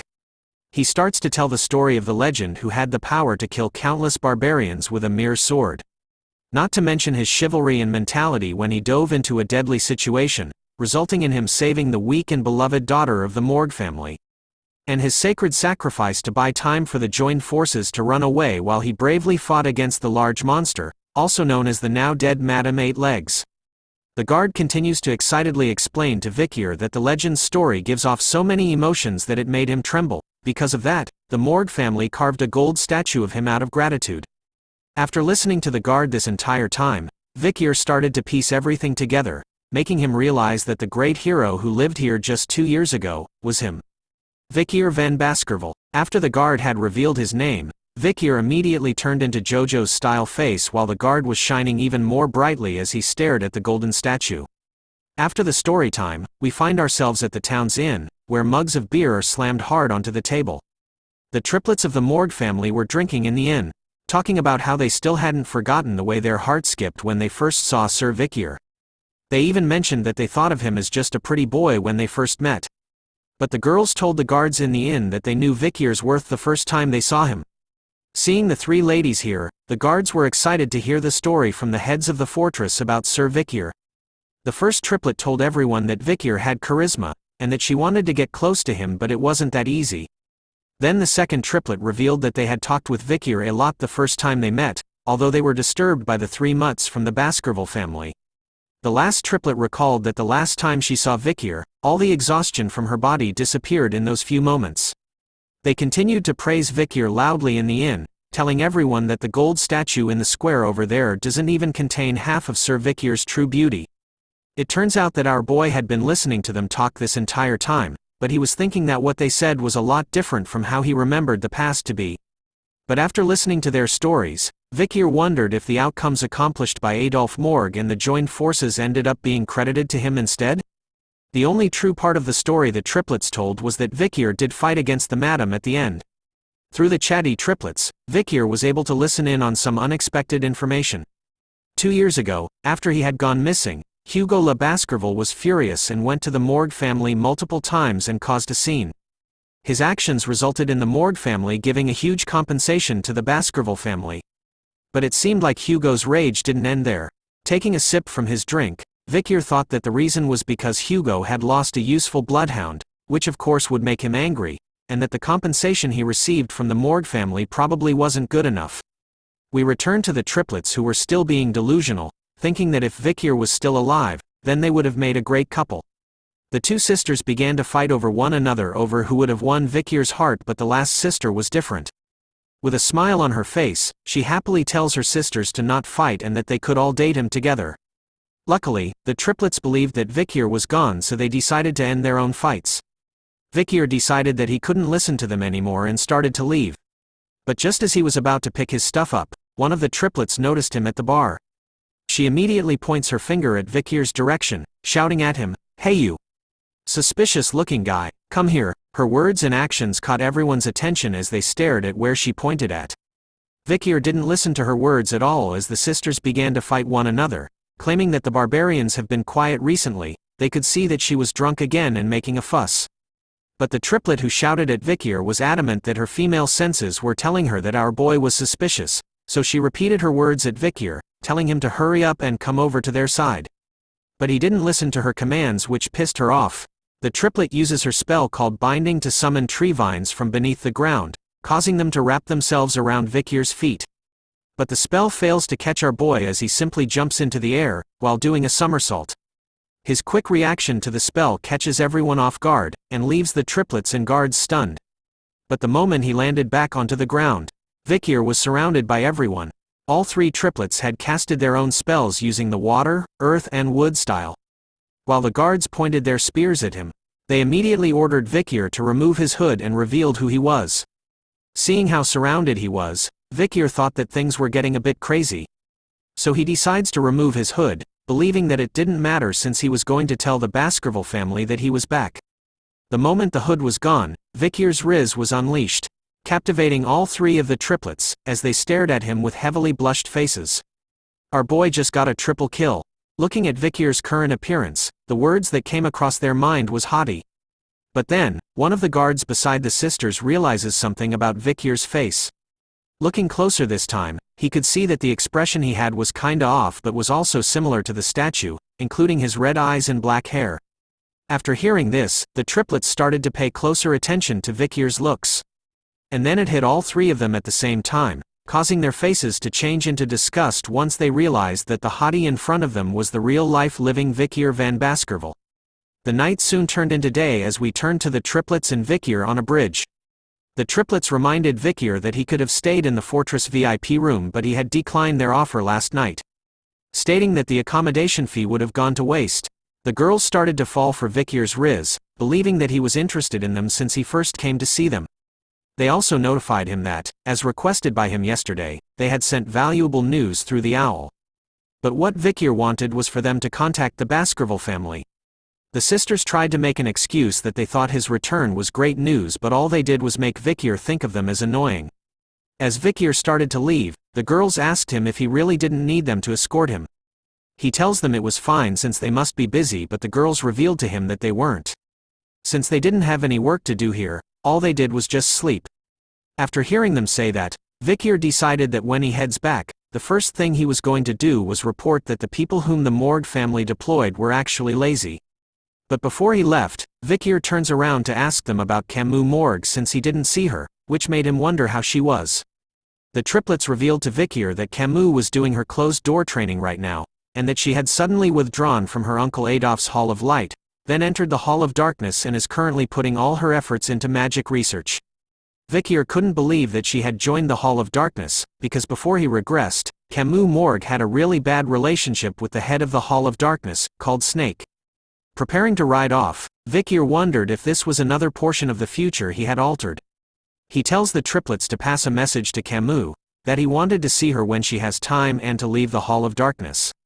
The sisters couldn't believe that that was all Vikir had to say to her, even though they were in a relationship with her and would be seeing her for the first time in 2 years.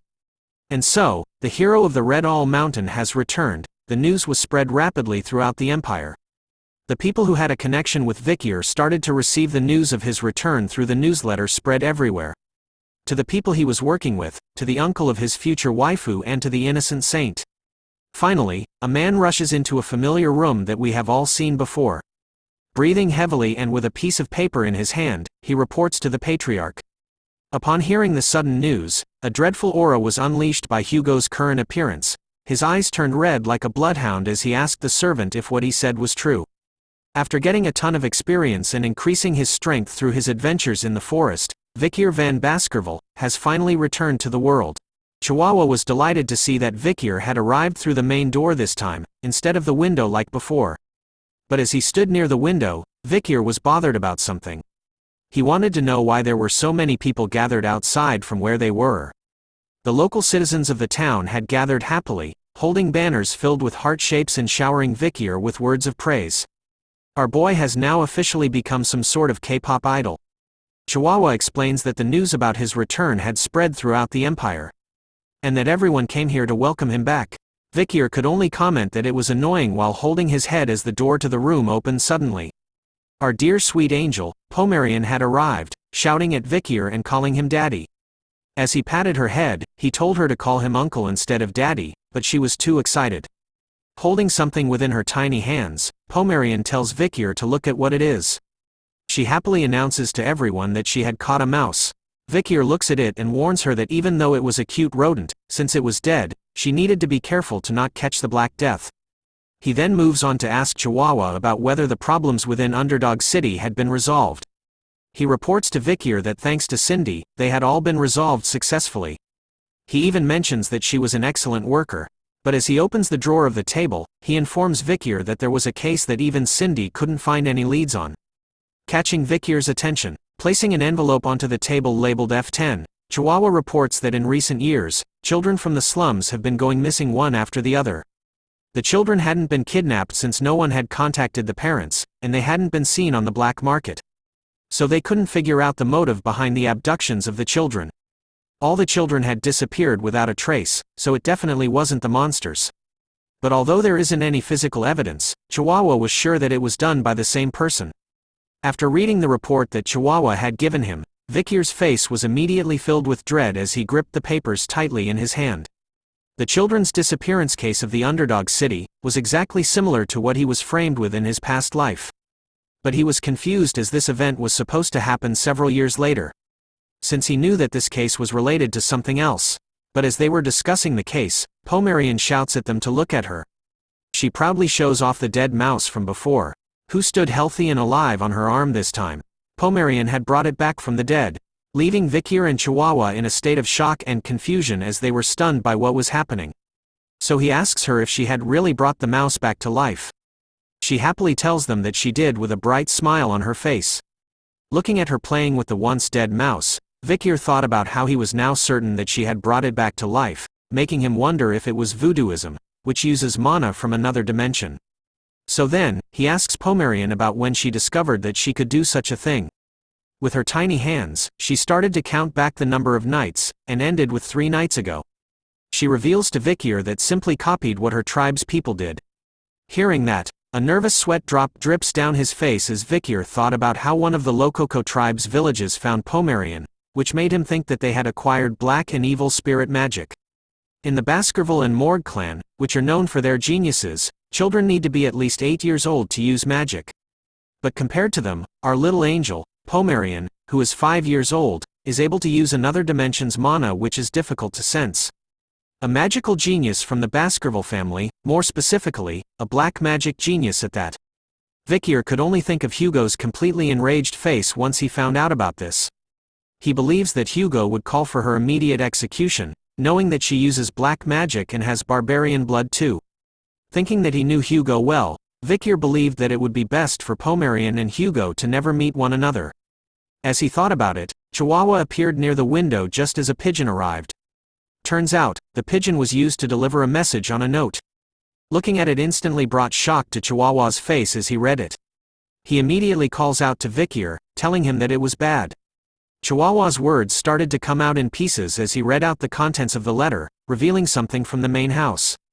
Unable to understand his words, Vikir tells Chihuahua to speak slowly and calmly. After catching his breath, Chihuahua reveals that the patriarch was coming here in person. And so, Hugo makes his appearance. The scene changes to cups of tea placed on the table. Chihuahua stood behind Vikir as Barrymore does the same but behind Hugo. Father and son continued to simply stare at one another as time went by while the room was dead silent. Hugo was the first to speak, stating the fact that Vikir had returned. Chihuahua was glad that they had finally spoken. Looking around, Vikir thought about how sudden it was for Hugo to come here, and that luckily, he hid Pomerian in the next room so hopefully nothing happens. Hugo was glad to see that Vikir had returned, so he wanted to know what he had been up to till now. Vikir reveals to Hugo that while wandering the forest, he stayed with the barbarians and focused on recovering his injuries. During that time, he pretended to be friendly and had gotten a grasp on the barbarians, so he was able to think of a way to wipe them out. Hugo was curious to know what Vikir planned to do, so he revealed it to him. Controlling the barbarians by utilizing the Empire's industrial products. He further tells Hugo that the barbarians consider the Empire's cheap glass orbs and woolen products, and even vegetables and grains as precious items. So if they use that to their advantage, then they would be able to capture the barbarians effectively. But Hugo wasn't impressed by this, calling Vikir's idea as trading and not suppressing them. Hearing this, Vikir corrects him by stating that the barbarians will die in the process. With his eyes glowing with a mad red light, Vikir reveals that in exchange for the products, he was planning to request a monster subjugation. Hugo thought about Vikir's idea of making the barbarians subjugate the monsters, so that they can secure their own territory while killing the barbarians off. Like father, like son, the same red glow appears in Hugo's eyes as he grins widely. Calling Vikir's idea clever, which was to be expected from his son. As they continued to discuss Vikir's idea, Chihuahua couldn't help but sweat nervously while thinking that this was a conversation between a father and son who had just been reunited. Barrymore on the other hand noticed something else. Hugo was smiling. He recalled that he hadn't seen him smile at all during the 2 years that Vikir had disappeared in. While taking a sip of his drink, Vikir thought about how he didn't want the Balak people to suffer because of the Baskerville family. From the Baskerville's perspective, it would seem like the natives are dying as they are clearing up the monsters. But in reality, they're just returning to the place where the madam was. While stopping the battle between the two of them, the Balaks will have the time to increase their forces. Hugo, who doesn't know about the madam's existence, would think that the natives will easily agree to this. Without realizing that his enemy, the natives of the forest, are increasing their powers. But Hugo was pissed off by something all of a sudden, catching Vikir's attention. The liquid inside the cup started to boil suddenly, as Hugo unleashed a powerfully aura filled with hatred. Announcing to everyone that they will not trade with the Lococo tribe. As he reveals that he was going to annihilate that tribe, Vikir agreed to Hugo's intentions, while being taken back by his rageful aura from earlier, as he didn't expect Hugo to still have a grudge against the Lococo tribe. which is more of the reason why he shouldn't let him meet Pomerian. Hugo had finally regained his composure after a while, realizing that he had only been talking about the barbarians since meeting his son that he lost contact with for a long time. He then tells Vikir to not go overboard in the front lines again. Revealing that after he had saved the Morg's daughter and went missing, the Baskervilles were able to obtain a great diplomatic benefit from the Morgs. Even the imperial family had heard about this moving story, and have come to think highly of the Baskerville Knights. However, to Hugo, who saw himself as Vikir's father, had lost his son, making all of that meaningless. He continues to lecture Vikir that obtaining things in exchange for losing a child is worthless, so he shouldn't overdo it from now on. Hearing those kind words, Vikir could only think of them as a pretense. Before his regression, the night he escaped after being framed, the feeling of being stabbed in the back, literally, and the cold stares from the bloodhounds whom he shared joys and sorrows with, Vikir could tell in an instant that he was abandoned by his master. Hugo didn't even give him a chance to explain himself, so Vikir was sure that his fangs wouldn't become dull because of his pretense. As lightning strikes the land, Vikir thanks Hugo for his worries while wearing a cold look on his face. A loud wailing sound is heard as Pomerian's voice rings throughout the room, calling out for uncle. Her sudden appearance instantly casted fear into Vikir's and Chihuahua's faces as they realized. Pomerian casually runs past Hugo and Barrymore, complaining to Vikir about the rain and the loudness of the thunder and how it went bang bang. She quickly hugs Vikir, telling him about how scary it was. Vikir started to panic as he shifted his gaze from Pomerian to Hugo, knowing that he couldn't let the both of them meet. But as he stares at Hugo, his eyes widen at a shocking scene in front of them. Hugo was standing up straight with a darkened expression on his face. As he looked closely at Pomerian, his face was filled with confusion over how she looked. The master of the iron-blooded Baskerville family, one of the 7 families of the Great Rock Empire, Hugo le Baskerville. He chased the barbarians far away from the border. He is also the Empire's strongest sword saint, who has killed hundreds of monsters. Once he makes a decision, he doesn't change his mind, and he is known to be a man with iron blood. But right now, the man who has iron, Hugo, his emotions had begun to fluctuate for the first time in a long time. As Pomerian continued to hold tightly onto Vikir's shirt, screaming out that the thunder was scary, Hugo could see the reflection of her daughter's face within her. As he called out the name Penelope, Pomerian finally looked up to Hugo, only to be frightened even more as she hid her face in Vikir's chest. Shouting out loud that the mustache man was scary. Seeing Hugo's reaction to Pomerian, Vikir tells him to calm down. He explained to Hugo that he had brought Pomerian here so that he could order her around. He reveals that he saw her red eyes and thought she was one of them, but after looking into it, she was from one of the tribes at the borders. So he didn't believe that she was a family member. Hearing that, Hugo started to regain his composure. He felt a bit off and agreed that he was mistaken for a moment. As there was no way that his daughter, Penelope, would be that young if she were alive. Hugo decided to leave first, informing Vikir that he was tired. A nervous sweat drop drips down Vikir's face as he tells Hugo to have a safe journey back. But deep within his mind, Vikir couldn't believe that Hugo, who possesses the soul of a swordmaster, was that shaken up, which meant that Vikir was right that something was up. Before leaving, Hugo calls out to Vikir as his son, telling him to attend tomorrow's grand banquet. Chihuahua hears that and knows that Hugo was referring to the dinner where only a select few of his closest descendants gather. It was the dream of all Baskerville members to attend that banquet. Vikir agrees to Hugo's request, and tells him that he would see him tomorrow night. But before leaving, Hugo couldn't help himself and stole one final look towards Pomerian, who was crying within Chihuahua's arms. We now turn to Vikir resting back at home. Instead of sleeping on his comfortable bed, he chose the floor. Late in the night, he was still wide awake, thinking that even after taking a hot shower and laying on a soft bed, it all felt so foreign to him that he couldn't sleep. He wonders if this was the effect of living with the Balak warriors for 2 years, as it seems like his body won't get used to this for a while. As he thought about today's events, he found Hugo's reaction to be quite unexpected.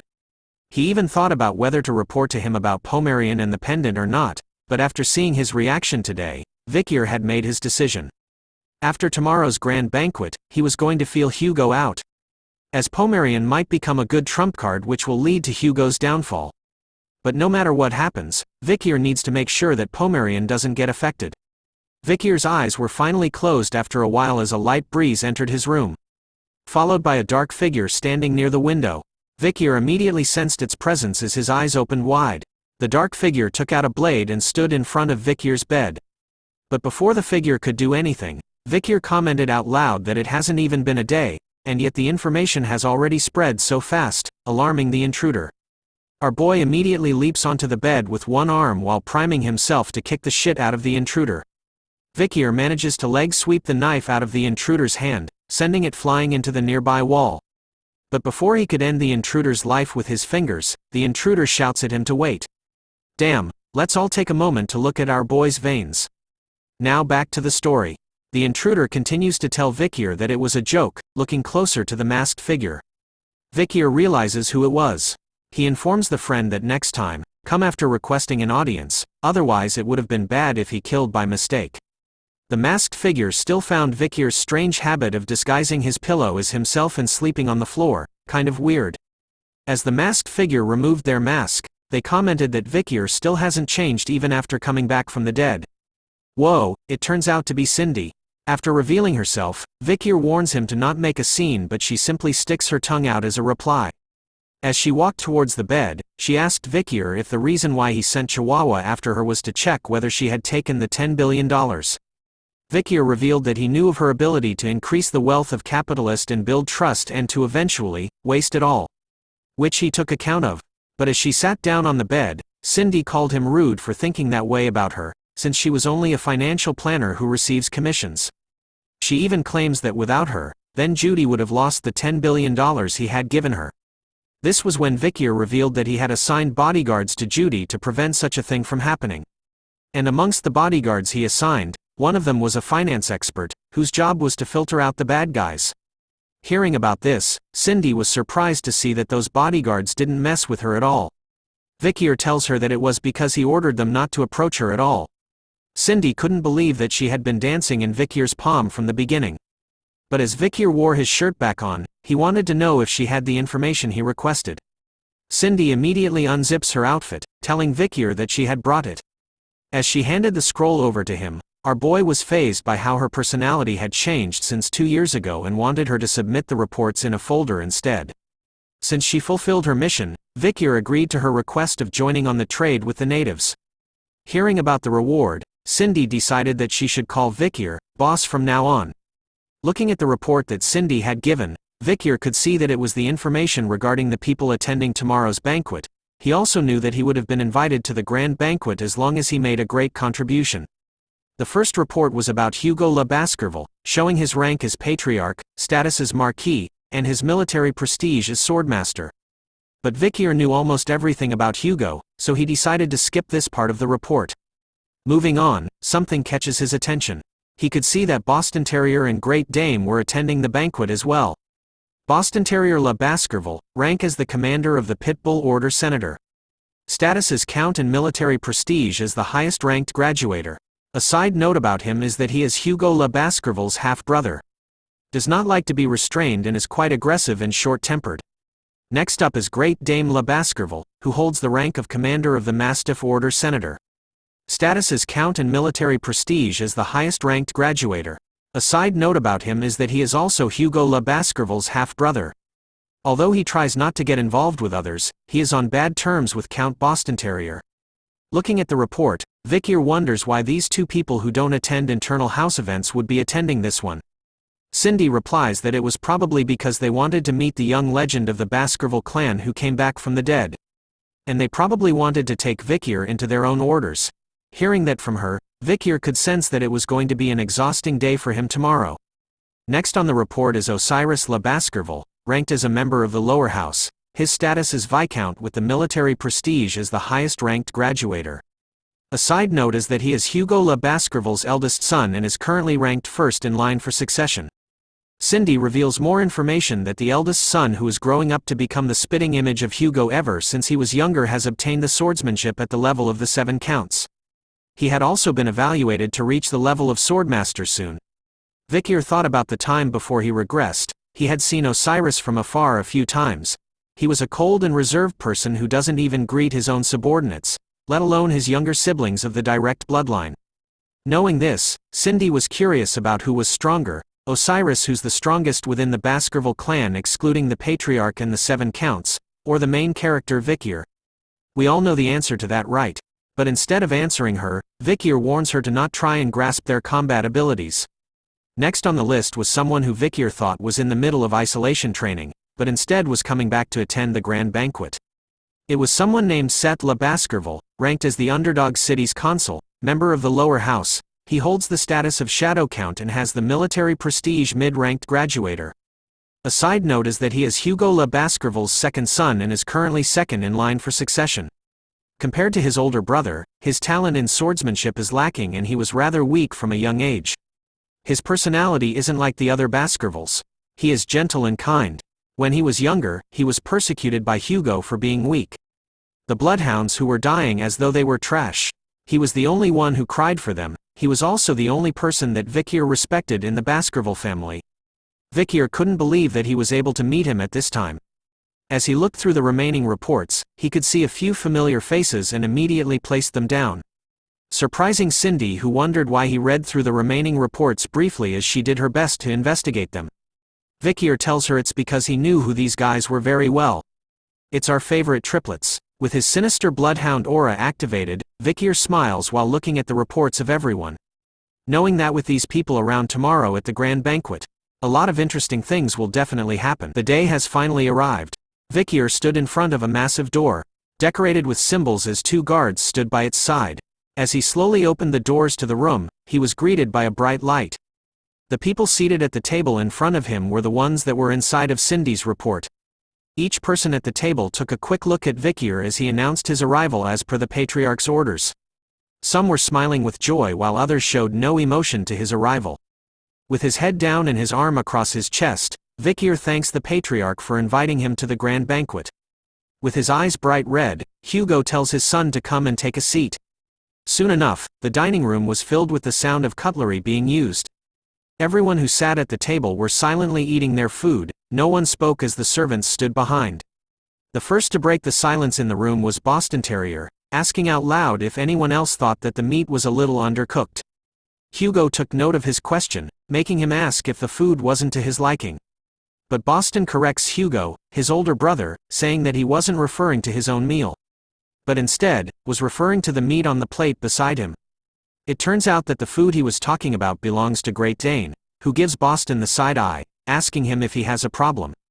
Sound the alarm because the two uncles are entering the ring. Boston returns with his own side eye, telling Great Dane that he was just mentioning that his meat appears to be very undercooked. Which would be cruel for his lovable nephew to eat his meat undercooked.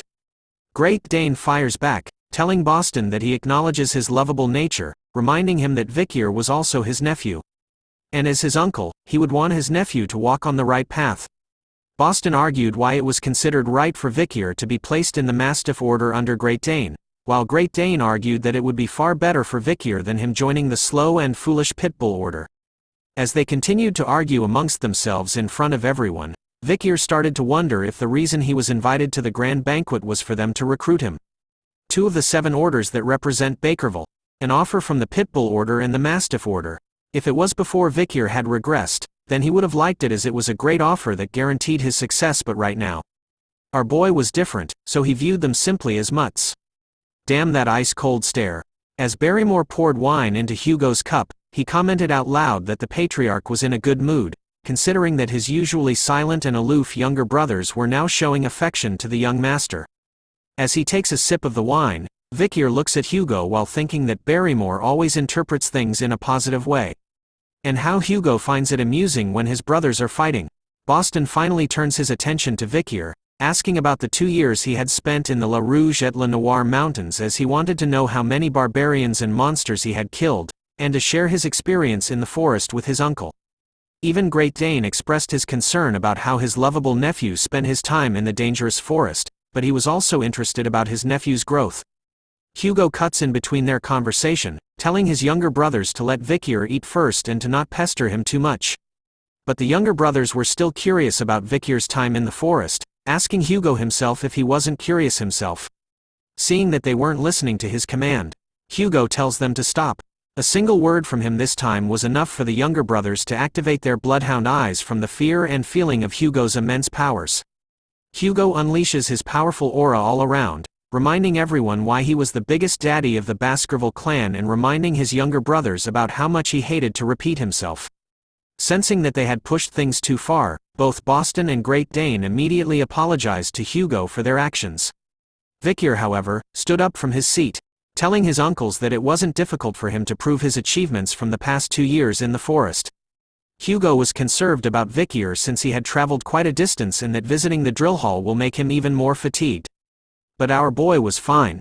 He taps his finger onto the table once, telling Hugo that skill can be displayed anywhere, at any time. As one's daily life is an extension of training, Vikir could see that Boston had poured too much wine into his glass while Great Dane's steak seems to be slightly undercooked. Closing his eyes with his finger sill on the table, Vikir unleashed his aura, just from the tip of his finger, sending it flying towards the cup of wine and the plate with steak. In an instant, the steak was cooked better while the wine was boiling. Boston and Great Dane immediately went to check on their wine and steak. Both were impressed by what Vikir had done to their wine and steak in an instant. The uncles were quick to notice that by placing his finger on the table, Vikir had used mana to cook the meat and warm the wine. They couldn't believe that he had reached the mid-ranked graduator at the age of 17, when one usually reaches that stage at 33. Hugo continued to sip his wine silently as the uncles exclaimed out loud that he must be proud to have a son who has mastered all these techniques. As they continued to praise Vikir for his new skills, our boy couldn't help but look at his side as he found something strange. 2 years ago, he thought that he had revealed himself as a mid-ranked graduator when he fought the madam. But he couldn't believe that no one knew, looking at the triplets with their shining eyes staring right at him. He knew that these guys should have seen his skills 2 years ago, making him wonder why they didn't report it to the family. As he thought about it, someone else praises Vikir for his hard work, catching his attention. It was Osiris, who told Vikir to keep up the good work. Vikir thanked him for the compliment, but was confused that Osiris had complimented him in the first place. The first successor in line for the current Baskerville family, and the one who resembles Hugo the most, is now praising Vikir, which made him wonder if he was assessing him.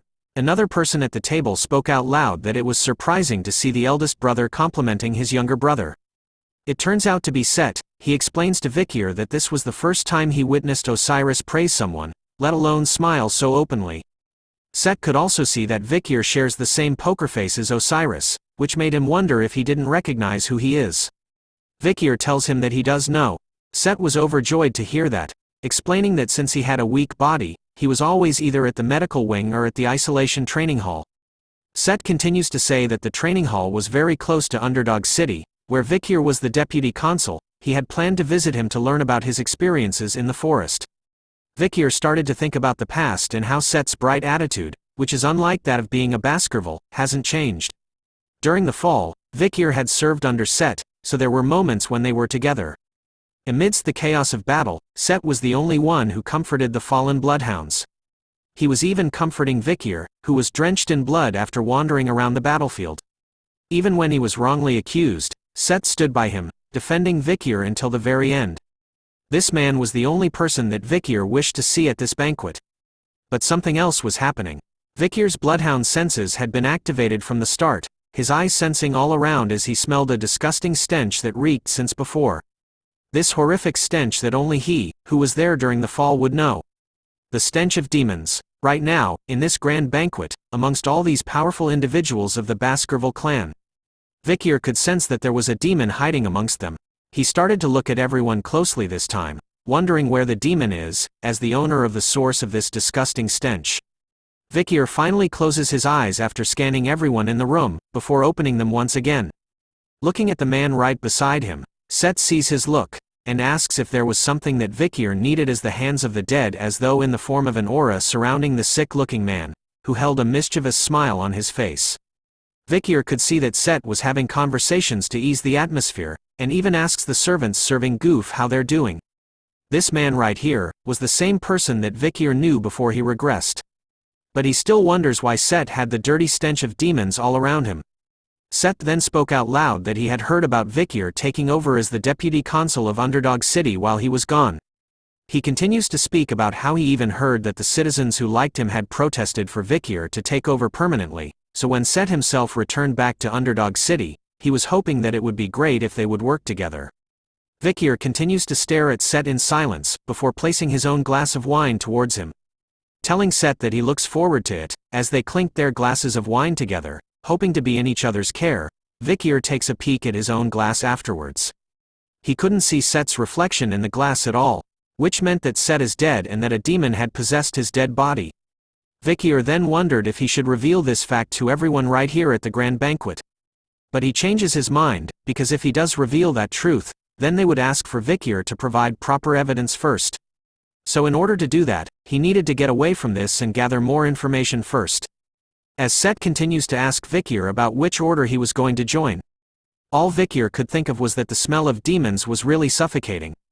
Set continues to talk about how he thought that the Doberman Order's uniform was cool when he was younger, but Osiris cuts him off, telling him that they haven't even finished eating yet. He was already chatting away.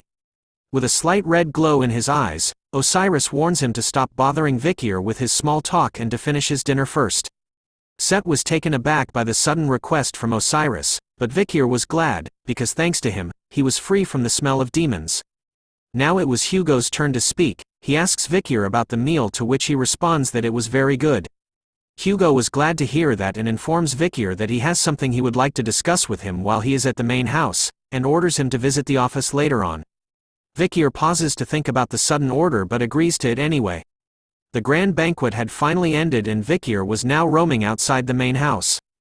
As he continued to walk by himself, Vikir felt tired after the 5-hour-long dinner, and how he had to eat with all those powerful people. He had also heard about how the official paper for the academy entrance had arrived at the Baskerville clan. He concluded that that must be the reason why Hugo had summoned him to the office, because of the academy entrance. But as he thought about this, a figure appeared high above, wielding a sword. All of a sudden, a huge wave of bloodhound-filled aura attacks were sent flying towards Vikir's back. Our boy was quick to notice it as the Baskerville's 6th technique, wondering if he should just overpower it. But as he gripped his own sword, he decided not to, as he revealed his skill level as a mid-grade graduator. So he couldn't go beyond that. In response to the sudden attack, Vikir quickly turns around and answers back with the Baskerville's 4th technique. But it was enough to completely stop the sudden attack as it still launched towards him. So Vikir decides to take on the remaining attack by absorbing the rest of it with the River Styx's blessing in his aura. But before the sudden attack reaches him, it suddenly stops by itself, leaving Vikir stunned as he gazes at the one who unleashed the attack. A huge laugh was heard from the figure standing above. It was revealed to be Boston, who was impressed by how much Vikir had grown up, since there was a 2-tier difference between their techniques and yet he had endured his attack. Boston immediately leaps down to Vikir, asking Dane if he was right about how his eyes didn't deceive him. Dane appears right behind Vikir, like that creepy uncle during family reunions. He tells Boston about how he couldn't believe that he had actually swung his sword in the main house, making him no different from the barbarians. Dane continues to scold Boston for attempted murder, such a barbaric thing to do, and if Hugo knew about it, then at the very least Boston would have been on probation for several months. But Boston was happy with his actions, telling Dane about how he could say such things about an uncle's love towards his nephew. He reveals that he had adjusted the attack so it would disappear right in front of Vikir so he wouldn't get hurt. Sensing that the trial was over, Vikir slowly places his sword back into its case while the uncles continue to argue with one another. After insulting each other's orders, Boston fires back with a personal attack, revealing that Dane was someone to beg to be saved when he gets a small cut on his belly. Dane retorted back that since Boston was so chunky all over, then his flesh wouldn't even get cut. The uncles decided to take action over words this time, as each of them pulled out their own swords, declaring that whoever wins the duel between them would get Vikir to join their orders. Seeing how their fight had evolved, Vikir immediately turns around to escape from them, thinking about how bothersome they were being. As he walked away from his uncles, he thought about how the attack from before wasn't that strong.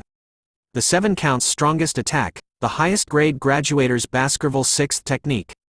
Vikir was also the highest grade graduator, but he knew about the 7th technique. And if you were to add the River Styx's blessing and the demonic sword Beelzebub, then our boy was extremely confident that he could at least go up against 2 of the 7 counts together. Nothing beats plot armor, but on the way home, he encounters the now group of triplets, who stood in front of him this time. Instead of speaking, the triplets immediately went to their swords on their waists, drawing the blade out. Vikir sees their actions and activates his bloodhound eyes and his hand readied, thinking about how the triplets knew the difference between their powers. So he had no choice but to kill bloodhounds who bare their teeth without knowing their place. But what he thought would happen didn't happen at all. Instead, all three of the triplets kneeled down in front of Vikir, with their swords pointed at their own feet. Looking at what they were doing, Vikir knew that their actions represented the pledge. It's a position that makes you vulnerable to a single press and your sword will penetrate through your foot. That means they're putting their life in the other person's hands. Seeing their sudden actions, Vikir could only ask them about what they were doing. All three triplets repeated the same words with the same facial expression. I want to pay off my debt. The first triplet explained that after being attacked by Vikir when he was 9, he began to fear him. The second triplet acknowledged Vikir when he hunted the Cerberus, while the last triplet was amazed with Vikir for when he had slain the troll. Finally, for their final reason was when Vikir went toe-to-toe against the giant monster of the forest, Madame Eight Legs. That was the moment when all three of the triplets felt a sense of awe and reverence. So, on the day they had barely escaped with their lives, that was when the triplets decided then that they will become the 3 spears of Vikir van Baskerville from today onwards. And so, the triplets asked Vikir to please become their master whom they, the bloodhounds, would serve forever. After revealing their true intentions, Vikir thought about the time before he regressed. These guys were the ones that had captured him when he ran away after being framed. The triplets were also known as Hugo's 3 spears. And Vikir knew that they were just bloodhounds who were carrying out their orders. But just because of that, his feelings towards them haven't disappeared. So he simply walks past the triplets without an answer, leaving them with a disappointed look on their faces. But before he left them completely, he told the triplets that he didn't need things like pledges and that they should discuss things like this next time since he was tired now. Vikir intended to use them as much as he wanted. He informs them that the fact that they were together, and what will happen in the future cannot be revealed. His words brought a smile to their faces as they shouted out understood. In unison together, after hearing their response, Vikir thought about how Set's body being taken over by the demons wasn't a variable he was expecting. So he needed to ask Cindy to investigate this thing quickly, because no matter what happens, he needed to kill the demon. But before that, he needed to do something else. The scene changes to show Barrymore's face filled with fear as Hugo's loud voice echoes throughout the room, asking Vikir about what he was doing right now. With a darkened expression on his face, Hugo tells Vikir to repeat himself. And so Vikir did, by asking about Miss Roxana, the first wife of Hugo who had passed. And the daughter that was born from him and Miss Roxana. Vikir wanted to know about Miss Penelope, the daughter that was taken away from Hugo and who died in the forest.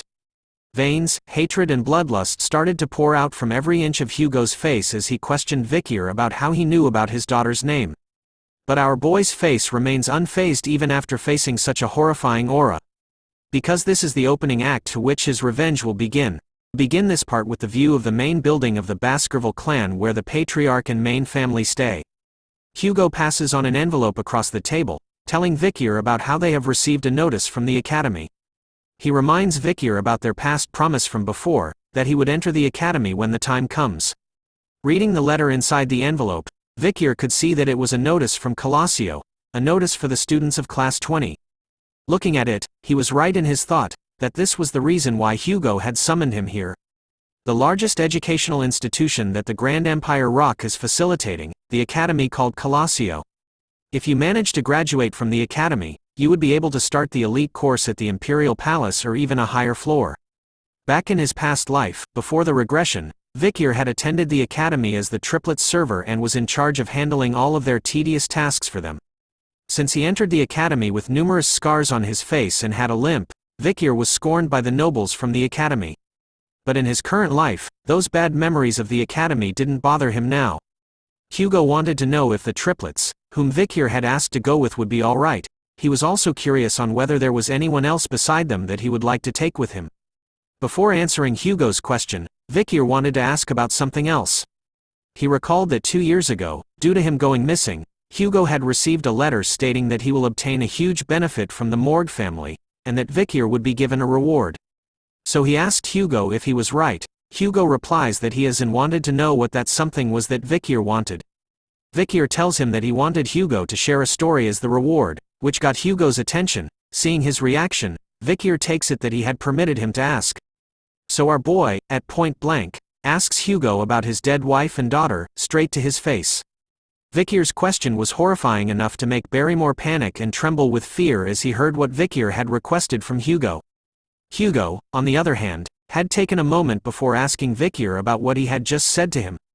So our boy replies back, with no fear in his eyes. He asks Hugo about Ms. Roxana, the first wife who has passed, and the daughter that was born from Hugo and Ms. Roxana. Vikir wanted him to tell him about Miss Penelope as well. A whole mixture of emotions started to stir within the all-powerful Hugo, as his face was darkened, wondering how Vikir knew those names. He unleashed the bloodhound red fury eyes, scolding Vikir and wondering the reason behind his question. Hugo was going to be extremely furious if he found out that Vikir was asking out of petty curiosity. In a calm manner and with his hand across his heart, Vikir calmly tells Hugo that he needed to first hear his answer in order for him to reveal the reason behind the sudden questions. He assures Hugo, who was in an explosive angry state, that the questions were not due to mere curiosity. Hugo's thoughts about his first wife whom he met through an arranged marriage, and his eldest daughter who was kidnapped by the barbarians. That's all crucial information that Vikir needed in order to reveal Pomerian's existence to Hugo. There was also the hard-to-believe fairy tale that Barrymore had told Vikir about when he was much younger. The story about how Hugo was an affectionate family man who loved his first wife, Ms. Roxana, very much. But Vikir was sure that he couldn't let Hugo meet Pomerian based on that. This was something that he needed to check for himself. After hearing Vikir's reply to his question, Hugo continued to remain silent for some time. After some time had passed, he finally opened his mouth, gripping his chest tightly, and his face darkened to the point where you couldn't see his facial expression. The ice-cold bloodhound demon that everyone feared in the family started to tell Vikir about how Roxana was the only darling who he loved with all his heart, and that his precious daughter, Penelope, was his most precious treasure. This sincere and lovable answer was enough to stun Vikir to the point that the artist had to draw him in another art style. Vikir couldn't believe that the word darling had actually come out from Hugo's mouth. Hugo continues on about his story, telling Vikir honestly that Roxana and him were not in an arranged marriage. He revealed the fact that Roxana was a commoner who had nothing. He could still remember the day that they first met clearly. It was love at first sight. Wow, I didn't expect Hugo to have a K-drama moment. Hearing the story from Hugo, Vikir could sense that he was going to start from the first time he met her. Hugo continues on about his past love story, revealing that his love with Roxana was very difficult. She had tried to distance herself from him because of her humble background, so Hugo decided to abandon everything and went with her. Whoa, turns out that Hugo was a hopeless romantic and gigachad. Because for her, Hugo was willing to throw away everything, not only his physical body but his soul too. Vikir interrupted Hugo as he was telling his story. He was grateful for sharing that with him, but he wanted Hugo to go to the next point quickly. But Hugo interrupts Vikir, shouting at him with the word but. And continuing on with his love story, he tells Vikir that his love with Roxana was put to the test once again. In order to capture them, who were on the run, the Baskerville family had sent pursuers. For the sake of protecting Roxana, Hugo fought with his life on the line and with everything he had. They had walked a thorny path, covered with multiple attacks and dead bodies, was the path they had to walk where no one blessed their love. Hugo recalled that they had thought about giving up, but they persevered due to their love for each other. Akathut, that was only the start to their harsh beginning. Hugo and Roxana managed to break through to their disagreeing parents and had gotten married. Hearing the sweet tale of Hugo's love story was enough for Barrymore to shed some tears. I feel you, brother. And so, through Hugo's and Roxana's resolve, their precious daughter Penelope was born.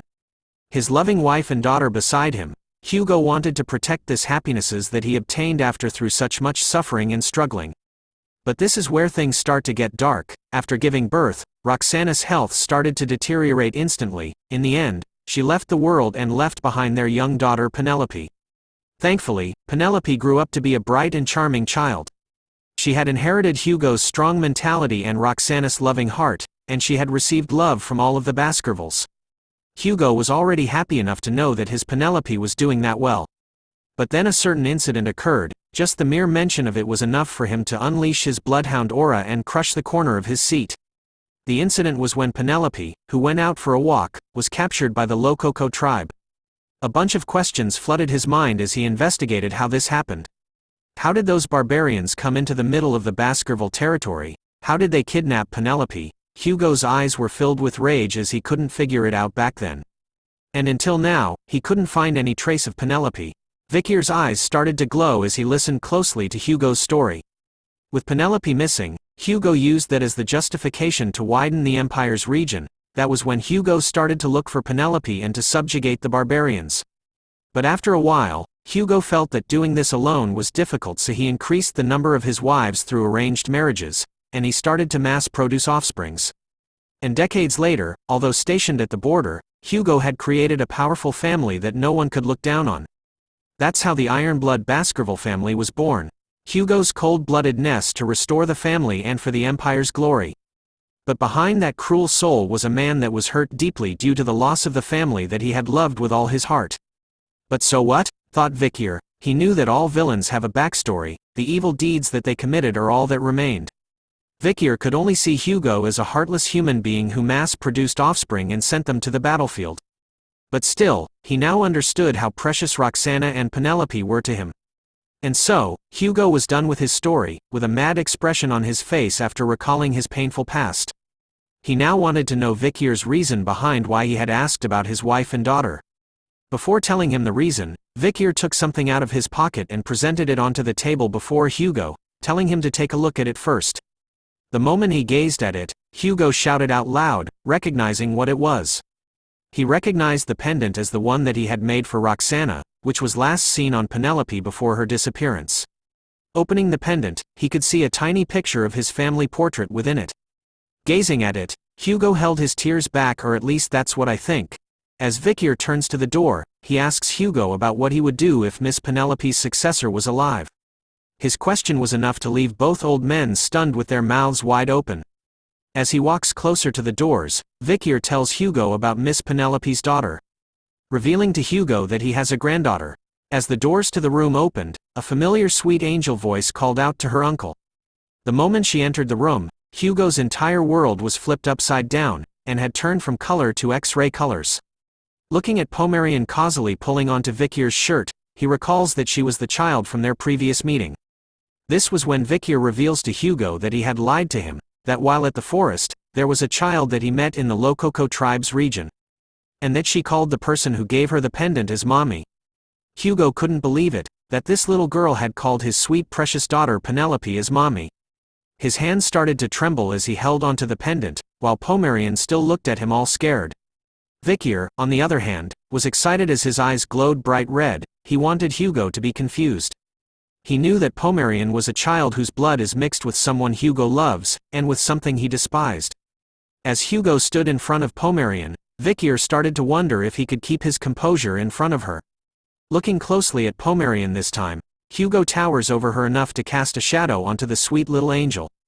He recalled that Vikir had found her in Lococo. His eyes and demoners started to unleash the fearsome bloody bloodhound aura, questioning whether Pomerian was someone that was born from his daughter and a barbarian. Vikir tells him that it was true. His eyes were focused on Hugo completely, as he watches his shake with rage and despair. Hugo started to stretch his hand towards Pomerian, who could only stare at it as it came closer to her. Vikir was counting on this to lead to Hugo's ruin, because once he is, that is when his revenge will begin. We now turn to a sunny day in a beautiful park where the bright voice of laughter could be heard loudly in the area. Osiris, Vikir and Barrymore were standing side by side with one another as Hugo asks a question, "Is my beard that interesting? Is it fun pulling it?" He was asking these questions to Pomerian, who was playing with his beard. She even told him that Grandpapa's beard was dirty. The moment the word grandpa left her mouth, Hugo started to ask Pomerian if she had really called him grandpa. Osiris was the first to comment out loud that even though he hadn't lived for a long time, he had never been so surprised in his life. Barrymore, on the other hand, had lived for a long time, but still he agrees with what Osiris had said. Meanwhile, Vikir was silent. He continued to look at Hugo and Pomerian, wondering what was going on. The Hugo that he knew of right now, the image he had of him in his mind, had just been brutally shattered into a million pieces. As Hugo covered his face after being called a grandpa, tears started to flow out endlessly from his eyes, as he couldn't believe that the day he would be called a grandpa would come. Seeing Hugo's sudden reaction and crying face made Vikir stunned as he looked down. His world had started to flip as well, and he wonders why the cold-hearted bloodhound known as Hugo la Baskerville would have that kind of expression on his face. We now turn to when Vikir van Baskerville was 15 years old after regressing. As he stood in front of the all-powerful Hugo la Baskerville, Vikir suddenly wondered about a certain question. Can he assassinate Hugo? The first answer to that question was impossible. When one reaches the level of swordmaster, they obtain an unwavering mind. Because of that, Vikir couldn't even find an opening during Hugo's daily life. So he gave up on the thought of assassinating Hugo, and after many years, he found Pomerian, the daughter of Penelope, whom Hugo truly loved. The wave of emotions that would be felt when meeting Pomerian could possibly affect the swordmaster. With refined swordsmanship, Beelzebub and the madam's poison, the possibility of assassinating Hugo increased as time passed. And today was supposed to be the cornerstone for Hugo's assassination. But as Vikir looks towards his target that he was planning to kill, he wonders why Hugo was laughing right now, as though he was happy. Seeing this side of Hugo, Vikir started to waver in his conviction to kill the man in front of him, while thinking why Hugo isn't confused. We return to the moment where Vikir introduced Pomerian as Penelope's daughter and Hugo's granddaughter.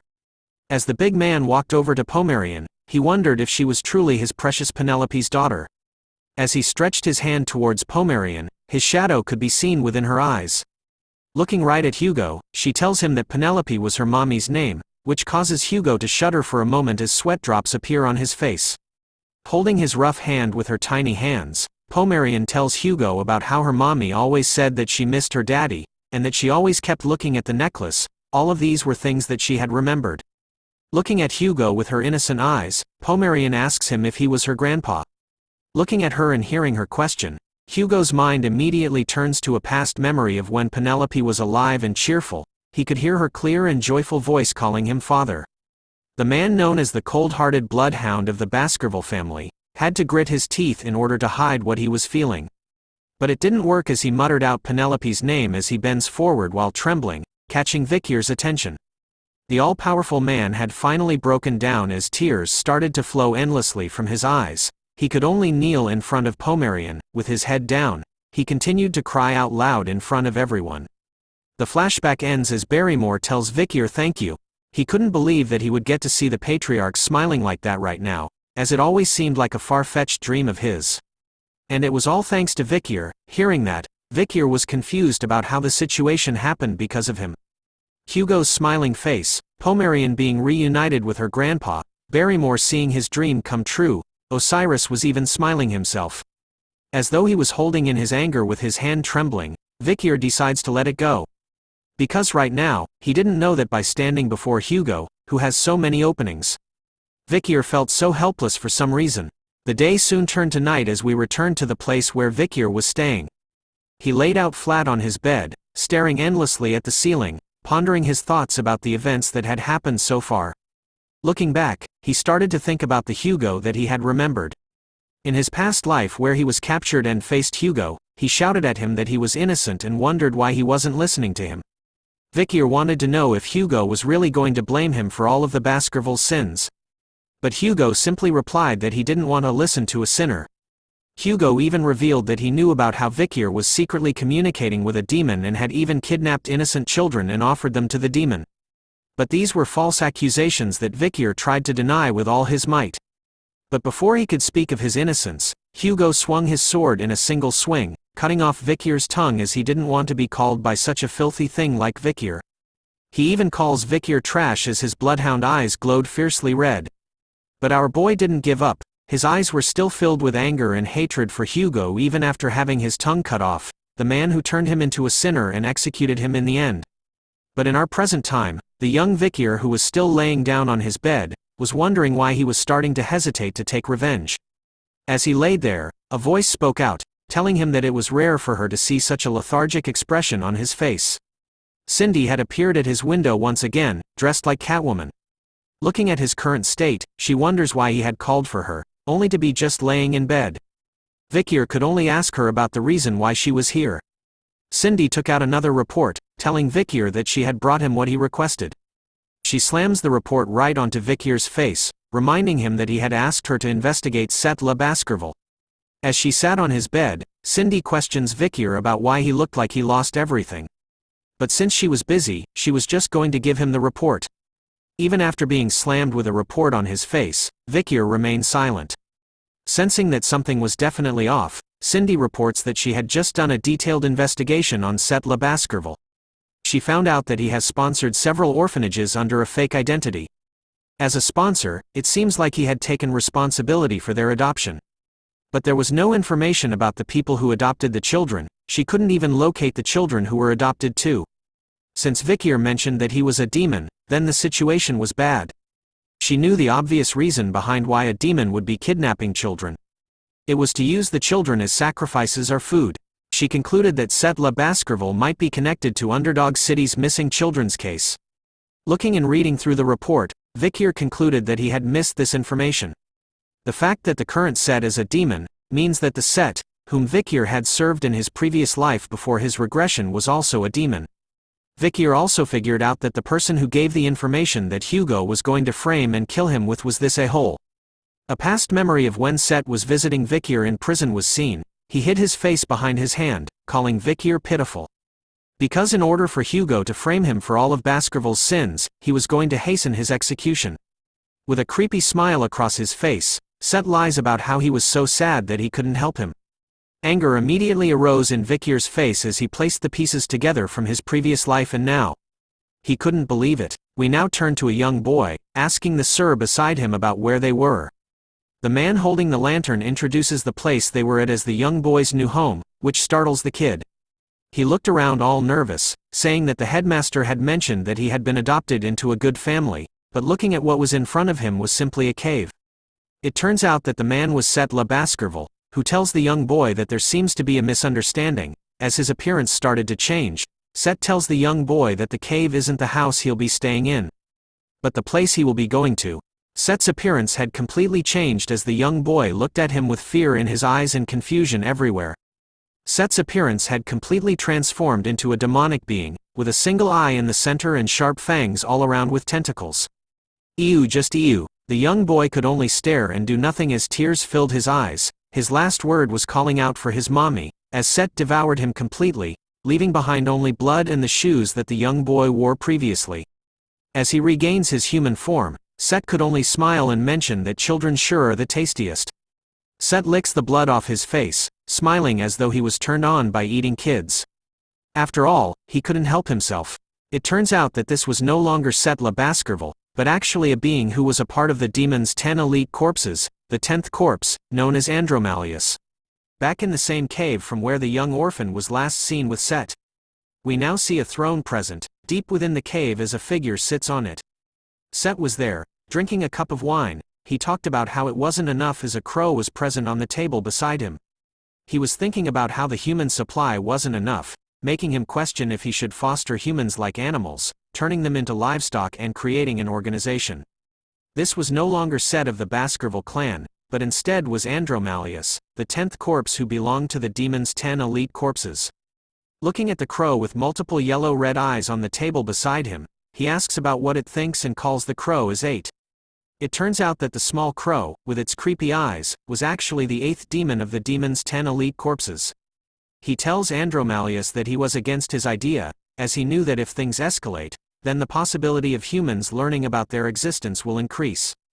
The 8th demon could also see that Andromalius had only been eating children, so he warns him to be careful not to give off any scent since the Baskerville's hounds have a good sense of smell. It turns out that Andromalius had been eating a huge amount of children as tiny skulls and skeletons surrounded them in the cave. After hearing the 8th demon reply, Andromalius didn't like the nagging but assured him to not worry about that since he had casted a trap, so that they couldn't enter the cave.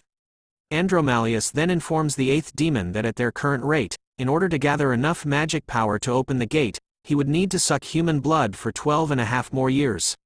Hearing the complaint, the 8th demon warns Andromalius not to stir up something that was worth noticing among the human beings. The 8th demon questions him on whether there was anything else going on within the Baskerville clan. Andromalius paused for a moment before reporting with a no. He told the 8th demon that he was going fine and that he just needed to do the same with the Morg clan. Hearing that there was nothing new, the 8th demon reminded Andromalius that as the 10 elite corpses, they just needed to focus on opening the gates that would lead to downfall. Since they were the links between the human and demonic realms after all. Before dissolving into a black liquid, the 8th demon left Andromalius with these last words. All of this is for the downfall of humans and the 10 elite corpses. Looking at the black liquid left behind, Andromalius took another sip of his drink made from human blood, revealing the fact that he couldn't report that Hugo had become an idiot for his granddaughter. And that in order for the demons to weaken the Baskervilles, who will pose a threat to their plans, they needed Hugo to maintain his coldness, ice in his veins style. Andromalius needed Hugo to keep treating the young Baskervilles as perishables, so it won't cause a fuss when he takes them. As he got up from his throne, he thought about how it wouldn't mess with the plan, but he wasn't sure if things will turn out well now. Andromalius knew that all the blame lay with a certain bastard, Vikir van Baskerville. The man, the myth, the legend. Andromalius recalled how that annoying guy survived when the venomous snake was released when he was younger. He even thought about how great it was when he died in the forest, but instead, Vikir had returned with Hugo's granddaughter. Biting his thumb, Andromalius became annoyed over how much work he did before in order to destroy Hugo. Letting his emotions run wild, Andromalius decided from this moment on, that it was going to be good for him to get rid of the problem. We now change scenes to see that Hugo and Vikir were walking together side by side through a hallway. As they continued to walk together, Vikir started to think silently to himself. Taking a peek at Hugo, he recalled that he had summoned Vikir and that they've been walking in silence for the past 5 minutes, which prompts the questions, why did Hugo suddenly summon him? Looking at Hugo's current state, Vikir could spot that he was full of openings and that this was a chance that won't happen again. Now was the perfect chance to kill Hugo, but Vikir closes his eyes instead, because if it was the past him, then those would have been his thoughts, but the him right now is different. Hugo then spoke out loud, telling Vikir that honestly, he knew that he hated him, which surprised our boy. Vikir immediately thought that Hugo had sensed his murderous intent. But then, Hugo explained that he was a father that referred to his sons as bloodhounds and had placed them all into dangerous situations, which made him think that his sons had always despised him. He also mentions the fact that he had been cruel to Vikir since he was young even though he did everything well, so he started to think that his hatred towards him was something he needed to bear as a father. Hugo continues to explain that all of this was due to his vengeance towards the barbarians. It was his carelessness to only know how to live by displaying hatred and anger all the time. Vikir continues to be shocked by what was going on. He knew that there was no way Hugo would talk badly about himself, and yet, here he was, confessing everything he felt, as though he was testing Vikir. "I'm sorry," said Hugo, to Vikir, whose eyes immediately lit up upon hearing those words from this man. With his head lowered and facing Vikir, Hugo tells him thank you so much. Hugo reveals that he had heard from Pomerian that his precious Penelope was happy till the end. Knowing that his precious daughter was happy during her final moments, Hugo's heavy heart was lifted a little. He felt like he had been saved as an image of his happy family crossed his mind. So Hugo bows to Vikir. For the first time in history, he thanks the boy for bringing Pomerian to him and wanted to give him anything he wanted in exchange. He wanted the reward not to be a bloodhound's reward but a gift of thanks. But as he mentions those words, Vikir's expression was dark. He started to think about how he had a vague suspicion ever since he regressed. He recalls the past memory from when he was younger and when Hugo encouraged him to do well in the interim evaluation, and how during the exam he had ordered for a stop just in case it was dangerous for Vikir. Even after receiving a wound, Hugo showed concern by telling Vikir to treat the injury as a lesson. Even now, he would call Vikir son, and believed in him. So the question, is the Hugo in front of me different from the Hugo I know? Popped into Vikir's mind as he figures out that the cold Hugo may not even exist anymore. Which was a strange thing that happened after he had regressed. But because of that, our boy was confused about his life. For the past 17 years, he had only thought about revenge, but now, he was able to forgive Hugo. The person who framed him might not have been Hugo, but the person who ordered his execution and didn't trust in him was definitely Hugo. Revenge and forgiveness, between these two choices, which one does Vikir choose, as he stares at the current Hugo? Before deciding on that, Vikir needed to do something else first, so he told the patriarch to lift his head. So he asks about what Hugo said about his reward being anything he wanted. Hugo looks up, and confirms it to be true. And so, Vikir decides on his reward, believing that after that, he would decide on what to do with Hugo. We now turn to the demon, tying Pomerian's hair in the courtyard. Andromalius asks her if it was great to be in the Baskerville clan. Pomeranian happily tells him that since Uncle Vikir was here along with Grandpapa Hugo and Uncle Osiris. But then Andromalius asks her why she didn't mention his name and wanted to know if she knew his name, which made her think for a while. After a brief moment, Pomerian calls him Uncle Set. A servant appears behind them, reminding Set that he hasn't started his isolated training. He turns to the servant, explaining that he wanted to see his niece before he started. But the servant reminded him that the patriarch had ordered for no one to approach Pomerian. But Set ignored those orders, saying that he knew about it but wanted it to be a secret between him and Pomerian, who happily agreed to keep it as a secret between them. As he continued to touch Pomerian's hair, Set couldn't help but comment about how nice it was. He recalls how it reminds him of Sister Penelope, but this comment catches the attention of the servant.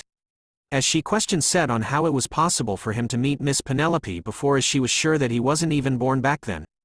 Her questions cause Set to stir for a moment. Realizing that he had made a mistake, Set reveals his true form as Andromalius, causing the back of his head to reveal the demonic side of him while he tells the nanny that his father was looking for her. The nanny could only stand in fear as her eyes began to tear up from facing the powerful demon. As she let out a shriek, Pomerian started to turn around as she heard it. But then she notices that the granny is gone. Andromalius was busy eating the nanny as Set explains to Pomerian that she had something urgent to do. He then asks Pomerian about whether she likes Grandpapa Hugo, to which she happily says yes. Set also knew that Hugo likes Pomerian very much, as he recalls with a sinister look on his face about how Pomerian truly looks like Hugo's dead wife and daughter. With his hands stretched out this time, forming a mouth with multiple sharp teeth in between, he reaches out to our sweet little angel. Wondering how much it would destroy Hugo, if he was to kill Pomerian right here and now. But before he could take a bite out of Pomerian, a voice calls out to Set. It was Osiris. Appearing at the right time, he questions Set about the whereabouts of the nanny and why he was here. Set was annoyed and quickly hid his demonic form. As Pomerian excitedly greets Osiris, Set explains that the nanny wasn't here when he came, so he decided to look after Pomerian, who was alone. Accepting his explanation, Osiris warns Set that Hugo will be enraged if he knew about this and that it would be best for them to keep this as a secret from him. He continues to tell him that he should head back to isolation training now. Set replies back with a smile on his face that he would start it again next week, but in his thoughts, he swears that one day, he was going to kill Osiris. Osiris stares at him for a while before placing his hand onto Set's arm, revealing that he was worried about the fact that he was pushing himself too much. And informs Set that if he needed help, he could come and find him anytime. But Set's attention was drawn towards Osiris's hand, which was on his arm. His face was instantly filled with annoyance about how Osiris mentioned that he was worried about him. He recalled that it was because of him, that he was being pressured by their father, Hugo, and that it was because he was being compared to Osiris, who was a genius. Set knew that if he didn't exist, then life would have been much kinder to him. Being immersed in his sadness, Osiris calls out to Set, which brings him back to reality. Andromalius started to panic as he hid his face with his hand. He immediately turned around to leave, stating that since Osiris was here now, he should go. But the truth was that he had mixed up his own memories with Set's remaining ones. Osiris could only stare at his younger brother as he left, before letting out a deep breath which caught Pomerian's attention. He reveals to her that this was the first time that he had told Set about how worried he was about him. As the vice patriarch, it was a given that Osiris had to be like Hugo. A cold-blooded man. That was how he was taught, so he grew up staring at his cold-hearted father's back. But then something happened. For the first time in his life, he saw that his father was able to express his emotions.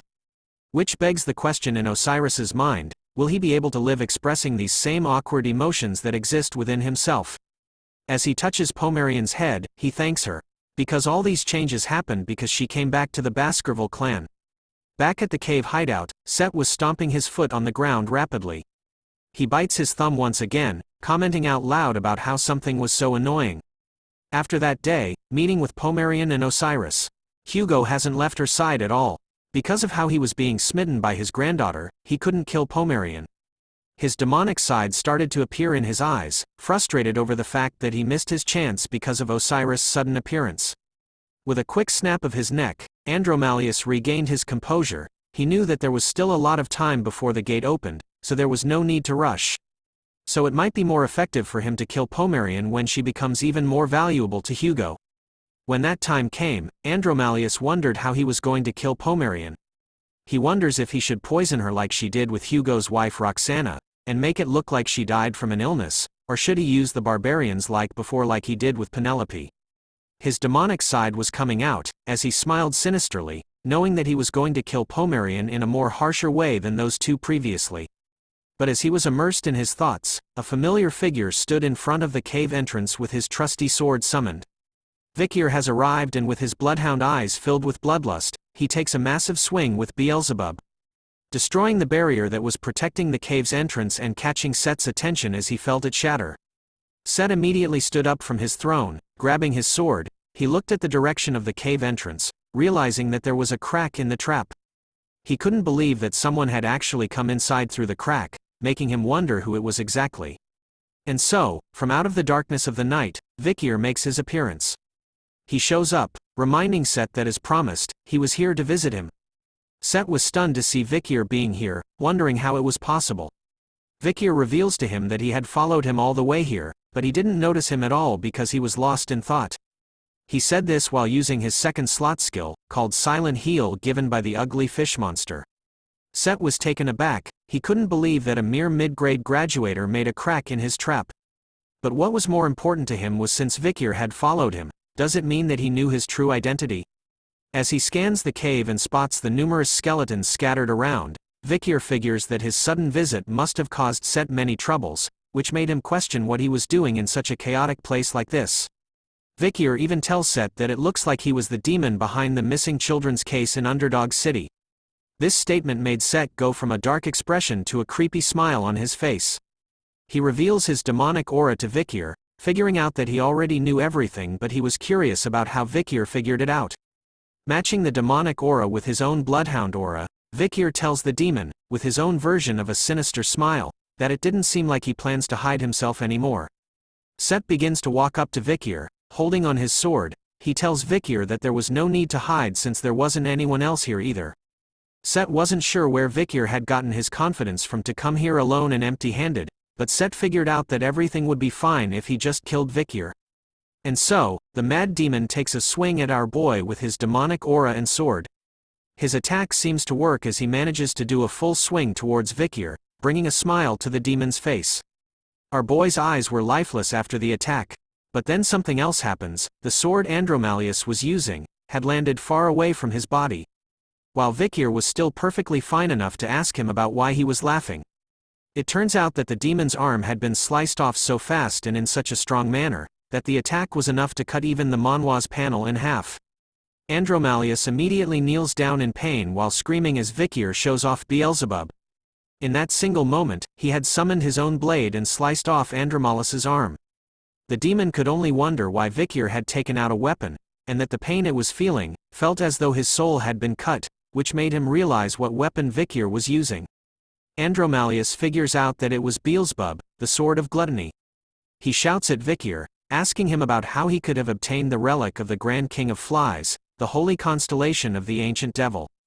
Vikir expected such knowledge from the demons, as they truly know a lot when it comes to themselves, but as he calls out to Set, he reveals the true face of the man before him. Vikir knew that Andromalius was one of the 10 demons who came to the human world in order to open the gate to the demon world, a member of the 10 elite corpses. Hearing this, Andromalius could only shout in shock over how Vikir knew about such information.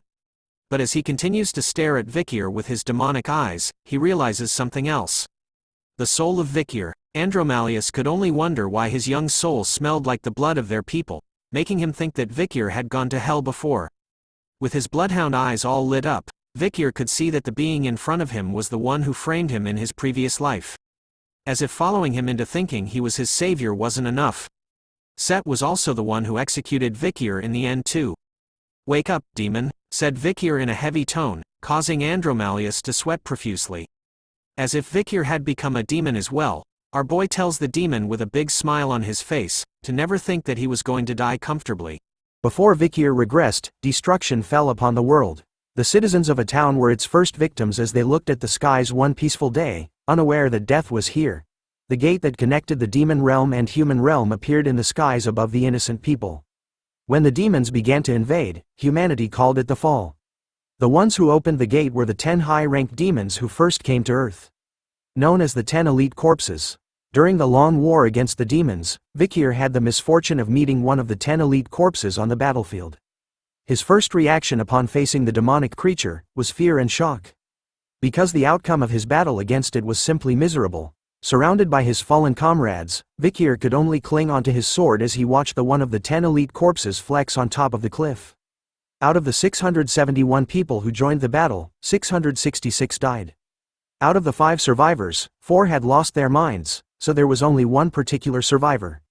And the reason behind his survival was a simple one. According to the demons, they wanted the total number of humans they killed to match the number 666. What a flex. So the overwhelming power of the high-ranked demon of the 10 elite corpses was destruction itself. Back in the present, Vikir stares down at Andromalius, thinking that he couldn't believe that he was meeting one of those powerful 10 elite corpses right now.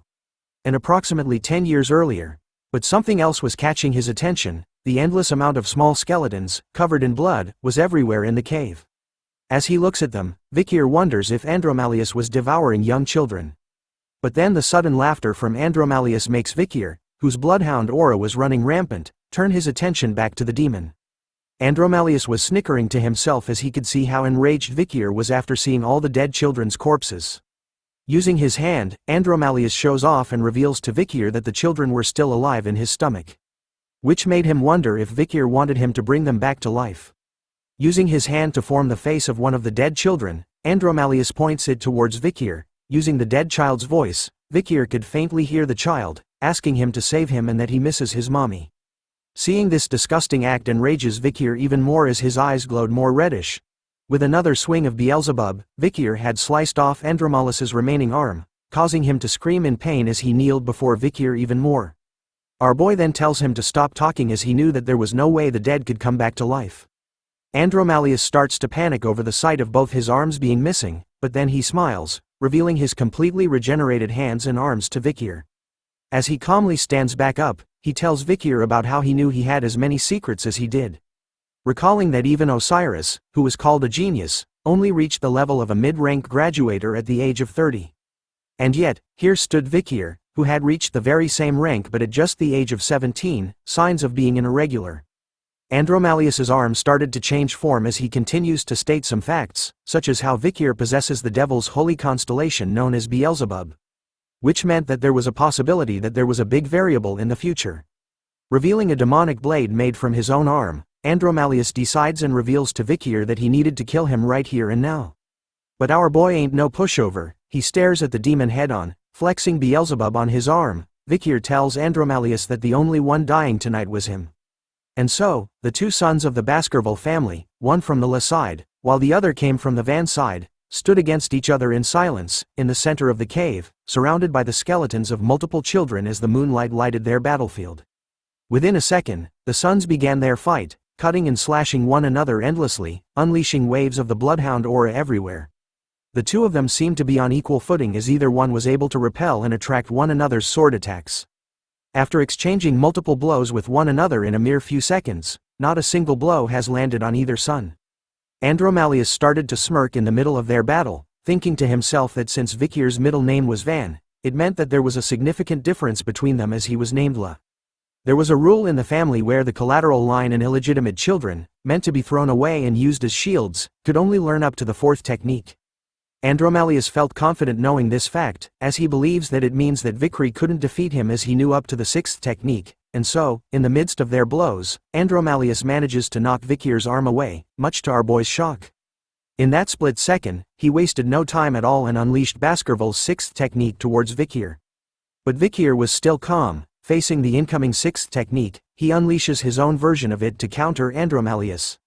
Leaving the demon with a stunned expression on his face, as he couldn't believe that Vikir knew about the 6th technique. But a smile still creeps on his face, as a sharp tentacle comes out of the side of his face. This was a surprise that he had prepared in advance as Andromalius had already predicted that Vikir would be hiding more things about himself. Instead of being surprised by the sudden new attack, Vikir's eyes were already locked onto it as the sharp tentacle reached inches away from his eyes. Using Beelzebub on his arm, Vikir unleashes even more of his bloodhound aura, covering the sword completing in it. Our boy unleashes his own surprise, catching Andromalius off guard as he fails to block Vikir's new and sudden attack. The Baskerville 7th technique sends the demon flying backwards after being cut. With strikes appearing on his body as he coughs blood, Andromalius recognizes the technique Vikir used against him as the 7th Fang. But as he wondered how it was possible for Vikir to know about the 7th technique when only the patriarch of the family is allowed to know, Vikir wasted no time at all and started to launch his other attack, with a fierce and deadly look in his eyes. This time, Vikir's attack lands successfully on the demon's body, destroying everything that was behind them. With Beelzebub plunged deep into Andromalius's chest, Vikir tells him about how demons always think that they were above humans and look down on them. But to Vikir, fooling such big-headed demons was a piece of cake. As Beelzebub is covered in the demon's blood, Vikir recalled that even the heroes who closed the gate and ended the fall couldn't find all the 10 elite corpses and punish them.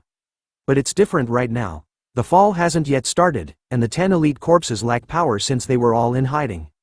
So if it's now, then it might be possible. Using his riz, Vikir whispers the word hey into Andromalius's ear.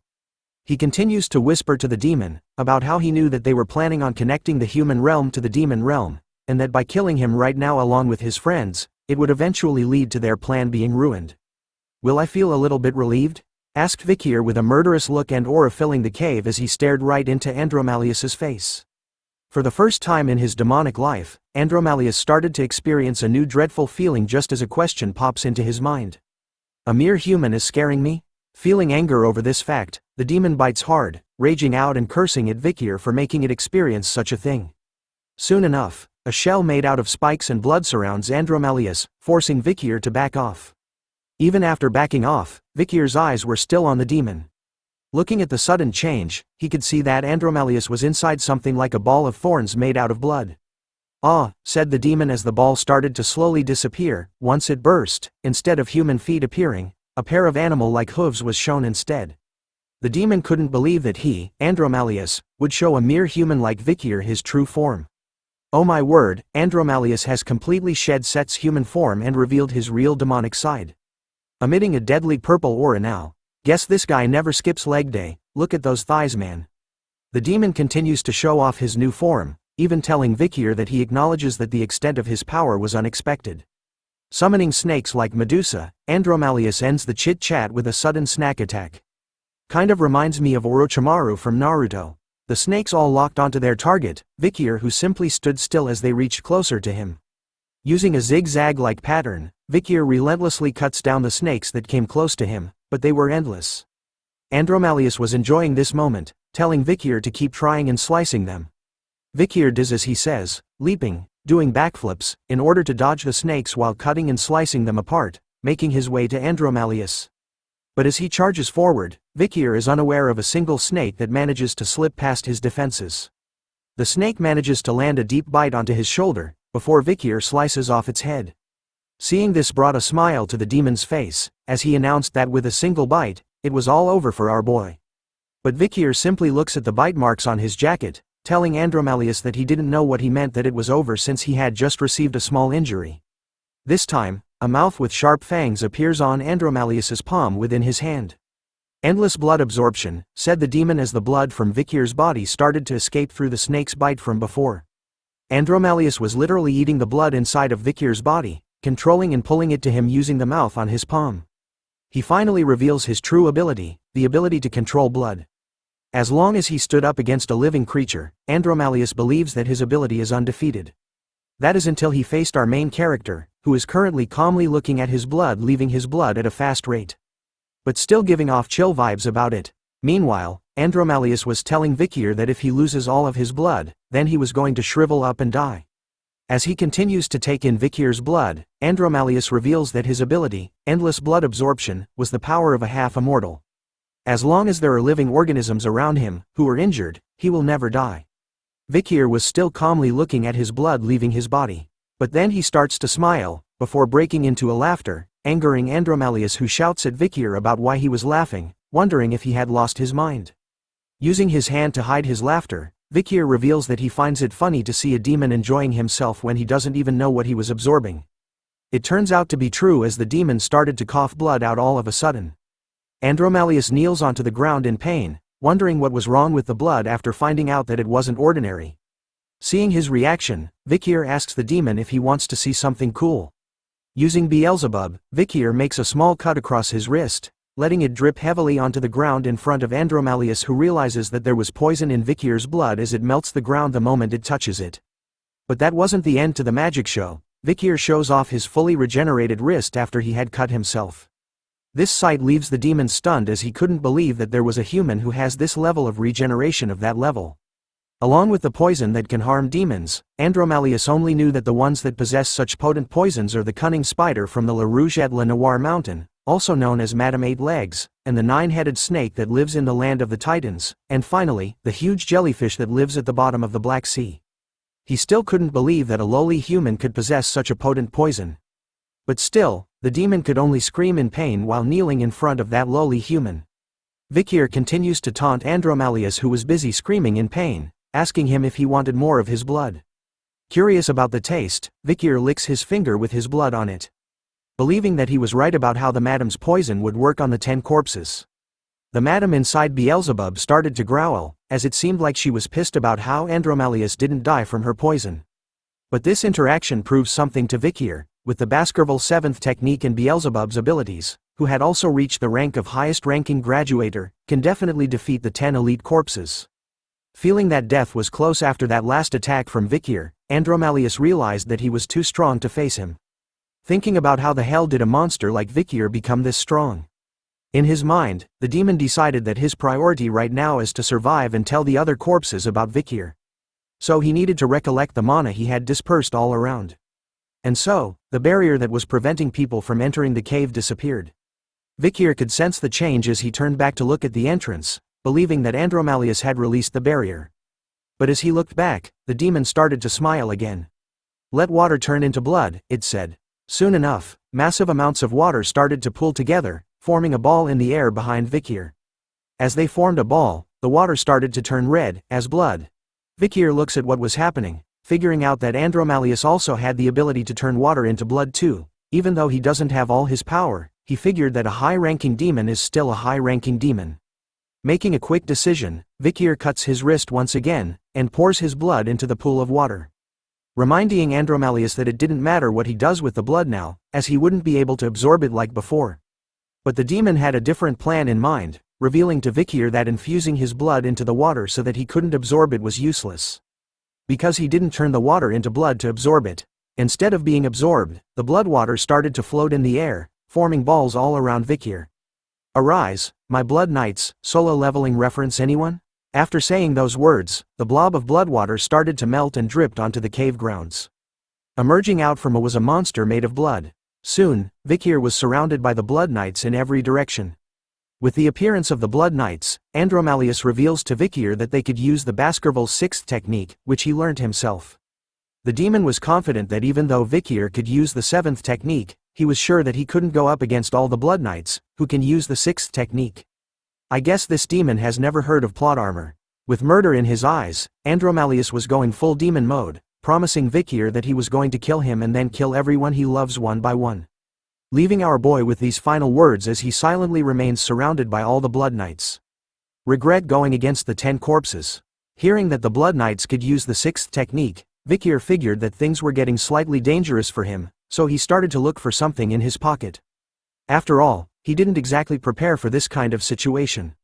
In a flashback to the time he was walking with Hugo, Vikir was asking Hugo about the reward which was given to him, which was anything he wanted. Our boy takes out a whistle in his hand and looks at it. As he shows the whistle off to Andromalius, who becomes frightened upon seeing it, Vikir asks the demon if he knew about this particular whistle since he had lived in the Baskerville clan. The demon started to sweat even more as he realized that Vikir was going to blow on that very whistle in his hand. With a smirk on his face, Vikir didn't hesitate at all and took a deep breath in. Before blasting into the whistle with all his might, sending shockwaves throughout the cave and outside of it as well. A familiar but powerful figure was nearby, standing on the cliff as though waiting for Vikir to use the whistle. With a strong grip on his sword, the moment the whistle was blown, Andromalius was set into a full panic mode as he immediately ordered all the blood knights to kill Vikir quickly.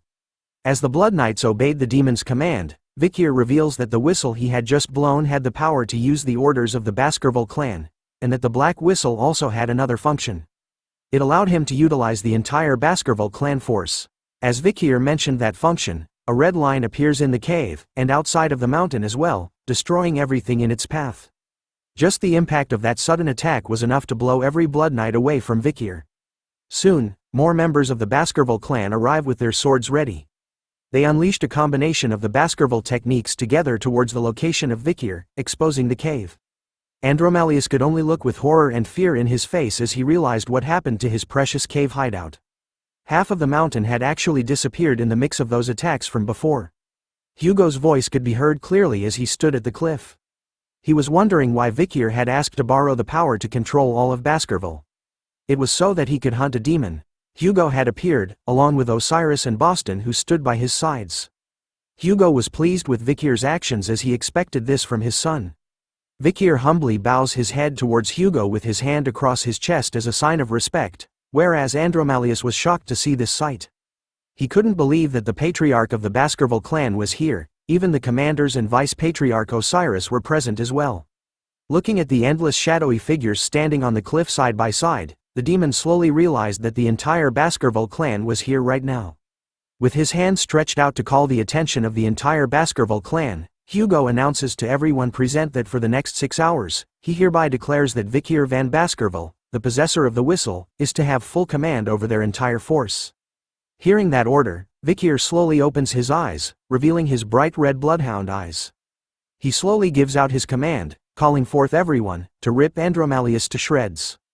The moment the command left his lips, a bloodhound had already appeared and stabbed Andromalius right in his chest, without even giving him a chance to react to the sudden attack. Soon enough, like a pack of dogs, the entire bloodhound forces rushed towards Andromalius like an endless bloody wave, cutting, stabbing and slicing the demon into pieces as per the orders of Vikir van Baskerville. With a beautiful sight, the pictures of various swords being drawn and aimed at our pitiful demon.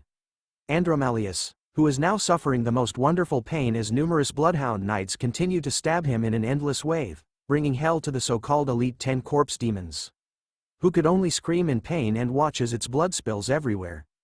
Vikir along with all the high-ranking members of the Baskerville clan were watching on the sidelines as the demon is continually stabbed by the bloodhound knights. Vikir tells them that Andromalius has the power to suck blood and recover with magic power. So he advises the knights that if they were injured, they needed to jump into the poisonous river. Since they couldn't help the demon, Vikir orders for all the bloodhounds present to never get a single scratch on their bodies. The bloodhound knights were filled with vigor as they responded to Vikir's commands over them. "As you command," shouted the knights as they carried out Vikir's orders without hesitation. Boston was proudly laughing over what Vikir had done, seeing how his nephew was able to raise the bloodhound knights' killing intent with a mere few words. Dane on other hand was impressed by how well Vikir was leading the bloodhound knights for the first time. However, for Hugo, he felt something different. He couldn't believe that he didn't notice that one of his sons had actually turned into a demon. Looking at the scene unfolding before his very eyes, he wonders if this was the true reality of the Baskerville clan right now. Andromalius was able to escape from the bloodhound knights' endless waves of attacks by summoning snakes to counterattack the Mutt's attack. But it was pointless, as all it did was give him a moment of freedom. Facing against the snakes, the bloodhound knights were able to easily slice and dice them into pieces. Once again, their blades entered Andromalius, who could do nothing but be a punching bag for the bloodhound knights. As their blades entered every spot across his body, Andromalius started to panic. Despite knowing about his abilities, the knights were fearlessly and constantly attacking him. He couldn't imagine that the bloodhounds of the Baskerville were this powerful. Scanning the area, Andromalius knew that even if he regenerates, at the current rate he was going, it would only be wasting his magic power. He needed to find another way out of this situation. That's when he notices that Osiris was standing on the cliff alongside the others, watching everything from the start. Thinking that he could use his older brother as a way out, Andromalius shouts to the commanders and Vikir, "Let's negotiate," begged the mighty demon. On his knees with blades across his neck, Andromalius tells the Baskerville leaders and Vikir to let him live. In exchange he would leave Set's body right now, as he was sure that the Baskerville clan wouldn't abandon the second son that easily. Vikir was the first to respond to the demon's demands. With his bloodhound aura raging, and with murder in his eyes, Vikir asks Andromalius if he really thought that the Baskerville clan would agree to what he says that easily. But the demon expected such a reaction from Vikir, as he knew that such a deal wouldn't work on them. But all he needed was support from a single member, which was why the demon shouted out for Osiris. Andromalius started to bargain with the oldest son of the Baskerville clan, asking him if he was planning on letting the bloodhounds kill his younger brother who had followed him since young. Using past memories of Osiris's interaction with Set, Andromalius believed that he was the kindest person in the Baskerville clan. So he just needed to convince him in order to have a chance at leaving this place alive. Andromalius warns Osiris with a smile on his face that this was his last chance to save his dear younger brother, Set. But the elder brother didn't respond right away, instead he kept silent upon hearing the demon's words. Osiris decided to meet the demon face on and jumped down. As he walked past Vikir, our boy warned him to not fall for the demon's words as it was lying. But Osiris simply walks past everyone, without muttering a single word. His steps soon come to a stop. He was now in front of his so-called younger brother who had been possessed by the demon Andromalius. The bloodhounds beside the demon held onto its arms as Osiris stared at it. He then asked the demon a question, wondering if his younger brother's soul was truly still present, and if there was a way for it to save him. Hearing this brought a smile to Andromalius's face as he realizes that Osiris had fallen to its trap. Using its shape-shifting abilities, Andromalius changes his true form back to Set's face. Using his voice as well, he tells Osiris, "Dear brother, I'm still alive." He even apologizes to Osiris for selling his soul to the demon. Explaining to everyone present that he only did it because of the times when they were compared together and judged by their father, Hugo. Those times were hard for Set who was weak at the time. Using Set's voice, Andromalius continues to beg to Osiris, telling him that he truly regretted selling his soul to the demon, and that despite all of that, the chaos that occurred up to now was something that he was willing to take the blame for. With a painful expression on his face as tears run down his eyes, Set begs his older brother for a chance to atone for his sins. Despite hearing his younger brother's voice and painful expression on his face as he begs for forgiveness, Osiris simply answers back with a swing of his sword. The eldest child of the Baskerville clan had personally beheaded his own younger brother's head, the second son of the family, with his own hands. Osiris had done it out of kindness, telling his younger brother that this was the only thing that he could do for him, even though it would leave him with bitter feelings. But as Set's head rolled onto the ground, it started to move on its own as Osiris made his way back to the leaders of the Baskerville clan. As Osiris sheathed his sword, Vikir tells him to not blame himself, as Set's soul had already passed on and that all of this was just the acting of Andromalius. But Osiris still felt guilty, blaming himself for allowing the demon to approach Set with such intentions. He only regretted the fact that as the eldest son of the family, he should have looked after Set properly when they were younger. But looking at the endless amount of children's skeletons scattered on the ground, Osiris felt that it was too early for him to feel sorry about the corruption and death of their bloodline. Right now, he was saddened over the children who were to become the future of the Baskerville clan, were instead sacrificed to a demon as meals. As the vice-patriarch, Osiris could only feel embarrassed by not knowing about all of this, and that he had been dancing in the palm of the demons for so long. But as they were talking, one of the bloodhound knights spotted something happening with Set's head. It was flying in the air above them, trying to escape. Andromalius was happily laughing to himself, after transforming Set's head back into its true form along with wings and a tail this time. He continues to look down at the Baskerville clan, calling them idiots. He reveals to them that the opening of the gate had only been delayed, which couldn't be helped, but he was sure that his older brothers will do better. The demon couldn't help himself, and told the Baskerville clan that he was going to come back and kill them once his body recovers.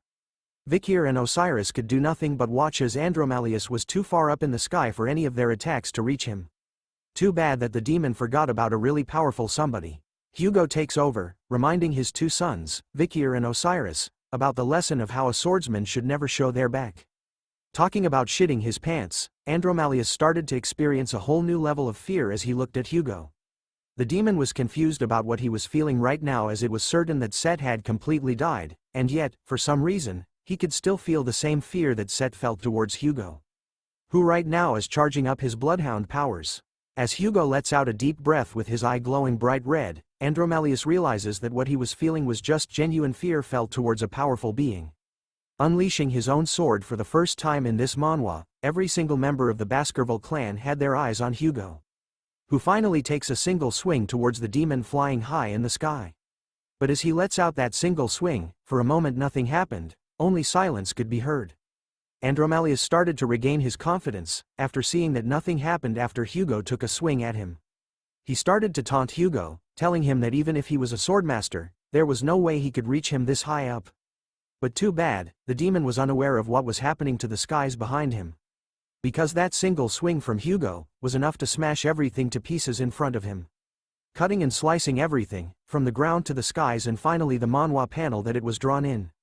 Cut marks appeared all over Andromelus's face as he slowly bled, unaware that he was already dead. As he fades into nothingness, the demon was left speechless, as he never thought that he would die to a mere human being. Vikir was left feeling a bit nervous as he witnessed Hugo in his true form as the Sword Saint. Looking at the once dark skies, it was now shining brightly, as Hugo was powerful enough to rip the skies to shreds. This is the power of a swordmaster's sword. After a few days, a notice was posted in the squares of all the territories managed by the Baskerville family.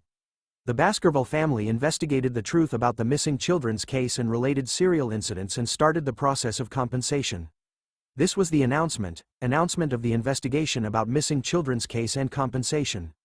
Our goal is to disclose the truth about the missing children's incidents that occurred between the imperial calendar BC year 10 to AC year 19. And compensate accordingly, as per the special Vikir law, paragraph 1 clause 4. Because of this announcement, every citizen of the clan went into shock. Although the news about a demon king ranked demon had come to Earth wasn't revealed, it was announced frankly that this horrific incident, regarding the missing children, was the doing of the Baskerville's family's second oldest son. Not long after that, the trial began for Set's mother, Newt.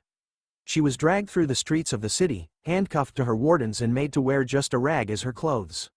Including the charges of poisoning the children's rooms, poisoning the first wife, kidnapping the patriarch's eldest daughter and assisting Set to kidnap the young children, she was eventually sentenced to immediate execution for a total of 1642 charges. Newt had not been brainwashed by the demon, which was unexpected. But the weird thing was, that even right before her execution, she screamed, asking to see Set. After that, Set's henchmen were also executed. The person in charge of this case was the vice-patriarch, Osiris. Everything about the case was managed and controlled by him. But in reality, there was one more person who helped. A person that Osiris had temporarily handed over his authority to. It's our boy, the man, the myth, the legend, Vikir van Baskerville. Rumors started to spread about him being the bridge between the war against the barbarians, and him being the greatest contributor from this incident. The public opinion was filled with discontent, however it started to decrease as they started to worship Vikir. It didn't even take a week for Osiris and Vikir to finish things up in the clan.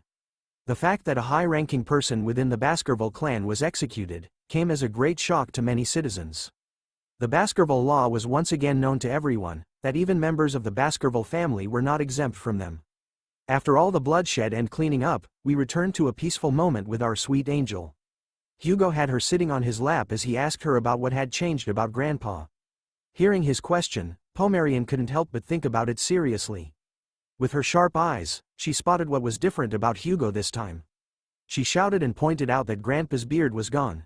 Hugo was happy to hear that, asking her what she thought about it. Pomerian couldn't help but giggle, saying his face looks so empty now. As Osiris and Vikir stood side by side near the doors, our boy couldn't help thinking about how chaotic it was in the Baskerville clan, but looking at Hugo and Pomerian now, it felt like nothing had ever happened.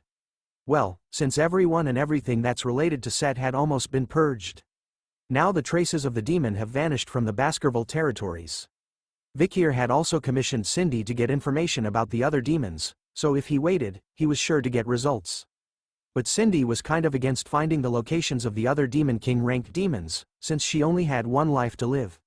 As the brothers continued to stand side by side, Osiris thanks Vikir for a job well done. He also reminded Vikir about how it looks like his entrance to the academy had been delayed due to the incident with Set, so he tells him to prepare for it soon. But Vikir was against it as he knew that the family was still in chaos.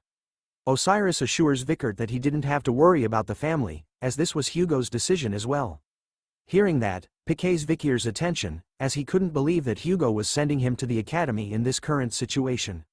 He believed that using him to clean up things would be more effective, so Vikir could only wonder what Hugo was planning on doing. Osiris started to smile, revealing to Vikir that Hugo was probably worried about how he would be swept up in the battle for power. Osiris continues to tell Vikir that recently, he had felt like he had gotten to know his father. And that Hugo was just bad at expressing himself, but he was worried about Vikir.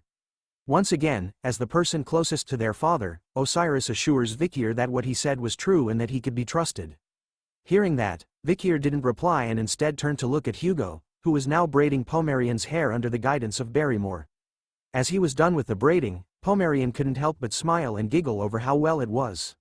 Seeing them so close together, Vikir slowly realized that he had been looking through the lens of the past again.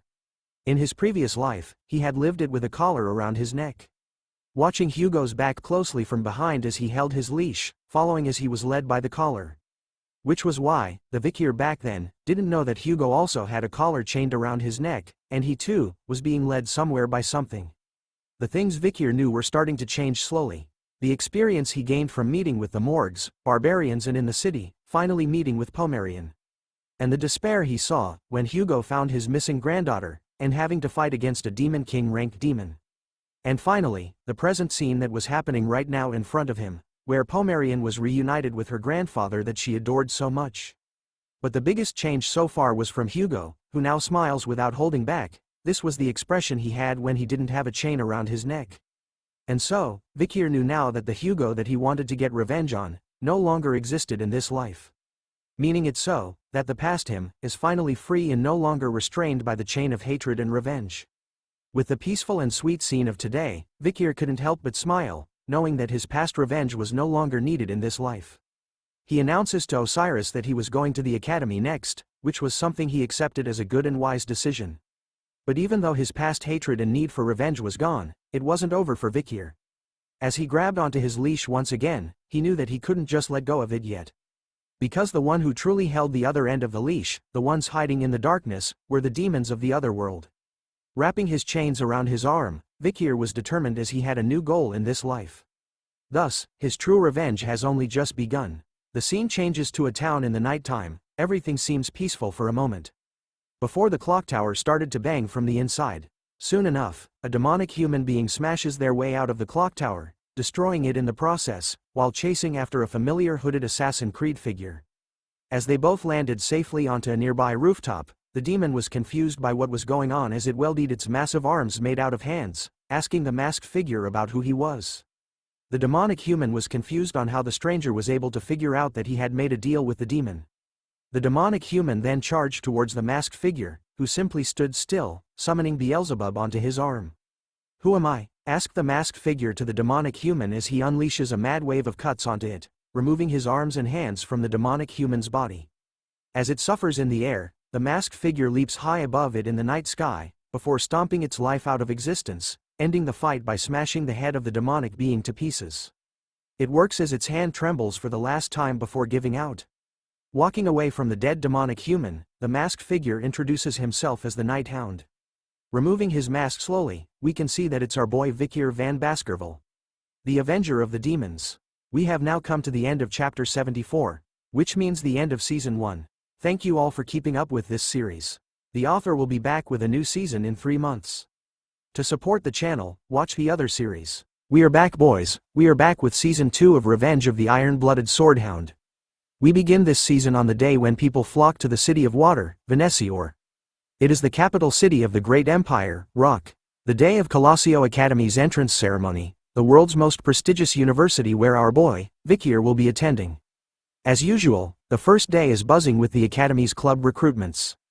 Freshmen and seniors of the school are all mixed together.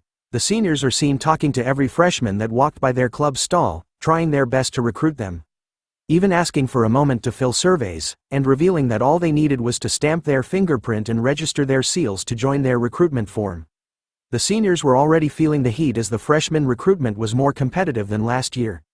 Another senior reveals that the reason behind that was because of this year's freshmen for both the Fire Corps and Ice Corps, which were no joke at all. In this prestigious school, there are 2 classes in the academy. The first one being the Ice Corps, who are the members that specialize in swords, bows, spears and more. Whereas, the Fire Corps were the members who specialize in magic. Comment below which side you would join if you were a part of the school. Me, personally, Ice Corps, because of our boy Vikir and the Fang techniques. Moving on, in their 4 years, besides specializing in those fields, the students also learn all sorts of general knowledge. The seniors had a list filled with the freshmen who were all gaining everyone's attention right now. The first target of the seniors was a blonde kid called Tudor, who comes from the Don Quixote family, who are famous for their spearmanship. The second target amongst the freshmen was a purple-haired girl called Bianca, who came from the Usher family, not our Usher who sang Somebody to Love with Justin Bieber, but from a family that is famous for their bowmanship. Tudor and Bianca were the freshmen who were tied in first place during the Ice Corps practical exam, and are the first on the most desired people list. After them, are our favorite triplets, taking third, fourth and fifth place, or the Baskerville triplets from the Ironblood swordsman family. Since they were a part of the Baskerville family, the seniors knew that no further explanation was needed in introducing them. And finally, introducing another new character to the series, we have one person who has been gaining all the attention in the Fire Corps. An extremely talented freshman, by the name of Sinclair, who has ash-gray hair. She was ranked first in the practical test and second in the theory test. Her outstanding grades were recorded. And lastly, the man we have been waiting for months, the person, whose name turns out to be the #1 student who came first in the theory exam. Vikir, who kind of looks like a nerd right now. We are now faced with a new look, Vikir with glasses. Comment below what you would rate his current look out of 10 right now. As our boy walked through the stalls of the school, he overhears the seniors talking about how there was no need to recruit the nerd that came in first during the theory exam, since they were confident that he would be the type of newbie that will ruin the club's atmosphere. Plus, there were also more than 10 other freshmen who had the same name as Vikir, which would make it troublesome for them to find him. After hearing the seniors speaking about him, Vikir had a nervous sweat drop dripping down the side of his face. In order not to draw attention in the academy, he had ditched the Baskerville surname and entered as a commoner, but he still didn't think it was possible that he would still draw so much attention. Vikir had heard that it's more difficult to enter the academy as a commoner, so it seems like doing well in the theory exam instead of the practical backfired on him. So now, he needed to do his best to avoid attention, in order to move around comfortably and to do the things he needed. But as he walked through the clubs, our boy was being closely followed by the triplet hounds, who were determined to protect their master. After walking for some time around the clubs, a loud commotion of students shouting for a senior to look at them catches his attention. A familiar blonde-hair student was being swarmed by everyone, shouting at her that they were huge fans, and some even claimed to have entered the school just to meet her. They couldn't believe the holiness that was coming out of her and that her beauty was something out of this world. It turns out to be Dolores Lune Quo Vadis, the priestess that Vikir had met during his Assassin's Creed days. She was nervous, being surrounded by a huge crowd of students, so she politely told them to calm down. It turns out that she was school president and vice president of the newspaper club. As she questions the crowd of students about whether they were interested in joining her newspaper club, one of them shouts with a reply that they were only interested in her. Vikir silently watches her from the back, slowly remembering that Dolores was the school president, and someone that he needed to avoid as much as possible. Even though he was hiding his presence, Dolores still somehow manages to sense our boy's aura, turning in the right direction, just in time to see him leaving the area silently. We now turn to see the academy's dorm rooms, where Vikir would be staying. He stands in front of a room's door, wondering if this was it. But as he thinks about it, another person approaches him, asking Vikir if the room he was standing outside of was his. The person was excited to finally meet his roommate, catching Vikir's attention. Vikir's roommate turns out to be a young-looking boy, with a bowl haircut, who introduces himself as PG. Vikir was stunned by the excitement coming out from PG, as our boy actually remembers him from his previous life. Before Vikir had regressed, PG was always a kind guy who helped him and gave him things, while he was here to support the triplets. But Vikir also remembered that PG was being bullied by his wicked roommate back then, which was the start of the numerous misfortunes that would eventually lead to his end. As they entered the room together, Vikir hoped silently, in his heart, that whatever happened back then, wouldn't come back to this lifetime. PG was excited, informing Vikir that he could choose any bunk bed that he wanted in the room. He even asks our boy if he was going to the freshman welcome party after dinner. Sensing that it was a stupid question, PG reveals that the party wasn't compulsory but all the freshmen would be going there, since if he couldn't get close with his peers or seniors, he expected that their 4 years in school would be difficult. But Vikir replies with a simple nope, I'm not going, which leaves PG in a completely shocked state. He tries his best to change Vikir's mind about not going, warning him that if he doesn't, the seniors will single him out, and that will eventually lead him to become a loner amongst his peers. He doesn't stop there, he even tells Vikir that a lot of their distinguished seniors were going to come to this orientation. Even the Saintess Dolores was coming too. He also mentions their peers, Tudor, the eldest son of Don Quixote, and Bianca, the eldest daughter of the Usher family, which Vikir should have heard about. But that's not all, he even mentions that the Baskerville's triplets were coming, who were all talented. Along with, somebody called Sancho from the North Mercenary Guild, who rejected the top spot at Varangian to come to their school instead. He finally mentions Sinclair, the student who passed the exam with the highest score at the Magic Tower, and who also came in first for the Fire Corps. Vikir couldn't help but be overwhelmed by the sudden information bomb that came from PG. In his mind, he recalls that PG was also great at collecting and analyzing information in his previous life too. After bombarding Vikir with all the knowledge in his tiny head, PG hopes that it changes his decision about not going. But our boy was cold as ice, replying back with the same old answer, a simple nope. Bringing horror and shock to PG's face as he wonders why Vikir still wouldn't go, even after knowing about what would happen to him. But our boy doesn't care, turning around to leave and explaining that he just didn't want to go. He waves PG goodbye and tells him to have fun, leaving him stunned but impressed, as PG vowed to be as cool as Vikir one day. Deep within the night as the moon shines brightly, a familiar figure stood high above on the roof of a building, basking in the moonlight. Down below where he stood, a small hint of light could be seen in the alleyways between the buildings. A group of thugs were gathered around a barrel used for fire. The one sitting on the bench was arguing to his two companions, saying that he was relieved that he didn't have to hear those children whining anymore. He continues to complain to them, revealing that all their storerooms had been filled with children recently, making the other two wonder why all the children were coming to them and that a carriage had arrived at dawn and taken all of them. One of them heard that the children they had taken were all headed to an orphanage in Quo Vadis, but the thug sitting on the bench warns him to not say anything more, since curiosity kills the cat. As they were talking, another person approached them, with blades on his back. He orders them to stop chit-chatting amongst themselves and to stand guard properly, if they want to get properly paid for their useless existence. Ouch, talk about a mean boss. This man with slashes down his eyes and his tongue sticking out is called Ron Batison, nicknamed the Flesh Grinder. The thugs were obviously afraid of him as he walked past them. He continued to trash talk them, literally calling them pieces of trash and telling them that they don't possess any fighting spirit. He knew that as a graduator, these pieces of trash, who were low-rank mercenaries, without an ounce of mana in their bodies, could never do anything against him. Ron continues to wonder to himself if there was anyone strong that he could slice up, but as he was talking to himself, a familiar voice asks him if his name was Ron Batison. Thinking that it was one of the low-rank mercenaries who dares to speak his name with their weak lips, he immediately grabs onto his sword to give him a spanking. But upon turning around, he finds all three of them completely knocked out around the barrel of fire. The man started to feel afraid, as he didn't even hear a single sound from when they were knocked out. The voice continues to speak to him, revealing his full name to be Ron Humbert Batison. Recounting that 4 years ago, he had killed his neighboring family and used them as sacrifices, while contracting with a known demon. The voice continues to recall Ron's history, after sacrificing the family. He had joined the Northern Guild Association, and had gathered information to give to the demon he contracted with. As the final nail to the coffin, the voice reveals that Ron had extracted information from the Mankind Allied Forces. While he was on guard duty, he used a hand mirror and revealed the location of the platoon's camp. Even after hearing all the things he had done, Ron tells the voice to stop saying useless things and to show himself instead. Agreeing with his request, our boy finally makes his appearance in his Assassin's Creed outfit, right behind Ron.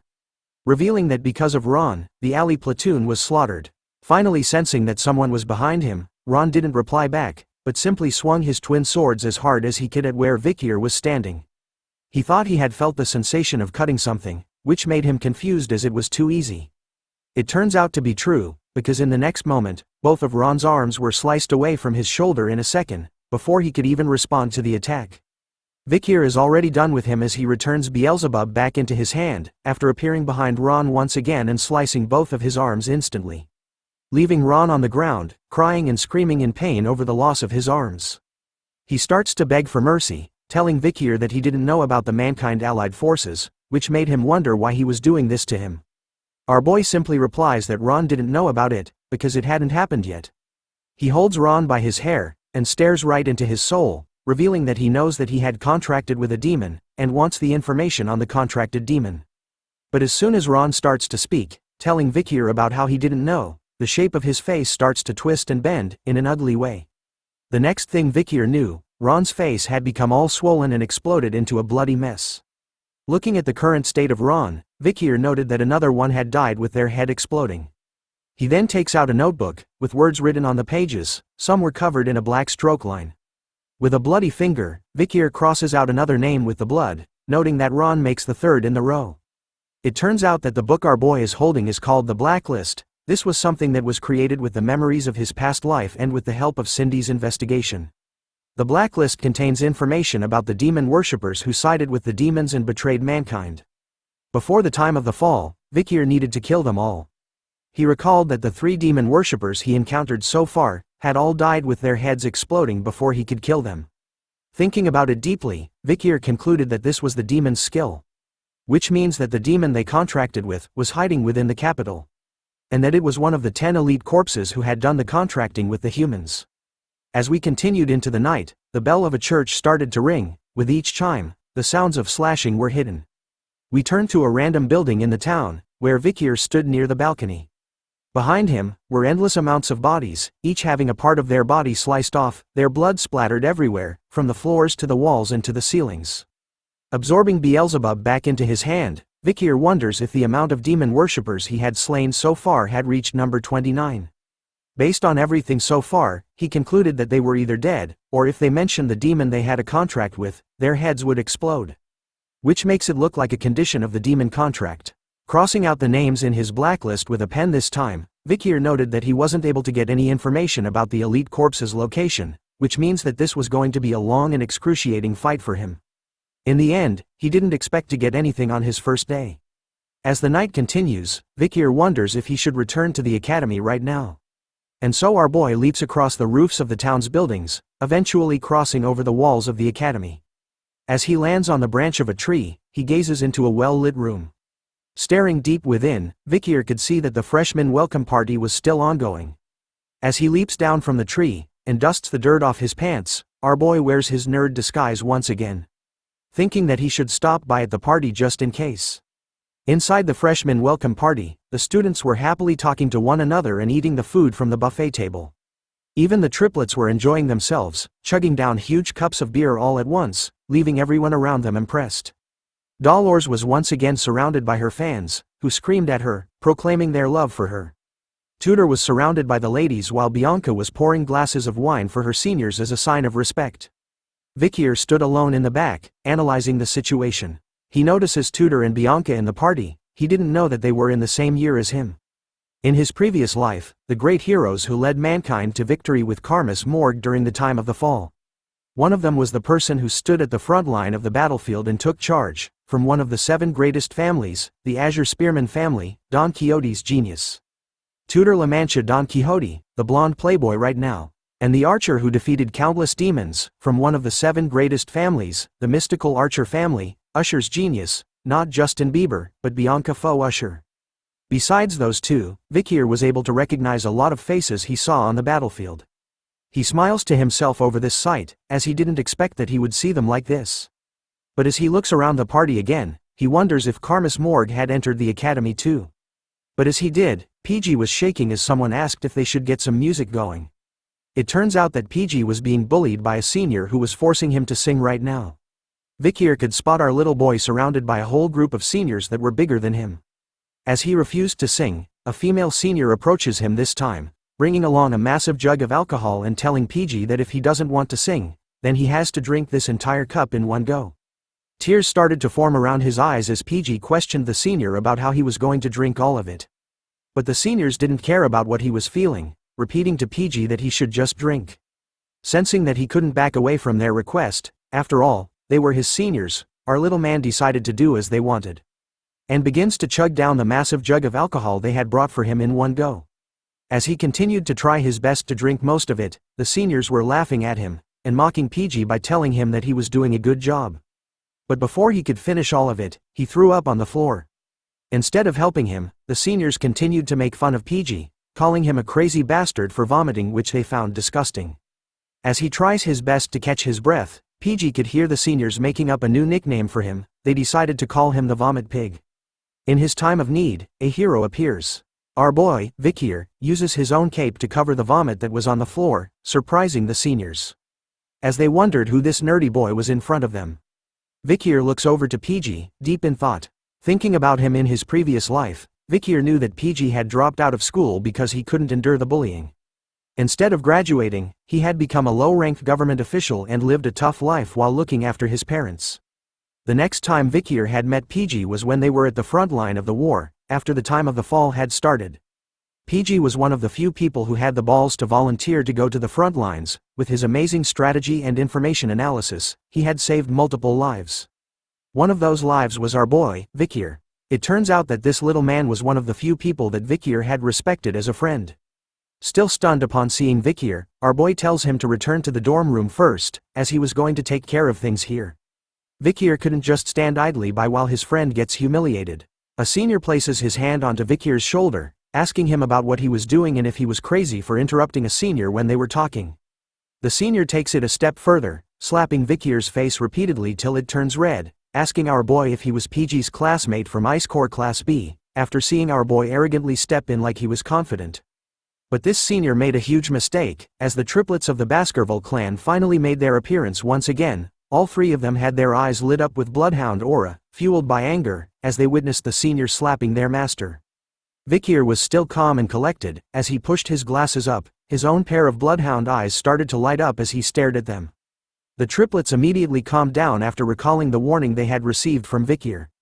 He told them before that he was going as a commoner at the academy, and that he would kill them the moment they reveal his identity. A female senior joins in, telling her friend that they shouldn't be rough on the freshmen and instead, they should treat them nicely as their seniors. She then comes up with a nice idea, saying that it would do the trick for them. She offers Vikir a chance. The seniors were willing to let both of them go, if he could drink all of the alcohol that was in the jug in front of them. Not wanting to pull our boy into his problems, PG tells Vikir that he was actually fine, but he ignores his words, and without hesitating, grabs onto the jug of alcohol. And started to pour it down his throat, surprising everyone around him. The female senior was giggling to herself, knowing that the jug was a mixed drink with high alcohol content, containing vodka and rum. So she was confident that there was no way a human could drink more than 1 liter of it at once. But she underestimates our boy, as he continues to chug down the drink without stopping, leaving the seniors all stunned and shocked. After some time, he slams the empty jug onto a nearby table, wiping off the remains on his mouth. Without wasting any more time, Vikir grabs onto PG and leaves with him, simply telling the seniors that were stunned by what they just saw, a single word, bye.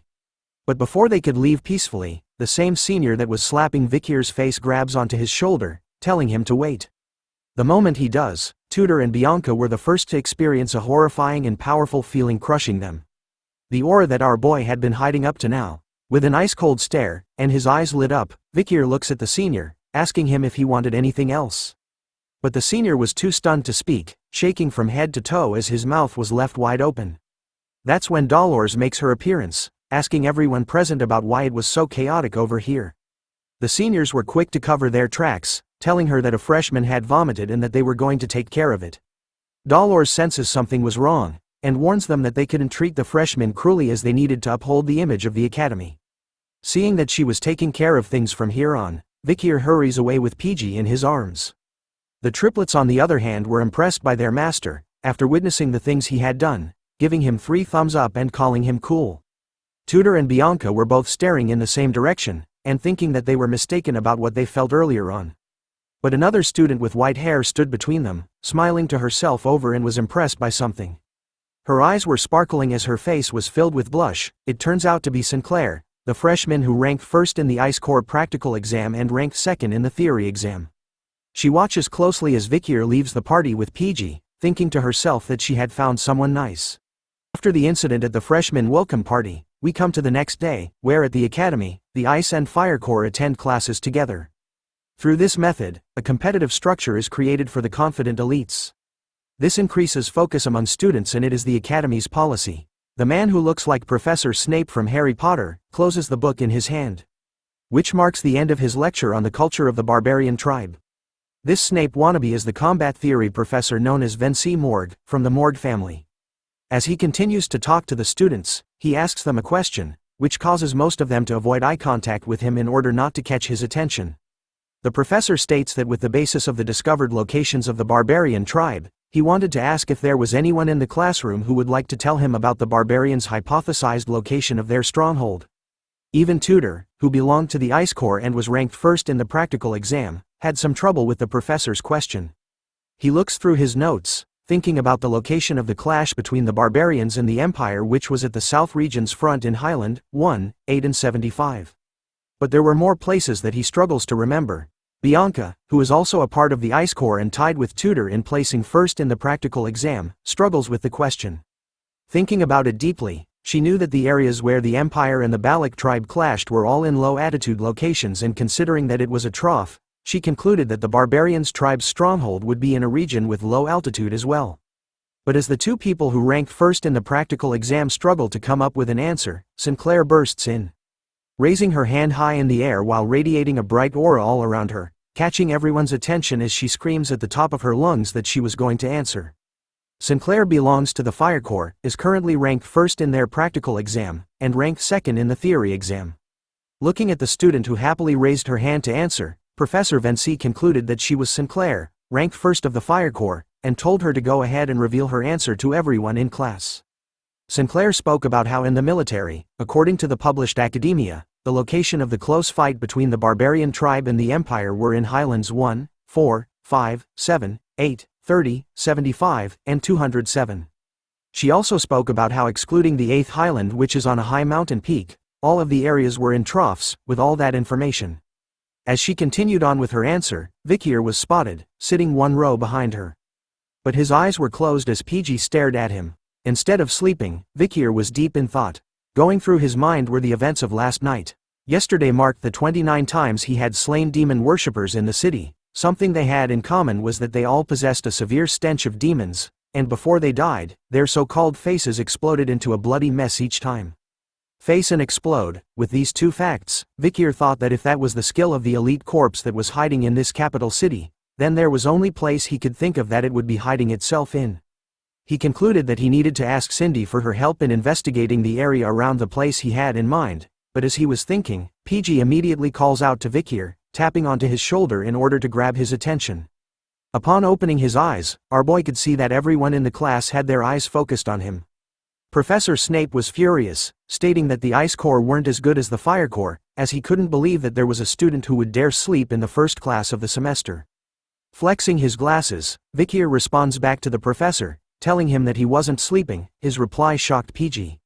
Upset over our boy's arrogant reply, the professor grew even more furious, asking Vikir to reveal his name to him. After knowing his name, the professor stated that everyone in the class saw that his eyes were closed. But our boy was quick with his reply, telling the professor that his eyes were closed, but it didn't mean that he was sleeping. Hearing that kind of reply, the professor eats a humble pie and tells Vikir that he was mistaken.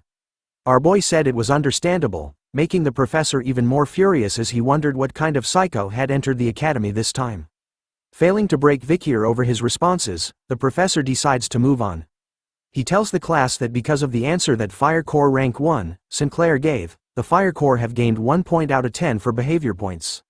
The professor then suggested something to Vikir, telling him that if he could answer his question, he was going to give him and the Ice Corps the points. However, the professor warns Vikir that if he answers the question wrongly, he was going to give the entire Ice Corps students negative points instead. Our boy simply shouted back that his suggestion was unfair, but the professor didn't care anymore and presented the question. He wanted to know the location of the Empire's military and where the Baloch fought. With that location, he wanted Vikir to tell him where the Baloch tribe's stronghold is. Sinclair was stunned by the professor's sudden question. She knew that compared to other tribes, information on the Balochs was hard to come by, making the question extremely difficult. Bianca, on the other hand, was pissed off at Vikir's arrogant attitude towards the professor, calling him an idiot in his mind, as she believes that everyone in the Ice Corps was going to be at a loss because he couldn't answer the question. Taking the question in mind, Vikir thought about for a while. A memory of the Baloch tribe, dancing around a campfire while smiling and having meat in their hands came into his mind. He remembers his barbarian family along with the precious memories he had made with them. Just the thought of them makes our boy smile. And so, he calmly answers back to the professor, revealing the location of the fight between the Balochs and the Empire. He spams everyone with accurate information and a strong possible location of the Balochs' stronghold. His answer was enough to stun everyone who heard it in the classroom. After ending his answer, Vikir knew that after the Alman incident, the Balochs had actually shifted their stronghold, so telling the class about their old place was no big deal. But his answer was still considered incredible, as PG was left stunned with his mouth wide open upon hearing it. Even Professor Snape was impressed by Vikir's answer as it was exactly spot on. He wonders how it was possible for our boy to know about the thesis that hasn't been verified by the academic world. But as he continues to think about Vikir's answer, the professor soon recalls that a student with the same name had recently placed first in the theory exam. And so, the professor decides to give Vikir 10 points for his answer, while giving the rest of the Ice Corps 1 point each. But after finding out that Vikir had placed first in the theory exam, he decides to humble him by not overlooking the fact that he had closed his eyes during his lesson. So the professor decides to minus 10 points from Vikir. Sinclair was looking at our boy. In her mind, she didn't even notice him because of how common the name Vikir was. Even in his nerd disguise, our boy couldn't hide his aura as she continued to gaze at him, while he stood tall, basking in the rays of the sun. Even Tutor was drawn to Vikir as he continues to stare at him from across the classroom. The other students were talking amongst themselves, realizing that Vikir was the one who placed first in the theory exam, but some didn't care, as all of them almost had a negative score in points. They seemed to believe that Vikir was only a nerd, which makes them want to go and punch him in the face. Looking at our boy, Tutor couldn't help but smirk, after finding the smartest person when it comes to theory. But he wonders how useful that would be during the practical lessons. We now change scenes to a large football-like field, where the students were playing a game called Run Flat, which uses a special type of ball and gloves. It's a sport with 20 people on each team. Points are acquired when the ball is in the other team's goal area. It's against the rules to use mana and weapons. Besides that, it is a game where any method can be used to score goals. The match starts off with a player stomping the ground hard. It turns out to be Tutor, who smashes through the defense line of the opposite team with ease. As he carries the ball to score, he declares to everyone that he was the best when it comes to run flat, and that this was his time to shine. The girls in the stand cheered him on, commenting about how hot he was, while Bianca was annoyed, calling the sport barbaric. As Tutor reaches closer to the goal of the enemy team, a familiar three-headed group appears to block his way. It turns out to be the triplets from the Baskerville family. They stand against Tutor together, calling him an arrogant bastard and daring him to try and break through them. Instead of being afraid of the rumored Ironblood swordsman family's troublemaker triplets, Tutor was excited. Much to the triplets' surprise, he didn't face them head-on. Instead, he weaved past two of them easily, leaving them shocked. But before reaching the end, the last triplet makes his appearance, telling Tutor to hand over the ball. Instead of answering back, Tutor simply prepares his left hand, and within a second, a bright blue light appears from it. Wasting no time at all, he slams his fist into the triplet's body, causing what looks like a Rasengan attack to appear on his stomach, knocking him out of his way completely. He tells the triplets that if he had decided to face them head-on, then he was going to lose it all. With only one person alive on the enemy team, Tutor makes a mad dash to the goalpost. After witnessing the powerful move he did, the other students were amazed by him as they could see how strong he was even without any mana or weapons. They had also heard rumors that he was Don Quixote's run-flat prodigy, which was expected of the Ice Corps ace. Running to the goal, Tutor was thinking to himself that there was no point in memorizing theories. As a true fighter, all he needed was the strength to win. But as he continues to run, he notices something in front of him. It turns out to be our boy Vikir, who was the only member on his team left standing in the way of Tutor. Tutor recognizes Vikir as the student who responded back to Professor Snape in this morning's lecture. Our boy was actually annoyed by what was happening right now. He had told the triplets not to send Tutor on his way, and decided to step aside to let him score. But there's a twist. Instead of aiming for the goalpost, Tutor actually decides to mess with Vikir. Thinking that with this body slam, he was going to help Vikir focus more on training his body than studying. Unfazed by what was happening, Vikir showed no reaction at all to Tutor's sudden attack. Instead, he simply stood still, resulting in Tutor falling through the air after he crashed into Vikir. Like a car hitting a wall, it turns out that the impact from crashing into Vikir was enough to knock him out. His face was completely blurred, showing no signs of life. Even Bianca and Sinclair couldn't believe what was going on as they witnessed this sight from the stands. Vikir turns his head to look behind, only to see Tutor finally landing onto the ground with a heavy slam. Thinking about what had just happened, Vikir initially planned on dodging Tutor, but instead, he questions why this blonde kid would just run into him first. Before he could make sense of things, our boy simply fell to the ground as well, moaning loudly in pain because in his mind, he was going to pretend to be injured. The sleeping blonde prince laid on the field completely flat on his back after the incident with Vikir, his face covered in sweat. Moments later, his eyes suddenly opened wide. Tutor was surrounded by his fellow students, as he continued to lay on the ground, confused by what had happened to him. The voices of his classmates asking him if he was okay didn't even register with him, as he wondered what he was doing right now, whether he had fainted or actually fallen asleep during the match. He started to remember what he was doing before seeing the scene in front of him. Tudor had decided during the match to mess with Vikir, who ranked first in theory, for a bit.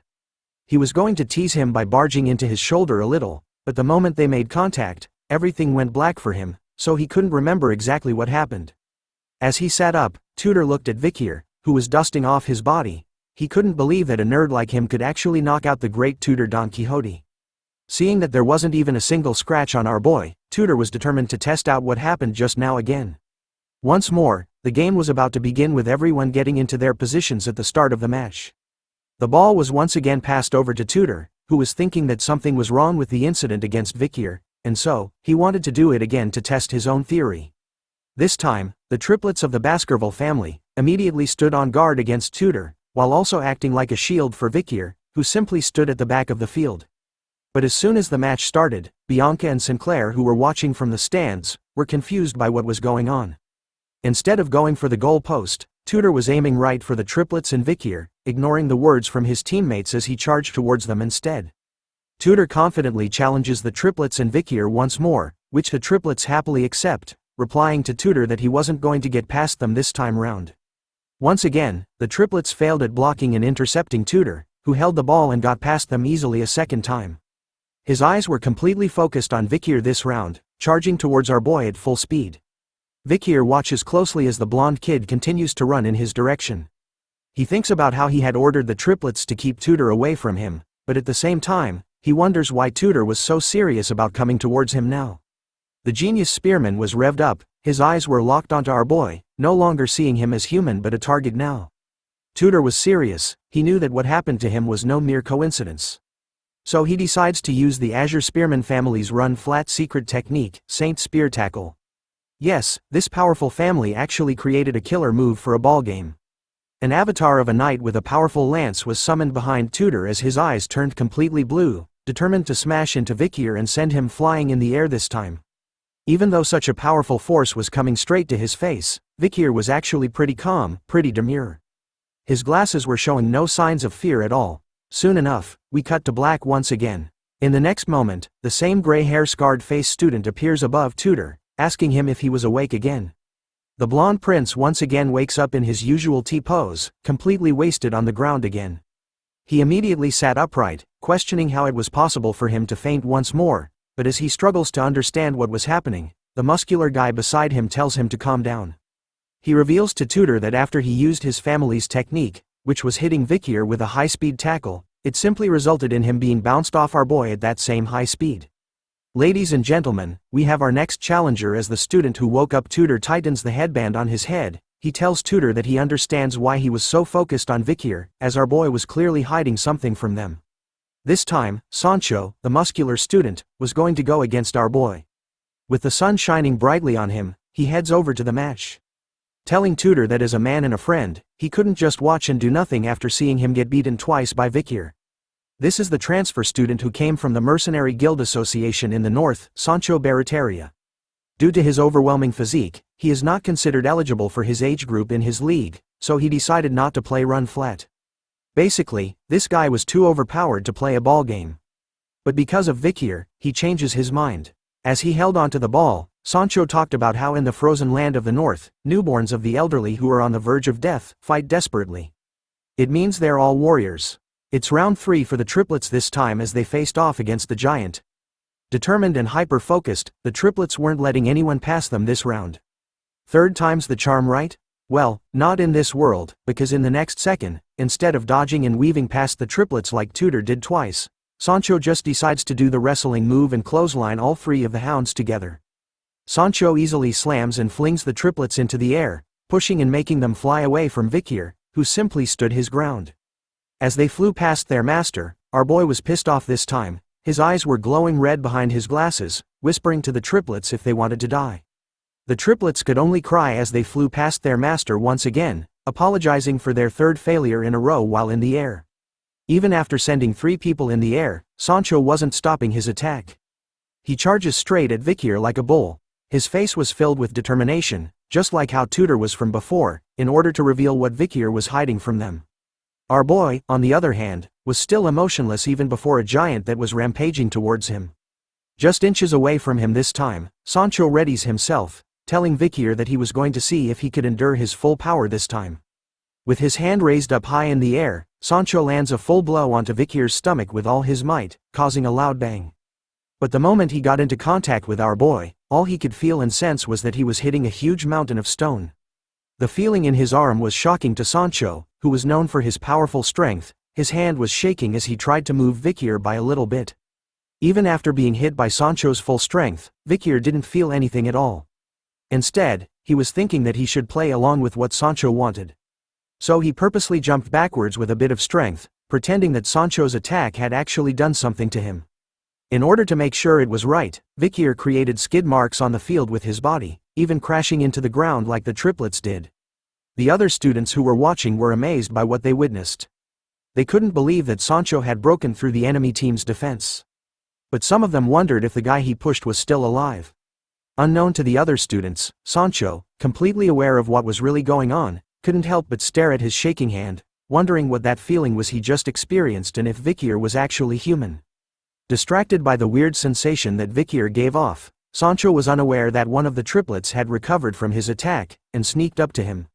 Within seconds, the triplet had stolen the ball from him and made a mad dash towards the goal. Before long, the referee blows the whistle, announcing the end of the game. It turns out that thanks to the triplets, Vikir's team had won the match. As the team continued to congratulate the triplets on their sneaky win tactic, Vikir finally got off the ground and started to dust himself off.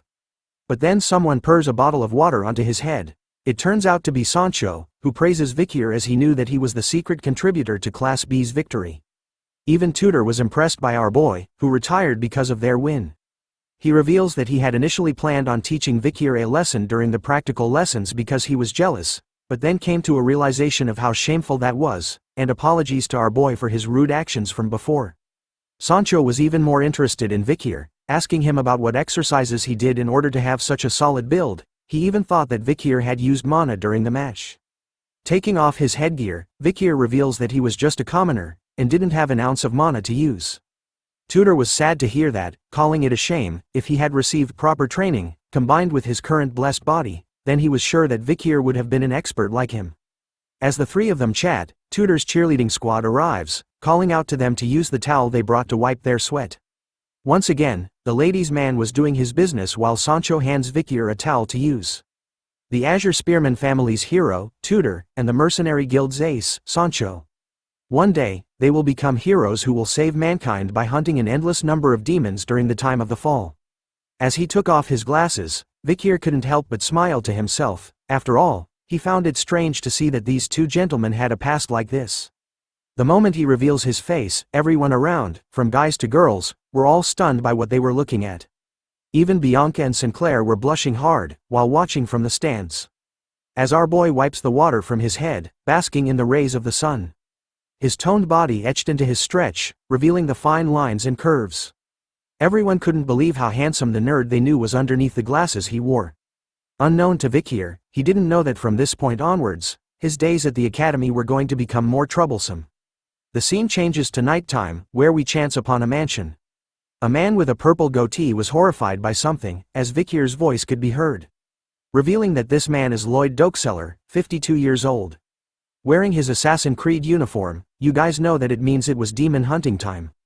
Multiple dead bodies surrounded the two of them, with the floor covered in blood as pieces of meat were flung everywhere. Vikir cornered the man to a statue, revealed as the leader of the information house and the headmaster of the orphanage. Vikir knew that Lloyd had conspired with the demon he was hunting, and sold children from high-ranked families. "Did you think you would go unnoticed?" questioned Vikir as he threatens him with Beelzebub.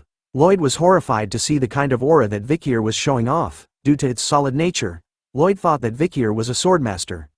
Hearing that, the man was almost right. Vikir's aura was pretty much in a solid state, but is still closer to liquid. To be specific, he was currently at the highest level for a graduator.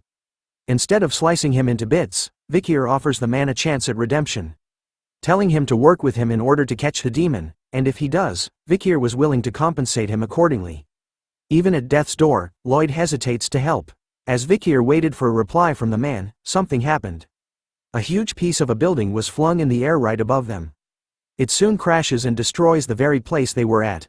Vikir was quick to dodge the impact of the building, and immediately looked up to see a shadowy figure, lighted by the moonlight, standing on the remains of the building that was thrown at them. A nasty green aura started to float around our boy. It turns out that this was the overwhelming energy that he had sensed from afar. Looking at the strange figure who wore a mask, while wielding a hammer made out of human faces.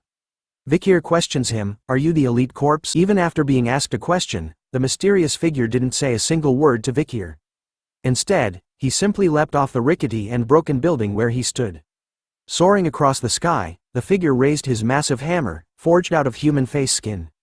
He swiftly swung it down hard towards Vikir, who easily dodged it by moving to the side, but not before the forceful impact of the hammer obliterated the place he was at before. The figure, seeing that its first attack failed to kill our boy, quickly switched his stance on the way he handled his hammer. He grabbed it nearer to the head this time and went into a ferocious close swing at Vikir, who once again dodged by bending it backwards like Beckham. Now face to face with the disgusting hammer by a few inches, Vikir noticed that the figure was adopting a strange battle stance. With a twist at the handle of the hammer, the figure lunged it straight towards Vikir's head, almost decapitating him completely.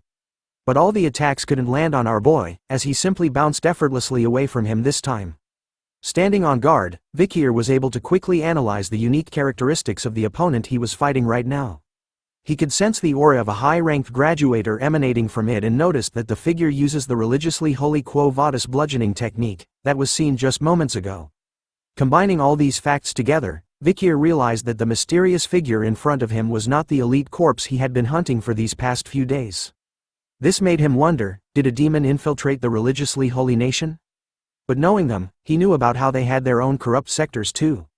This made him think that the guy in front of him right now was simply a servant who works under the 10 elite corpses. Unsummoning Beelzebub back into his hand, Vikir tells the figure that if he kills him, then he might be able to meet the 10 elite corpses. Him coming here was perfect for our boy, since he was getting annoyed from having to constantly get rid of trash like before. But this time was different, he could actually let loose for a while. After saying that, the man with the hammer leapt gracefully into the air again, hoping to land a blow onto our boy. This time, there was an impact. The sound was loud enough to send shockwaves through the air. It turns out that instead of using his blade, Vikir was going in for close combat. He blocked the massive hammer strike by just using one of his legs, doing a horizontal leg split, Jean-Claude Van Damme style. Instead of your typical shouting of the word, "What?" the masked figure simply lets out a grunt noise, surprised that its attack was stopped by a single leg. But wait, there's more. Vikir was on the attack this time. He charged his arm with the blood-red aura of the Baskerville power. In just 1 second, he managed to land 5 Rasengan-like injuries onto the masked figure's body, before ending the attack with a powerful right hook to the side of its ribs. Sending it flying into the nearby abandoned building. As it enters the building, the masked figure seems to be able to withstand Vikir's powerful blows. Wasting no time at all, our boy also leaps into the building, following closely behind. As the masked figure tried to prepare another attack with a swing of his hammer, our boy was way faster. In an instant, he snapped the arm of the masked figure so fast that it couldn't even react to the attack. With only its right arm on the hammer, Vikir teleported behind it in an instant, with swift and deadly precision. He elbows and knees the masked figure's only remaining working arm, breaking it completely like its other arm. Even after breaking both of them, Vikir isn't done. He flips over, grabs its shirt, and flings it to the other side of the room.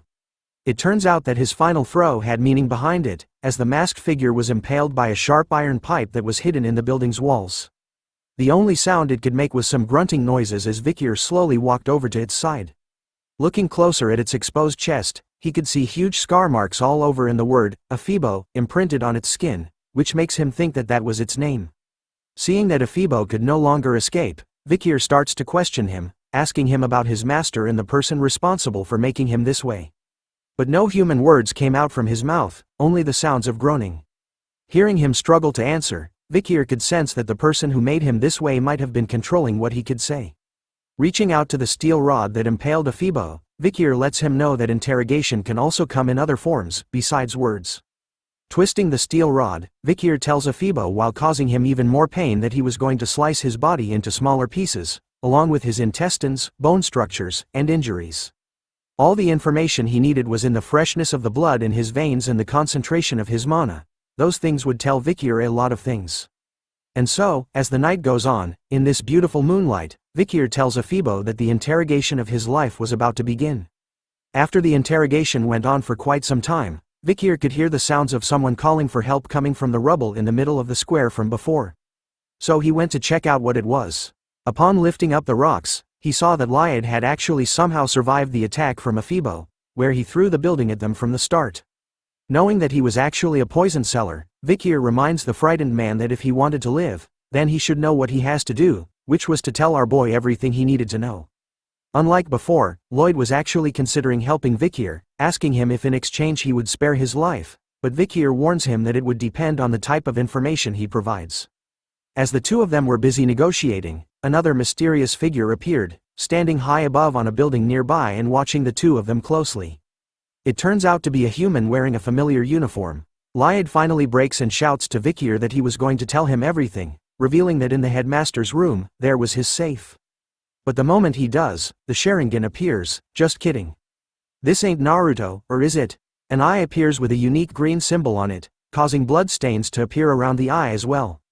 The moment the eye appeared, Vikir could sense which direction it came from and turned to see what it was, but it was too late. The mysterious third party had already disappeared from the building's rooftop. After sensing that strange feeling, it somehow feels familiar to our boy. But because his attention was drawn somewhere else, he doesn't notice the fact that Lloyd was busy puking out 3 other heads from his mouth. Ew, ew, ew. As soon as he turns to see Lloyd, a bright green light appears. Soon enough, a huge green explosion occurs, destroying everything in its path. The bells of a nearby church began to ring as the explosion was heard by everyone in the city. The people were coming out of their homes, shouting that there had been an explosion as a battalion of soldiers made their appearance. They headed towards the scene of the explosion and could see a huge smoke cloud in the distance. As the soldiers were watching the smoke, Dolores made her appearance, questioning them on what was going on and whether there were any casualties. One of the soldiers reports to her that they were still investigating the remnants of the explosion, but the issue is that there was almost no evidence due to the explosion from earlier on. In the aftermath of the explosion, the place where Vikir was is now covered by multiple people along with a huge crater in the middle of it. Dolores was meticulously exploring the area as well, seeing the explosion which can be seen as normal, the traces of the fight which were imparted on the orphanage building. As she looked around, she could only wonder what kind of evil was fought in this very place. As she continues to look around for clues, she notices something on the floor. It was a piece of our boy's mask. Part of it had been broken off. Upon seeing it, Dolores quickly kneels down to cover it with her skirt, hiding it from the nearby soldiers. One of them notices her strange actions and asks if she was feeling all right. Dolores, in her kneeling position, simply replies that she was feeling a bit sick. Continuing to cover Vikir's mask as the soldier reveals that there were no casualties and that she shouldn't push herself, Dolores was in a panic mode. After all, she was flustered and hid part of the mask because she knew that it belonged to the Night Bloodhound. We start off this part back with Professor Snape, who appears with an annoyed look on his face as usual.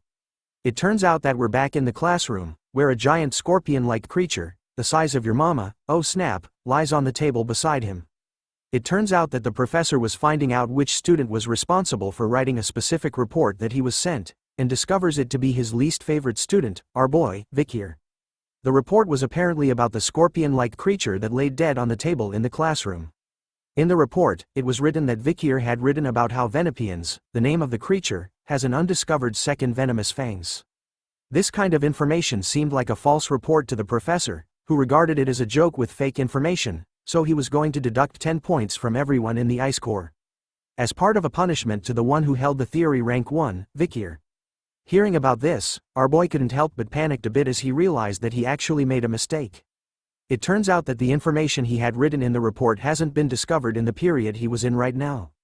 Anyways, the professor was quick. He grabs onto a scalpel and proceeds over to the Venopion, eager to cut it open to confirm if there really was a second venomous fang hidden in its abdominal exoskeleton, as written by Vikir in his report. If nothing came out of it, the entire Ice Corps was going to have their points deducted and Vikir would end up humiliated. Taking the sharp scalpel that glimmers in the light, the professor points it exactly in the center of the Venopion body. With just the tip, he makes a small incision, causing blood to flow out of it. The moment the scalpel made the cut, something quick and sharp shot out of the Venopion's body, right towards the professor's head, giving him a headshot.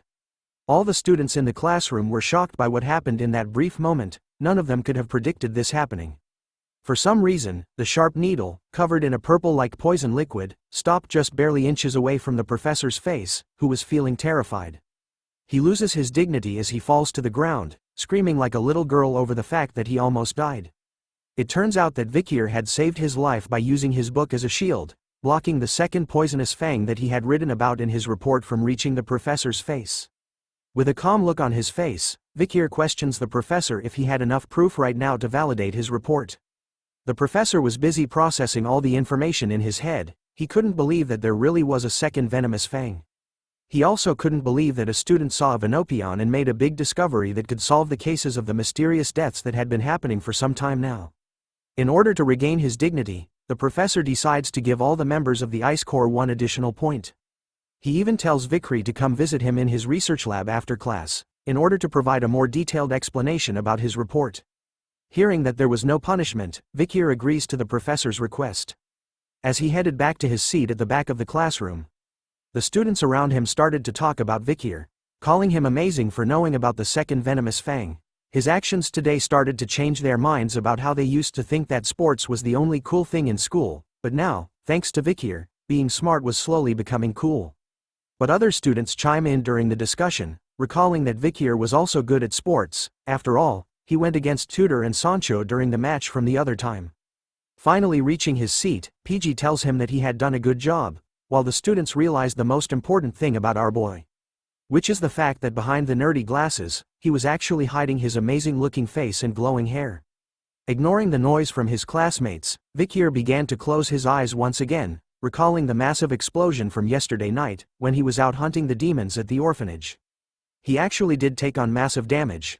The explosion was strong enough to burn off his skin on his body, arms and face, revealing his raw muscles underneath.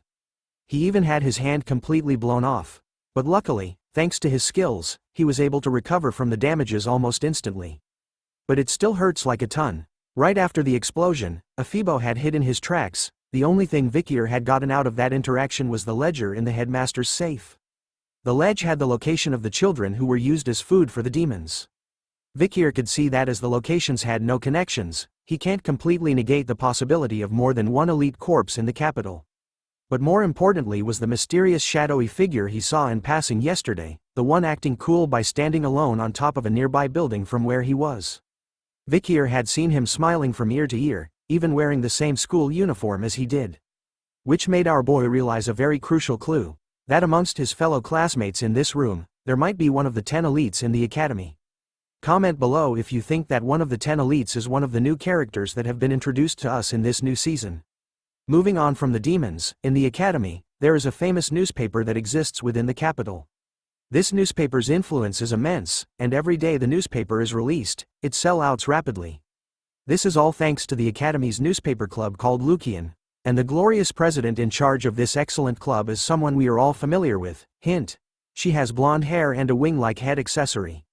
Yes, it turns out to be third-year academy student president of Lucian, Dolores Lune Quo Vadis, who is excitedly welcoming the new members of her club. She knew that if they applied to Lucian, which is rumored to be difficult to enter, means that they were persistent to a certain level.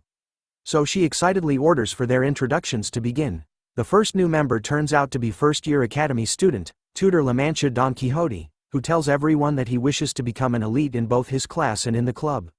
The second new member turns out to be first-year academy student, Sancho Barataria, who tells everyone that he hates how people think he was just a big dumb brute, so he entered the club to become an intellectual.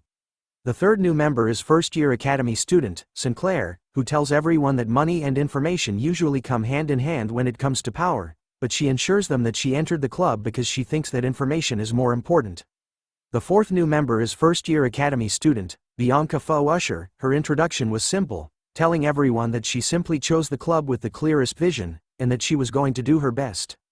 The fifth member is our boy's boy, first-year academy student, PG, who stutters in his introduction, but nonetheless, he shouts out loud that he enjoys gathering and analyzing information, which made him think that the newspaper club was the best fit for him. The last member to join is our boy, first-year academy student, Vikir, who lacks excitement in his introduction, simply tells everyone that it was a school rule that everyone must join a club, so he simply followed PG. But in truth, he had a secret agenda. Lucian, the famous newspaper club of the academy, was a place where he could easily obtain information. But that there was a catch: the Saintess is here with him, making things slightly uncomfortable. After his introduction, Dronzer singles him out of everyone, telling Vikir that he couldn't be a Lucian report with that half-assed attitude he showed. But as she scolds him, the member behind her notices something. She quickly brings out a newspaper article and shoves Dronzer out of the way. In an excited tone, she questions Vikir if he was the one in the newspaper, as she actually found him familiar, and couldn't believe that such a famous student would join their club. It turns out that the club had written an article about our boy during the match. The title is Exclusive. Who is the Ice Corps freshman who appeared in the run-flat match? An unknown freshman who attended yesterday evening's physical education class. Looking at the article, Vikir remained silent while Tutor laughed out loud, pointing out that person captured in the photo was our boy. Even Dronzer was clueless about when this report had been released. It turns out that the girl beside her was called Anna, a third-year academy student, and also the vice president of Lucian. She proudly tells Dronzer that she had gotten information about a handsome freshman, so she finds that if she didn't release such information, then she couldn't call herself a reporter. After hearing that kind of answer, Dronzer was defeated and took a step back. Anna took over the introduction, revealing to the first years that the second-year students had already gone out to collect news, so she decided to start their activity with everyone that was present here now. 2 articles were presented, with the day, month cancelled out. It was actually something that happened at the dawn of last night. A suspicious unidentified assailant appeared and burned down a certain orphanage in town, down to the ground. Everyone in the club was now sitting around a table, reading articles presented to them. PG was the first to know what it was, and questions if the article given to them was about yesterday's explosion in the capital. Anna reveals that it was true and that on the day of the incident, she had obtained news when he went outside the academy. She further tells PG that the club had hypothesized that the person behind this incident and that the one behind the recent murder in the capital were the same person. What's shocking about the incident at the orphanage was that the majority of the children's bodies at this organ gauge had been identified. After hearing about it from Anna, PG quickly whispers into Vikir's ear, asking him if he thinks that the mysterious person they were looking for was the one responsible. Our boy didn't reply back, but simply thought that the dead children's bodies were the doing of the demon that he was hunting. After revealing all the information about the incident, Anna decides that it was time for them to determine the headline of the article they'll be sending out. Everyone started to write down their ideas about what would be the best headlines, from the birth of a terrible villain greater than the appearance of a monster causing chaos outside the academy, what are the Imperial Guards doing, an unparalleled villain and a challenge to the Quo Vadis family, the children who died suspiciously. Who is the one behind this? After some time, Bianca was reading through what everyone wrote, and said that none of them were impactful enough. Tudor agrees with her words, wondering if it was because the villain's name was still unknown.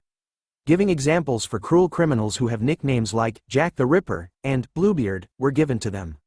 Anna calls out Tudor's idea for giving the villain a nickname good, which immediately made him give out his idea of a nickname, which was the Death Scythe Shadow Master. Which Anna immediately rejects, calling it a shit nickname and sending Tudor down into a sadness spiral. And so, the group started to come out with various nicknames, ranging from the explosion demon that brings misfortune, which was too long, so another suggestion was the orphanage killer, which sounded impactful, while another suggestion was Mr. Terrorist. As the group started to debate against one another over which nickname was best suited for the villain, Dronzer was eerily silent, not speaking a single word during the entire discussion. The first words she spoke during this session were the words, "The Night Bloodhound." It turns out that after reading about the incident in the article, she recalled the mask that she had picked up at the scene, which definitely belongs to the Night Bloodhound, making her wonder why he was there at that time. After seeing him in person, she found him as a type of person that didn't want any type of rank or wealth. He even diligently treated the people of the slums who had the Red Death. She could see that his devotion and love towards the poor people were real. Because of those actions, Dronzer had thought that Vikir had stolen the Saintess tear for a great cause, but his appearance at the scene of the incident made her question his true nature, making her believe that he might have really killed the headmaster and the children at the orphanage. But she believes that what she saw at the slums was accurate and that he wasn't evil. If the Night Bloodhound is a criminal, then she was sure that he would have his reasons. Distracted by her thoughts, Anna actually hears the name Dronzer had spoken out by mistake, which catches her attention. Looking up to the table, she saw that everyone was staring at her. They all liked the nickname of the Night Bloodhound as it was a barbarian tribe's naming style, which sounded really violent. The rest of the group agrees with the nickname, finding it gloomy and negative, perfect for a criminal. Dronzer immediately covers her mouth, embarrassed that she had mistakenly mumbled the Night Bloodhound's name out loud to everyone. Seeing that the nickname was settled, Anna suggested the title of the article to be "Who is the Night Bloodhound?" That's filling the capital with fear. But Dolores was quick to defend the Night Bloodhound, reminding Anna that the Lucian articles must only contain the truth, and that it hasn't been confirmed yet if that person is the criminal. As the president and vice president battled it out, Tudor turns to Vikir, asking about his opinion on something. Tudor wanted to know about Vikir's thoughts on whether the Night Bloodhound was evil or not. Our boy simply replied that he didn't care about that, but in his mind, he couldn't believe that he would hear the saintess say the name of the Night Bloodhound out loud like that. Not accepting the answer that he didn't care, Tudor goes in for a hug, forcing Vikir to choose if he really had to. Seeing that Tudor wanted a real answer, Vikir thought about it seriously for a moment. So he changed his answer and spoke these words. "What I know for certain is that they're not virtuous, so they're evil." Just as Tudor was about to agree with Vikir's words, Dolores slams her hand heavily onto the table, catching their attention. She was standing upright, shocked by Vikir's words that the Night Bloodhound isn't virtuous. Her eyes were completely focused on our boy, asking him about how he was so sure about that. Seeing her reaction, Vikir was actually stunned and confused by what was going on. Even Tudor's hand was sweating heavily as he let go of Vikir's shoulder, sensing the danger that our boy might be in. We start this chapter once again with Dolores questioning Vikir on why he thinks that the Nightblood isn't a good guy. Her questioning was making everyone on Vikir's side nervous as they started to sweat over her words. Dolores's eyes were set on their target, showing us why it was drawn as a cross eye. She continues to question Vikir's on why he was so sure about his words. Knowing who he was, she continues to ask Vikir to answer her questions, but he remains silent, while Tudor starts to think that he had done something wrong. Seeing and hearing no attempts at a reply, Dolores addresses everyone in the club, claiming that they believed in something without any proof. She reminds them that as reporters, if they say things that aren't proven by facts, then they can destroy an innocent person's life. Tudor cuts in, informing her that the guards of the city had testified that the Night Hound had destroyed the buildings and killed the headmaster of the orphanage. But Dolores refutes their claim, telling Tudor that the Imperial Guard's interview responses are just testimony consisting of deductions and no solid evidence. She even reminds him that the question regarding the children's corpses that were found in the orphanage's basement has yet to be resolved. And that there were too many questionable variables to determine that the Night Hound killed those children. The girls on the other hand were stunned by how determined Dolores was in proving them wrong about the Night Hound, even worried about it. Seeing her so determined to prove the right facts, they couldn't believe that she was staying neutral even though this happened in an orphanage that's managed by her own family. Seeing that no one else was complaining, Dolores turns to Anna, reminding her to edit the article to ensure that it's objective and unbiased. Hearing that order, Anna complains that if they do that, they wouldn't be able to write anything. But Dolores insists on it, saying that it wasn't too late to release a critical report that it was the Night Hound after what they had found about the incident. Her eyes started to look sad as she thought about what if the Night Hound really was evil, and reminded the club that if that was true, then they can criticize him harshly. Hearing those words, Vikir couldn't help but take a peek at her through his thick nerd glasses. As the group starts to take in Dolores's words, another member of the club bursts into the room, shouting for the president's attention. The member reports to her that the club advisory was asking for her, stating that the reason was because he wanted her to re-edit the report and state that the Night Hound was a bad person.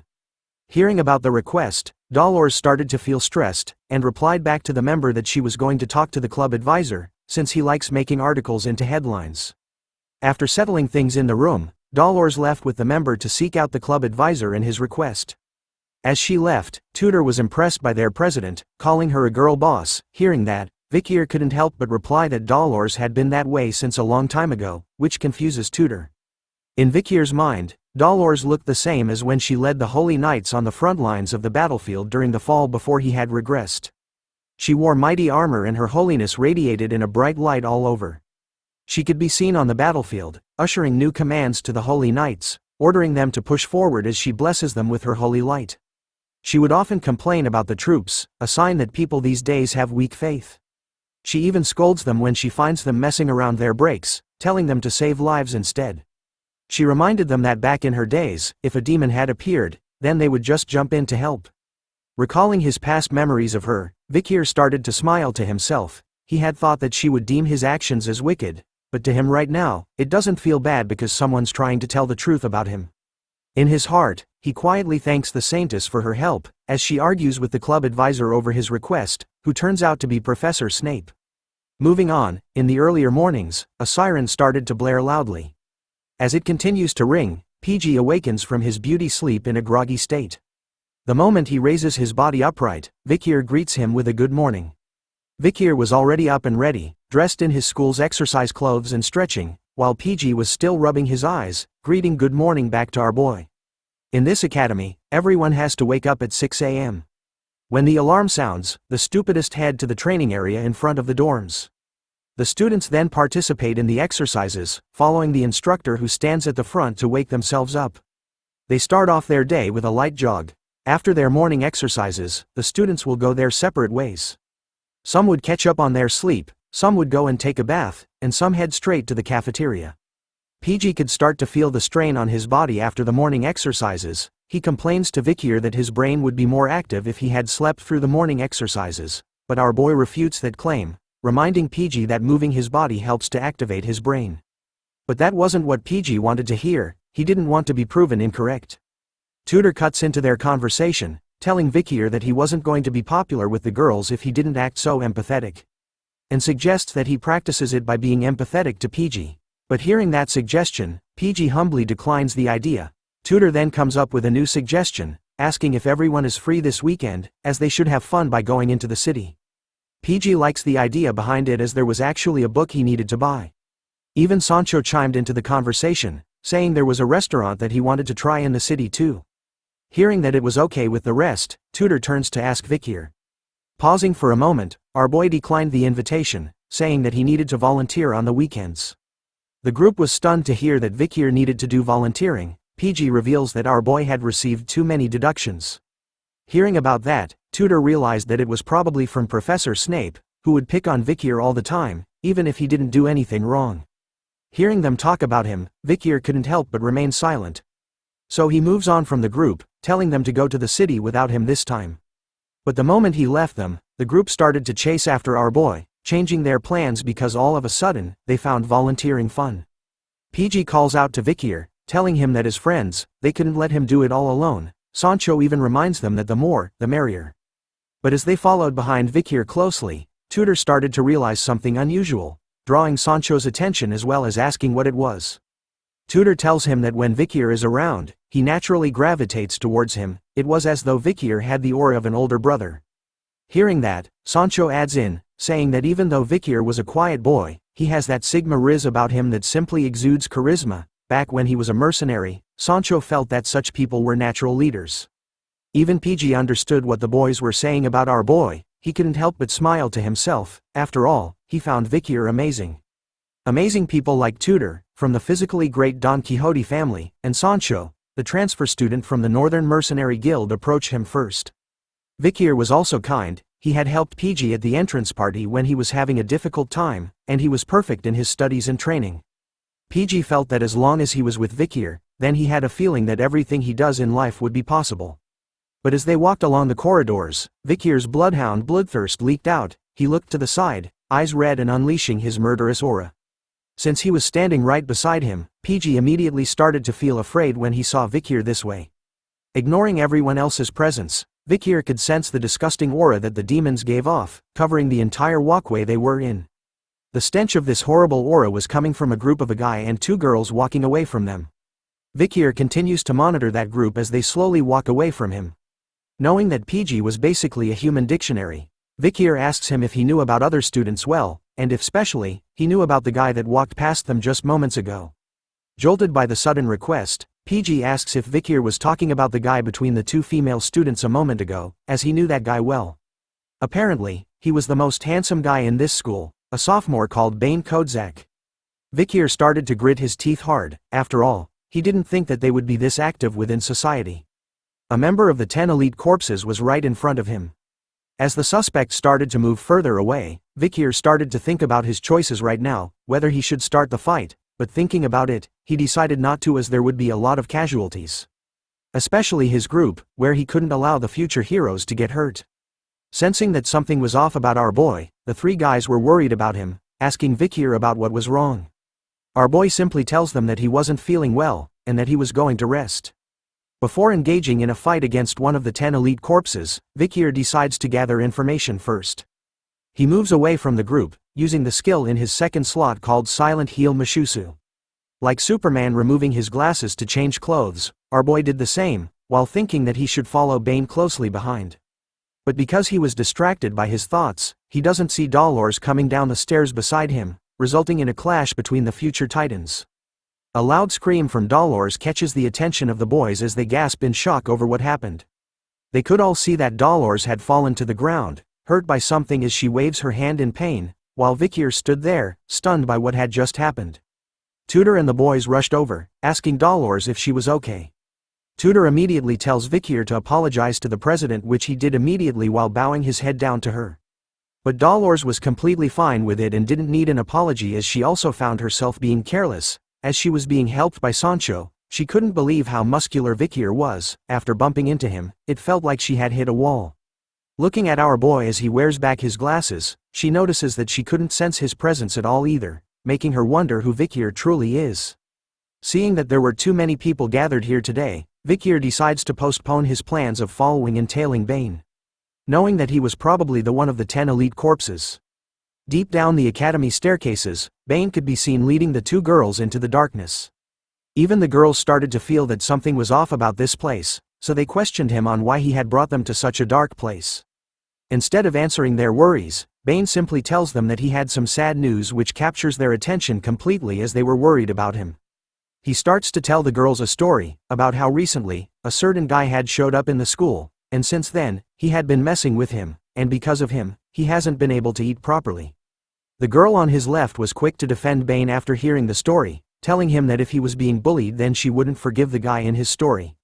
He continues on with his story. Knowing about that guy, Bane decided to go see who he was one day, but he was wearing his school uniform by mistake, so he ran away instead. So the guy might have seen that he was one of the academy students. The girl on his right side was even more determined, telling Bane that if the guy comes to the school, then they'll stop him, as the 2 girls were always on his side.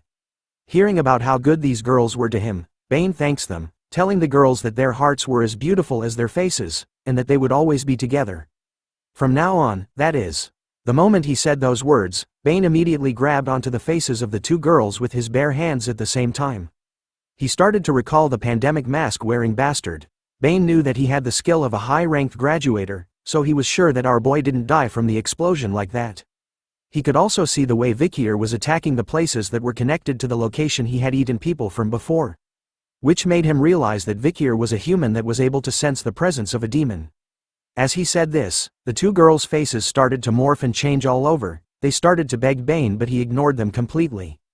It turns out that Bane is really the demon that Vikir had been hunting for. His demonic side started to appear as he absorbed the girls' faces into his hands. Taking in all the facts, Bane realized that Vikir might be the one who has something to do with Andromalius's death. As he said this, the girl's eye and mouth appeared on the side of his face, begging for someone to save her. It is revealed that Bane's true name is Dantalion, the 9th corpse of the demon's 10 elite corpses. After figuring out who amongst the students could be part of the elite 10 corpses, we return to see Vikir staring at something deeply, his attention completely drawn to it as someone speaks in the background. It turns out that our boy was back in the newspaper club room. It turns out that Anna was speaking to the first years. She was complaining about the numerous incidents that kept happening in the town recently. She continues to speak to the first years, revealing to them that she and Dolores had summarized the cases that had happened within the academy itself. Since they didn't have a lot of members available right now in Lucian, they wanted the first years like them to step up and fulfill this role instead. As she said this, Bianca and Tudor were distracted by the numerous cases written on the pieces of paper on the table in front of them, their eyes drawn towards them with a worried expression on their faces. Even Dolores was slightly worried as she read the report in her hand. Anna continues to give out orders to the young bloods, telling them to choose a case from one of the papers on the table. Their goal this time was to collect information and to write an article. Once done, they were to bring it back to the club. As each member of the first years started to look through the papers regarding the incidents in the academy, PG was nervous, thinking that this was going to be his first article since entering Lucian, while Bianca, after reading quite a few of the cases, couldn't believe that there were this many, making her question what was going in the capital lately. One of the papers had the title, "The Terrorists' Forewarning." A terrorist had warned that they would poison the river of Venesior, the capital city of Rock. Another report was titled, Missing Handsome Theater Actor. The theater actor called Mr. B disappeared on his way home after his play. It is highly likely that a stalker fan is behind this incident. Another report was titled, A Mysterious Murder Case. The head of a family has disappeared. Another report was titled, Murder Case. The murder that shall not be named. A certain person will be executed after hurting multiple people in the streets. They have said they were not behind it and are still pleading that their face had changed. Finally, the last report was titled, A Rapid Increase in Missing People. A sudden increase in missing people in Venezuela. No suspects have been found. Is the Night Bloodhound behind this? After reading all the reports, Vikir went to select one for himself. The incident report he picked was a missing persons case inside the academy. According to the report, 3 academy students have gone missing. Those 3 have always been seen together, so there are a lot of witnesses. Did they run away because of love? After reading the report, Vikir's immense bloodhound aura started to rupture, his eyes glowed with hate. Looking at one of the missing students in the report, he recognizes him as the guy he was chasing after yesterday, one of the elite corps's potential suspects. We now change scenes to the middle of the night, in one of those random buildings. We see a husband and wife sleeping together in the same bed. But for some reason, the husband was wide awake at this late time. He slowly rose up from his bed, not disturbing his wife who was soundly asleep. He then sat in a chair beside a window. It's revealed that his eyes were not normal, it was green, like those of the elite 10 corpses. Looking across the room, he asked someone a question. It turns out that he wasn't alone in the room at all, he had 4 members in front of him. He questions the group on whether they had found out something about the pandemic mask wearer who's interfering with their plans so far. It turns out that one of the members was Hugo, who Vikir had fought in the previous nights. He silently mutters his report back to the husband. The second subordinate of the 9th corpse was called Geronto, who has red hair. Another subordinate was called Heva, who silently muttered and gave his report, while holding a massive pair of scissor-like weapons. The last of the group was a subordinate called Fido, who remained silent. It turns out that the husband is actually the real 9th corpse of the demon's 10 elite corpses, called Dantalion. He takes notes of their reports, realizing that they hadn't seen the mask-wearing vigilante since that day either, which made it seem like he was being very careful now. Transforming his hand into pieces where eyes and noses could be seen, Dantalion tells his followers that it couldn't be helped and to widen the scope of work from now on. Within a mere second, something shoots out from his demonic hand, hitting all 4 of the subordinates' faces at the same time. It turns out that Dantalion was going to share his faces with them, causing their current faces to morph and change to what he wanted them to wear this time. As the 4 subordinates wore new faces, Dantalion issued a new order, telling them to go into the areas with more light and find the person who was wearing the pandemic mask. But as he gave the order, the door to the room slowly opened. In a twist of fate, his wife had actually woken up from her sleep, and found him in this room. She looked confused, questioning Dantalion on what he was doing so early in the morning, and wondered who the other 4 people were in this room. The demon simply looked at her, not uttering a single word at first. As he closed his eyes, he talked about how he wanted to admire her face being alive for a little while longer, but seeing her and finding this out, left him with no choice. He orders Fido, who appeared right behind the wife in an instant, with a blade across her neck, to make sure her face remains untouched. The clueless wife could do nothing against them as she felt the cold stainless steel blade against her neck.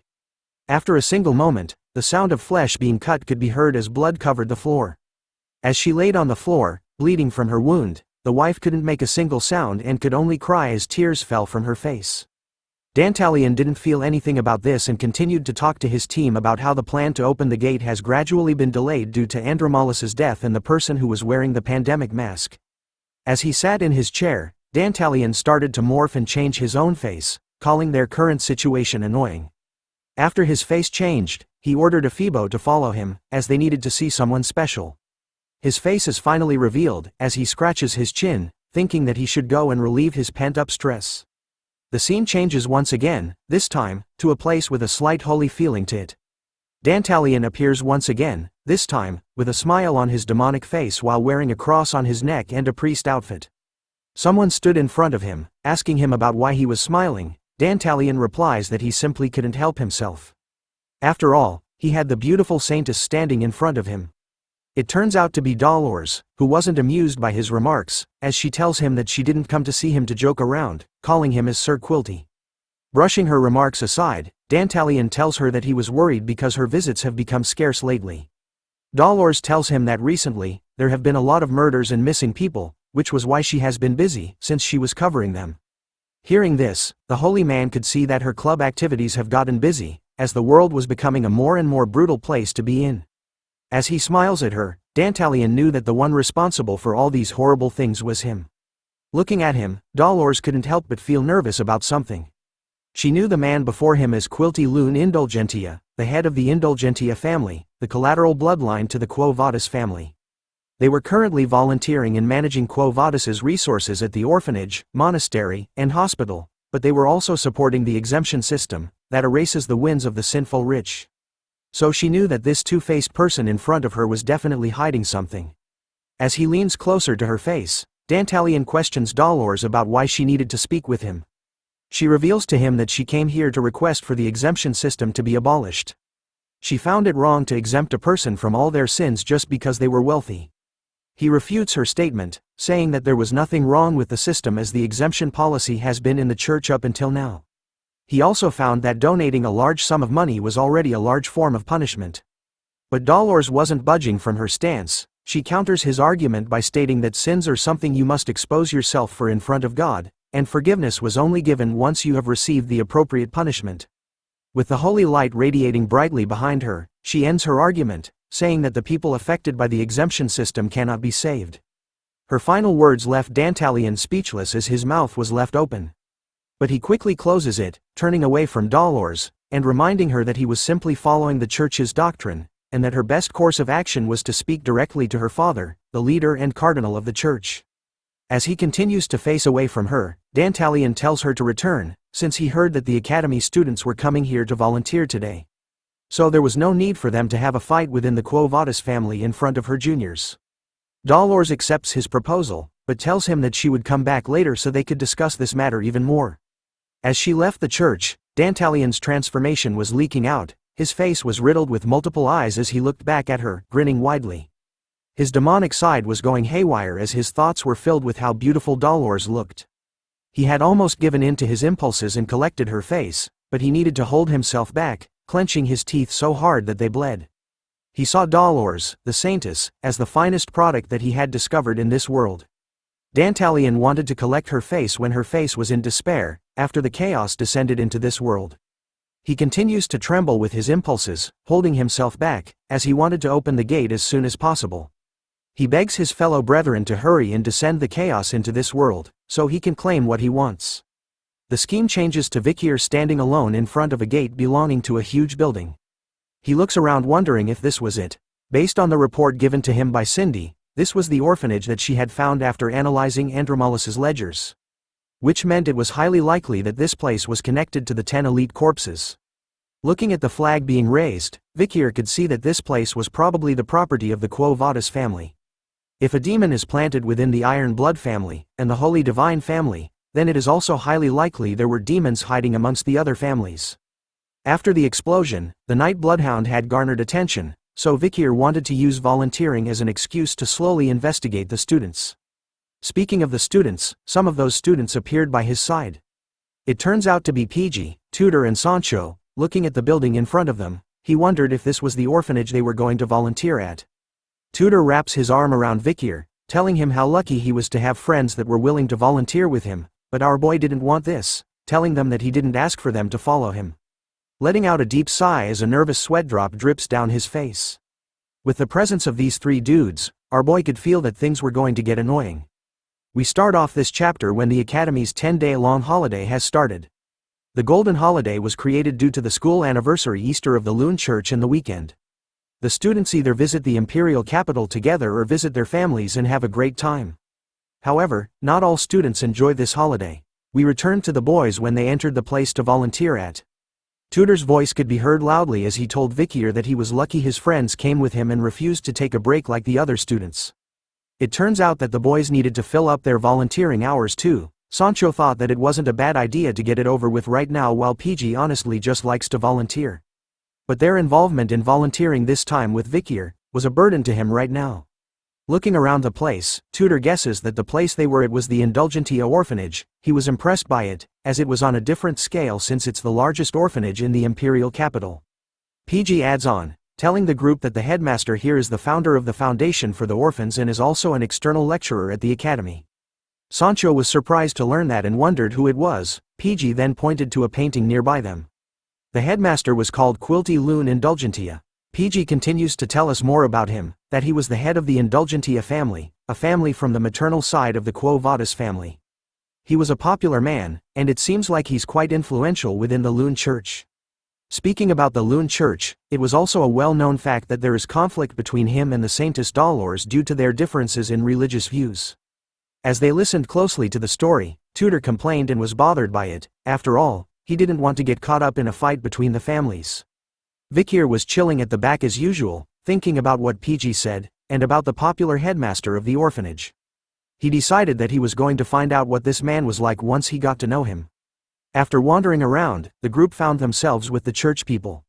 A nun stood in front of the student volunteers, as the orphanage children hid behind her. As she stood there, she told the students that she would like it if the volunteers could be teachers to the children for the next 10 days, the same duration as the Golden Holiday. With a bright smile on her face, she tells the students that if they looked after the children well, then they would never forget their kindness in this lifetime.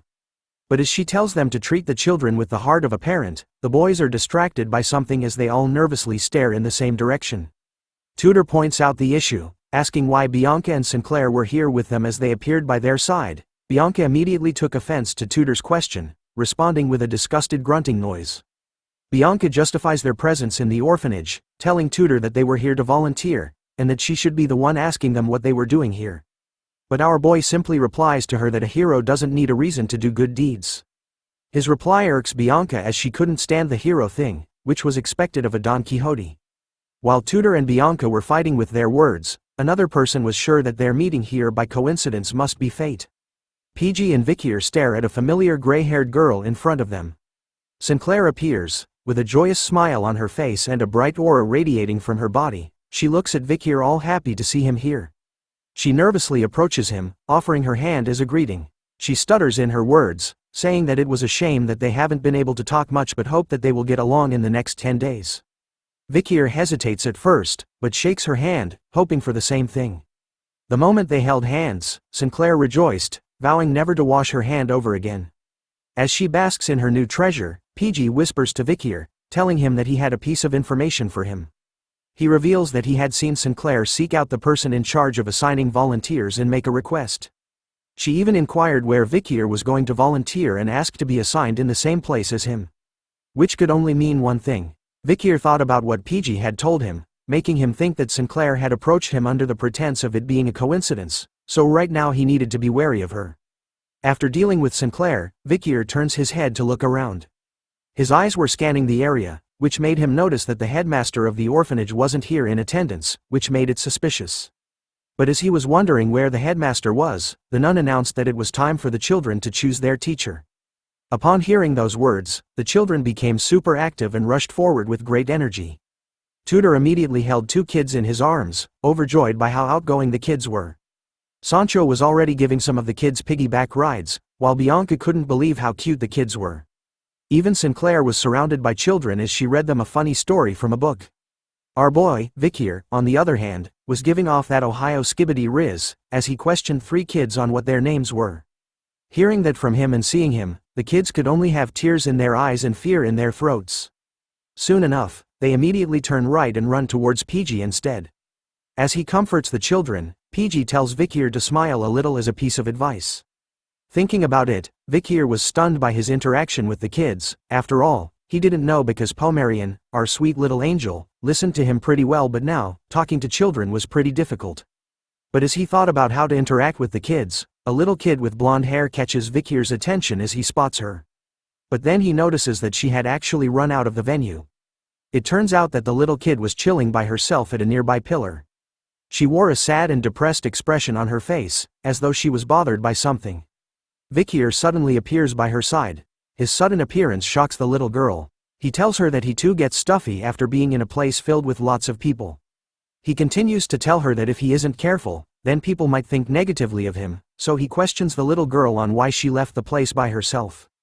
Instead of answering our boy, the little girl simply turns her head away, making Vikir realize that his plan on talking to her had failed. As he thought about it, he remembered Ayin, who told him that if he asks questions like he usually does, then the child won't reply, so instead, he should ask while smiling. Looking closely at her name tag this time, Vikir kneels down in front of the child, calling her by her name, and with a gentle smile on his face this time, he asks her if Perry is her name. Seeing this side of Vikir, the little girl's eyes opened wide as she blushed hard. But once again, instead of replying to him, she ran away from him this time. Seeing her reaction, Vikir could only wonder if he looked bad while smiling, but another person appears beside him, telling him that the little girl didn't run away because she hates him. It turns out to be the Saintess Dolores, who had seen everything. She tells Vikir that she didn't know that he had such a kind side to him, even though he was pretty gruff this entire time. Dolores reveals to him that Perry's heart had been hurt before, so she closed it this time. As a result, she had developed aphasia, a disorder that affects the way you speak, and hence, she lost her voice. Vikir could only ask what had happened to her, but Dolores didn't know the exact details. All she knew was that Perry was born in the orphanage, and in the past 13 years, she has met countless volunteers who have passed through the orphanage. At first, everyone approached Perry in a friendly manner, but after one day, they stopped coming due to their busy schedules. So Dolores figured that Perry had gotten tired from getting attached to someone in a short amount of time and then grieving their disappearance for a long period of time. But as he thought about Perry's story, the appearance of a third party coming out of the shadow made our boy panic for the first time, as he felt something shiver down his spine. Sweat started to drip down his face as he stared at what it was, while Dolores was going to ask Vikir to take care of Perry based on the way she reacted with him. But he instantly covers her mouth in a single move. The next thing we know, the two of them had disappeared from the hallway as two other men appeared. The guy in green was complaining to Quilty that it has been ages since they last saw each other. Quilty gives the excuse that there has been a sudden increase in people who have requested face-to-face talks with him, in order to confess their recent sins. The big bad boss had appeared, with a Fedo by his side. The man in green continued to talk, telling Quilty that he wanted to buy the exemption. Hearing that request, he replies back with, "How long do you need it for, brother?" The man replies that he wanted to buy 1 billion gold's worth, as he had resented killing a barbarian slave that he had bought not long ago, who ran away. After capturing the barbarian slave, he had accidentally killed it while disciplining it. Quilty was curious that a man like him was buying 1 billion gold's worth of exemption just for killing one slave. But the man further reveals that after killing the slave, on his way back to him, he had gotten so angry to the point that he had burned a whole village of slash and burn farmers. It turns out that Vikir and Dolores were hiding from them. As he covers her mouth, our boy gently tells her to be quiet while Dolores wonders why he was doing this all of a sudden. Activating his bloodhound sense, Vikir stares and could recognize the scent that he was smiling in the moment. Looking at Quilty and the man beside him, Vikir recognizes the smell as the same one he had smelt back at the academy. The two men remained unaware of Vikir's presence, talking about how 500 million was enough to justify his actions, while the man in the green assures Quilty that the other half was a top that he wanted to give to the god that was pardoning him for his sins. Looking closely at Quilty this time, Vikir could definitely smell and see the scent of an elite corpse coming from him. As Quilty tells the man that as long as he gives generous offerings, then God will forgive him for his wrongdoings, Dolores was feeling uncomfortable with Vikir's sudden action. As she struggles to free herself from Vikir's grip, he struggles to keep her quiet. In his mind, he begs her to stop moving because they were too close to them. But Dolores wasn't going to stand still. She started to shift her weight around, pushing away from Vikir and telling him to let go. As both of them struggled to go against one another, their little fight caught the attention of a Fedo, who appeared beside them with a serious look on his face. We begin this chapter at the moment when Vikir and Dolores had been caught red-handed by a Phoebo, who appears and spots them spying and listening onto Quilty. Seeing that they were caught, Vikir starts to think about how to get out of this situation, but then he notices something. Looking at the man staring at them with such a look on his face, the smell that was coming from him was something that our boy recognized instantly. The presence of a Phoebo with Vikir and Dolores made it aware to Quilty that they were hiding behind the pillar. So he happily went and greeted them with a smile on his face.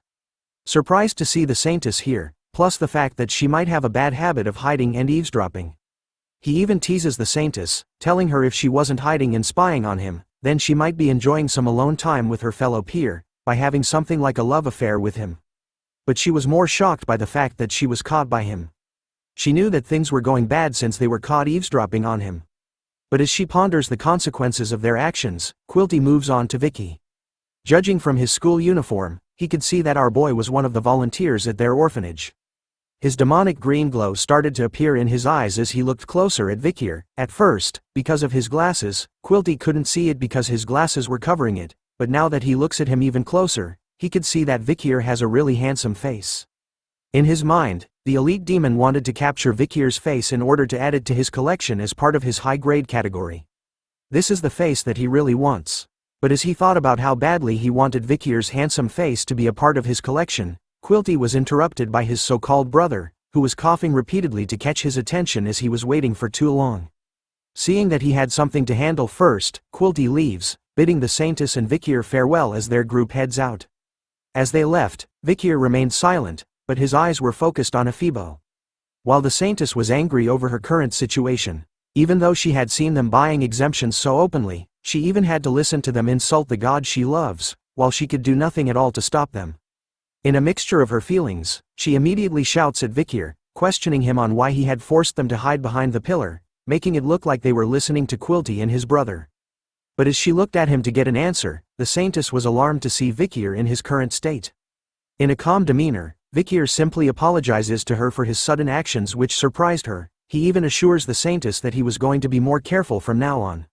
He then turns to leave first, telling her that he had spent too much time here and needed to go back to volunteering. But to the Saintess, she was left stunned as she watched him leave, because for the first time, she had seen Vikir reveal his angry side to her. According to the research and spying that Vikir had done on Quilty Loon Indulgentia, he has confirmed that the man stays at the orphanage every day for 2 hours. His work usually consists of selling exemptions to nobles and merchants. Sometimes, he sends reports on investments and ledgers on sold exemptions to the Quo Vadis family by letter. After confirming the letters, it will be received by the head of the Quo Vadis family, Cardinal Humbert, whose full name is Humbert Loon Quo Vadis, Dolores the Saintess's father. In addition to that, Quilty is always with an escort guard during foreign affairs. Vikir had confirmed that the escort guards consist of 3 men and 1 woman who are constantly rotating themselves on duty. Seeing the 4 guards and after doing the research, Vikir was sure that one of the guards was the masked man he had met during the explosion at the orphanage. He has confirmed this theory that they were the same person as Aphibo based on the smell that they were giving off. Based on all the facts so far, Vikir would assume that the other 3 guards were the same as Aphibo and are at least as powerful as high-ranking graduators. This information was critical. As to Vikir right now, it was dangerous for him to go against an elite corps and 4 high-ranking graduators at the same time. As a result, in order to get rid of Quilty, Vikir needed to take care of the 4 guards before then. This marks the end of Vikir's investigation and future plans. We now turn back to our trio, who were confused by what they were seeing as they quietly whispered Vikir's name, in a concerned manner. They stood afar, watching our boy who was quietly cleaning a huge pile of laundry all by himself and by hand only. No washing machine here. They questioned him on whether he had been working too hard lately. Seeing how hard Vikir has been working all along, Sancho felt embarrassed of himself because he was going to take it easy and just use up his volunteering hours to get some points. Tudor on the other hand, couldn't believe how hard Vikir was working for the children. Seeing him this way sparks a fire within the blonde-haired kid, as he vows to work even harder to become a true hero like Vikir. All 3 of the boys punched their fists high into the air, shouting out, "Everyone follow Vikir." In unison, looking at them, Vikir wipes the sweat dripping down his face, thinking to himself that he had been caught up by his own thoughts.